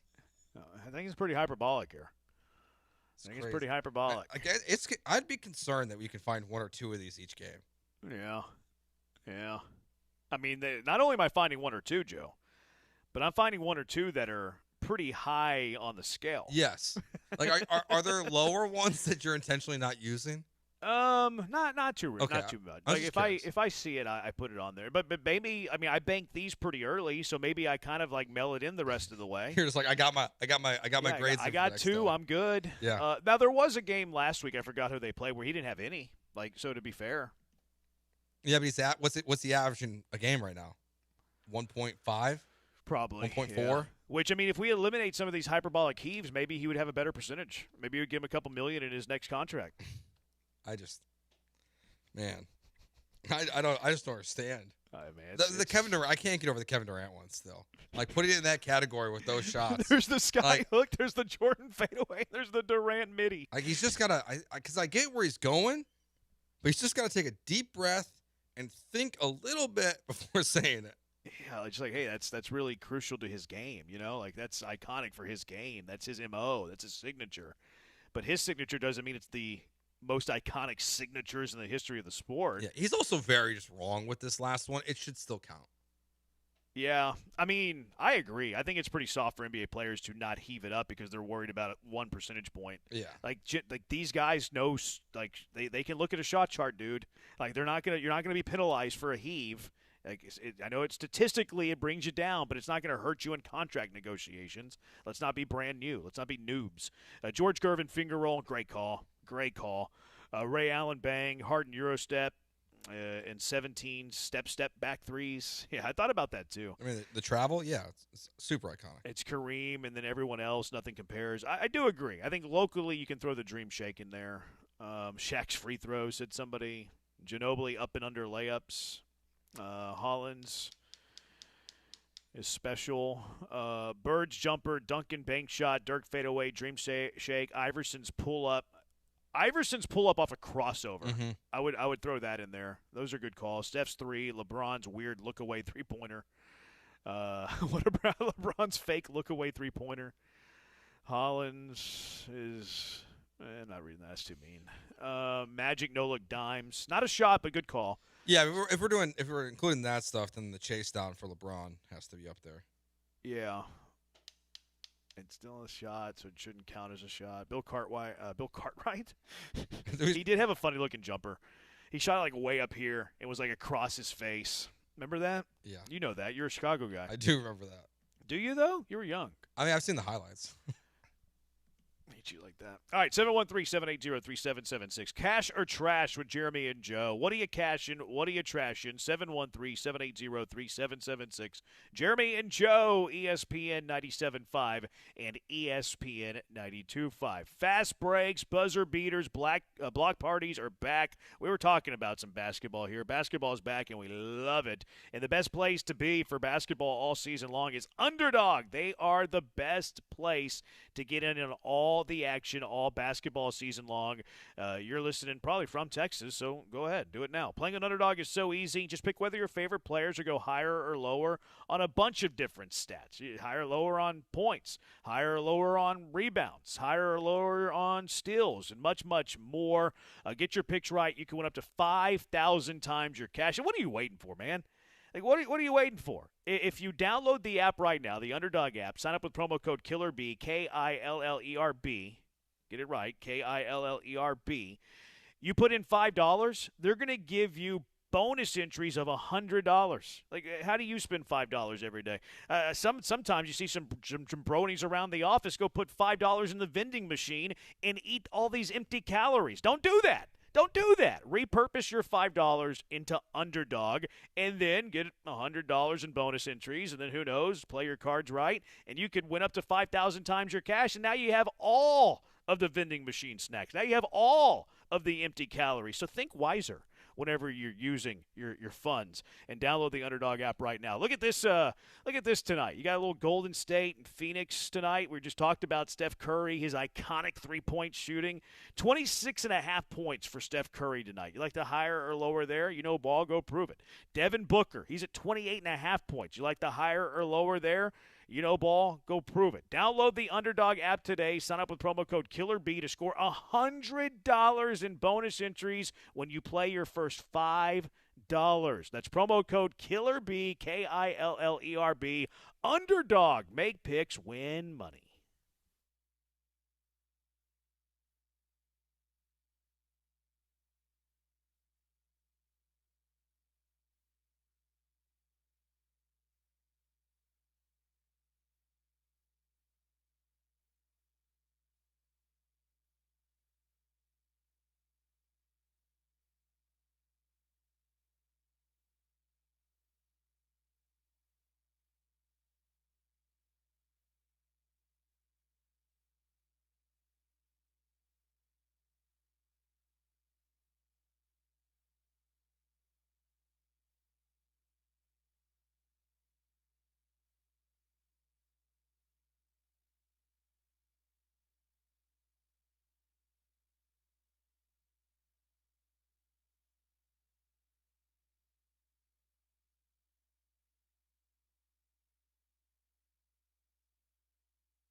Cash 'em or trash 'em with Jeremy and Joe. 713-780-3776. What are you cashing? A Worthy's dunk.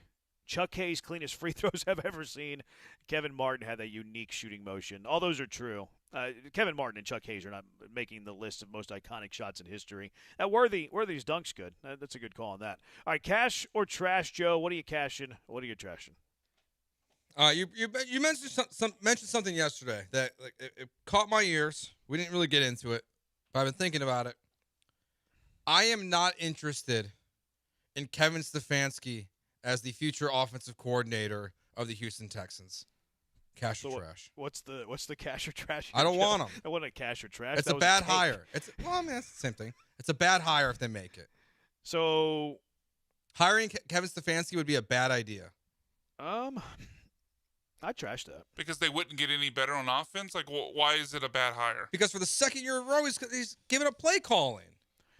He can't even call his own plays in Cleveland. He gave it up again to Tommy Reese. I don't think it's because of offensive prowess, though. Well, why is he not calling plays? Because so he can look at the defense. Because the rest of his team is a wreck. I'm not Why did D'Amico give up play calling? D'Amico had the number one defense in the NFL. Like, maybe not. He gave it up so he could call fullback dives to British Brooks. Exactly. Yeah. Really helping his team out. Yeah, I mean, I don't think that this is a, he's bad at offense thing. I don't know. I just don't get it. Like, he's clearly a better mind than Tommy Reese. Why are you giving it up? His last What is it going to help have you? Been pretty bad. Offensive. Last 2 years have been pretty bad.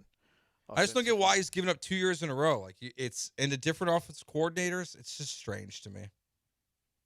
Yeah, it's strange. So I'm out on Kevin Stefanski. So okay, I trash it. Trash. Yeah, I'll trash it as well. All right. Trash. I hear what you're saying, Joe, but I think you have to first factor in what he be, hiring to replace, and he can't be anything but improvement from Nick Caley. Well, that's true, but it doesn't mean I want him. Okay, that's fair. I mean, it's your opinion, man. I'm not gonna, you're entitled to that. Thanks. It's a free country. I wrote this one down today. It's gonna sound like a contradiction. It's gonna sound like hypocritical Branham, but I ain't no punk. I ain't gonna go back on my word. Reed Shepherd will not be in the rotation come playoff time. Cash. Yeah, easy cash. Wow.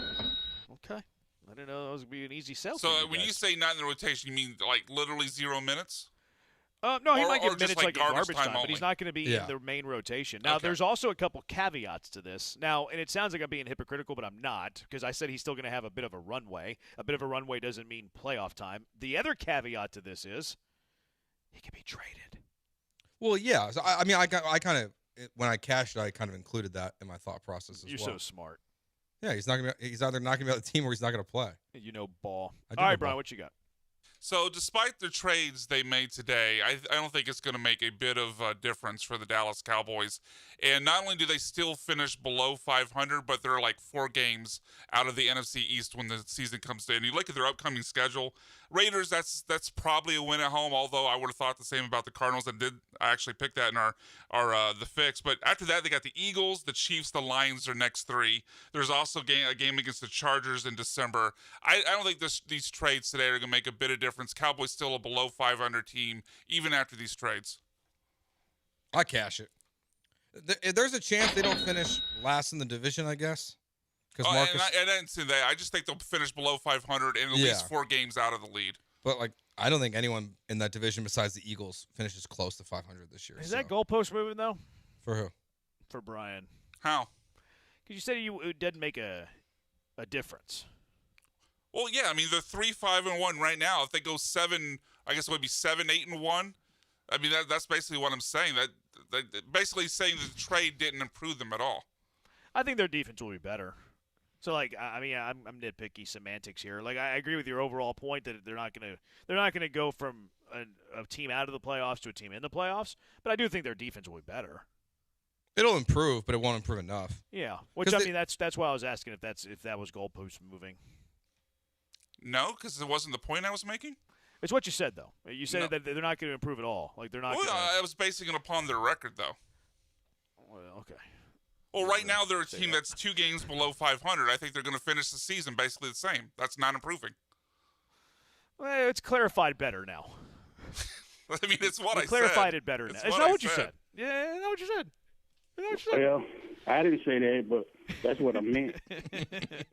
I'll cash the record. Okay. I'll trash their defensive prowess. You'll trash what I didn't say. Okay, cool. Yeah, but you didn't say it either. You didn't clarify, Brian.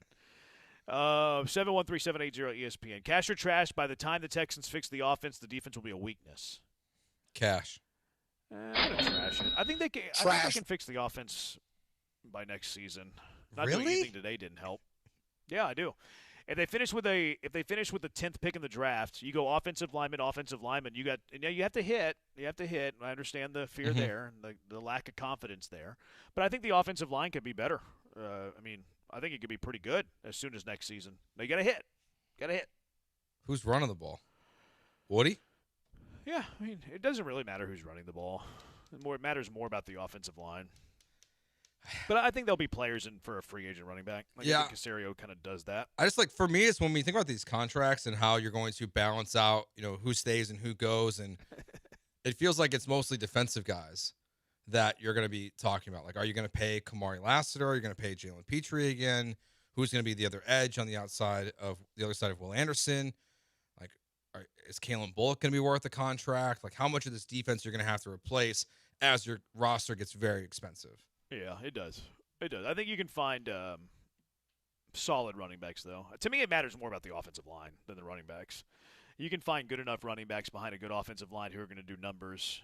Give me a good offensive line over like a good running back. Colt fan, Colts will win the AFC South with the Gardner edition. Just crown us.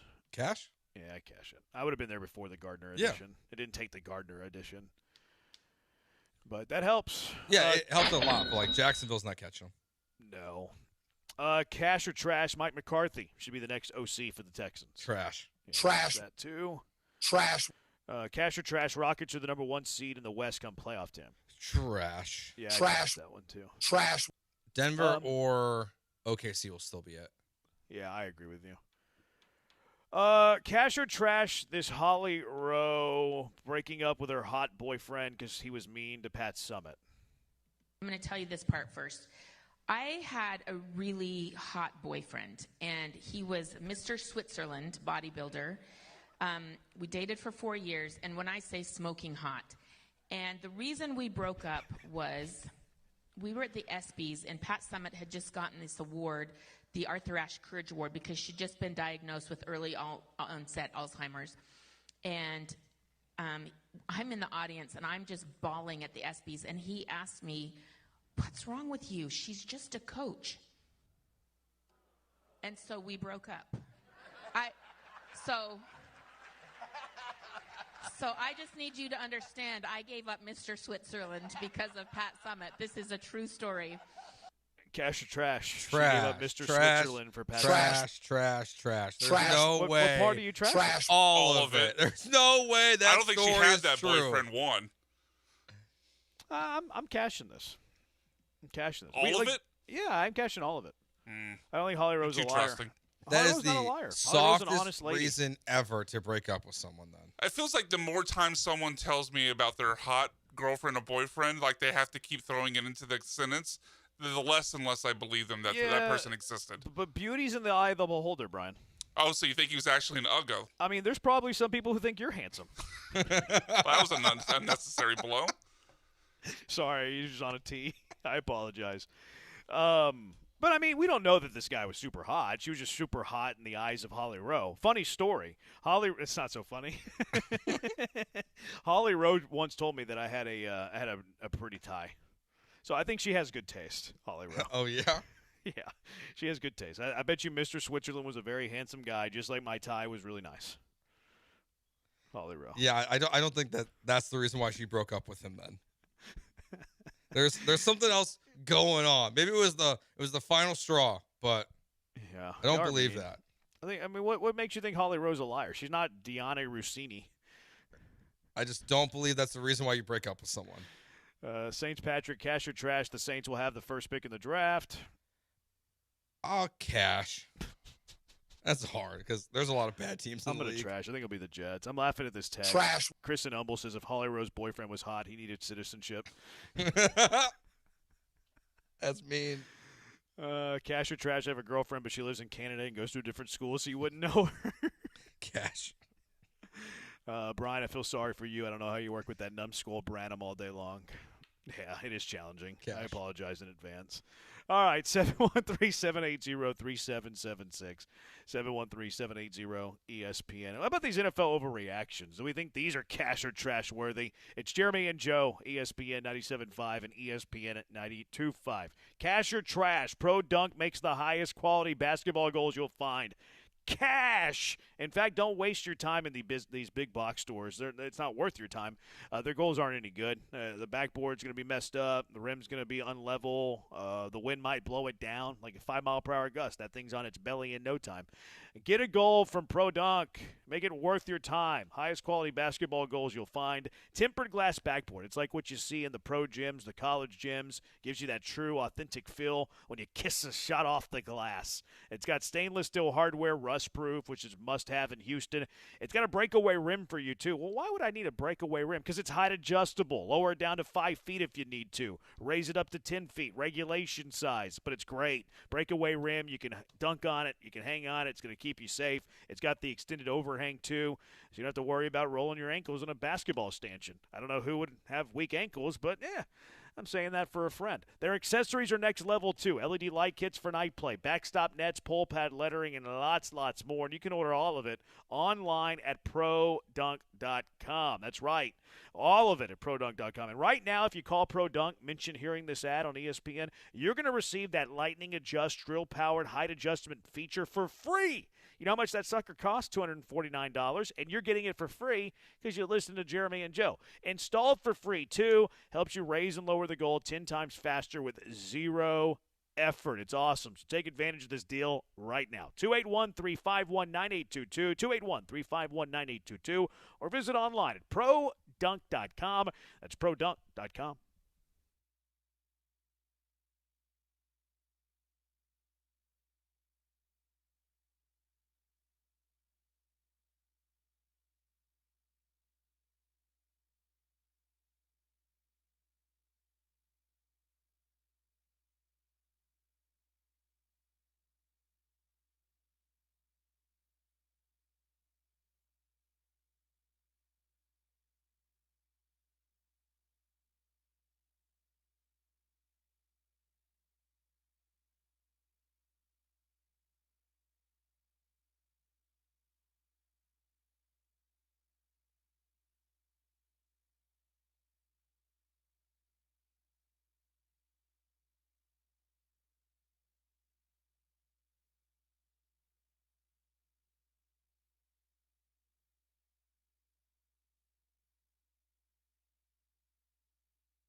You're listening to Jeremy and Joe on ESPN 97.5 and 92.5. live from the Huntington Bank Studios. Here's Jeremy Branham and Joe George. Cash or trash, lazy man enchiladas. Putting 2 frozen bean and cheese burritos in a can of enchilada sauce in a small casserole dish and dumping a ton of shredded cheese and tossing it into the oven. Cash it. Let's try it. Why not? I'm trashing it. Why not just eat the frozen bean and cheese burritos without the can of enchilada sauce? I don't know if that's enhancing it. Is that enhancing it? I think I might have to, be a little intoxicated if I try that. But... Man, I would have to meditate so much after that. Yeah, you would. I thought the show was going to get on late today so you could meditate. Yeah, I cut it close. My meditation sesh went pretty close to the... Luckily, Eisen went late today for some reason. That's the first time that's ever happened. Usually we're on at like 59. Today it was like 3:02. Yeah, well, it wasn't Eisen. That's why. Oh, it wasn't? Well, we had to bail out because of the deadline, so we went to their live programming. What? Because we tape delay Rich Eisen, so we went to a different show for an hour. Oh, yeah. I listen to 97.5 all the time. I'm a company man, though. Watch this. Is that accurate? YouTube TV customers get the sports you love on ESPN back, including college football, college game day, Monday Night Football, NBA, college basketball, and more. Act now. Go to keepmynetworks.com to get ESPN back. The Astros made a couple of moves here, Joe. They did. They've placed Chas McCormick on outright waivers. No surprise there for me. Along with John Rooney. I think he was hurt, so okay. Kennedy Corona, who they added to the 40-man because they didn't want to make him available in the Rule 5 draft. Was that last year or 2 years ago? I can't remember. And then Luis Garcia and Pedro Leon have also been waived. None of these surprising to me. What about you? No, I'm not surprised by any of them. And I think that does enough for how many guys they had because they had 37 players on the 40-man, but they had 8 players. So I think that covers enough. They don't think they have to make any more cuts. I'm not surprised. Luis Garcia definitely wasn't coming back. We all knew that. Yeah. Pedro Leon hasn't really shown anything, so it's probably time to move on. I don't know a ton about the other 2 guys, and I'm not shocked by Chaz. No. He was sent down. Yeah, he was sent down. Like, it was, and you can say, well, it was like $4 million, something like that. Luis Garcia was like 2 and change, but he wasn't going to pitch. Final year of club control. Rooney was just a guy. Corona turned out to be just a guy. And Pedro Leon never panned out. And like you mentioned, they had to make room on the 40-man so they could transfer all the 60-day IL guys back onto the 40-man. Maybe the news here is what's not here. Some people wanted Jesus Sanchez waived, which I thought was ridiculous. If you're going to get rid of him, you should trade him. I think that's a casual take if you think he should have been outrighted today. I mean, you saw it. Yep, and those are casuals. Not so much today. More like, hey, this is our contract situation. Let's just waive this guy and clear that money. But I think he could be a guy that is traded in the offseason. That wouldn't surprise me. No, it wouldn't. It wouldn't shock me at all. It's kind of. I mean, those dudes did have legendary moments. I mean, Chas McCormick had the catch, where they did the imprint of his body on the warning track. Had the big postseason run. Luis Garcia had some postseason runs too. He had some legendary postseason games. It's sad the way they ended. This was unnecessary. These were obvious decisions, but it is sad how they ended. Yeah, I mean, Luis Garcia specifically, like, it's just a disappointment that. Being out for that long with Tommy John, having to come back, I think rushed back clearly, and then having to have Tommy John again. It sucks that his career ends this way with the Astros. Which time did he rush back? This last one. He was throwing 86 in the minors. He wasn't ready. Yeah, I think he rushed back the first time. I think both times. Like he was on the mound throwing 85, 86. Like that's what he's topping out on. Like that's the guy. Like you think he's ready for rehab starts when he's throwing 85? Yeah. So like, I don't think it's shocking that he's having Tommy John again. And unfortunately for him, it doesn't feel like this has a better story than like Jose Urquidy still pitched this year. The Astros did it last year to Urquidy. He got to pitch for the Tigers this year. I don't foresee that happening with Garcia this season, obviously. No, I think he's done. He's a 2027 guy. Yeah, the way that they handled Luis Garcia was a disaster. Yep. It was no good. 713-780-3776. Somebody said you're supposed to do it chimichangas. They're called chimicheladas. That sounds so gringo. It does. My ancestors would be so disappointed I'm even talking about this right now. They would be. Like, what are you talking about? What is this? And I'm Mexican. Can we outride our medical staff? They kind of did. They already got fired. We shouldn't laugh at the demise of Daniel Jeremiah. They'll find good jobs. Daniel Jeremiah is a business owner in the Woodlands. Really? Yeah. I don't know how I know that. Maybe LinkedIn?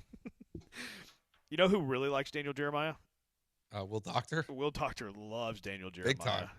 There's a spat on Twitter about Daniel Jeremiah. Yeah, that was fun. I enjoyed that a lot. It was strange. It was. Like, I didn't have that on my bingo card in 2025. Paul Gallant and Will Doctor going toe-to-toe on Twitter. That was funny. All right, anyway, 713-780-3776, 713-780-3776. Guys, I think this was a perfect weekend to prove that a 2014 playoff in college football is the way to go. The proof's in the pudding. It's not even me telling you this. It is the stars aligning telling you this. 713-780-3776, Jeremy and Joe, ESPN 97.5, ESPN 92.5. I just got a text from HRP. Can't imagine why. Mike Hawley, U of H class of 1990. Go Cougs. Chris Fisher over there. Chris Fisher has to be so happy right now the way his Aggies are playing. I'm happy for him. But HRP has been protecting the interest of businesses for 25 years. That's how long they've been around. It's hard to do that, too. But that's how it speaks to the greatness of HRP. And HRP provides comprehensive human capital management services such as HR compliance, benefits administration, and payroll. It's all the stuff you don't want to do. HRP is going to do it for you. And look, HRP is not, you're not reading off a menu with them. You're like, hey, can you help me with this? Or no. HRP is going to work with you to customize a plan for what your business needs. Nothing cookie cutter, not reading off that menu. You need a little bit of help. You need a lot of help. Anything in between, HRP is going to create a plan for what you and your business needs. Also, they're just a great teammate to have in your corner.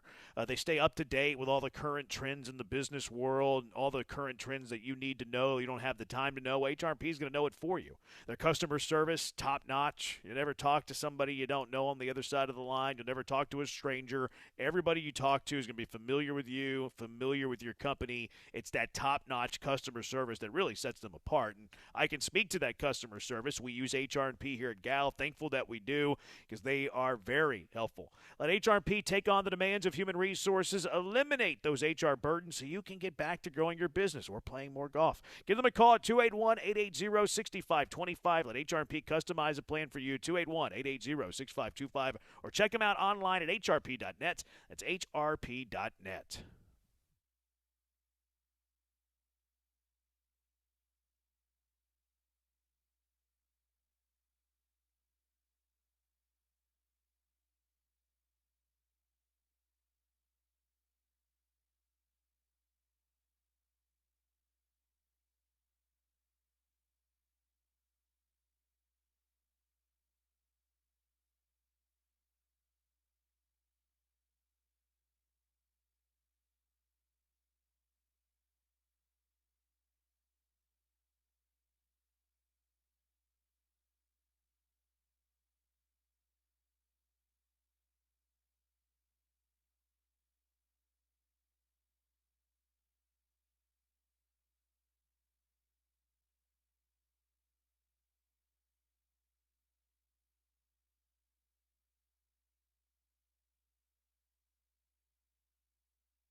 YouTube TV customers, get the sports you love on ESPN back, including college football, college game day, Monday Night Football, NBA, college basketball, and more. Act now. Go to keepmynetworks.com to get ESPN back.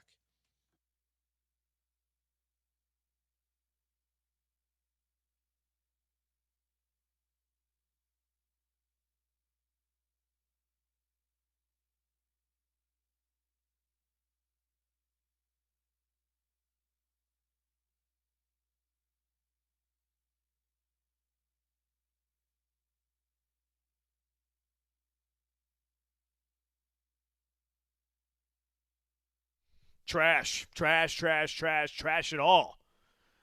Show started over 2 hours ago. Actually, right at 2 hours because the due before us went late. Definitely wasn't Rich Eisen. 713-780-3776. And I definitely knew that. I started thinking more and more about this, guys. And I think that this last weekend of college football is the perfect weekend to prove to you all, once and for all, that a 24-team playoff is the way to go. Trash. Right? No, cash. Make your case.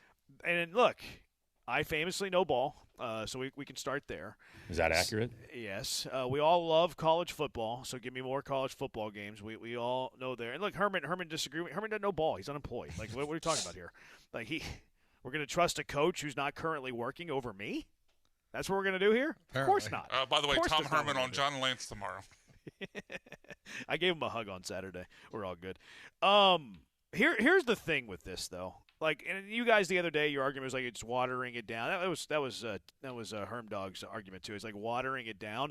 Quite frankly, anything more than 4 teams this year is watering it down. No, I only see 4 teams that are deserving to be in the national championship playoff. Ohio State, Indiana, Texas A&M, and some people might scoff at this one, but not me. BYU. Everybody else has a loss. Why would those other teams be in the mix? Why do they deserve to be in a college football playoffs? You're already watering it down the moment you go past 4 teams. That's fine. That's a good argument.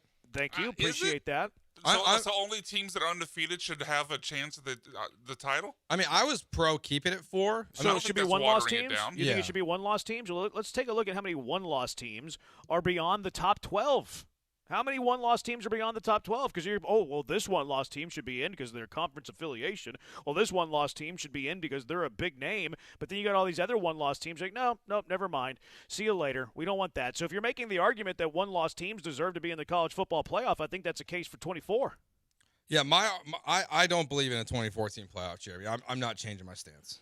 Oh, I'm not asking you to change your stance. You can be on the wrong side of history all you want. I don't think I'm on the wrong side of history. And you're my friend, right? We're friends? I don't know. Okay, I don't feel bad about this. I have a the small Cougs circle of proved friends. you don't need 24 teams, Jeremy. I'm sorry. Oh, look how shallow you are. Looking at just one team. I'm not being shallow. It's the truth. Very shallow.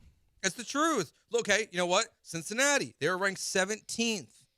They lost 45-14 to Utah. They wouldn't be in the 2014 playoff, Joe. Neither would Houston. They would have, but if you look at the standings as of last week, they would have. And you look at last year's.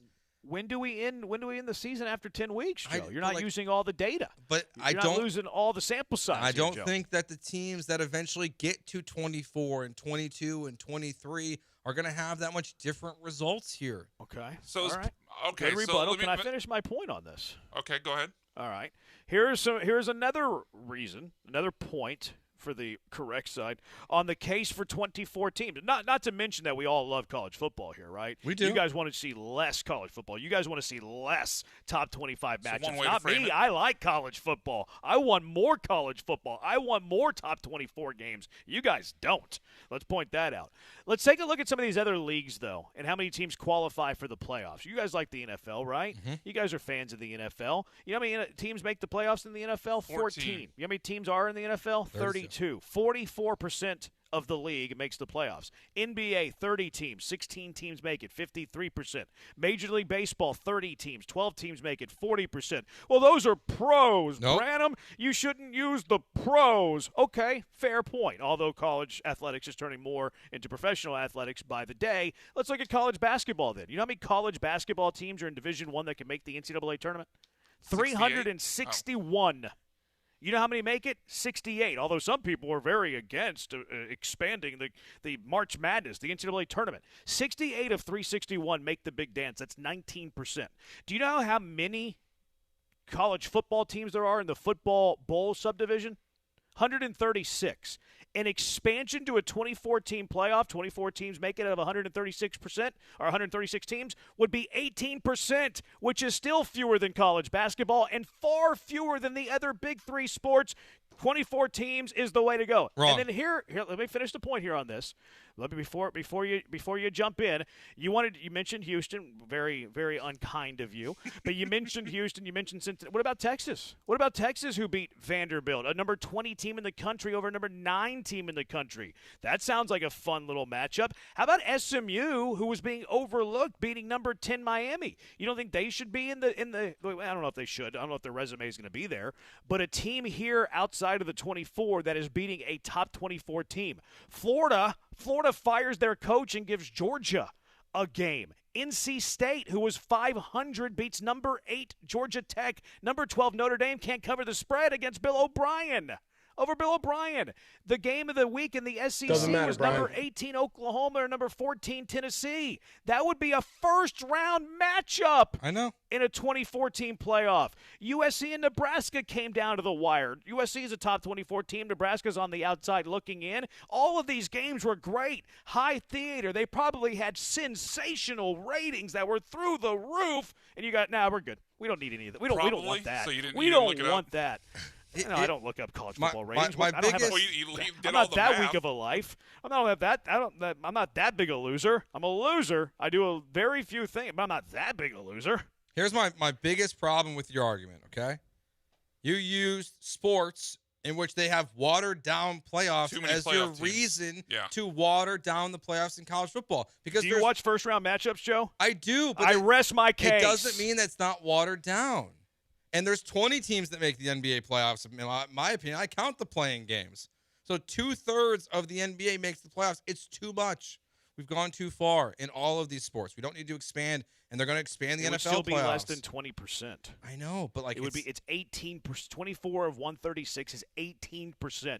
The fewest of the 5 majors. I understand, but I don't think we should do it. I don't think there's a reason to expand. Would you watch every single first-round matchup? Would you get entertainment out of that, Joe? Yes. Do you like to be entertained or no? Yes. I think it's Do you want more entertainment? Do you want more hobbies? Do you want more things to do? Do you want less time to spend with your family? Here's the business side of this, guys. Like we're looking at this from like our own. Like I don't even think we're looking at this from our own personal preference. I think we're looking at it from like crowning the best champion perspective, or like you guys mentioned the word watered down, whatever. Which I don't know how big of a watering down there is whenever you're talking about number 9 versus 24 as opposed to number 5 versus 12. Like that's all kind of in the same ballpark. And outside of the top 5, 6, 7 schools 8 through 30 are all relatively the same. There's not a huge gap between 8 and 30.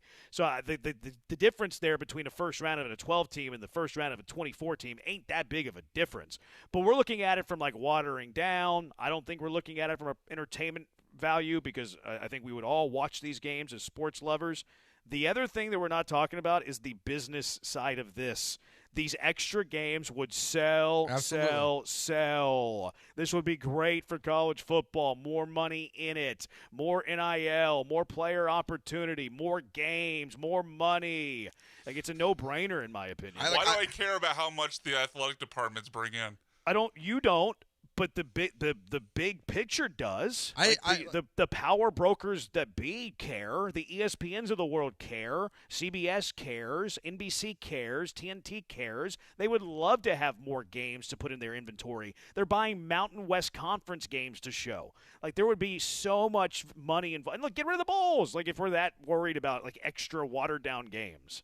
Look, I understand like the business side of it, of wanting to make more money and wanting to expand beyond ESPN, because I think that's what eventually they want to do. They want to treat the college football playoffs like we have the NFL playoffs, where there's 2 or 3, 4 networks involved in airing these games and just make even more money. I get it. But I didn't want this to happen. I didn't want 12 teams. It's watered down. Because as you said, there's not 12 teams that deserve to have a chance to play for the college football championship this year. So why would I want more? Because you like watching college football. It is fun to watch. It is pretty easy to me. It's fun to watch, but it's not. It was the pretentious. I don't want to watch the number 13 team in the country. It sounds so hard to do. Oh, it's so gross. So beneath me. You watch Texas? Okay, all right, let me go now. All right, so I push back at the idea, though, that it's just automatically adding more entertainment. Even a 12-team playoff, we got, like 4 or 5 complete blowouts that we probably all turned off sometime around halftime, and now we're going to add, 12 more teams to it? Like, looking at last year's top 24. Yeah, but it'll be whittled down by then. What do you mean? Like you're saying there was a lot of blowouts. The teams that were dominant included the first round, like Penn State and SMU. It would be whittled down by then, though. Like because you're playing, you're going to have the 8 teams get a bye. So the first round would be teams 9 through 24. They play down to a 16-team bracket. Now you have what you pretty much have currently. So it'd be I still whittled don't think down. that guarantees competitive games in the first round. Well, more volume gives you a chance for more competitive games. I think you get more competitive games in the first round with the 8 teams that have a bye, and then you get the same results you had mostly last year. Look, it's again, you're right. This makes me sound like I don't like college football. I love college football. You sound very pretentious. But I like college football. Like last year, Michigan Ohio State should have mattered. It doesn't matter anymore. It's just a game. Oh, that's not true. It doesn't. Matters. There's 100,000 people in the stands, and they're drawing. But it's not what it was before. Like I liked Michigan Ohio State being like loser of that game doesn't make the playoffs. Like I liked how important it was, and I get it. I root for a 2-loss team. The game didn't make the playoff. Well, because Michigan was bad the rest of the season. But like I like the fact that like Notre Dame can make the playoffs this year. Yes, I do appreciate that as a fan. But being objective, they should not be a playoff team this year with 2 losses. They lost 2 games. It was better the way it was before. Like I didn't How need many games 12 did Ohio teams. State lose last year? 2. Who won the national championship last Ohio year? State. Okay, so we should eliminate all 2-loss teams here. No, I mean I like 4. I like Here's 14 another playoff. thing. What did we hear whenever we expanded the 14 playoff? Oh, it's too many. Teams outside of the top 4 aren't ever going to win it. What seed was Ohio State last year? That last year doesn't count. What? What do you mean it doesn't count?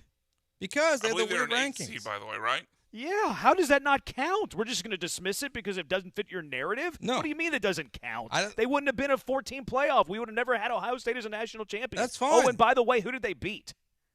They beat Notre Dame. What was their seed? 5. Oh, I don't know. They were a 7, Or Joe. 7. Know your team. They were a 7. Those teams wouldn't have even been in. Oh, we can't expand past 4 because it's not. We're watering it down. They're never going to have a chance. We saw an 8 seed beat a 7 seed in the national championship. Yeah, that's also. Do you know what the semis were, by the way? Oh, we can't go past 4. We can't go past 4. Yeah, It's because watering the it 3 down, and the guys. 4 seed It's got automatic watering buys. it down. We can't go past 4. Watering it You're down. using We're not going to Boise get a State champion on your outside of the argument. top 4. No, I'm not. Yes, you are. Boise State was not in the semifinal. But you're saying they were a 4 seed last year. Like you're using the college playoff seeding rankings. not Okay, the cool. actual Let's eliminate rankings. one team. The 8-seeded Ohio State Buckeyes beat the 5th-seed Texas Longhorns. I'll give in to you guys. Let's eliminate Boise State with an outdated Arizona format. State. Okay, they were a 3-seed then. Texas was a 3. Kansas State would have been a 4. Notre Dame would have been I don't know 5. where they would have stacked up if you were just going pure AP. So you have 2 teams there that were outside of the top 4, and you have 2 teams that were barely in the top 4, and you need there was an antiquated system for them to be a top 4 team. And it doesn't take away from the fact that the national championship was an 8-7. Oh, but we go past 4, and even if you wanted to eliminate Arizona State and Boise State antiquated system, they're still a 5 and a 6. They're still outside of the top 4. That was playing for the national title. Oh, it's watered down. It's watered down. But they also shouldn't have been in there. But the thing is, Jeremy, they also they looked at last year and they didn't they gave these guys passes for losing college football playoff games. I mean, losing conference championship games, and still put them in the playoffs. Like we didn't even get a real ranking last year. Because it's they still deserve a spot in the top 12 because they lost the ACC championship game. They didn't. Other teams did. I don't know. Well, that actually helps the case of a 2014 because those other teams would have a chance. They would be in the dance. They would be in the bracket. I don't think they deserve a chance. They don't deserve it. Win your regular season games. 7-8. Oh, yeah. We did it for 99% of my life. We did it that way. At some point, it does dilute the regular season. Now we can argue at what point that is. Fair. That's fair. I think that's a good point. It does dilute the regular season 100%. I don't disagree there, Brian. I think it's a very good point. But am I willing to dilute the regular season to have more college football playoffs with high stakes? Yes, I'll take that trade-off every day. Every day. 713-780-3776. Let's go out to the HRP listener line. Keith, you're in with Jeremy and Joe. What's up? Hey, guys, I'm all for the 2014 college football playoff, and I'll give you a few reasons why. First off, December, there's a lot of people off with Christmas and New Year's breaks. We can load up college football playoff games Fridays, Saturdays, Thursdays, all throughout that month. The Army-Navy game should not be the only game on that weekend. That shouldn't be a bye week in college football. That should be a full slate. That game can be played on that day, sure, but there should be playoff games at 11 and then a game at 6 and then a West Coast 1 and 9. We have the capabilities to play more games, and then more coaches can save their jobs with playoff wins. More teams can host home playoff games. More sponsors can buy more bowl games and have more playoff games. And when it comes down to it, the best 4 teams are going to make it to the end, and then the best 2 teams are going to play for it, and truly the best teams are going to win the title. So it's good for everybody. Keith famously knows ball. Yeah, couldn't agree more. Yeah, because Vandy's ranked 15th. That's What's why. wrong with Vandy being in? Because he wants Vandy in. Oh, you're saying that's why he's yes. He wants 24 yes. because Vanderbilt. He knows they'd never be a top 4 team in college football. That's why he wants Take it. care of business in the SEC, they would. Well, they can't. 713-780-3776. 713-780-ESPN. The committee's going to put together their rankings today. What do we think the rankings should be? We're the committee. 713-780-3776. It's Jeremy and Joe. ESPN 97.5, ESPN 92.5. YouTube TV customers get the sports you love on ESPN back, including college football, college game day, Monday Night Football, NBA, college basketball, and more. Act now. Go to keepmynetworks.com to get ESPN back.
This is Jeremy and Joe. On ESPN 97.5 and 92.5. Live from the Huntington Bank Studios, here's Jeremy Branham and Joe George.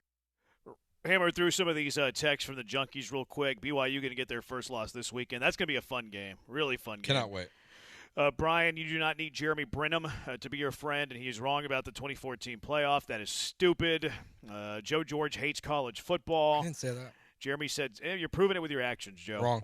Jeremy said 6-7 again. I didn't even mean to that time. Point for increased playoffs, more football to watch throughout the work week. Quit being un-American and robbing us of more football. You sound like a football terrorist, Joe, says Kristen Humble. Point for increased playoff, March Madness bracket busters in football. So March Madness, according to you guys, should just start with the Elite Eight. Nope. More madness is better for the sport. Branham's just mad because U of H is trash. That's not relevant, and how dare you say that? They need to restructure the conferences and make conference championships part of the college football playoffs with elimination on the line, make conferences matter, and this fixes everything. There would need to be some restructuring. I would want to reduce the regular season, and I would want to eliminate conference championship games. And I do concede and admit that the conferences will never get rid of that because it is a massive moneymaker. Yeah, the only way they get rid of them is if it had like a major impact on the playoff in a negative way. And they won't allow that to happen. Yeah, like what is it? The Ivy League doesn't do a conference basketball tournament anymore, or do they just add it back? No, I think they do it now. They used to not have one, but I think they do it now. Yeah, where like they just have, even though like if you did eliminate the conference championship games and added the college football playoff, like it probably balances out, I would guess, in revenue, especially if you expand behind. Well, it's where the money's going. Because, like, the SEC championship game, the SEC is going to get its money, whereas opposed to 2014 playoff, now we're looking at, like, pods. We're looking at, like, how much are each team getting. You're looking at the politics of, like, auto bids, like, all of that stuff. So there's a lot of, like, politicking that would need to go on. And, like, I don't think it's going to happen because of these politics. I think it's very hard to do. Like, the Big Ten and the SEC are arguing on the amount right now. See, I think they can't get expansion because of it. I think it will happen. Like, as much as I don't want it to, I think eventually it will happen. I hope so. I think we'll at least go to 16. Yeah, I agree with that. I don't think we'll ever get. But I don't know. So if it's gonna happen, a couple of things. No more auto bids. I think there should be no auto bids. Give me the top 16 teams. Sorry, just the top 16 teams. I don't know. What do you mean auto bids? Like 4 guaranteed to the Big Ten, 4 guaranteed to the SEC. Just give me the top 16 teams. Well, I want to see auto bids for a conference champion. Well, yeah. But they would be in the top 16, like. Right, every time. Can we just write in an auto bid for conference champion? Sure. So like we're going to cover our tails here? Yeah, that's fine. Okay, that's fine. All right. The other one is I think what Tom Herman said when he was on with us last week, to me, is really important. I think it should happen in a calendar year. I don't think we should be going into January and going against the NFL. Like, play it within a year. It solves the transfer portal problem. It solves your coaching problems because the more you expand, it just raises more and more issues of like how the portal is going to work, how the coaching changes are going to work, and how it's going to affect the playoff. It's too complicated. I don't know if I need it in the year, but the calendar needs to be worked on for sure. Like, I don't know if I want college football ending on January 1st. I don't mind if it goes to the 15th of January, but they do need adjustment on the calendar. Concede that point. It's easy for the Notre Dame fan to say win your games. What's Notre Dame's record playing Oklahoma's schedule? What a great point. I acknowledge Notre Dame shouldn't be in the playoff. Yeah, I like the FCS model. They've been doing a bracket for years. For years, they've been doing it. Yeah. Jeremy, just wanted to let you know you're killing this debate. I feel like the Alamo, too. I was going 2-on-1 with these suckers. Well, we don't agree with you. Expanding to 24 teams would also make it more appealing for big conferences to have more conference games and get rid of all the cupcake matchups. I don't know if they would go more conference games, but maybe get rid of the cupcake matchups. See, that's the other caveat for me. Like, if we're going to do this, I understand it, but get rid of the trash.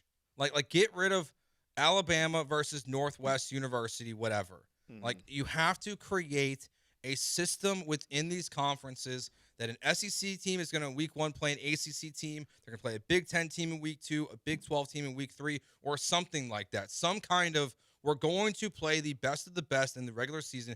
Get rid of the trash. Get rid of the nonsense. I don't need it anymore. Super big picture, like pie, fairy tale, pie in the sky type of thing.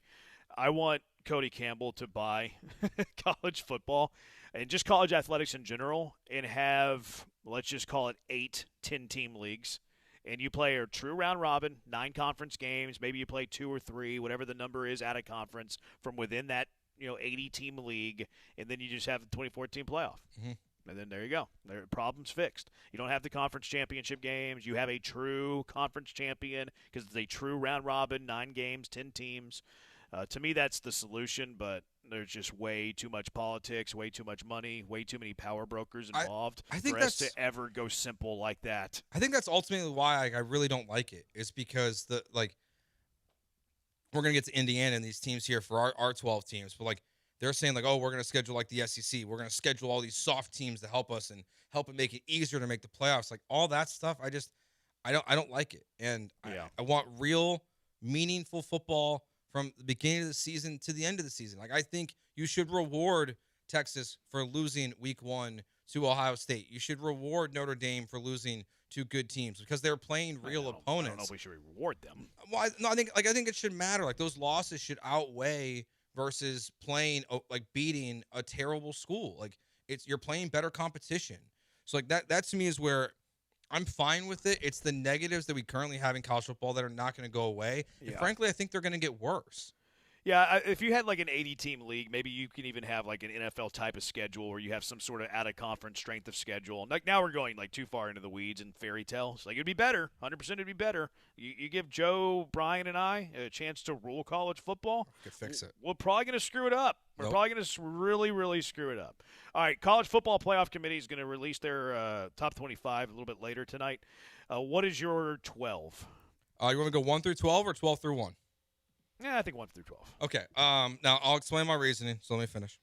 Sounds like you don't have Ohio State number 1. I don't. Indiana number 1, Texas A&M number 2, Ohio State number 3, Alabama 4, Georgia 5, Ole Miss 6, Oregon 7, Texas Tech 8, BYU 9, Notre Dame 10, Texas 11, Memphis 12. The disrespect here. To who? BYU. Yeah. Absolute disrespect. I get why too, Joe. You're not fooling me. It's the number 47 quarterback. I can't get over it. You can't get over. I can't get over it. If you're gonna be undefeated, you got to beat a real team. You if you're wearing number 47. Over Bear wearing 47. Where did you have Notre Dame? 10. Okay. And I have Texas at 11. And the reason why, so 11? I did this in reverse order. Okay, I went from 12 to 1. So the reason why I have way to do it. The reason why I have Indiana number 1 over A&M and Ohio State is because, to me, in my top 12, they have the best win against Oregon. Texas A&M has the next one against Notre Dame, and Ohio State is the one after that against Texas. I think Texas is deserving of a top 12 team right now. Okay, my top 12, I have Ohio State 1, Indiana 2, A&M 3, BYU 4, Oregon 5, Bama 6, Georgia 7, Ole Miss 8, Texas Tech 9, Louisville 10, Georgia Tech 11, Notre Dame 12. Okay. Notre Dame can't be – well, Notre Dame would be out of the playoffs then. That makes me sad. Why would they be out of the playoffs? Did you say group of 5 thing? Did you have a group of 5 team in yours, Jeremy? I didn't. No, but that's not how they do their. They don't. Oh yeah, I kind of. Yeah, I went based on right. what their rankings are going to be. Okay. I'm just checking because I have to change mine by 1, so I'm just checking. Yeah, I gaffed that. Did you have a group of 5, Joe? Yeah, I put Memphis 12 for that reason. He did. Okay, I got you. If I had to do that, I'll tell you after Brian.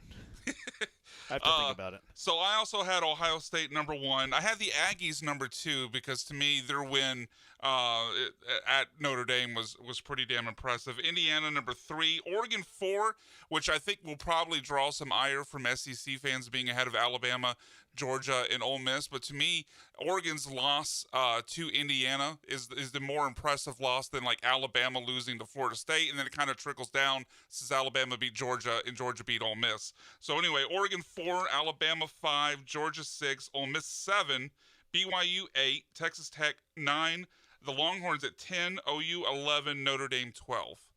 But Notre Dame would be out because of the group of 5 team. I'm noticing some biases from your side. I'm surprised you have Texas in front of Notre Dame. To me, Texas has better wins. That's fair, but I don't know. You know what I hate? Yes. I hate that we're sitting here arguing quality of victory. It's one of the least favorite things of college football. I cannot stand it. That's why I want a 2014 playoff, so it diminishes this whole quality of victory argument. We do this every every year where college football committee comes out. Well, look what this team did. Look what this team beat. Look who they lost to. Well, then look who this team beat. Look who this team lost to. It's the stupidest thing we argue in sports. That's the other reason why, honestly, I don't love the 2014 playoff, though, is because I don't want to argue 24 through 27. Because we would still have the same argument. It'd just be for the later teams. We would, no doubt about it. But it would be less important. Yeah, because it wouldn't be as serious of an argument because now it's more, well, you controlled your destiny. You didn't lose the third game. You wouldn't be on the chopping block here. People said the same thing, though, when we went from 4 to 12, though. That was part of the argument. Like, well, I'd rather argue about who's 13 and 14 than 5 and 6. But that's true, though, because, like, in the past, like, when it was a 4-team, we're talking about, like, undefeated teams, whether or not they belong. Like, when we're talking about team 13 and 14, it's like, well, this 2 or 3 loss team. Like, it does, to me at least, like, make it a little bit of a lighter argument because we're not talking about teams that literally were undefeated. Like, Florida State was undefeated. We're like, well, they lost their quarterback. Sure. That's so dumb. That's so dumb. I get it. It would diminish the importance of the argument. I just don't think the argument would go away. Is all I'm saying. I agree with that. I agree with that. We're on the same page there for sure. And then look, maybe like in an alternate universe, there's also and I think we've argued about this in the past too. You know, maybe you just do the automatic qualifier. Maybe there is a deal to be brokered where, okay, this conference gets 4, this conference gets 4, this conference gets 3, this conference gets 2, which would eliminate the argument about the at-larges, unless you keep some at-larges. I think that's their current plan, right? Would be like there's still like 4 at-large spots. Like some conferences want it, some conferences don't. Like I don't know where everybody stands. And again, a lot of it's politicking and negotiating. Mm-hmm. So like you're going to say to the media one thing, but do something closed door differently. Like the Texans with the tush push. So like I don't know where everybody lies. I used to be pretty against the automatic qualifier. But I like the automatic qualifier from the sense that it eliminates the whole at-large arguments that I hate having. Because now you have, well, this is what it takes. Here's the qualifier for you. You need to be top 4 in this league. You need to be top 3 in this league. Okay. All right. Now you know what you have to achieve, and you don't have to worry about some nerds in a boardroom who probably have ulterior motives that are making the decision. Yeah. I guess Notre Dame's joining the conference then. Join the conference, Notre Dame. Don't hold back. All right, 713-780-3776. 713-780-3776. I don't really know what I want to do next. Let's do game balls. Let's hit out game balls from the NFL weekend. It's Jeremy and Joe, ESPN 97.5 and ESPN 92.5. You know what I really want to do? I want to get out to Two Creeks Crossing Resort when the weather is crisp, when the weather is cool, when the weather is great. I'm going to have to do that. Escape the rat race. Escape the hustle and bustle of the job. Escape co-host or escape colleagues ganging up on you in argument. And go enjoy the peaceful rest and relaxation of Two Creeks Crossing Resort. Just kidding. I kind of like that. But I had the best weekend idea for you. I had the best time of some PTO usage for you. Two Creeks Crossing Resort on Lake Livingston. Escape the city. Enjoy those relaxing, great outdoors. Book your stay now. TwoCreeksCrossingResort.com. They got the open green spaces you're going to love. Wildlife that you just don't see in the city. Beautiful nature out there. Some of the best fishing in Texas if you're a fisherman or a fisherwoman. They got the Two Creeks alongside the property. You're going to love that. They got the big catch and release pond in the middle of the property. You're going to love that too. It's also just 90 minutes from Houston, so you can escape the city without traveling too far. You don't have to wait in TSA for 8-9 hours, some are saying. You don't have to hop in the car and travel 6-7 hours. You're there in an hour and a half. Get your vacation started right and quickly too. Hike their 92 acres of property. Do some kayaking. Play a little pickleball. Have a drink at Swampers. They got the glamping. They got the cabins. They got the tree house. They got RV hookup spots for you. Perfect stay for everybody. Let's just take next weekend, for instance. They're honoring Veterans Day, a little Veterans Day weekend next Friday, next Saturday, an outdoor family movie on Friday, a little live music featuring Shane Porter on Saturday, and they got college football for you at Swampers. So you can argue how many teams should make the playoff with whoever's out there at Swampers. Have a great time. And right now, look at this special. From November through February, you're going to get 40% off all cabin rentals and 20% off nightly RV stays. The 40-20 discount. You can't beat it. So head over to TwoCreeksCrossingResort.com. Book now. That's TwoCreeksCrossingResort.com.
YouTube TV customers, get the sports you love on ESPN back, including college football, college game day, Monday Night Football, NBA, college basketball, and more. Act now.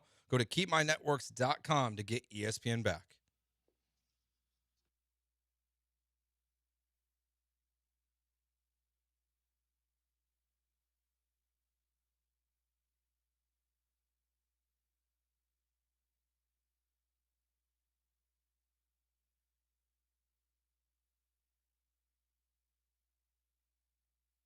You're listening to Jeremy and Joe on ESPN 97.5 and 92.5. live from the Huntington Bank Studios. Here's Jeremy Branham and Joe George. We'll do game balls tomorrow. There's some meat on the bone here. 713-780-3776. This junkie, so you're bringing back some BCS. I don't really know what that means. Like maybe that the BCS formula told you who was in and who was out. Yeah. But that still had a human element because they took the AP and coaches poll as part of the algorithm. It's like I don't really get that text. I don't either. And I'm with you. Like I'd rather just go. I think it is better if you just go based on standings. Just get rid of the human element. I'm more open to a lot of this argument. Yeah, the standings work better whenever you have like one league, like the 80-team league that we want to do. As opposed to like an unbalanced set of conferences. Mm-hmm. Because like what they want to do is they want the Big Ten to have 4 auto spots. They want the SEC to have 4. I think the Big 12 ACC was either 2 or 3. I can't remember the proposal. And then 1 for group of 5. And then they wanted the rest at large. Mm-hmm. So you're not completely getting rid of the at-large system. You still have some at-large that we're going to have the arguments over. And then the issue that I have with the automatic qualifier being tiered like that is what if there's a conference that's better than the other conference that year? What if the ACC is better than the Big Ten one year? Yeah, I think it's short-sighted. Why is it locked in? Yeah, to think that the SEC and the Big Ten, but they control everything right now, so that's why they're throwing their weight around. So like it's to me it should be it starts there, balance it 3 for each conference. I know that doesn't make the SEC happy. It doesn't make the Big Ten happy, but and like I get it from their perspective, too. I get it, like, too. The best teams the last 10 years have been in those conferences by and large. I mean, the easiest thing to do would be to go down to 3 conferences and have 4 from each. And just say the Big 12 and the ACC, you got to merge. The scheduling there is difficult, though, because now you're talking about these super leagues. They're going to have 24 teams. I know. And you're only going to play 9 conference games, so it's going to be super unbalanced that way, too. But then you have 2 sides like the Big 10 used to do. Winner plays in the championship game. Yeah, it's a flawed system now. It's it's far from perfect. You can never get to perfect, but you can get a lot closer to perfect. The only way you can get to perfect is if you do the supermodel. You have 2 conferences. So. Well, no, I disagree. Because you still have an unbalanced schedule. I think you just need I think you need an 80-team league.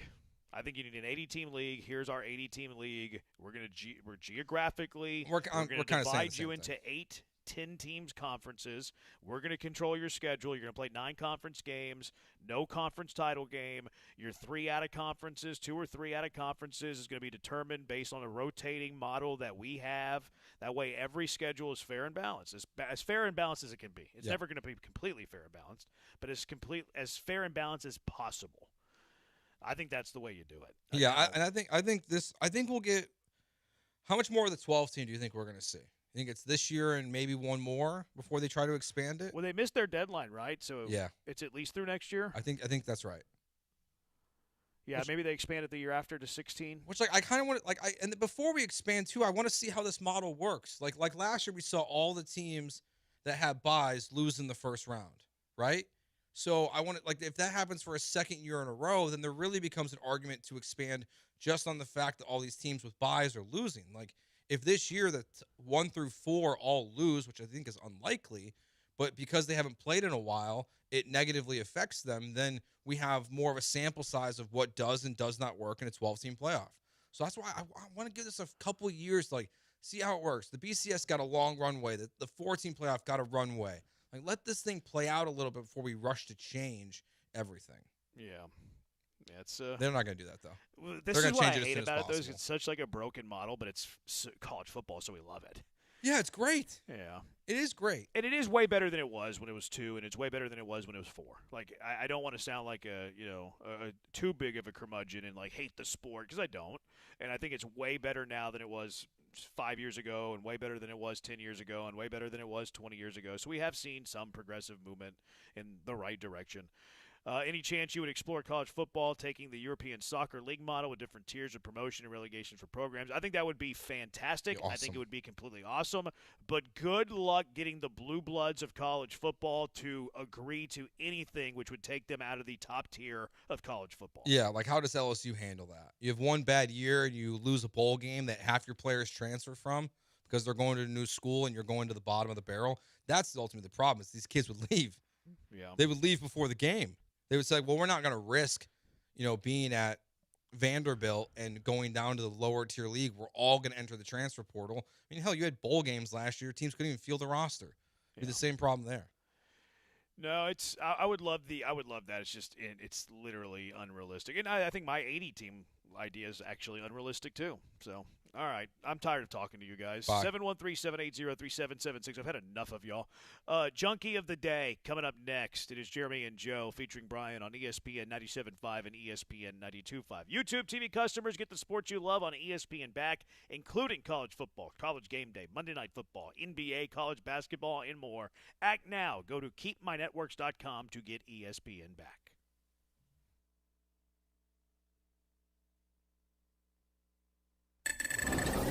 This is Ron Ansana with your market scoreboard report on ESPN 97.5. Stocks got hit hard. In fact, it was a risk-off day across the board today on Wall Street. Everything from stocks to cryptocurrencies got hit amid concerns that froth in the AI sector of the market has gotten overdone, with Palantir, while delivering better than expected results, was dinged after Michael Burry, a hedge fund manager, reportedly bought puts, or effectively is betting on the stock to go down, along with NVIDIA. Both stocks were hit hard today and dragged the NASDAQ down 2%. The Dow lost 251 points to 47,085.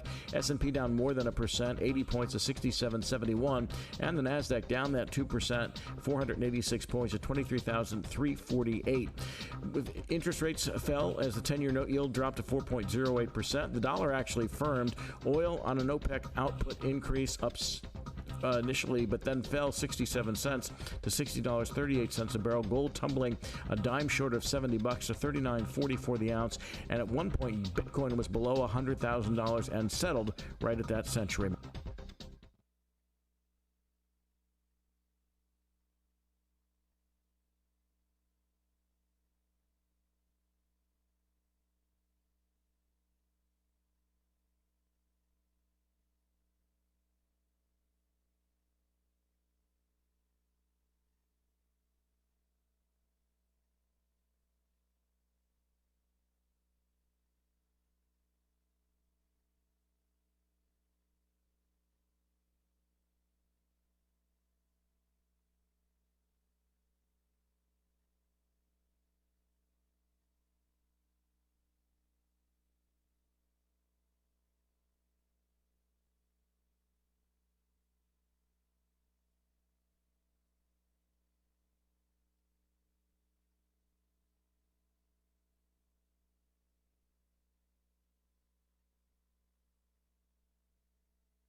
Broadcasting live from the Huntington Bank Studios, it's Jeremy and Joe on ESPN 97.5 and 92.5. YouTube TV customers get the sports you love on ESPN back, including college football, College Game Day, Monday Night Football, NBA, college basketball, and more. Act now and go to keepmynetworks.com to get ESPN back. Before we get to our junkie of the day, got a couple little nuggets here for you from the Astros and the Texans. Start with the Texans. According to Aaron Wilson, Texans kicker Kymie Fairbairn is working through a lower body injury, and his status for Sunday against the Jaguars is up in the air. The Texans brought in free agent kicker Matthew Wright. Who the f*** is that guy? For a workout today. He apparently I like that you use the word apparently. Was the kicker for the Commanders game because I didn't watch most of it. The Commanders' most recent game? Yes. Huh. So I guess he was filling in there. Now he's filling. Never heard of this guy. Potentially. Well, let me tell you. But considering Kymie scored, let me check, all of the Texans' points their last game. Great. This is a major, major problem. His Wikipedia is incredible to look at because it's so short. No, it's the opposite. Because of all these practice squads and things he's been on. He has been on. I'm not counting this. There is at least 16 stops since 2019 on this. He hasn't kicked on all NFL, or is there some USFL, CFL there mixed is in there? One Tampa Bay Vipers season. Okay. But this year alone, he has kicked and been on the regular season roster for the Commanders and the Titans and been on the practice squad for the Panthers. This would be his fourth team this season. His career, he is 55 for 63 in the NFL. That's not bad. Now, this Wikipedia says he didn't kick a field goal in 2025, so maybe he didn't actually make an appearance. Career long, 59 yards. Okay. So we won't have to have Dare kick field goals like they did last year when Kymie got hurt? I don't think so. Okay. All right. Other news, this one's actually more relevant. Brian McTaggart, source. The Astros are targeting Victor Rodriguez to join the Major League staff as the hitting coach. Rodriguez served as the last 2 seasons as the Padres hitting coach, was the assistant hitting coach for the Red Sox from 2013 to 2017, and the Guardians from 2018 to 2023. Chandler Rome also reported that they're talking with Andy Haynes, formerly of the Pirates, Brewers, and Cubs, as an option to be the hitting coach. Haynes overlapped with Joe Espada in the Marlins system. So it appears the Astros are at least working towards filling one of their vacancies right now, which they have a ton because guys have left, they've been fired. The Astros have a lot of off-the-field things they have to solve also this offseason. I mean, on the surface, I don't know a lot about those guys. Padres can hit. But that's exactly where I was going. Like, when you told me, oh, he was the Padres guy, I was like, okay, they had a good offense. I'd be willing to at least give that a chance. Like, I'm not going to strike that off immediately just because, like, they hired a guy from a bad offense. Kind of like when David Coley was hired. It's like, wait, the wide receivers coach from that Chiefs team that had 0 touchdowns to the wide receivers that one year. So at least this is a guy coming from a good offense that I don't have to dismiss immediately. Yeah. So, you know what? They got to fill them. I won't have hot takes on them when they get filled. No. Because they're hitting It's coaches. too early to have hot takes on those guys. I mean, I don't know. Like, we don't know anything about these guys. Like, I mean, is this guy... There's no way to know. Yeah, like, I guess we can look at, like, Fernando Tatis's numbers for the last 2 years and see if they're exponentially up. Now, we know the Blue Jays, like, it's gone much better this year. I do know Fernando missed, like, half a year? Yeah, he did. Yeah. So, all right, let's hopefully get that guy wasn't involved in that. Jeremy left us again, by the way. His commitment to the show is deeply depressing. Yeah, he's got Cougs basketball. Everyone gives us griefs for missing days and whatnot. He was the hardest working guy at the station. He missed the show 2 days in a row. It's garbage. All right, let's get to our junkie of the day. Brian, you can lead us off. All right, so first off is Nick Caserio / the Texans for not doing anything at today's trade deadline. Like, I was with you guys. They didn't have to remake the entire roster, but there were some guys on expiring contracts for a team that's not going where they should have moved on and gotten some picks, even if they only were like 5th or 6th round picks. Also throw in the Cowboys for not only losing to the Cardinals last night in Jacoby Brissett, but then for some reason trading away a bunch of high valuable picks for a team that's 3-5-1 and not going anywhere. I guess they wanted to go 7-8-1 with all those picks missing. And then last one, Joe, I don't know if you saw this. So this is the time of year in college basketball where teams obviously schedule cupcake wins. Mm-hmm. I saw maybe the most comical cupcake win I've seen. Now, Prairie View A&M won 95-48 last night. Okay. You might have asked, well, who they play, Brian? They played a team. I kid you not. The name of this school is Biblical Studies. Oh, it's not a real school. Who is it? I don't know. It's not a real school. Aiding to your point there, when I pull it up on the ESPN screen, it doesn't even have a logo. It's just the letter B for them. They don't even have a like Prairie View. It's not just the app because Prairie View has their logo that loads on this game tracker screen. But when you look at Biblical Studies, it's just the letter B with a gray background. I mean, it reminds me, like, hearing that, it's like, remember that high school football team that was full of, like, JUCO kids? Yeah. A couple years ago, they got, like, run over by, like, Bishop the fake Gorman. School? Well, yeah, I forget what the name of it, but yeah. Yeah. I love that Prairie View. Could there be a school above Biblical Studies that we could have scheduled? I mean, it's not asking too much. No. So I will bounce off that one here. This is the tweet I saw first last night. Okay, from Frozen Flores on Twitter. This is not an understatement. One of the largest upsets in college basketball history is final. D2 Hawaii Pacific, a university in a former strip mall, and plays their home games at a former Franciscan Adult Day Center facility, just beat Mountain West member Boise State. Yes, Boise State last night lost to a D2 college that has their university in a former strip mall, 79-78, thus disqualifying, in my mind, Boise State for March Madness this year. I don't care what you do the rest of the season. I agree with that. Also, Junkie of the Day, final nomination here. Tom Brady cloned his dog. We have to spin this into more content because the idea of him cloning a dog is hilarious to me. I mean, I hope at least it was a good dog. I can't imagine cloning a dog that was a pain in the ass. Of course, it's a good dog, Brian. You're not cloning a dog that pees on the carpet. Tom Brady's doing. All right, who's the winner? I mean, I think it's got to be. What are we going to give it to? Hawaii Pacific? What's / Boise State? Yeah, like I don't know which side of this we're giving it to. We'll give it to Hawaii Pacific for earning a hard-earned I don't know victory. if we're going negative or positive with this nomination. We'll take the positive out of it. So they win. That does it for us. Soccer Matters with Glenn Davis is next. Before we go, YouTube TV customers, get the sports you love on ESPN back, including college football, college game day, Monday Night Football, NBA, college basketball, and more. Act now. Go to keepmynetworks.com to get ESPN back. We'll be back tomorrow. Maybe Jeremy Brandon will work 3 hours. Goodbye.